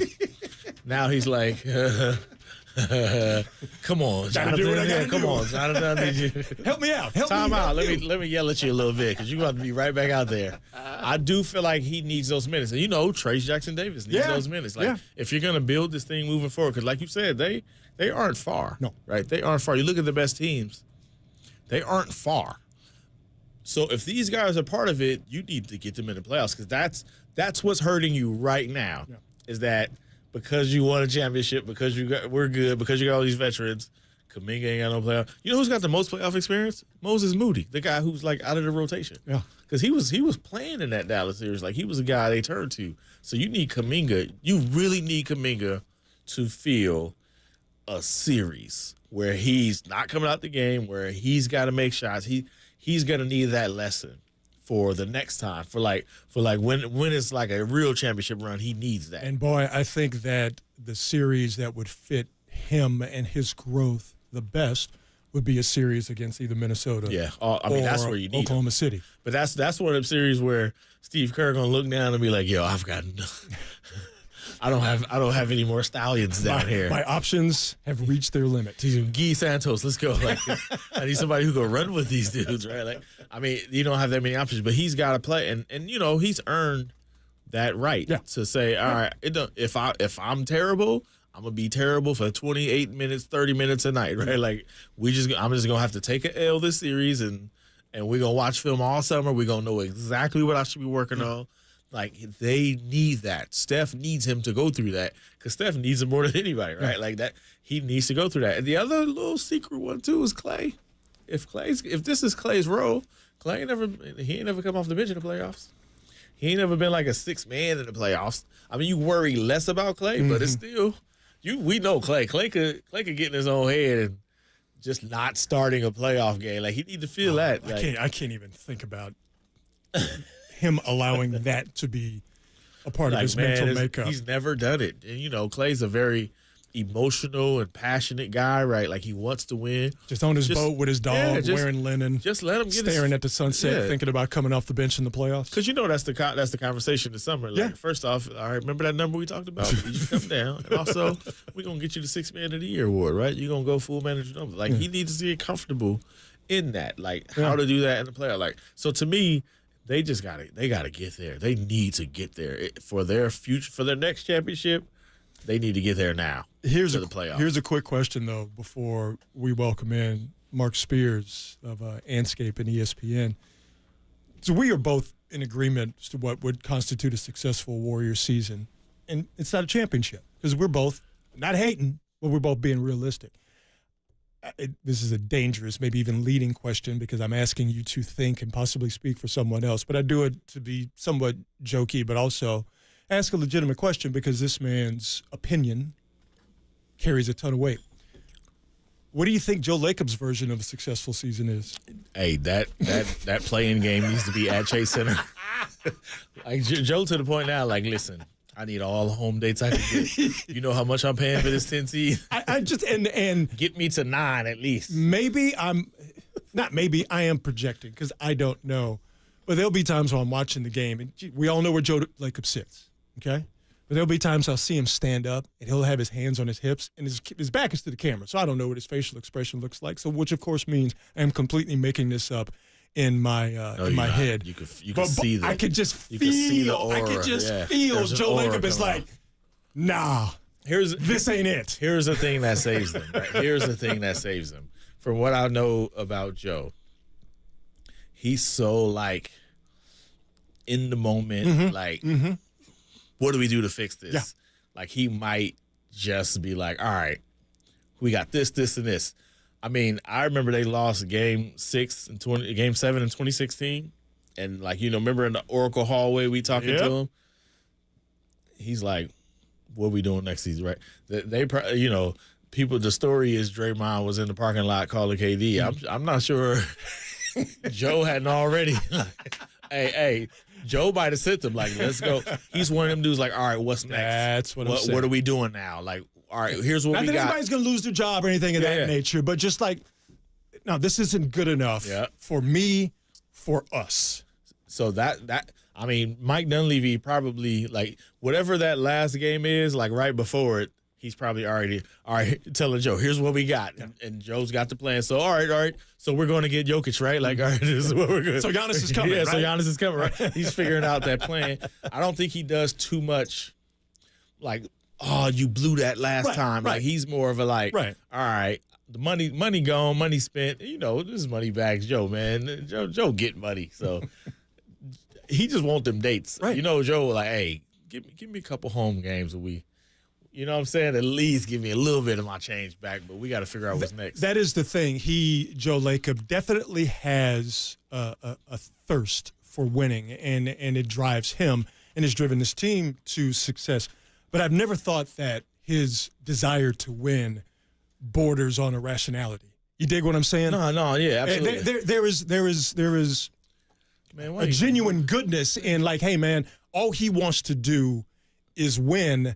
And y'all got to get on board with it. What did I do? Cold-blooded. Jerry Jones is chilling, doing nothing, minding his business. Man, don't get me started on that guy. He just catches strays. Yeah, forget him. Yeah. That man's blood type is Johnny Walker Blue Label. Forget that guy. You're talking about rational owners who want to win with, like, actuality. Make sure you're checking us out on YouTube or twitch.tv/The Sports Leader, because I just got a fresh cut today. Shout out to my man Tino at Barber's Garage in San Rafael. Your waves, I'm over here nauseous, seasick. I need one of them patches behind my head because your cut is TV worthy. So y'all need to make sure, this is my camera, y'all need to make sure y'all checking this out, okay? Because we look too damn good for y'all not to be checking us out on Twitch or on YouTube. All right? Good. I'd like to say hi to the moms out there. How you doing, Mom? I'm about to go prom dress shopping after this anyway. Oh, yeah. We were talking before the show started. Yeah, Marcus, life is lifing for you, huh? Oh, man. life, boy. Mark Spears joining us next. Rod Brooks, Marcus Thompson, and for Tolbert and Copes here on The Sports Leader.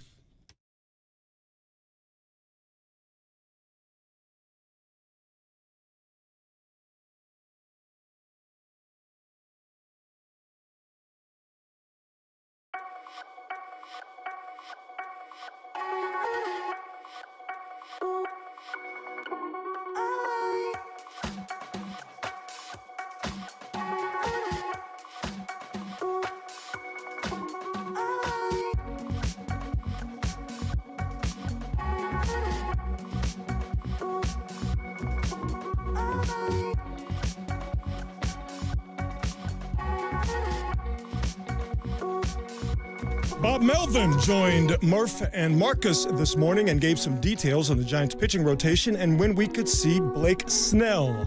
Listen to that podcast at knbr.com and the KNBR app.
Nation, time for Mark Spears to put down the pen and pick up the mic. Here's the senior NBA writer for Anscape.com with Tolbert and Copes on KNBR 104.5 and 6.8 and KNBR.com, the sports leader.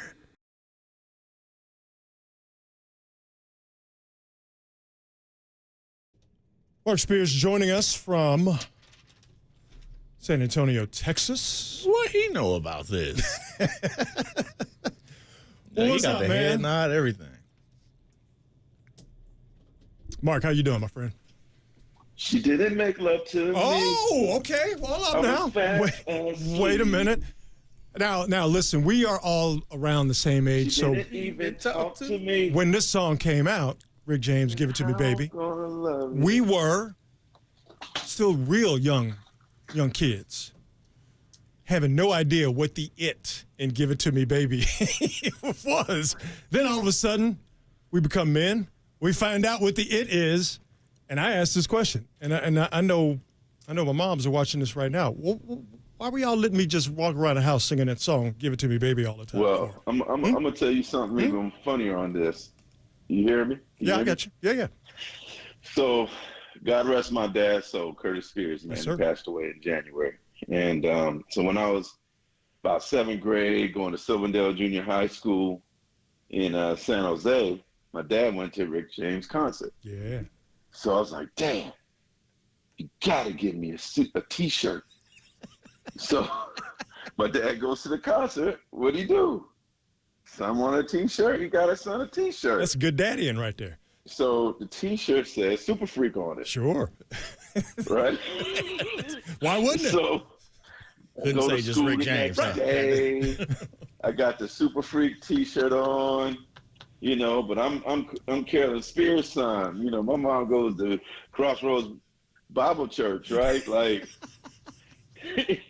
so I wear the shirt. I'm like the king of the school for a day. I put it in the dirty clothes hamper. Oh no! Never saw it again. It's a wrap. I never saw it again, man. And I was like, Mom, do you know what my shirt is? No, son. I don't know. First time my mom ever lied to me, dog.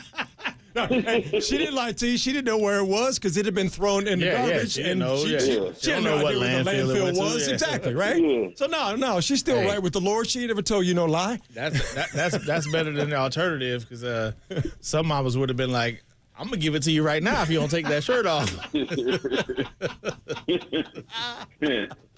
So yeah, man, I got one good wear out of it. King for a day. King for a day. They will never forget it. What are you doing? What are you doing in San Antonio? I mean, I know there's a basketball team there and Wembanyama's there, but what are you doing in San Antonio? Well, it's funny. The Spurs are actually playing Memphis, and I will not see them. And then, other than seeing Wemby, why would I go to that game? Right. But no, I've been doing this diary on Bradley Beal all season. Yeah. And so it's kind of at times gotten to be, challenging to coordinate. And I went to the Basketball Africa League 2 weeks ago, and the producer I do it with, Jason Johnson, he was just in Spain and France. So the month's coming up to an end, and they're like, all right, come meet us in San Antonio. So the Suns fly in tonight, and then from there they come. We're going to interview them at the hotel. So with Beal, and by the way, it's been a great series you've done with him. That level of access and his level of cooperation and just kind of opening himself up is really, really cool. No, it ain't. I'm mad. Stop hating, dog. I know. Why you mad, dog? I'm not really mad. Tell me why you mad. I'm not mad. Tell me why you mad. I'm just jealous. It's incredible. Like, oh, man. I'm going to be you one day when I grow up, I promise. A Hall of Famer? We all aspire. You know what I'm saying? We all aspire. But I'm curious, from a basketball standpoint, with the Suns, because clearly they're talented, but at times they seem rudderless because you got Durant, you have now I'm blanking on his name. You have Booker, thank you, Marcus. Booker. And then, obviously Beal can still play at a high level, and it just seems at times that they just don't have any direction. Am I being fair or unfair when I say that? And does Beal look at it that way? Because clearly they're talented and they can score, but it just seems like they can't figure out which guy to kind of ride when those situations arise. Well, I think Beal would probably tell you that he's deserving of a lot of that blame. He's been hurt for a lot of the season. So in a lot of ways, these guys can't get used to playing with him because he's probably missed about half the season. In fact, it was funny. We did the diary in January, and I just mentioned All-Star Weekend. He said, I gave up on that, dog, a long time ago. I knew I didn't play enough to do that, you know.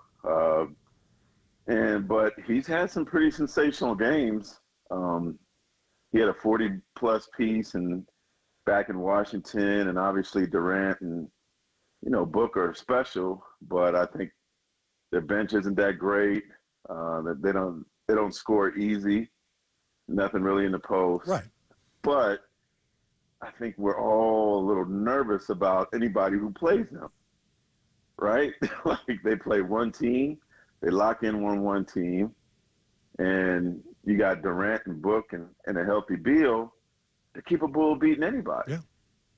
So I think the thing for them is, and I'll talk to Bill about it tonight, is just finishing strong, staying out of the play-in, which I think at the moment they are in the play-in, which is not where anybody wants to be.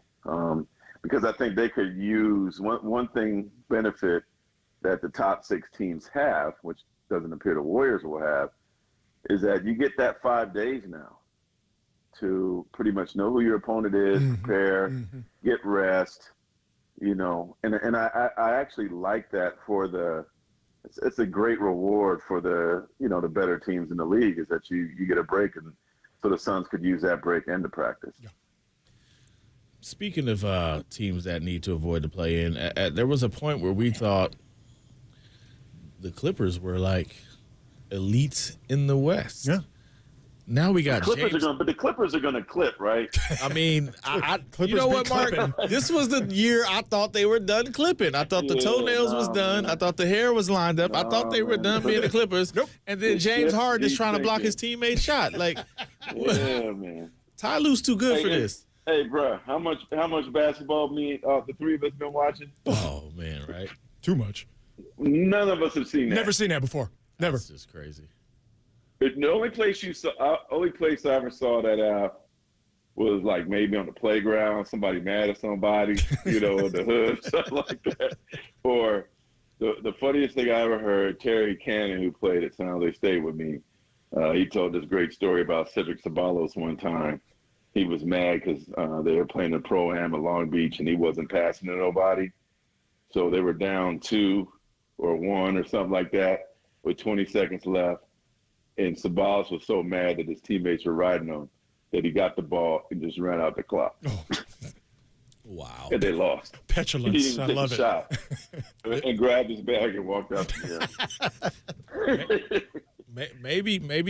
Maybe James Harden was battling the narrative, because what he actively did was unpad his stats. Like, he blocked his own assist. Ooh, I didn't think about that. And for a guy who's been, critiqued for being about the numbers, right? Yeah, like, he made the pass. Like, man, if you make it, you get an assist. He was like, you know what? I don't really want that assist. So he's the anti-Ricky Davis, is what exactly, you're telling me. Yeah. It's the opposite.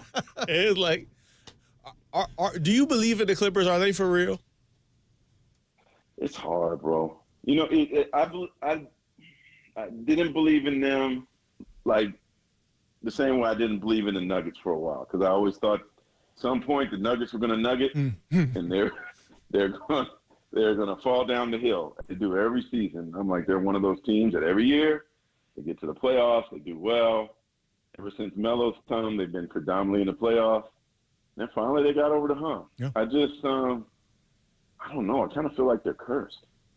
The curse of Sterling, man. But the curse was with Sterling before Sterling. Exactly. The Clippers been the Clippers for a long time.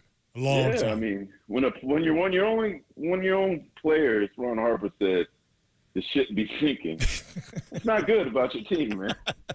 But that being said, you would ask me 20 years ago if the Warriors would ever win a championship, I'd have laughed at you. Yeah, but with the Nuggets and with the Warriors, they've proven it. You know what I mean? You're doubting them, not you particularly, but the doubt that people talent to do it. Yeah, well, clearly. But the doubt we had with certain teams was put aside when those teams they proved it. They proved it, and the onus is always going to be on the team to shed whatever narrative, fairly or unfairly, has been placed up on them, and the Clippers are in that boat. I just think it's hard for me to get behind a team that's like I think they're as enigmatic as their best player in Kawhi, and his injury history. Is elite anymore? I think he can be in a playoff series. Absolutely. I think because of, just time and injury and, new guys stepping forward like Shea and Ant-Man and Halliburton, I think that he has been, eclipsed by these younger, maybe presumably better players. But I think Kawhi Leonard in a playoff series or two or longer, Kawhi Leonard is still that dude. I mean, he's still a bucket, and he's still somebody defensively you would not want to see in front of you. Yeah. No, I mean, if you look at the Clippers pound for pound, they got everything you need. Yeah. They got, 4 future Hall of Famers, right? They got scorers. They got depth. They got extraordinary size. Nobody really talks about that, but Zubac and Tice, they got size that the Warriors dream of. And size that is used in the correct way. Size around the basket. Yeah. Guys that get putbacks, dunks, know their role. Right. Your job is to rebound. You want to score, rebound. But and Ty Lue is a phenomenal coach.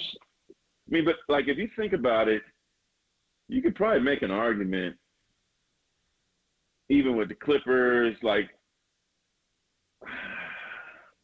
I'd say there's probably 6, 7 teams in the West.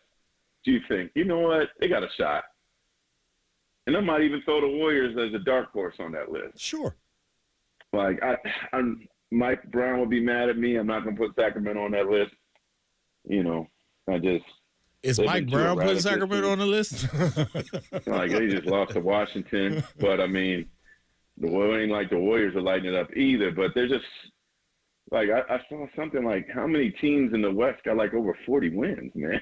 It's incredible.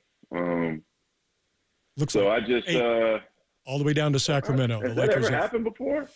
Were all of them over 40? Hey, what was the year the Warriors didn't go to the playoffs? The Warriors missed the playoffs with 48 wins that year. Yeah, that was 08. Yeah. So I mean, I'll tell you what, this playoff. We say this every year, but this playoff's going to be good. Man. We do say that every year. This playoff's going to be good. But you know what, though? Especially in the West. This one's going to be good. Yeah. We generally get, if not just all-around good play in the Western playoffs, we will get a series or two where you go, that was a hot series. That is exactly what we were looking for. Speaking of which, all right, obviously, we've resigned the fact the Warriors are going to be a play-in team. And it's looking like 9-10, right? Mm-hmm. Especially with this tough stretch coming up. If you're them, if you're the Warriors, who are you rooting for to be the number 1 seed? Say you get 9-10, you get. You want the Thunder? You want the Thunder? Absolutely. Is it the youth? You want to see Denver? You want to see Denver? It'll be a lot of slow singing and flower bringing to Denver. Man, if you're gonna go out. You know what I'm saying? If you're gonna do it.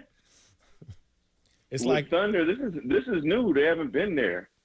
Well, that's one of those series, it's such a mental thing when you get to this level, right? So they play them. The Warriors crack them in game 1.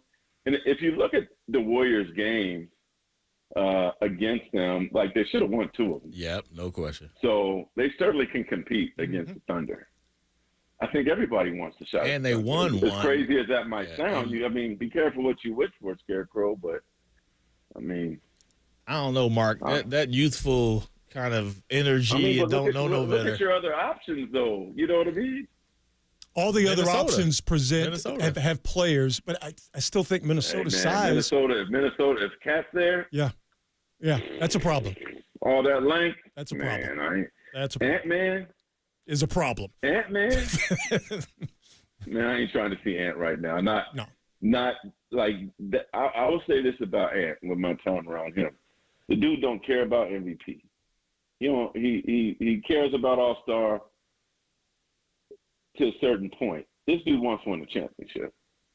That's what he cares about. He truly cares about winning a title. Man, that dude is Jordan reincarnated. Everything about him. And I was going to say that, and I was trying to frame myself, but I'm glad you said that. Nah, he got the whole And squad. he's ready to have his signature postseason. He needs Cat with him, but I really do think that they have the ability to beat Denver, too.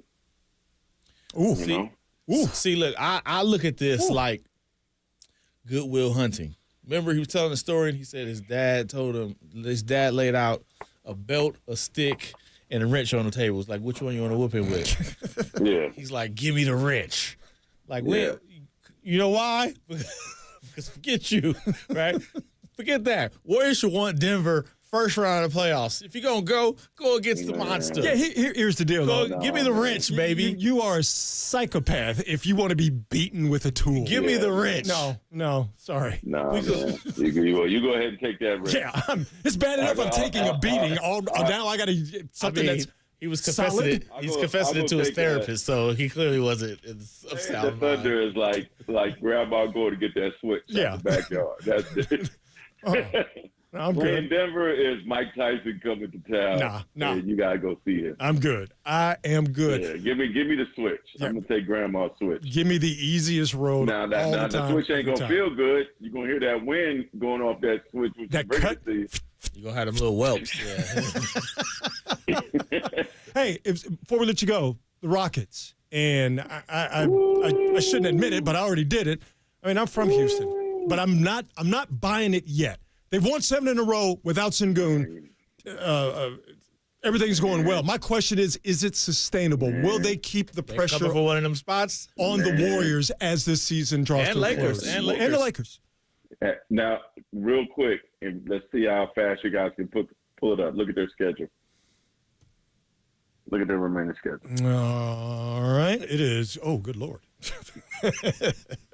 Woo. Like, their problem. Yeah. There's something that the Warriors should definitely fear. Go ahead. Yeah. I'll let you rattle Jazz, it off. Blazers, at Thunder, at Jazz, Mavericks, Timberwolves, Warriors on the 4th, Heat, Mavericks, Magic, Jazz, Trailblazers, Clippers. I feel like they played the Jazz like 8 more times, and the Trailblazers like 8 more times. Yeah, it's 2 against the Blazers, 1, 2, 3, 2 against the Jazz, a couple against the Mavericks, who are kind of at this point. I don't know. I'm impressed. I just don't know if it's sustainable. No, I know, but you got to. They in your rearview mirror though. I'm not saying gonna catch up, but you see them. They're making like noise. the popo. You know, just because you see the popo or the rearview mirror don't mean they're gonna pull you over, but you see them. But all of a sudden, your driving style changes drastically. Oh yeah, you might go off, take a street off. We've all taken that street that we didn't want to get Just off. getting off, yeah. All of a sudden, I'm gonna get off in San Leandro. You know what? Let me turn this radio down here real quick. Especially when you get a good look at who's driving the cop car, and it's Dylan Brooks. Yeah. Don't nobody want. Neither one of them want to. Red Van Vliet sitting there. You know, Let me put my hands at 10-2 because I don't want no trouble. Officer Brooks be. They ain't got nothing to lose. Nothing to lose. They got an amazing coach, right? Yeah. Like, they got nothing to lose, man. And so we forget that before I think Fred VanVleet got hurt, they actually started off the season pretty strong. They did. They were very surprised. Faded off, kind of forgot about them, and they rattled off 7 wins in a row. I mean, Green is outstanding, but your best player and your leading scorer, and he's been gone for the 7-game win streak, so I just have a hard time really going. They're going to be able to sustain it and maybe even put more pressure on. Pull you over. I didn't say they was going to pull you over. They're just around. You see him they're in your rearview mirror, man. You see that the light ain't on yet, but you nervous. Your plates might be getting run at this point. Yeah, they might be checking for warrants at this point. Put your phone down. You know what I'm saying? Turn off that hip hop and get yourself right. Yeah, put on some gospel music. Yeah. Call mama. Call me. Mama. Siri, play some Kirk Franklin, please. Hey, you ever call your mom? Be like, hey, mom, I need you to say a prayer for me. Like, nah, that's. I did that before I came on the air today. My mom got some special prayers. Well, you know why? That's what you call your mama. Because she saved you from that demon Rick James. So you know what? Mama did right. Mama did right. You could have gone down a bad path had you been able to continue to wear that Rick James T-shirt. Stop it. That path led you to the Naismith Hall of Fame. I wasn't even going to say nothing. That T-shirt didn't stop nothing. I wasn't even going to say nothing either. Good talking to you, man. Hey, What do they say? What? Those that know don't tell, and those that tell don't know.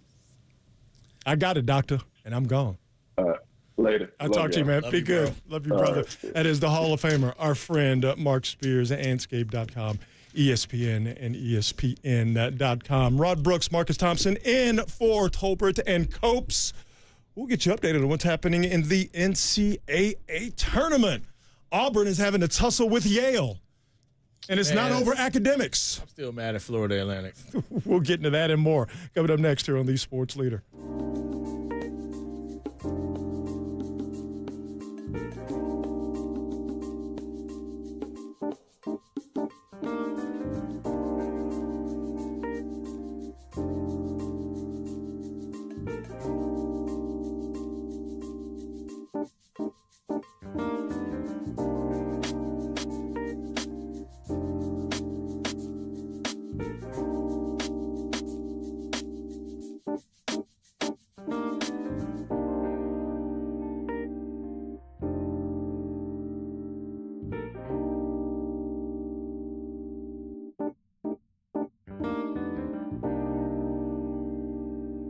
Bill Shakin of the LA Times joined Murph and Marcus this morning and discussed the fallout of the Shohei Otani gambling situation. Oh, is that what we're calling it? A situation? It's a scandal. Listen to that podcast at KNBR.com and the KNBR app.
Rafael. Shout out to you for supporting KNBR, San Rafael's sports leader.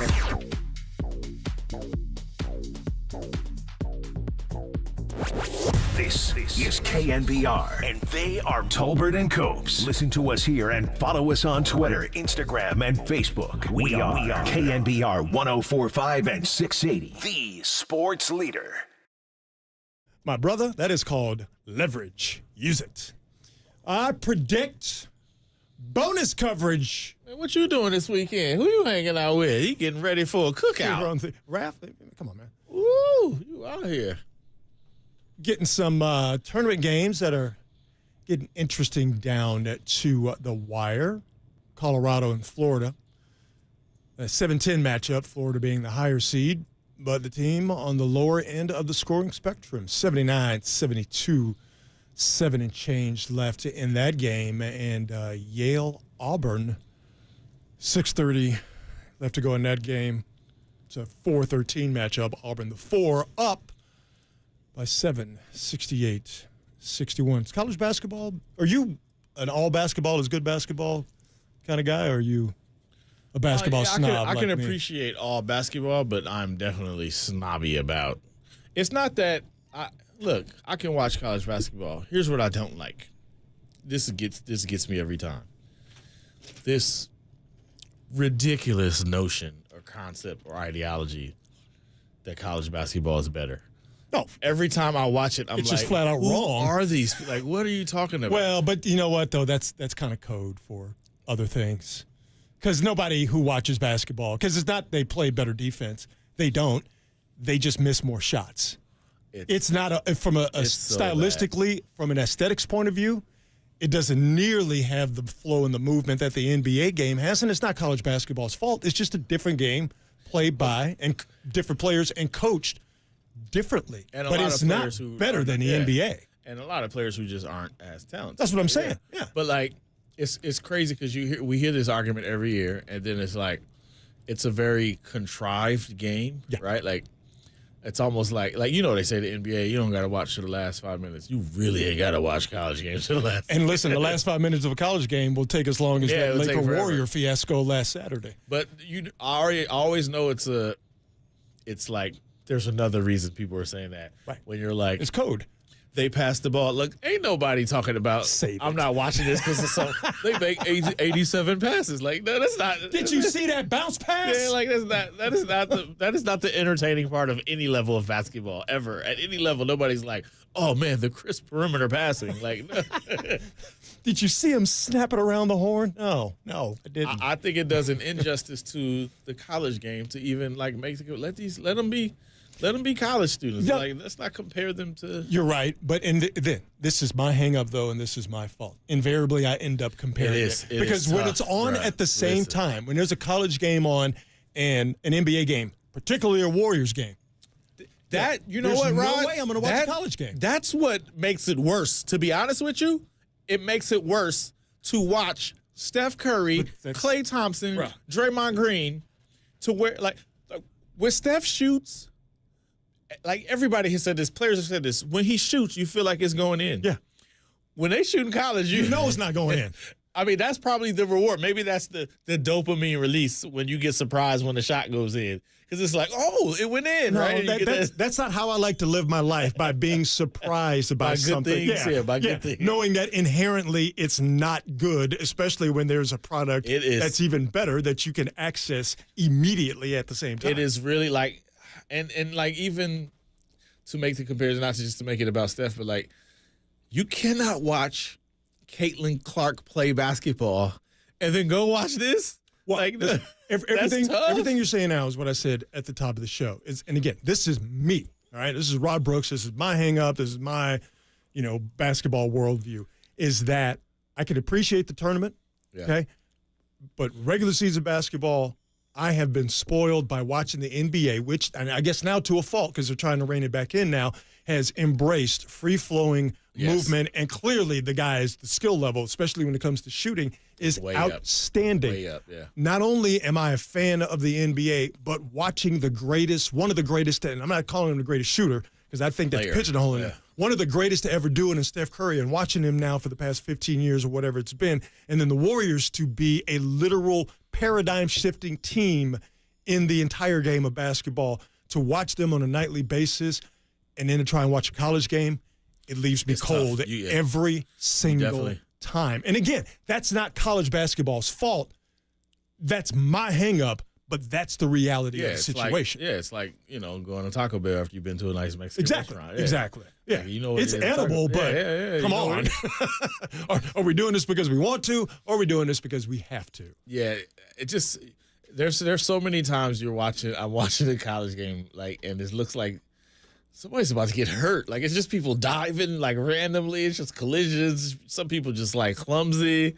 Kind of, it's just it looks a little bit unsafe. It's clunky, and it's a hard watch. Yeah, it's tough. You got to kind of put that out, right? You got to put that out. But I do. It's hard for me to put it out though. It makes it when tough. I know tonight we've got college basketball games in the studio. If you're not watching us, and you should be watching us on twitch.tv/thesportsleader or YouTube.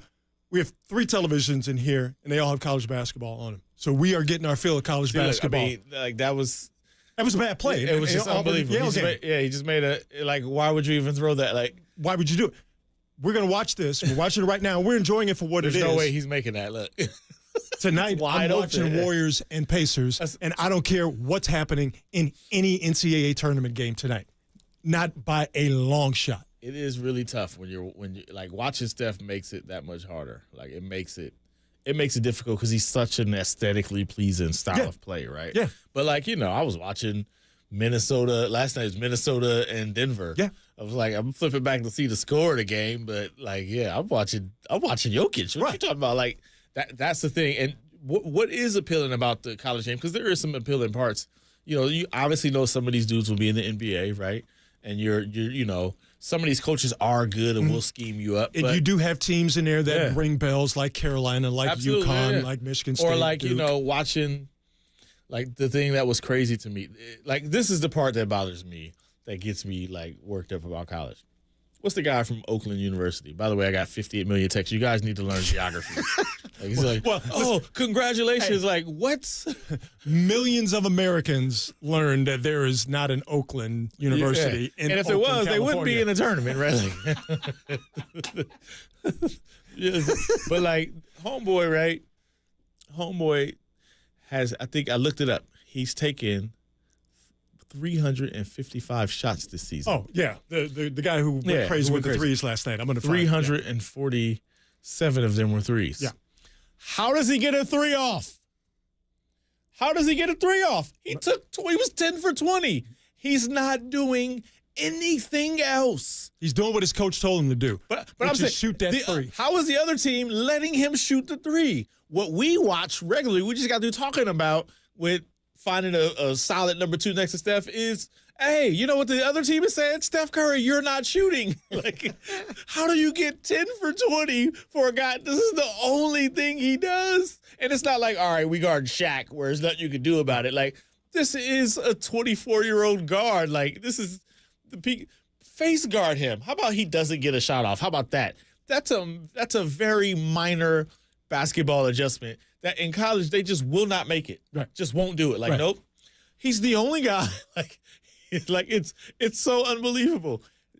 Rod, he's 4 for 8 from inside the arc for the season. I'm looking for the stats right now. Just to actually see the numbers with your own eyes. It's just it looks like a typo. His coach was talking about it on a thing. Scott Van Pelt asked him, "Do you remember the last time you took a 2?"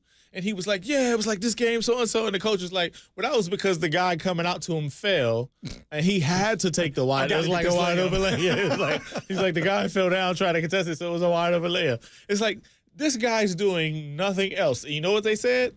Hey, how about you do it? Let's see out of 20, how many can you make? Everybody knows what this guy's going to do, right? And they let him do it. That's not. I don't care who it is. When I'm at Oakland Tech, Raven, about the high school basketball game, I'm saying the same thing. In no basketball universe do you let the person who does their thing do their thing. Right. You take away the thing. They just don't take it away. That's why they deserve to go home. And when compared to the women's game, you know the names of women's players. No question. The men, not a chance. Not a chance. It's crazy how that's flipped.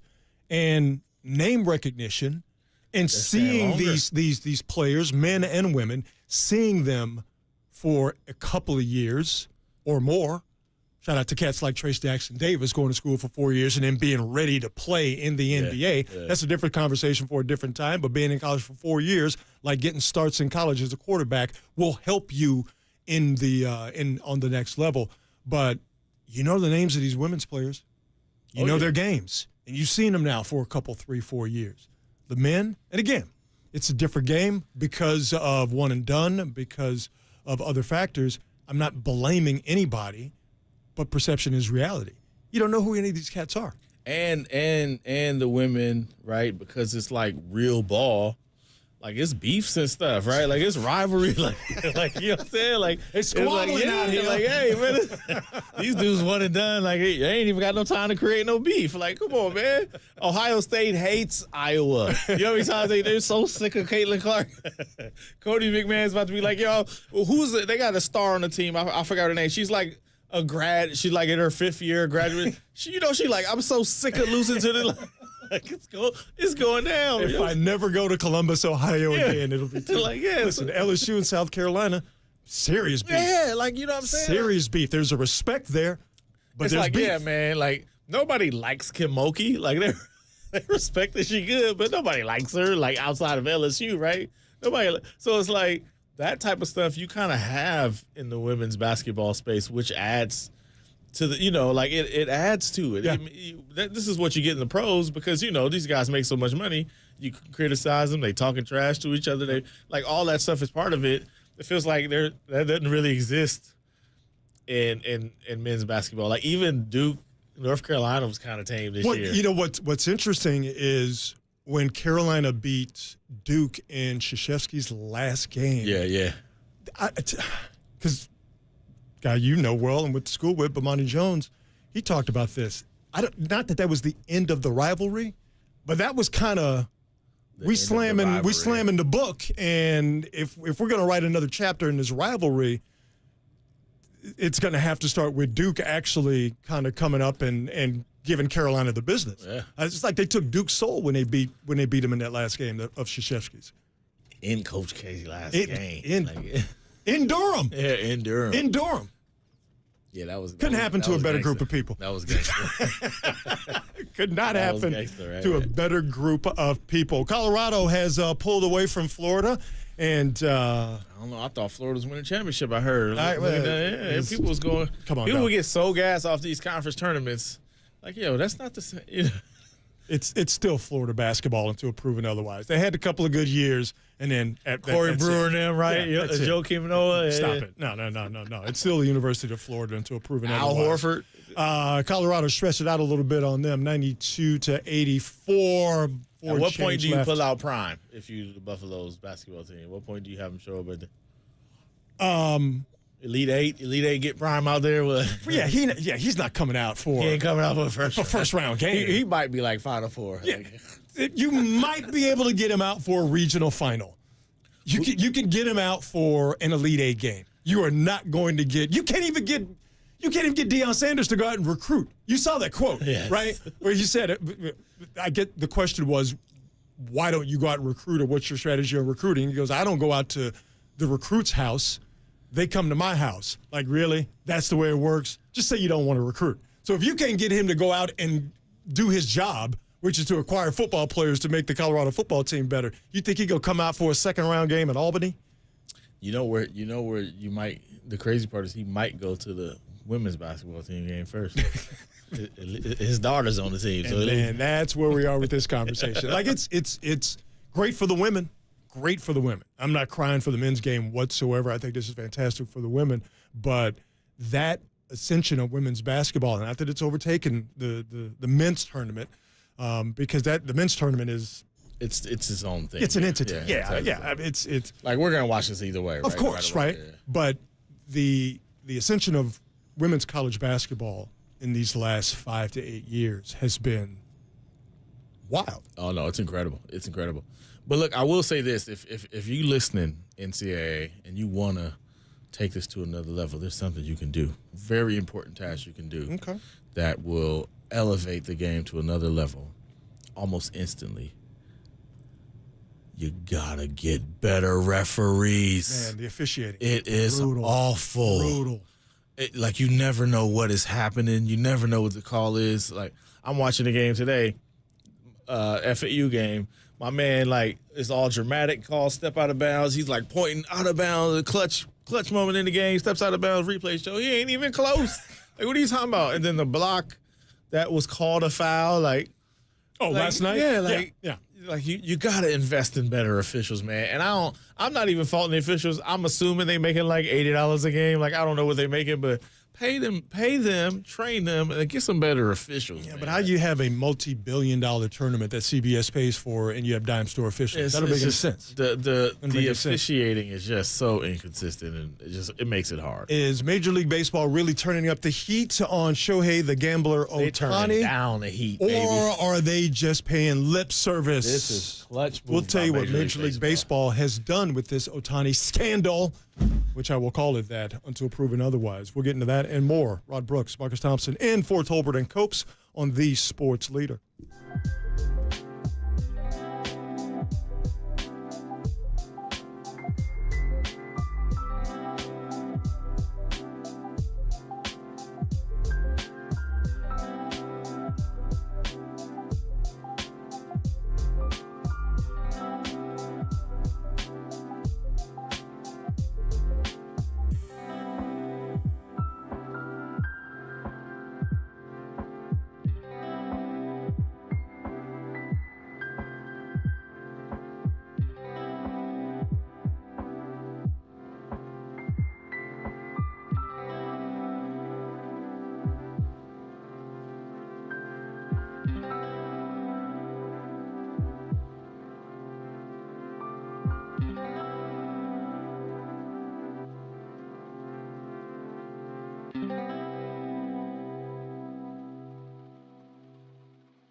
Time to make those weekend wagers. Who you want to bet your Benjamins on? We got you covered with tips and picks. Sponsored by Twin Pine Casino and Hotel. Now here's Tolbert and Copes on KNBR.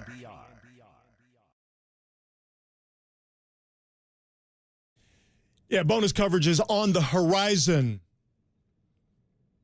Auburn-Yale, 4-13 matchup. Yale just took the lead. It's now 73-72 with 2 minutes left. When we get below a minute. This is my favorite part, though. We'll take you out to Spokane, like Washington. Ivy League schools. Yeah. No, you can't beat the immediacy of the tournament and the down to the wire buzzer beater aspect of it, combined with It is incredible. Cinderella. It is incredible. It's great theater. It's unmatched. It's a great 1 month television show. No question. But getting down to the sport, the actual playing of the sport, it leaves a lot to be desired.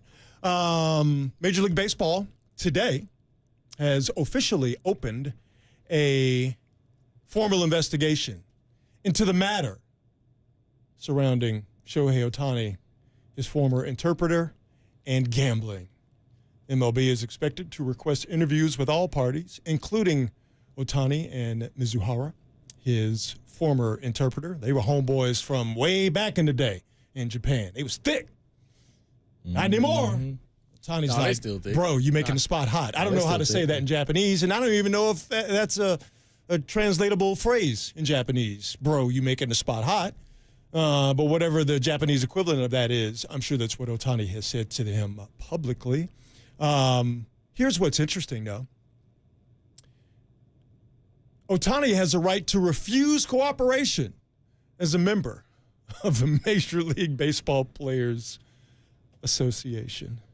Well, why would he do that? This whole thing is for him. I don't know what's happening, but I know what's happening. I plead the fifth. This is Rob Manfred saying, hold on. We don't need the feds all in our business. We got it.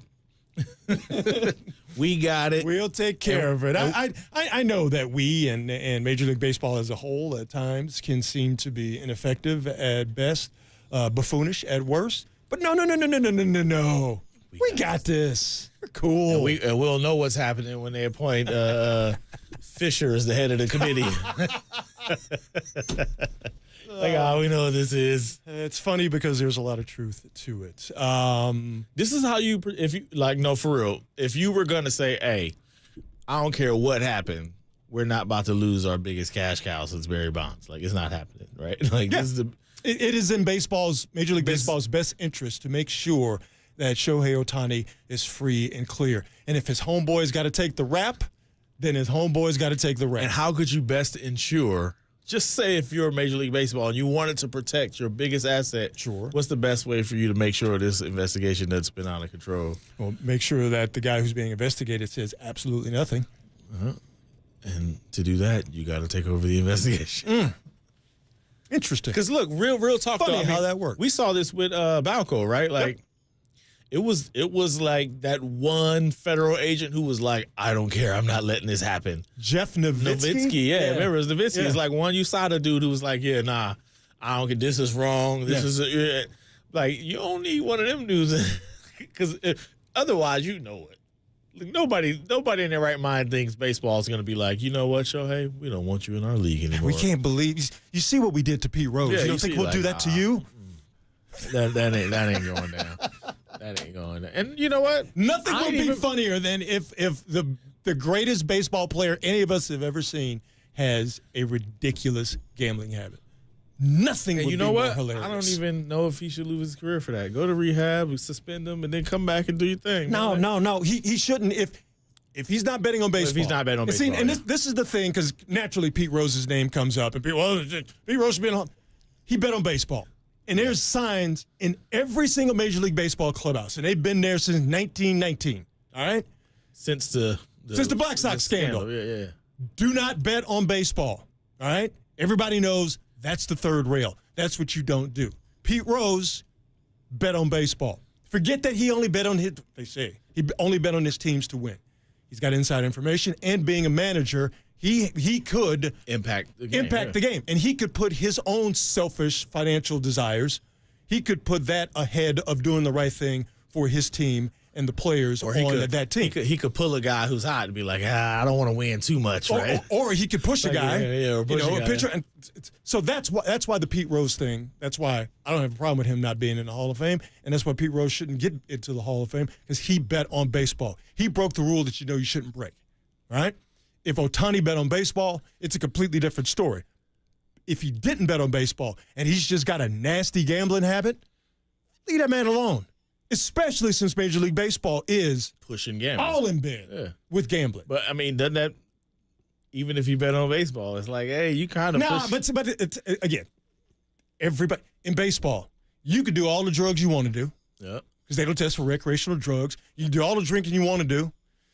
you could even have some other behaviors that are very questionable, all right?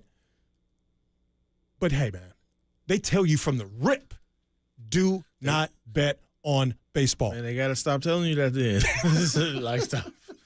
Like, hey, man, just recommend it. Just suggest it. But if he's betting on baseball, I was just about to say, if he is, we'll never know officially. We will absolutely never know that. Okay? Where you at, Jeff Nowitzki? People will die to keep that secret a secret. All right? I mean, how much money is that? Like, that's $1 billion. That's billions of dollars. You start talking about amounts of money where people end up missing. Am I lying? Nah. People end up unalived, okay? When you start talking about billions. I mean, he is so massive and so big. Globally. It's globally. Like, I'm one of them people like, yo, if you find out he bet on baseball, I'm like, you know what? Everybody needs a second chance. We're going go. And you know what? I want you to come back right when that Tommy John surgery hit the hill because I need you pitching and hitting. No, here's the deal. All right? Put Pete Rose in. The rules have changed. All right, put him in. Listen, if Shohei Otani has a gambling problem, I got the solution for it. Send him to play basketball for a year and a half, all right? We do the reverse Michael Jordan, and it's all to the good, baby. Somewhere in the afterlife, and I believe that this man is below us, not above us, David Stern would be smiling with my suggestion. Be like, hey, I already left the blueprint for y'all. I laid it for you right here. What you gonna not do? Follow it? That's stupid. I don't think David Stern would do it though. I think David Stern's like, nah, bro, you don't. I don't care what you did. I need you out here. I need you in these playoffs. Oh man, we might end up giving you double bonus coverage because Colorado and Florida has tightened up. 99-96. There's 30 seconds left, and Yale still on top of Auburn. This is the most difficult part about the NCAA. Like, what do you do right now? Which one do you go to? I think we go to Yale Auburn. That would be a bigger upset with Auburn being a 4 seed, Yale a 13 seed. 73-72 Yale. They just finished up an official review. Looks like we're getting free throws. You want to do some bonus coverage right now? All right, let's go to Spokane, Washington. First round of the NCAA tournament, Yale-Auburn. And Yale is in the double bonus, so this is 2 free throws for Danny Wolf. He just made his last 2. Deep breath for the big man. It's on the way. It's good. What a mistake for Janai Broom to foul 94 feet away from the basket in this situation. August Mahoney. Well, he heads to the end of the bench. I thought he was maybe going to the table, but not yet. One more free throw here for Danny Wolf. Trying to give Yale a 3-point lead. It's on the way, and it is good. Danny Wolf with 13, 75-72 Yale, 45 seconds to go. Auburn doesn't have to be married to the three-point line yet. You got enough time to get a quick 2. Williams with it, top of the key. Lobs it over to Broom, right side. Puts it on the deck, drives the baseline, gets around Wolf to the basket, laid it up. No, but a foul. Broom's going to go to the line, and Danny Wolf has fouled out. All right, Jason Horowitz back with you here. Let's take you to Indianapolis quickly. Florida down 3 with the basketball. De Silva, but a foul. And De Silva buries his face in his hands. 22.6 remaining. 2 free throws for Walter Clayton, and the 4th personal on Tristan De Silva. Unbelievable that Colorado threw the ball away in the backcourt. Florida showing press. Great job with their length, forcing the throw over the top, and then Clayton Jr. How many times does he draw those fouls and get to the line? Clayton connects with the first. They see him. A 30 spot from Walter Clayton Jr., the Lake Wales, Florida native, returning home this year after he was the Metro Atlantic Athletic Conference Player of the Year at Iona. Second free throw rattles out. Ruff in the rebound. 20 seconds. Colorado up 2. Florida's got a foul here, right? Williams into the forecourt, and there's the foul across the timeline with 14.7. So 2 free throws. All right, so here's what we're doing. Inside of the last 30 seconds, both games, and we're going to go back and forth. We go back to Spokane. Janai Broom just hit the first. He's got one more free throw coming. Auburn trailing Yale by 2, 33 seconds. Back to Ryan Radke, Dan Dickow. Getting steals, trapping that initial first pass as well. 33.6 on the game clock. 3.6 second differential. Broom makes the second. He's got 24. Nick Townsend checks in for Yale. If you're Auburn, you play this out, or are you looking for a foul when the ball gets into the front court if you can't get a steal? I would imagine you go for a steal early, see what you can do in regards to getting an early turnover. After a few seconds wear off, you got a foul at that point. Noling has to take a timeout. All right, timeout there. Perfect. It allows us to go to Indianapolis. Colorado missed the first of 2 free throws. Here's the second up 2. Colorado hits the century mark, 100-97 with 14.7 seconds to play. Now you'll see a lot of coaches that will elect to foul. Again, you don't want to do it where there's a chance Florida's in a shooting position, but once they get across half court, look for the quick foul. Florida down 3. Clayton hustles into the forecourt. Pull up 3 from the edge of the logo. Bullseye! Walter Clayton Jr. has tied it. 100 apiece. 9 seconds. Simpson to the forecourt. Simpson calls timeout as he crosses the timeline. 6.1 to go. Walter Clayton Jr. unconscious in Indianapolis. 33 points. And Florida has dug out of the 13-point hole. Here late in the game, we are even at 100. And that is exactly why you foul when the player gets across half court. You are up 3 points. You foul. The worst thing that you're going to do is take the ball out of bounds, down 1, and it becomes a free throw game. That is the only thing that could get Florida back into the game. Clayton, one of the best in college basketball, creating his own shot, takes it 5 feet behind the three-point line and buries the three-point shot. Now, Colorado, Tad Boyle, an excellent X's and O's coach. He is drawing something up. 6.1 seconds on the floor. I expect to see KJ Simpson with the ball in his hands. But again, this ball could be thrown directly into the high post. You can have a cut for some sort of a backdoor, a back screen for a popping three-point shooter. More than enough. All right, while they're in the timeout, let's quickly take you to Spokane. Auburn trying to get a steal in the backcourt. They weren't able to do it. I think there's a foul called on Auburn. Yale is up 1, 32.9, and they're going to walk to the other end to shoot 2 free throws. Let's stay with Florida and Colorado. 6 seconds to go. Gators were down 13 with 4:25. We are tied at 100. Ted Emmerich and Austin Crozier back in Indy. From the sideline, Cody Williams, the McDonald's All-American from a year ago, to inbound. Right near the hash mark, far side. He's unguarded as he triggers in to Simpson. 5-4, baseline jumper, rattles around, and it drops through! 1.7 to go. Florida out of timeout. Samuel ahead to Clayton. Three-quarter court. A prayer offline to the right, and the game is over! Colorado surges past Florida on the game winner by KJ Simpson Jr. 102. Everything I said about college basketball, I take back. I love the tournament. Kentucky's out. Florida's out. Auburn is on their last legs. Man, I love college basketball. If Alabama loses, I just might become a college basketball fan again. Am I engaging in some good old-fashioned SEC hating? Absolutely, because that's what I do. Because my team absolutely stinks at men's college basketball. We will, when we come back, we'll get you the end of the Yale-Auburn game as it stands right now. Yale up 76-74 with 32 seconds left. Bonus coverage of the NCAA tournament here on KNBR, the sports leader.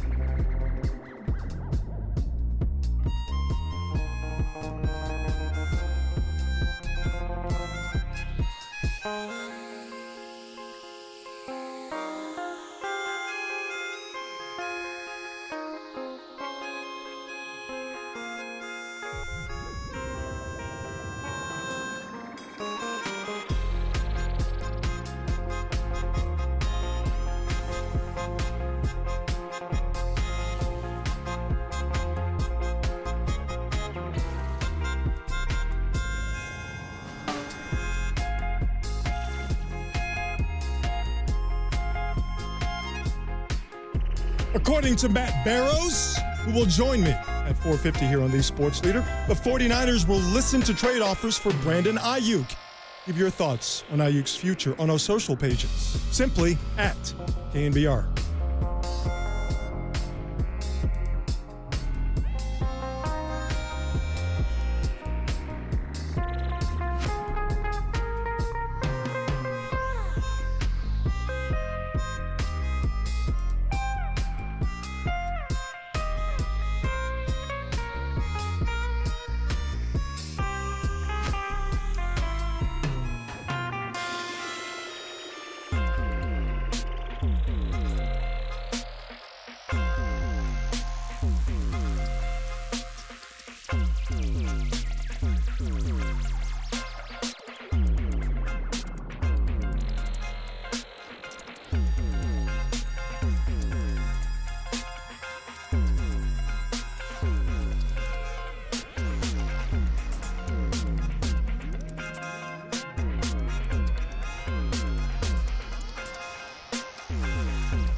There's Tolbert and Copes, or Tom Tolbert and Adam Copeland if you want to be formal about it. Got Google Nest? If so, listen to the sports leader at home. This is KNBR 104.5 and 680. The end of the Auburn-Yale game was an absolute mess. Yeah, I'm looking at civic engineers with 4.9 GPAs who cannot make the smart play at the end of the game. But they win. Bad decisions, bad fouls by Yale, a couple of bad calls by the official. Yale did everything to keep Auburn in it, and Auburn did everything to lose it because they couldn't make layups, they couldn't make free throws. Unfortunately, a young man bricked a couple of free throws to end the game. Yale upsets number 4 ranked. Oh, you are Auburn. way too happy about this. You and our NBC Sports homie Zena Keita is ecstatic right now. We're happy for different reasons. Much different reasons. She's happy because she went to Yale. Yeah. I'm happy because I'm a hater at heart, and watching Auburn lose in anything pleases me greatly. Yale, 78. Auburn, 76. Another upset of the 4-13 variety Daniels? in the tournament. I don't know. It did kind of look like him. Marquise Daniels. So if A&M loses to Nebraska and Alabama loses, dog, I might be drunk this entire weekend. All right, second half of the show coming up. Marcus Thompson, Rod Brooks, and for Tolbert and Copes. We'll find out what's up with the Niners as they transition out of the free agency period, although they could still make a couple of around-the-edges moves. Transition out of free agency and into looking ahead to the NFL draft. We'll talk to Matt Barrows about that. And also, Brandon Ayuk leaving, possibly? Nah. We'll get into that and more coming up at 4:50 with Matt Barrows of The Athletic here on KNBR, the sports leader.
Bob Melvin joined Murph and Marcus this morning and gave some details on the Giants pitching rotation and when we could see Blake Snell.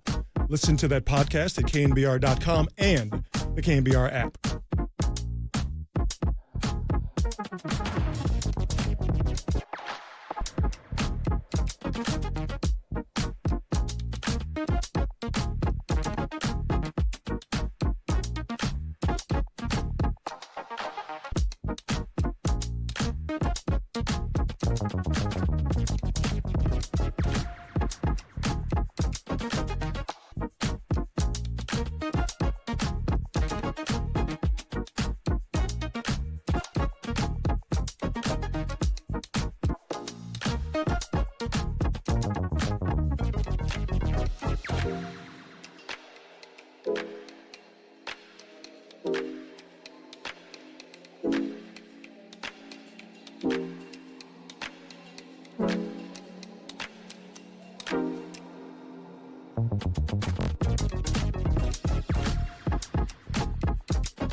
St. Helena. Shout out to you for supporting KNBR, St. Helena's sports leader. They're Tolbert and Copes, and they're back on The Sports Leader. Find us on Insta at KNBR on Instagram. This is KNBR 104.5 at 680. Second free throw, front of the rim, no good. Broom the rebound, puts it up, no. Puts it up again, that's blocked. Loose ball, grabbed by Johnson. Fires it up at the horn, no! And for a second straight year, Ivy Madness has come to March Madness. The Yale Bulldogs have won.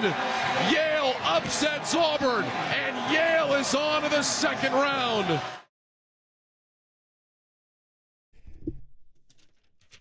The Southeastern Conference is now 1-5 in the men's Division I NCAA tournament. And how does that make you feel? Right? Great.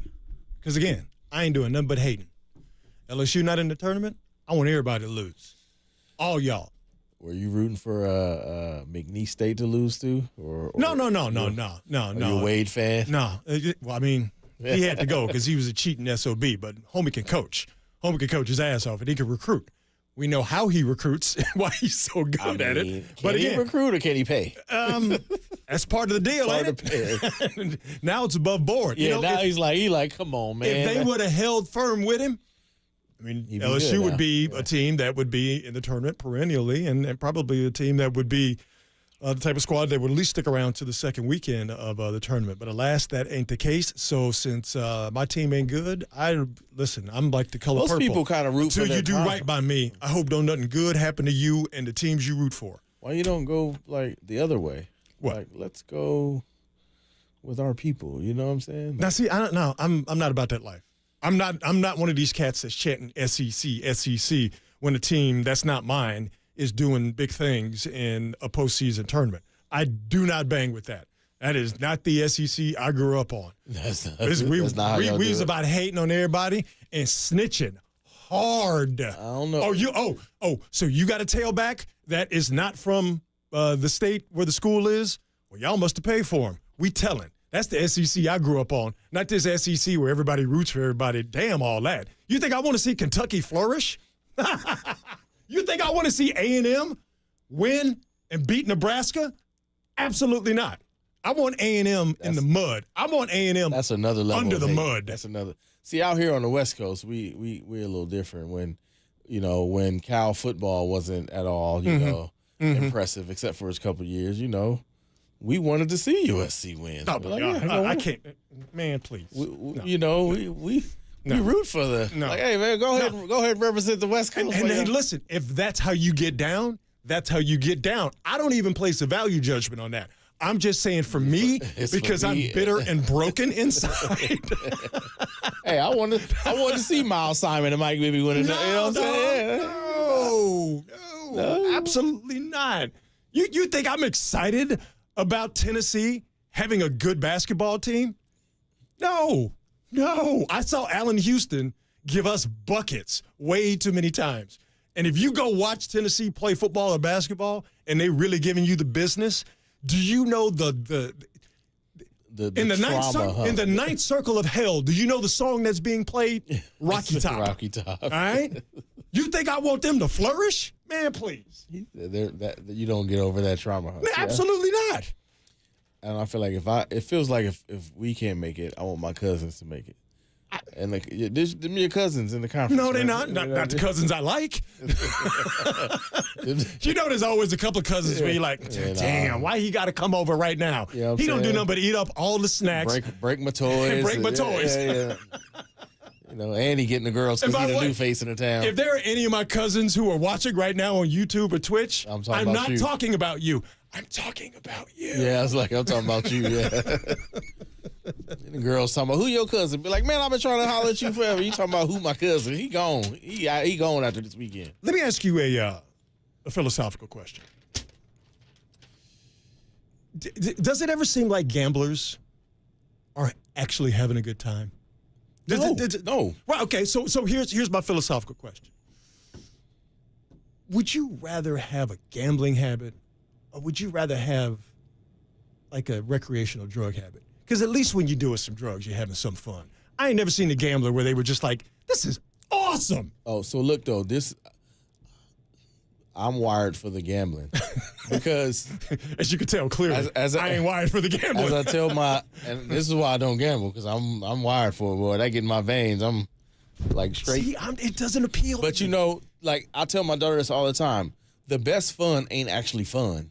It's challenging, right? The stuff that make you be like, I'm going back again. It's not the ha ha he he fun. Mm-hmm. It's the ooh, now that was fulfilling, right? Like, yeah. So I just danced with the devil. Yeah. This is fantastic. That moment of truth of, you know what I'm saying? Like, here at the free throw line, that moment right there, it's not fun in the sense of fun, but it's fun in a sense of, yeah, I want that again. I can't. You could get tired of actual fun, right? Okay, so now here is, and I get where you're coming from, but here is the difference, but maybe the similarity in the two of us. I'm way too much of a control freak, and I can't control what I'm gambling on. I get a sense that for you folks who gambling is your thing, you like the lack of control to a certain extent. That's what gives you that rush. But the rush is that you have a control that you don't have. Like, I feel like you know what it's like? It's like being right. Like it's the and that's the most powerful drug of all. Yeah.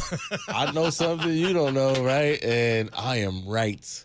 That's how I know it. There's nothing like being right. But I get that. But here's how many arguments I've been in with my wife where I figured out and she talking and I'm like, ooh yeah, go ahead and finish. You have no over. idea. It's over. I just figured out why I'm right. And then you combine that with a degree in journalism. You're like, you know you have no chance, right? Yeah. What? But just like in the Auburn Yale game, homie bricked 2 free throws. That would send me into an existential crisis if I knew I had any amount of money. I don't care if it's $1. I don't care if it's a number with zeros and commas. To know that I lost or I could lose because an 18-year-old couldn't make one free throw. I can't. Hey, that would drive me mad. If you ain't got nothing to lose, are you really having fun? Yeah, but see, I got too much to lose. Are you really having fun? Which is why I was just. That's what I'm saying. That's what the thing is. It's just something on the line. Like, if it ain't no skin in the game, is it actually fun? I'm just saying. I think I'd rather get into a low-level heroin habit than actually have it. I was thinking than have an 18-year-old. And his free throw acumen determine whether I'm going to have a good afternoon or not. See, I think of the way you think about gambling is how I think about Disneyland. Like, ain't nobody there having no fun. Like I got to tell you, everybody's miserable in that thing. I did not grow up going to Disneyland, so I've only been as an adult. Me too, yeah. And the first time I was like, I'm not feeling this, brother. Here you go, got you. I walked into those gates. And I saw Cruella DeVille or Kim Mulkey. I don't know exactly. It was from a distance, but it looked like Cruella DeVille. It's got to look like Glenn Close, so it don't count. And all of a sudden, I was like, oh, my God, that's Cruella. I'm a grown man, okay? I did the opposite. All right? I've gotten a colonoscopy, okay? Yeah. I'm a grown man. I saw a Disney character, and I freaked the blank out. Yeah, I can't. I see it, and it's like, that's not the Cruella DeVille. You're truthering it. Yeah. I'm like, this same lady is going to be in the back in the break room cussing us out. Like, oh, I'm so sick of these people smoking her one cigarette a day. They're going to come back out there like, hi. Like, that's fake. Like, that's not real. Disney characters. Nah, that's not. I shall not suspend disbelief to believe that you are the actual Cruella DeVille. You ever been in line for a Disney ride? Like, nobody's happy. It's like 2 hours of waiting, and you're miserable in line. That's why you got to get the fast pass or whatever they're calling it. Now, did that put... Hey, we was poor, man. We had no fast pass. Did that gouge out my bank account? Yeah, absolutely. 100%. But did I feel superior as I breezed past those people who were standing in line? Absolutely. Because, again, Marcus, I'm broken inside. Yes, no. So I'm like, I'm not paying for no fast pass. You're going to wait in line. You're going to suffer with the rest of them. Then after all this waiting, you're going to go get some funnel cake. And then you eat it and you're like, I mean, it's cool, but it ain't worth the $40 I just paid. No. It's a massive ripoff. That's what I'm saying. Like, it's a massive ripoff. However, it's Disneyland. I know. My wife and daughter, the opposite. I'm like, the opposite. They're like happy, and the only happiness I get is from their happiness, which means sure, of course, I am buying free time. Sure. Like I am purchasing my turn. Right? You know what I'm saying? It's all of, but it's miserable. Like you guys, I'm looking at you like you supposed to be happy right now. Why you look so mad? You got these kids running around. Look at you. I'm looking at your face. You're not happy. You're not happy. You don't mean that. Yeah, I'm looking at all you people. Y'all are more miserable than me. Now, do they make you wear Disney gear? Oh, I wish they would try. Let them try. Initiating divorce proceedings. Let them try. What happened? What else? You tried to make me wear mouse ears, and damn it, that was a bridge too far. I did get a. What's the one with the? It's the movie with the. It's like stop motion. Oh, Jack-o'-lantern. What is it? I can't. Nightmare Before Christmas. Nightmare Before Christmas. Yeah. Jack Skellington. Yeah. I did get one of them hoodies. They was fire. No, see, they was fire. Hey, listen. It was fire. What they have figured out is they gonna get you one way or another. You gonna buy something. No, they're like, oh, you're not into Mickey Mouse. Okay, run this Star Wars this way, like, bro. Let's come this way. They gonna get you. Not that I need to tell anybody this, but I'm a massive nerd. Yeah, that Star Wars Galaxy, dude, that Rise of the Resistance ride. Yeah. When that door opens up and you see nothing but stormtroopers, I'm a grown man. I'm at the point in my life where I feel like I've seen enough that I don't have a childlike sense of wonder. Nothing is going to make me go, I watch Steph Curry play basketball on the regular, okay? Nothing is going to impress me more than that. Man, those doors opened up on that ride, and all you saw were stormtroopers, and I literally squealed. I was hating the whole day. Like, why are we here? Everything's so expensive. Oh, it's too high. And it was dope. The doors opened up. It took your breath away, right? It was like, they're going to get you one way or another. This is fire. It will unfreeze this is fire. The hardest, most frozen heart. It's wild how that happens. So, really. They just need to stop having strangers smile at me that I know is not happy. If they do that, I'll be hey, how are you, man? You're not happy. Get out of here. Ain't nobody that You're happy. only doing this because they're paying you. Yeah, absolutely. I don't want your bought You're smile. not my friend. Acting like you happy to see me. You just did the same thing to the old lady over there. Like, you ain't happy. You know what that is? That's the Oakland in you. Like, that's not real. That's not real. You're not down with me. Not fake. Yeah. You're not down with me. Open up your heart. Let love in. Or at least let a stranger's love in. Warriors tonight, the last time they played the Pacers here, they beat them. Yeah. The last time they played here, remember last year they got cooked by Nimhard. That's right. That's right. Yeah, it was a big. It was they've had a lot of those this year, so it feels like kind of normal. But last year it wasn't so normal. Remember they were like 31-10 at home last year. Yeah. So that was like one of the big how could you lose that game losses last year? But Indiana's pretty good. Yeah, Indiana's good. I just what I want from the Warriors tonight. It's a Kenny Smith phrase. I need those antennae to be up. I need you guys to be engaged from the jump until the game is salted away. We don't need any playing around because as we talked about earlier, these stretch of games here, I think it is make or break. Quite frankly, no, it is. So look, let's. I'm gonna give you, in the spirit of gambling, I'm gonna give you some options. And you're just gonna have to pick them. Okay.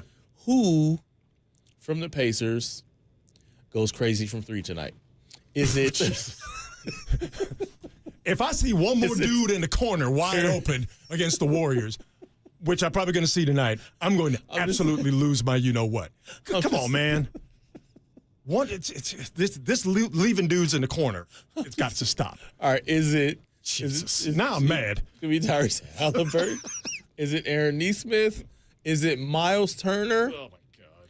Or is it, let's go with, I'm going to go with Obi Toppin. Let's take Halliburton out. Halliburton's a good three-point shooter. So I'm going to give you Miles Turner, Aaron Nesmith, Obi Toppin, or Pascal Siakam. 4 players. Pascal Siakam. You go with Pascal? I'm going with Siakam.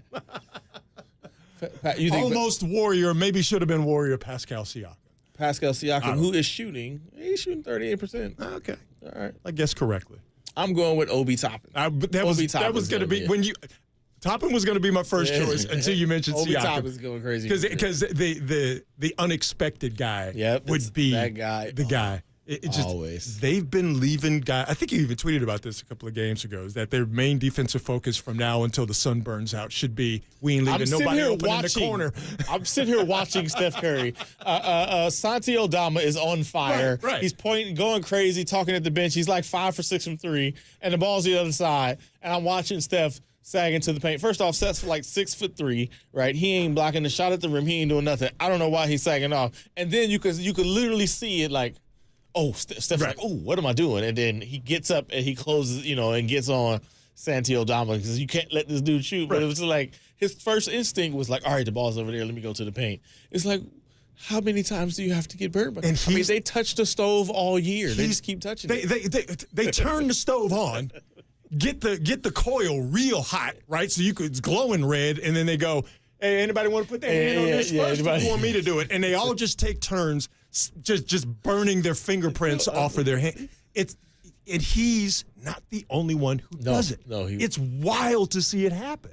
And like the one guy I will give a pass to is Draymond, but he's such a good closeout. Like he blocks a lot of those. Like he'll get there because he's just got the long reach, and it's kind of surprising. So I'll give him a pass because he gets to a lot. Steph ain't getting to none of them. Like Brandon Pajewski, you not getting there.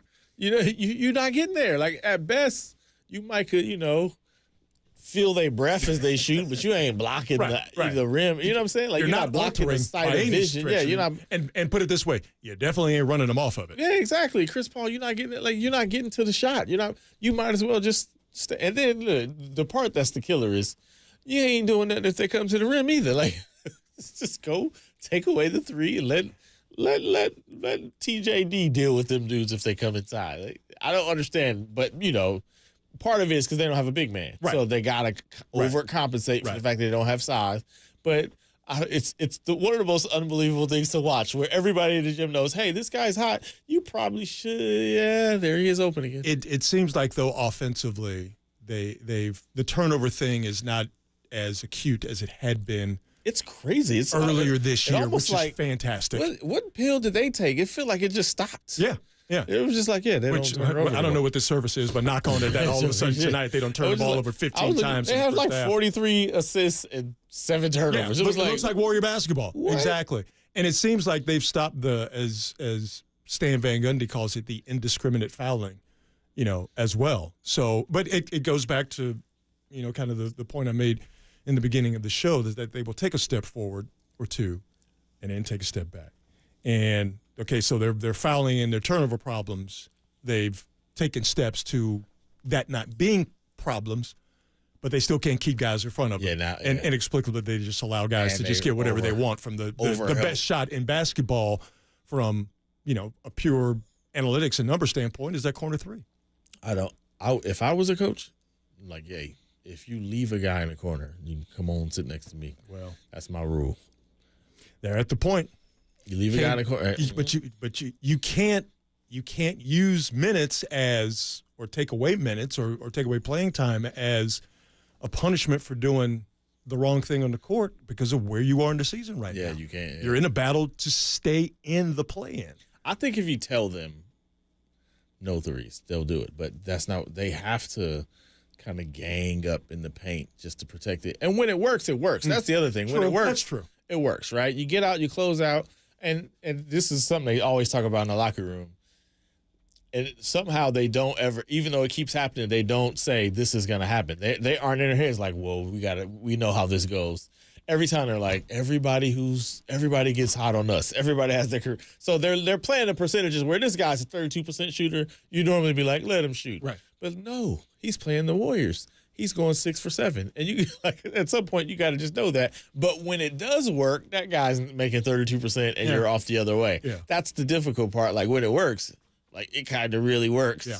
But in a playoff series, that's where you'll see like how good they are defensively because that's where like dudes, everybody making that shot in the playoffs. Yeah. Like Santiago Aldama's not going 6 for 7 in the playoffs. You will have guys actively not trying to shoot. Absolutely. Regular season is a different story. How many guys let that How many thing guys fly. don't even want that shot in the playoffs? Like, I ain't taking that yet. You just see their back. You see the name on the back of the jersey. They're like, if you can't see me, maybe you won't pass me the ball. They turn into college tournament players. Like, pump fake. Let's whip this thing around the wing. God, I forget the game last night, but there was one guy you could clear. I think it might even been Dillingham with Kentucky. Cat didn't want to shoot. Literally, the Wildcat did not want to shoot. I bet Tom's over loved that, huh? Oh yeah, he did. Yeah, he did. Absolutely, he did. I'm still broken up by the fact that they're making Tom work during the NCAA tournament. That ain't right. It's right. It's not right. It's right. No, there's certain traditions and standards should be. It's Arizona basketball. Like, wait till they get to the Elite Eight or something. At least Sweet 16 before you start taking days off. Come on, man. I know you got to run. You got to get to the game. It's always good seeing you, my brother. Always good hanging out with you. Likewise. Yeah. I appreciate it. It's I don't know if they'll let us do this again. We might have crossed too many boundaries. Who knows? Nah, you don't think so? They with it. You think so? Okay. Not as a steady diet, but they'll let you every now and then. Just a little bit. Every now and then you got to pull out the brown liquor. Get the party started, right? Absolutely. On a Friday. Good seeing you, man. Likewise. Take brother. care. Likewise. Hey, man, make sure you follow Marcus on Twitter. Make sure you go check out all of his great stuff. You didn't like it when I say this. Man's a hell of a writer. Make sure you check out his stuff at The Athletic. Matt Barrows of The Athletic joining me, Rod Brooks, in just a second. We'll get into the Niners offseason, transitioning out of free agency and into the draft. And there seems to be a looming Brandon Ayuk question. We'll get into that and more. And we'll also keep you updated on what's happening in the NCAA tournament. We've had upsets. We'll tell you what has happened as of late here on KNBR, the sports leader.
Catch KNBR at your crib on your Amazon Echo smart speaker. Now back to Tolbert and Copes on KNBR 104.5 and 680, the sports leader.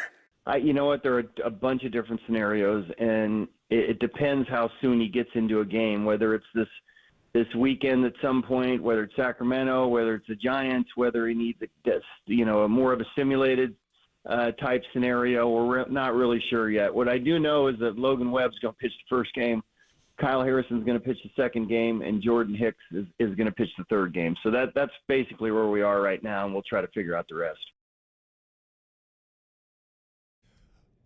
Bob Melvin on with Murph and Marcus this morning. If you missed that, listen to that podcast at the KNBR app or at knbr.com. How are we feeling about the Giants? I mean, you got to be, you don't have to be anything, but I would think that with the Snell news particularly, but for me, even though they had to get Snell, the starting pitching depth was a problem. It was a problem without Snell. But to me, even before that, just looking at the lineup, they're going to be better offensively in my estimation. They're going to be better defensively. Now that you have Snell, and so what are we looking at here? Webb, Snell, Harrison, Hicks, Cobb, and then Robbie Ray coming back, midseason? They're thinking somewhere along those lines. That's a robust pitching staff. I'll take that. I will absolutely take that. Excited about Lee. Defensively, you're going to get a lot out of him. You got an everyday center fielder now. You got an everyday center fielder that can play center field. Okay? It's got speed. That's all taken care of. Offensively, very interested to see what he's able to do. But I'm bullish on him. And I don't even think there's going to have to be any ramp-up time. Always got to get used to the majors. I don't think that's going to be the case for him at all. Soler, to me, goes without saying. Right-handed power hitter. Left field is going to be under attack from Soler. Baseballs will be launched out of the sky by him. Chapman, pro, offensively. Damn good defensively. I'd like a little bit more Luis Matos in my life. That's my own personal deal. I know I'm not alone in that.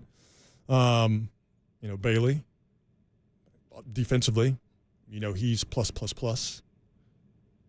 Top of the food chain in that regard. Offensively, again, I'm just being bullish here, but I don't think I'm being Pollyannish about it. Bailey improving offensively. Shortstop, but Ahmed, hey, man, serviceable, professional.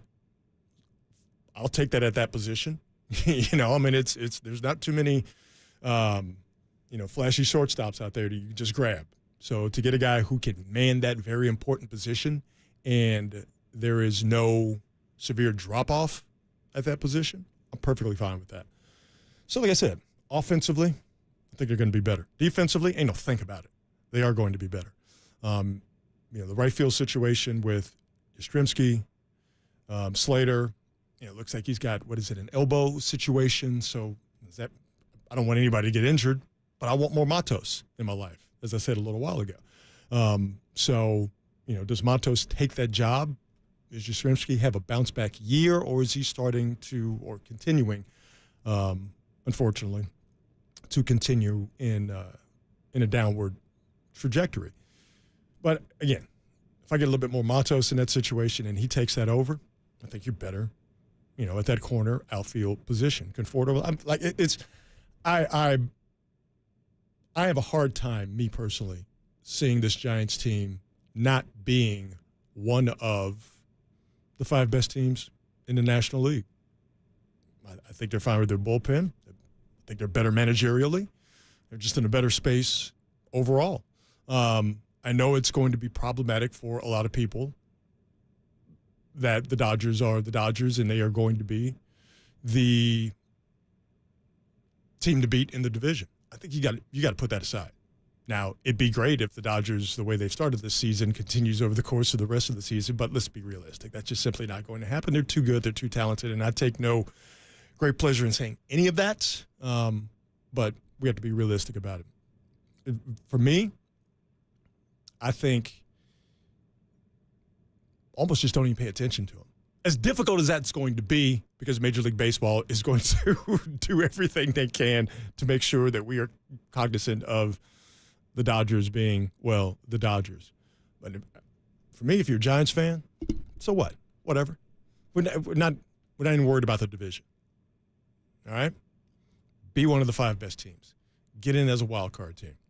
We've seen this before. We know how baseball works. It's not about you being a 115-win team, although we'll take that. Not saying you don't want it.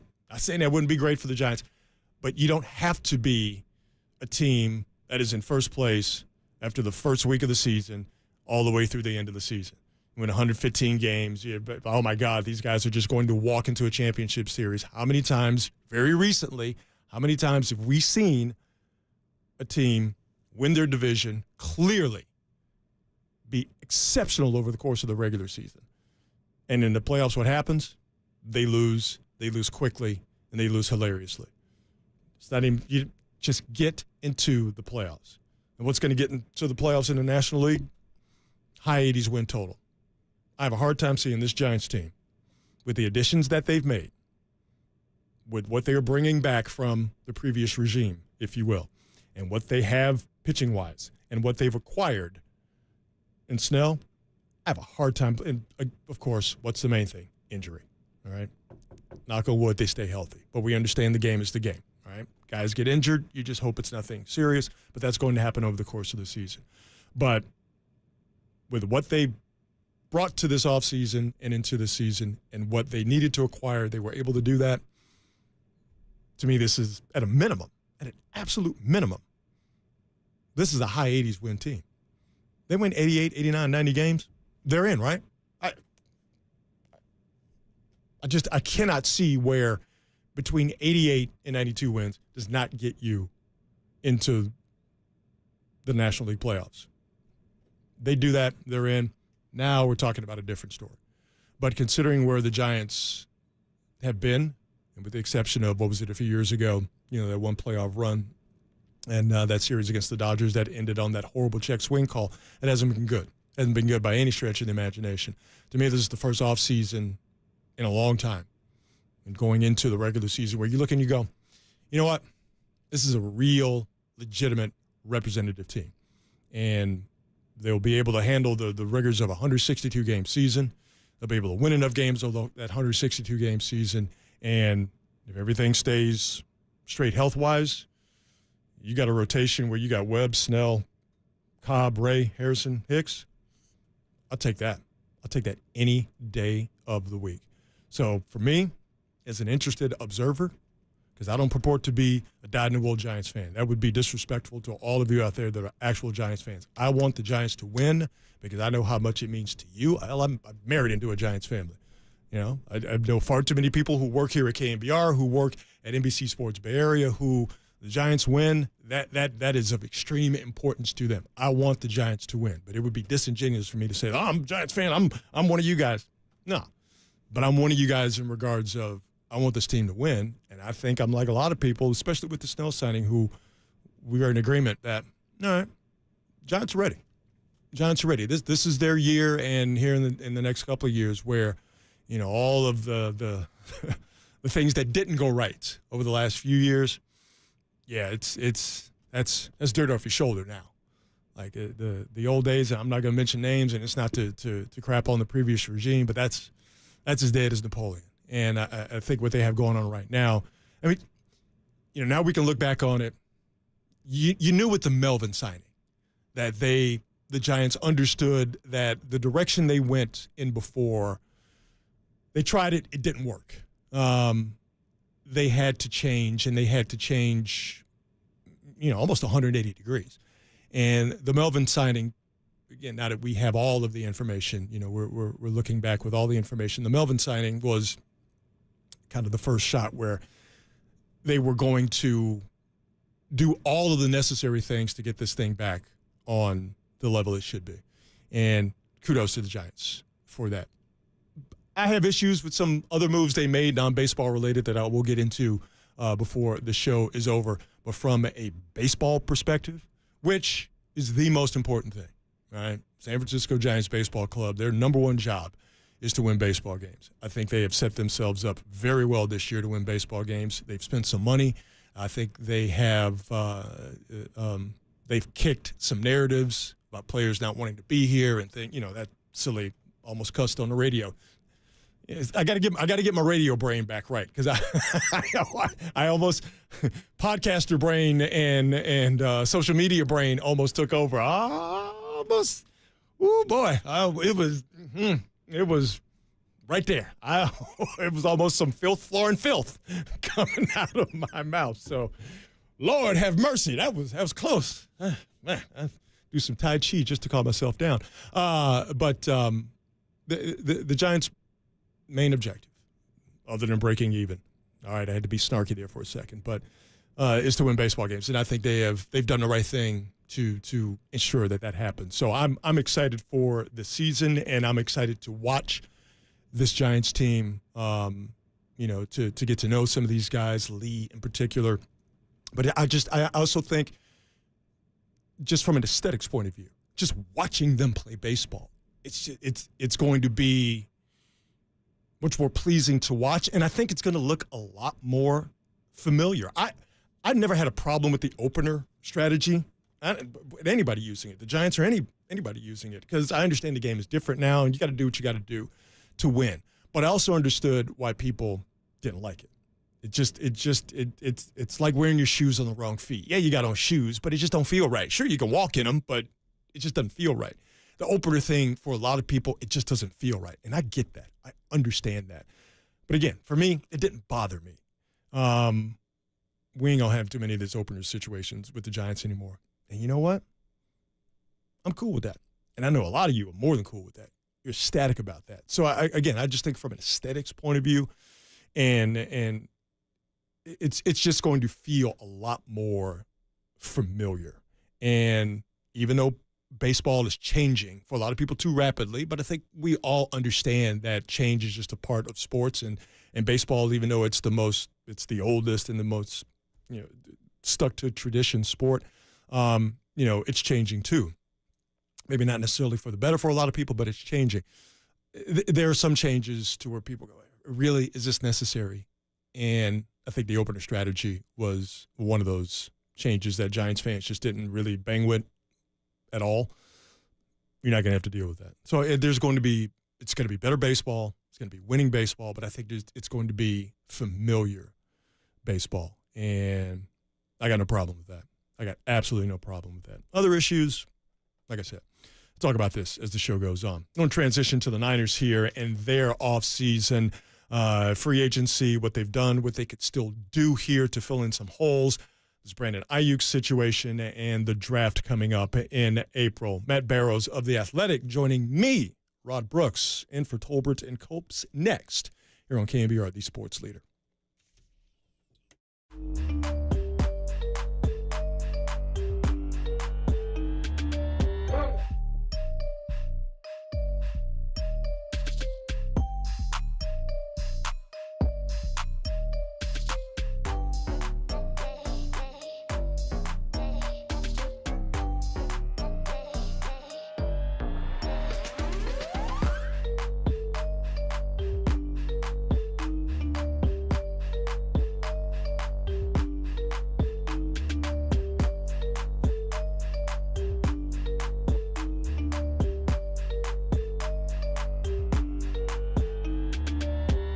Bill Shakin of the LA Times joined Murph and Marcus this morning and discussed the fallout of the Shohei Otani gambling situation. Is that what we're calling it? A situation? It's a scandal. Listen to that podcast at KNBR.com and the KNBR app.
Birdie out of the shotgun, drops a couple of steps, going to take a deep shot to Brandon Ayuk. It's deflected. Oh, he caught it! Caught! Ayuk caught it out of the air. A flag is also down.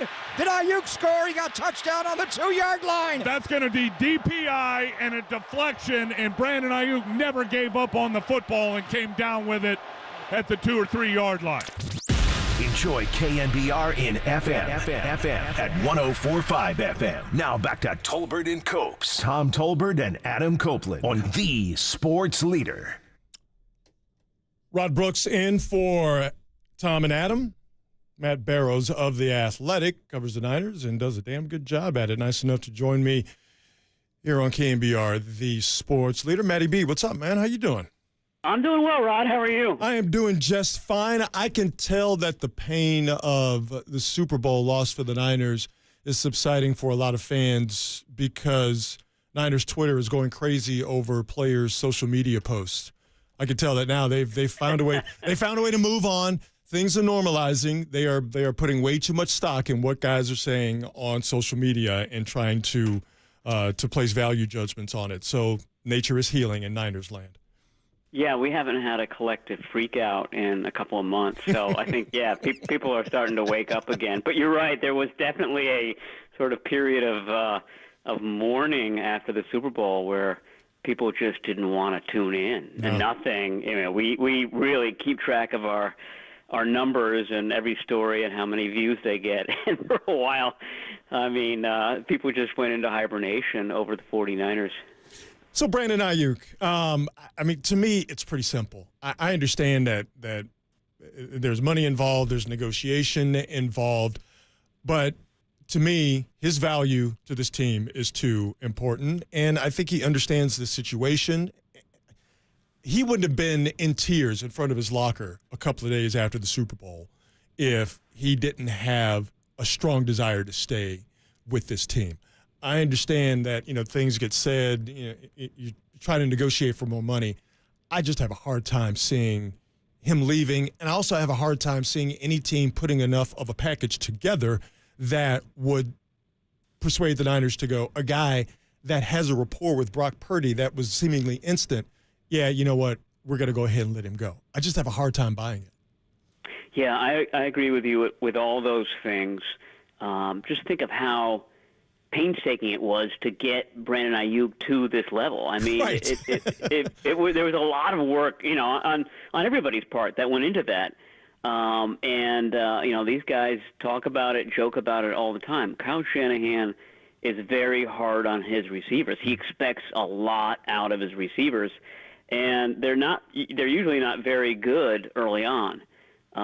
And we see that time and time again. So, in addition to everything you just described, there's the other point is that there's nobody in the chute. Right. There's no heir apparent champing at the bit, waiting for Brandon Ayuk's snaps, to take over some of that load. I mean, Danny Gray didn't play at all last year. Ronnie Bell played some in the beginning and then really wasn't being used afterwards. Chris Conley started to come in and become the number 4 receiver, and he's 31 years old. So there's no young go-getter waiting in the wings here. So, I agree with you. They would have to be blown away by an offer, and then they would also have to have somebody in mind in the draft or something like that could become the next Brandon Ayuk. But, boy, it takes so long to develop these guys. The Super Bowl window is open right now. They want to do damage in 24. Putting all that together, it's very hard to see him parting ways. Do you think we can look at what the Niners have done so far in free agency, because it seems like they could make a couple of more moves, but for the most part, the heavy lifting is done. Do you think we can look back at what the Niners have done in free agency and get a better understanding as to what they may do in the draft, particularly with the pick? Was it number 31? Yeah. Do you think we can gain any insight on what the pick could be based on what they did or did not do in free agency? And I think about the offensive line because I think it surprised a lot of people that they decided basically to run it back. I know the offensive line market wasn't one that they were necessarily focused on, and maybe it wasn't as robust, or maybe it was too expensive. I forget exactly what it is. But do you think you could look at that and go, all right, they'll pick an offensive lineman at 31? Or is that I'm reading too much into a situation that's impossible to read from this distance? No, it certainly suggests that. You look at the weak spots that remain on this roster, and they also sort of correspond with where the strengths are in this draft. I mean, it's usually not a good draft for offensive tackles. This year is the exception. There should be 5 or 6 that go in the first round. It's a good year for cornerbacks, or nickel cornerbacks in particular, and those start going on day 2. And both of those are areas where the 49ers could still use some help. I mean, we're talking about Brandon Ayuk. I think next year we'll probably be talking about Deebo Samuel and what they do with him. Mm-hmm. So going back to my previous point, I think it's good to put somebody in the chute. So wide receiver, it would not surprise me if that's sort of high on the list this year too. Every draft these days is deep with wide receivers. So those 3, I think, certainly could be taken in the first 2 days of the draft. Tight end might be another area they look at. So, I would say all of that together sort of gives you a rough guide to where they'll go next month. Talking Niners offseason with Matt Barrows of The Athletic here on KNBR, the sports leader. I'm Rod Brooks in for Tolbert. And Copes, do you get a sense that the Niners are, for lack of a better way of putting it, worried about Hufanga's rehab? Do you have any idea where he is in it? Is it going well? Is everything on schedule? Or do you think the Niners are going to have to, maybe make a quick pivot here because he's not progressing, or he's not going to be ready when they thought he would be ready? Yeah, I think you can put him and Dre Greenlaw in the same category. I think everything has gone according to plan so far. There's no reason to be worried, but they're big injuries, and you just don't know at this point. I guess Hufanga's has occurred earlier. It's probably the more serious of the two. Point being is that you think that they're going to be ready around the start of the season, maybe a couple of weeks, 2 or 3 weeks into the season. You just don't know. Yeah. So you sort of have to guard yourself against that, and that's why the 49ers went out and got Devondre Campbell. They got a couple of other guys. I would think that they're set now at linebacker because they don't expect Greenlaw to be certainly out for half the season. Maybe it's 3/4 of the season. And it's usually him and Warner who are on the field at that position. And you also have the 2 rookies from last year, Jalen Graham, D. Winters. They signed a special teams ace. They brought back Demetrius Flanagan-Fowles. I would think that they're set at that position unless they're just kind of bowled over by somebody that drops to them in the draft. But that's one spot where I think they're probably good as far as the roster. I had to laugh. I lurk on Niners Twitter, and I just, I watch what people say and have a good chuckle at it. Because after the Super Bowl, and again, feelings were raw. All right, I think that's the best way to put it. Understandably so. With this idea that, Kyle Shanahan needs to be held accountable, and he had a hand in the defense not performing the way it did. I'm like, listen, I get why you want to pile on Kyle Shanahan. Not I get it, but he's the coach, and people, it's the easy thing to do, in my estimation. But they make it sound as though John Lynch has absolutely no sway whatsoever on how this team is put together and constructed. And I'm talking about from a coaching standpoint, too. The whole thing with Steve Wilkes didn't work. And it seemed to me that people forgot that John Lynch is a Hall of Fame safety who played one of the greatest defenses of all time, that 2000 Buccaneers outfit. And what made them very good, what made John Lynch's job as a safety on that team, in essence, easier, because they had a group up front that got after the quarterback with regularity, was really good at stopping the run, had a linebacker led by Derek Brooks, who had linebacker play that was peerless, and it made the secondary's job easier. They got away from that last year. And to me, admitting their mistake and being able to pivot out of that mistake quickly shows you that they realized that they had to do that, and they can be nimble and they can operate in that space. And then what do? They go out there in free agency, and what do? They bolster that defensive line. Like the move they made to get rid of Wilkes and to go in a different direction coaching-wise, to me that has John Lynch's fingerprints all over it.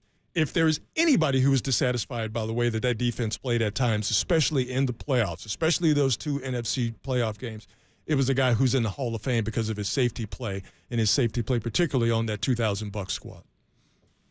I mean, you can go back to midseason, and it was clear that the 49ers weren't happy with how that defense was performing. They made not one trade at defensive end. They brought in 2 new guys there, just sort of reinforcing the point that they just weren't getting much firepower out of that line, especially the end spot opposite Nick Bosa. I mean, I think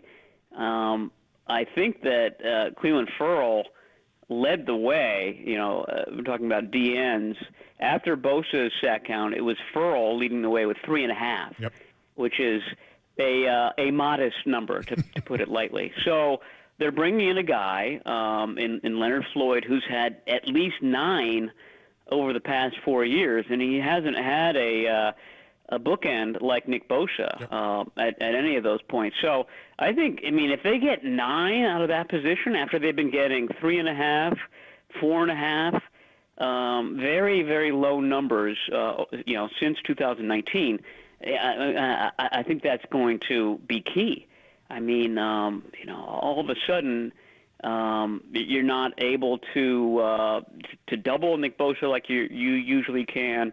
And, it's just going to be a much better defensive line starting with those edges. It's like Goldilocks and the Three Bears. They've tried a lot of different combinations at that spot opposite Bosa. This one seems like it's going to be just right. Yeah. We'll have to wait and see. But Leonard Floyd seems to be the opposite of a lot of the guys that they brought in previously. And Leonard Floyd plays. The best ability is availability. You are projected to get 17 games out of Leonard Floyd. If Leonard Floyd's on the field, which he is all of the time, Leonard Floyd's going to get sacks. That's how you know this thing is going to work. You don't have to worry about him in that regard. Last question before we let you go. Will the Niners draft the son of a Niners legend? Yes, will there be a Rice or Gore in the Niners rookie mini camp here in a couple of months? Is it a Rice or a Gore or a McCaffrey or an right. Owens? That's right. There's a lot of legacies coming in this draft. Get all 4 of them. Why not? That would be the quartet would be something. We'd be writing stories for months on that. I would love it. I think all of them work in some way. Luke McCaffrey to me seems like an ideal mid-round pick just because, he comes in and he could do a lot of things without having to start. He's a punt returner. He's a kick returner. The 49ers could use that. He's a slot guy. He'd be great in gadget plays. He's been a quarterback for most of his college career, and he recently changed to wide receiver and has done really well there. So I think there's a lot of growth potential there. So he's probably a 5th, 6th round pick. Mm-hmm. Jerry Rice's son is probably a 2nd, 3rd round pick. You're talking about wide receivers, and day 2 would be the day to get one. So I think that's a possibility as well. All right, my brother, always appreciate the time. Talk to you soon, my man. Be well. All right. Thanks for having me on. Talk All right, to you man. soon. Thank you for coming on. Matt Barrows of The Athletic. Subscribe to The Athletic. A good outfit doing good work. Make sure you follow Matt on Twitter. I still call it Twitter, at Matt Barrows. All right, coming up next segment, I will have some words about my friend, Renel Brooks-Moon. I'm Rod Brooks, in for Tolbert and Copes on KNBR, the sports leader.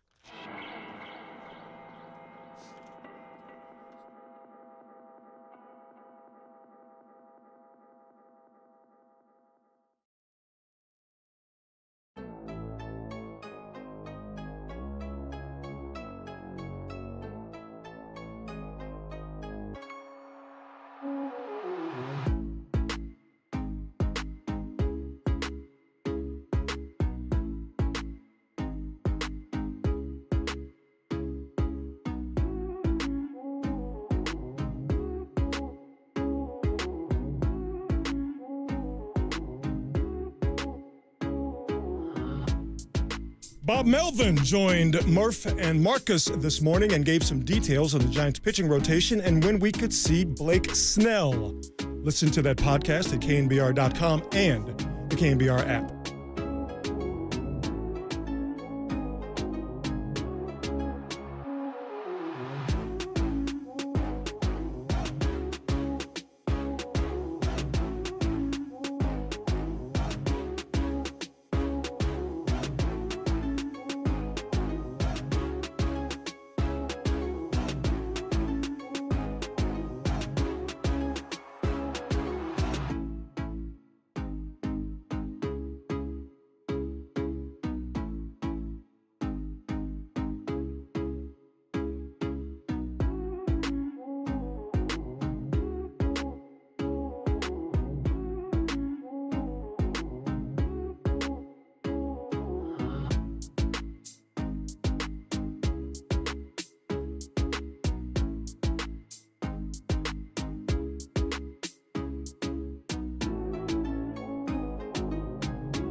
Milpitas, shout out to you for supporting KNBR, Milpitas' sports leader.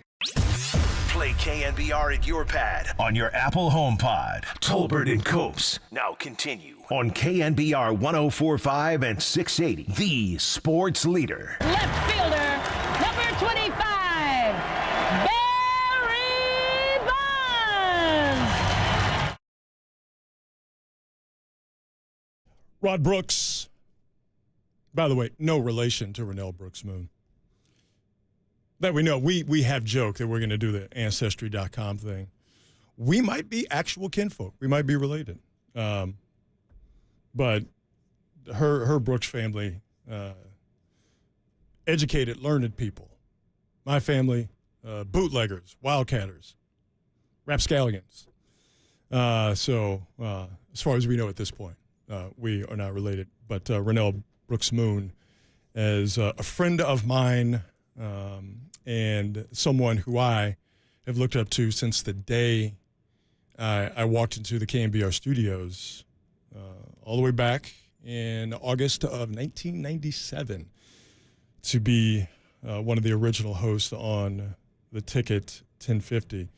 Renel was a morning radio superstar. And for a woman to be a morning radio superstar in a major media market, which the Bay Area is and always will be, was wild, was trailblazing. Just as trailblazing as Renel being the public address voice for a Major League Baseball team.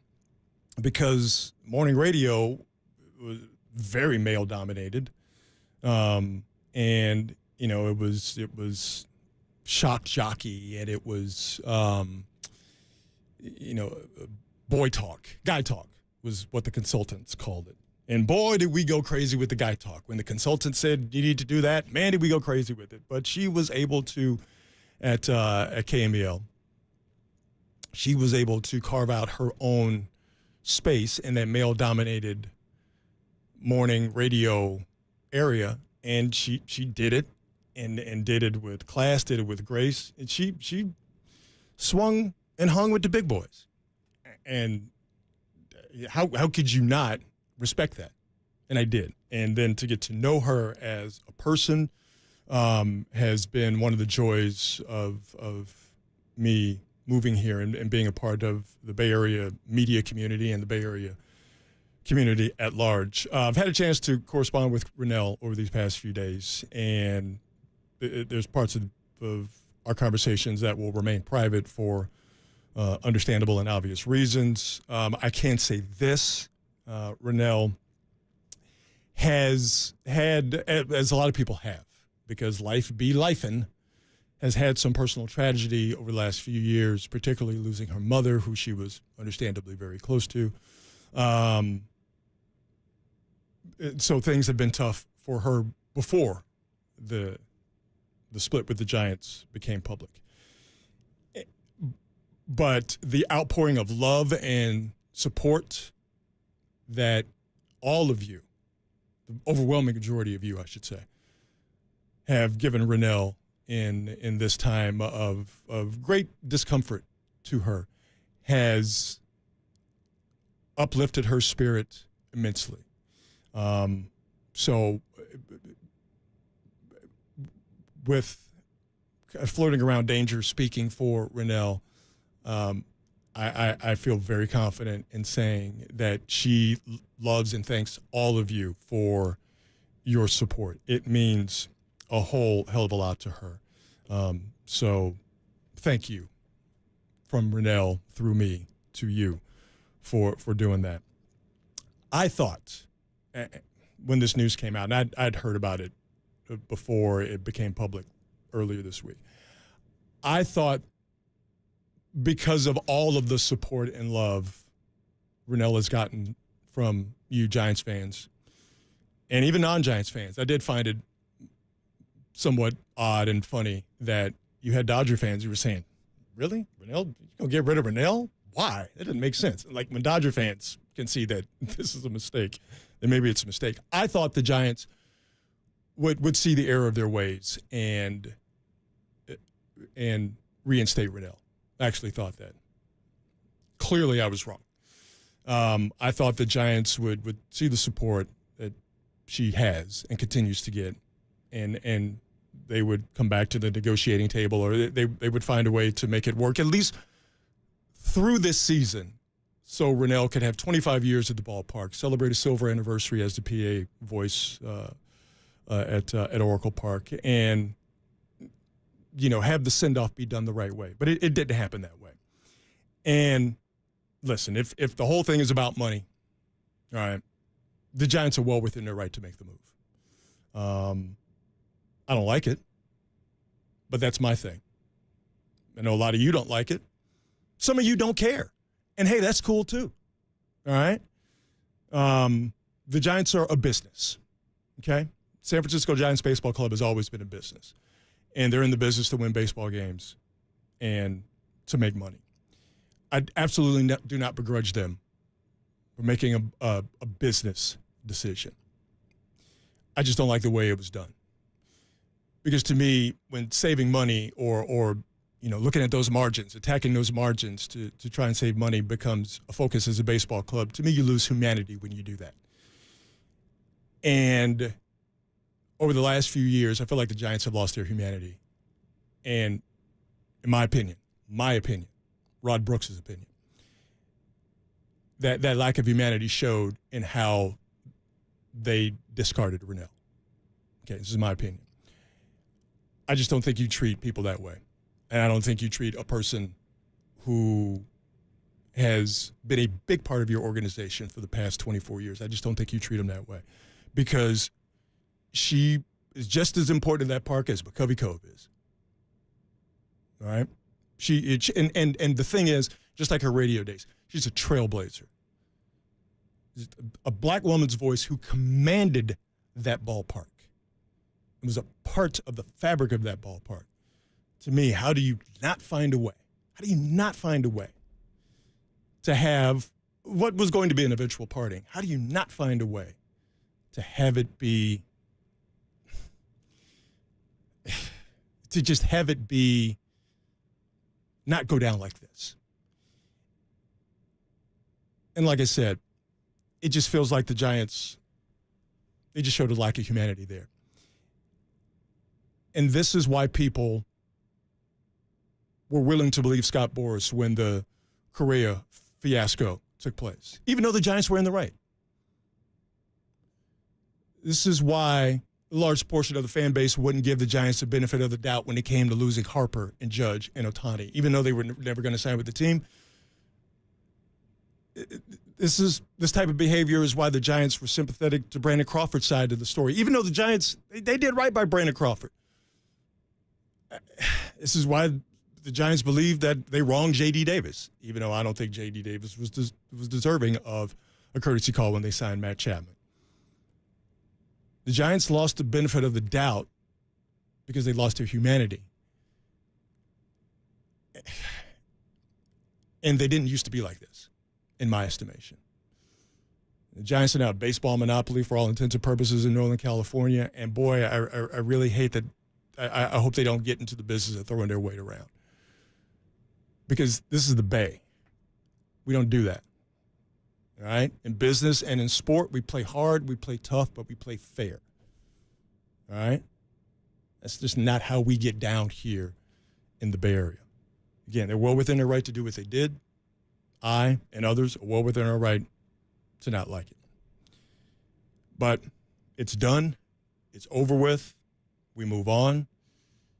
And in fairness to the people, the rotating guests, PA announcers, no vitriol whatsoever, in my estimation, should be directed at them. These are people trying to do their job, and they're all trying to be the next Renel, to try and be the next voice of Oracle Park. They had nothing to do with this, so they should be allowed to do their jobs, and they should be allowed to, in essence, publicly audition for these jobs without anybody giving them any business about them not being Renel, about them replacing Renel.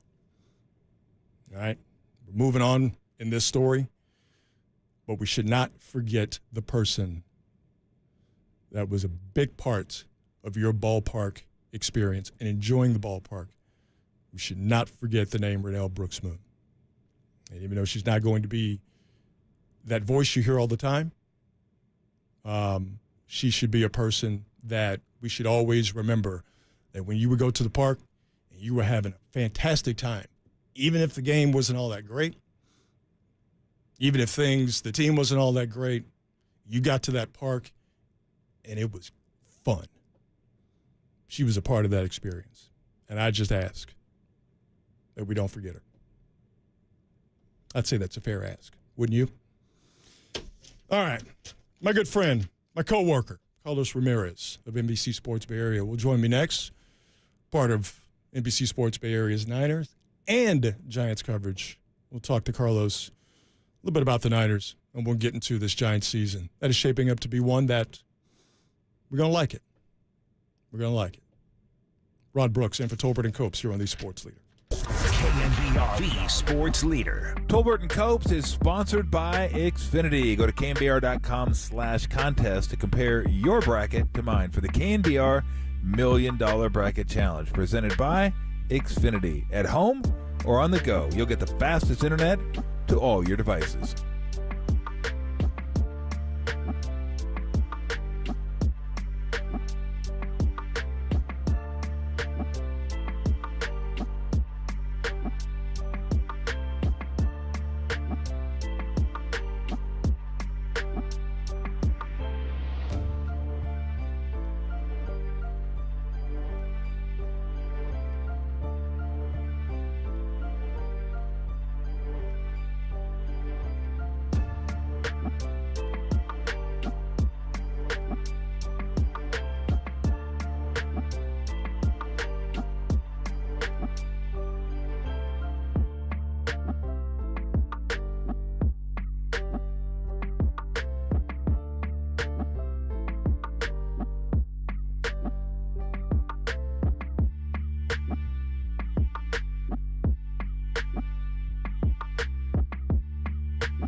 Wherever you are, we're streaming 24/7 at KNBR.com. This is Tolbert and Copes. Tom Tolbert and Adam Copeland on KNBR 104.5 and 680, the Sports Leader.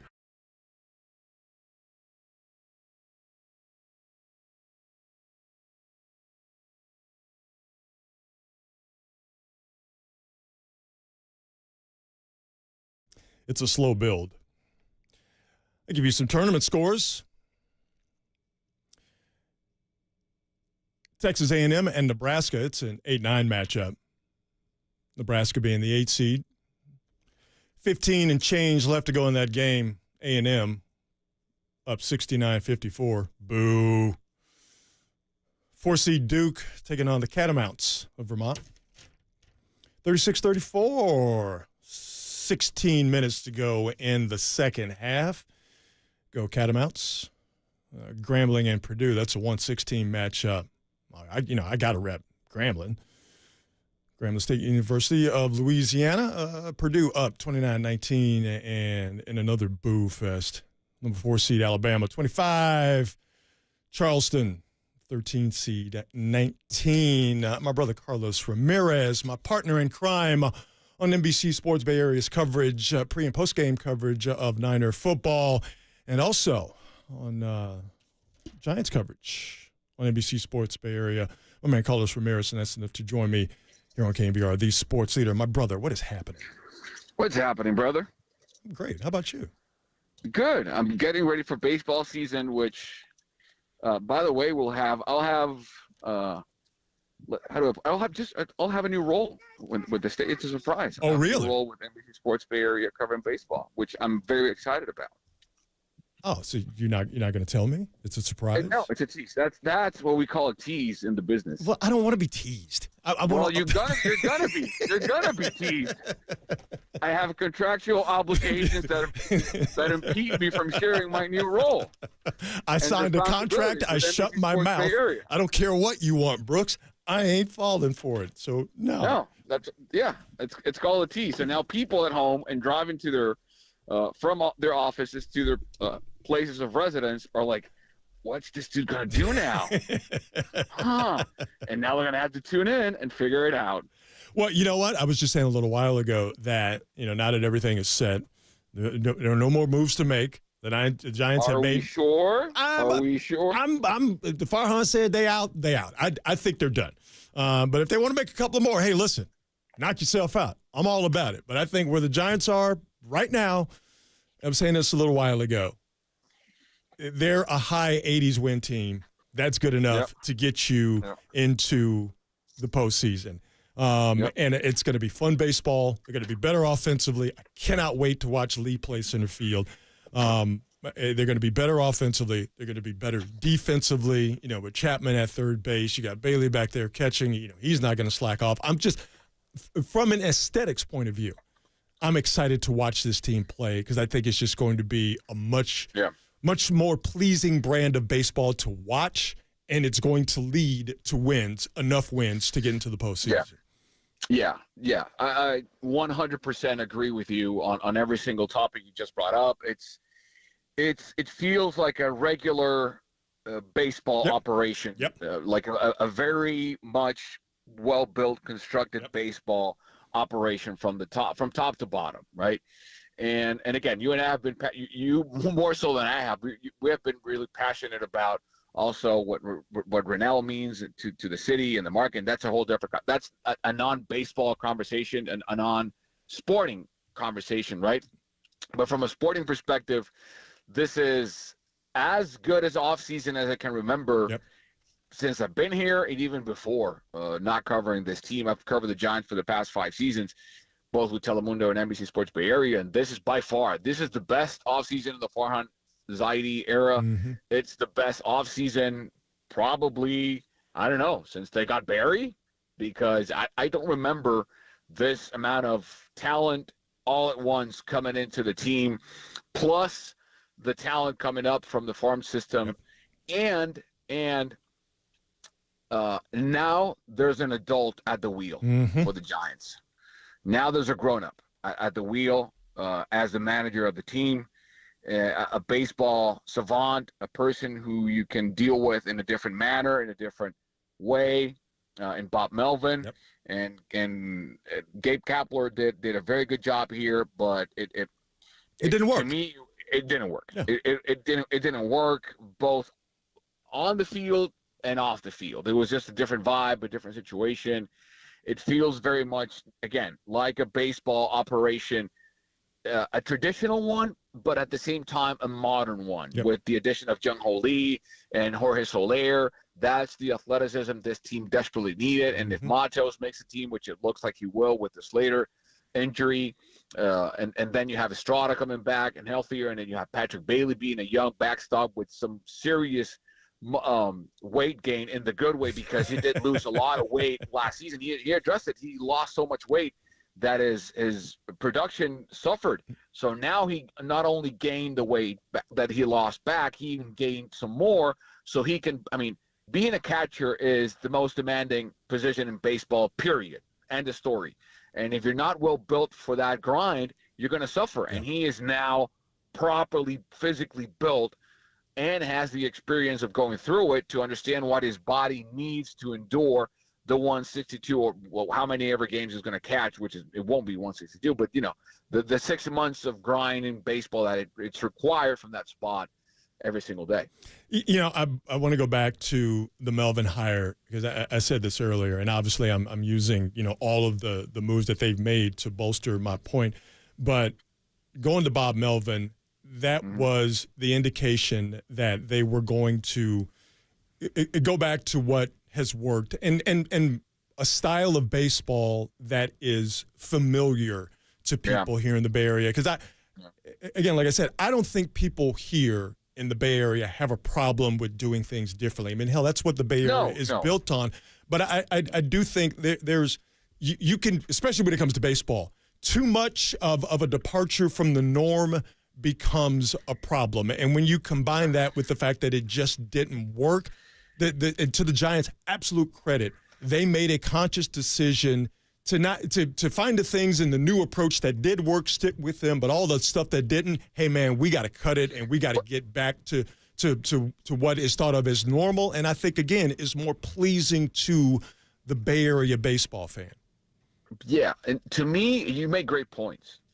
And to me, it's not just about being too far out of reach of what's comfortable or what's custom or traditional, because we've seen people here come here and thrive and be themselves, and the Bay Area will embrace them because they are who they are. Right. For instance, Draymond Green. Yep. You cannot be more out there than Draymond Green, right? And he has been embraced by what he is and who he is, sometimes even to a fault, but he has been embraced here because he is himself. Staunchly defended by people here because he is himself.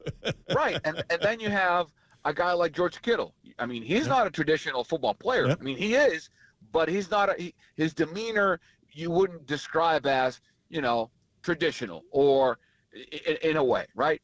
To me, the biggest problem with Gabe Kapler that Bob Melvin does not have is not that he was out there.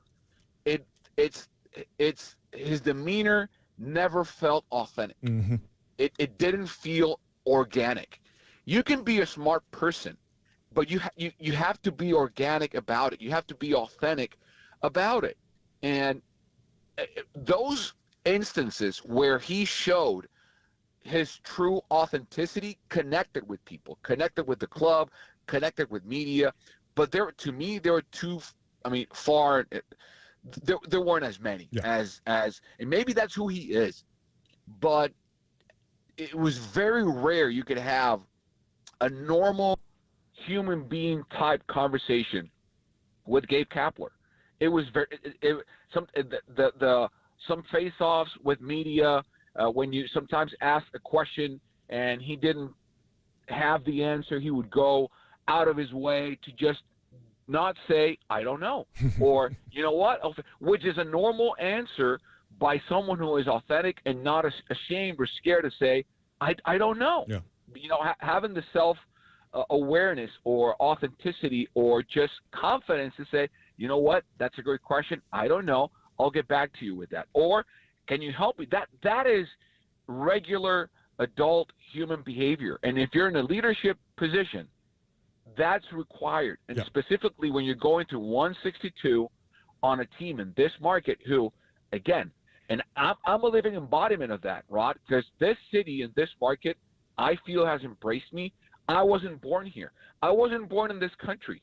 I'm a bilingual foreign journalist who has been embraced by this market. I want to feel that. I feel that way. And by fans, and I had a beautiful night yesterday at Chase, sharing with people in this sensational event. And I'm me. I'm you know me. People, when you meet me, that's me. I'm not pretending to be someone I'm not. And to me, that was the biggest mistake. And it's happened twice already with Gabe in Philly and in San Francisco. He knows baseball. You cannot debate. The man knows what he is talking about. Yep. So what's the issue? To me, that's it. It's a lack of awareness and authenticity that doesn't do him any good. When Bob Melvin exudes 100%. When people are going to hear you on the radio every day or see you on television several times a week, or they are going to see you in the dugout as the manager of their favorite team for 162 games, you got to be liked. You have to be liked. And I don't know if you can find a guy available more universally liked to manage your team than Bob Melvin. So the Giants absolutely, to use a baseball phrase, obviously, hit it out of the park with that, and it was something that they needed to do. And they brought back Dusty. Oh, yeah. So you have the Dusty combination, the Dusty element of it, combined with Bob Melvin, and that's a 1-2 punch. Similar to what Logan Webb and Blake Snell will do on the mound. That's a 1-2 punch combination outside of the lines that will bring so many success stories to the Giants, I'm sure, on and off the field. Hanging out with my man Carlos Ramirez here on KNBR, the Sports Leader. I'm Rod Brooks, in for Tolbert and Copes. Are we going to get to the point where Luis Matos is an everyday player? Just tell me yes to make me feel good about it, because it's got to happen, right? And it's not to dump on Yastrzemski and Slater. We're at the time, and you just nailed it, where you've got the free agent signings, but you got the young guys coming up, and you hit with Bailey, right? The Schmidt thing, I think it's still there, but you got Chapman, you got to go in a different direction. But to me, man, Matos is that dude. You have enough around him to where I think you can deal with the ups and downs. Let him play, right?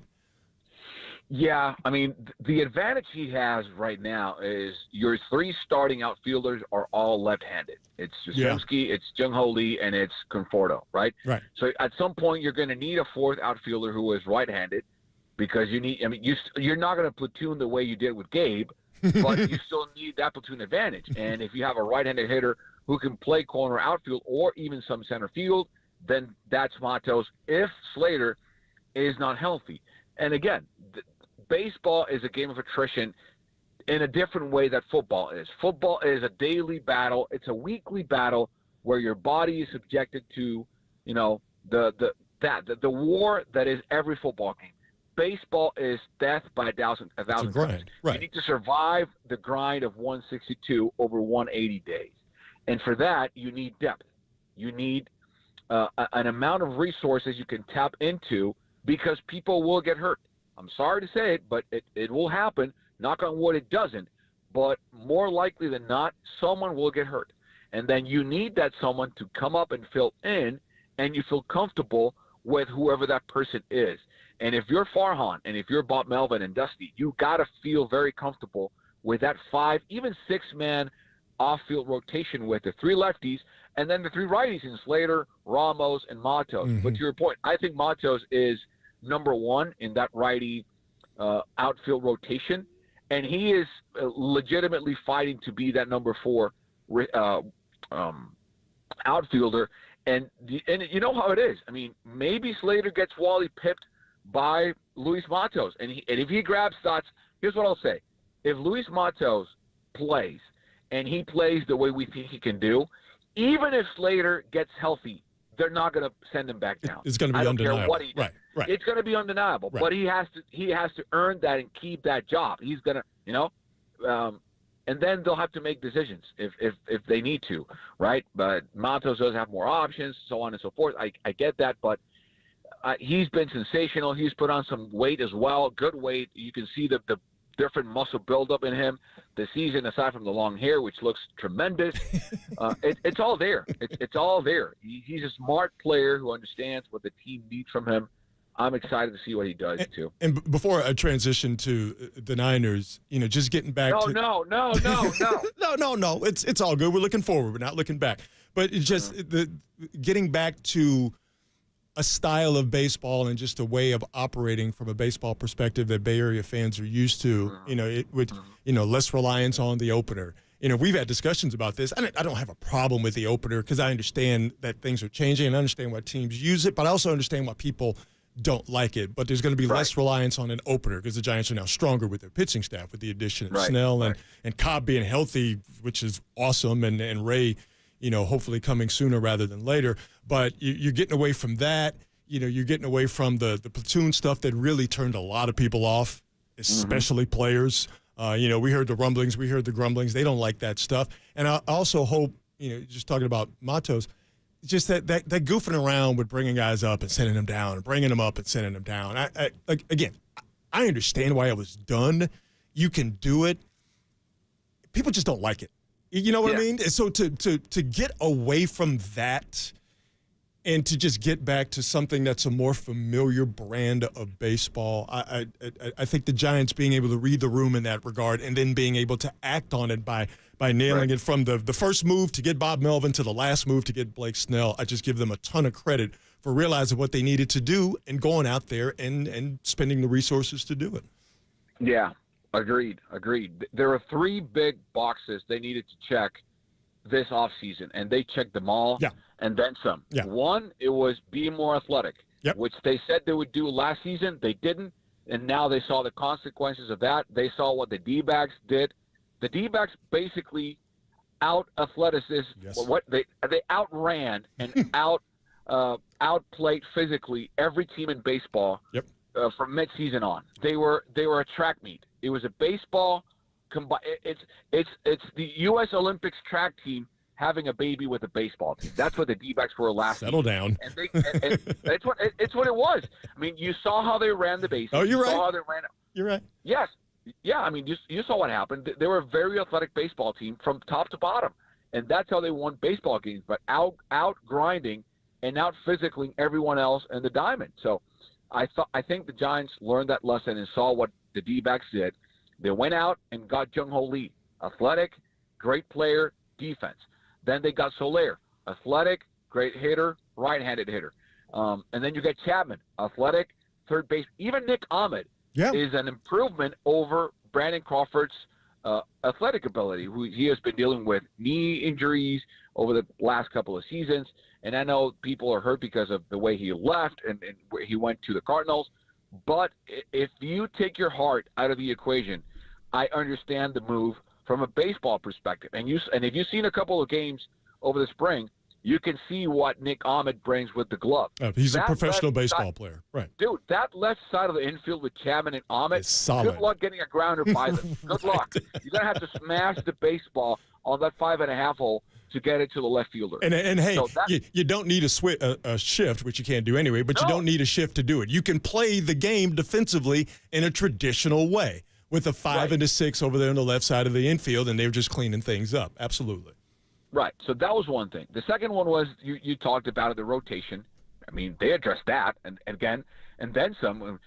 Just picture mid-July, perhaps, the rotation with Logan Webb, Blake Snell, Alex Cobb, Robbie Ray, and Cal Harrison, and then you have, what do we do with Jordan Hicks? What do we do with Keaton Wynn? What do we do with Tristan Beck? Howard Wisenhunt and Mason Black pitching in AAA? Those are the questions hopefully the Giants have to answer in a positive way towards the end of the season. So that box was checked. And then defense.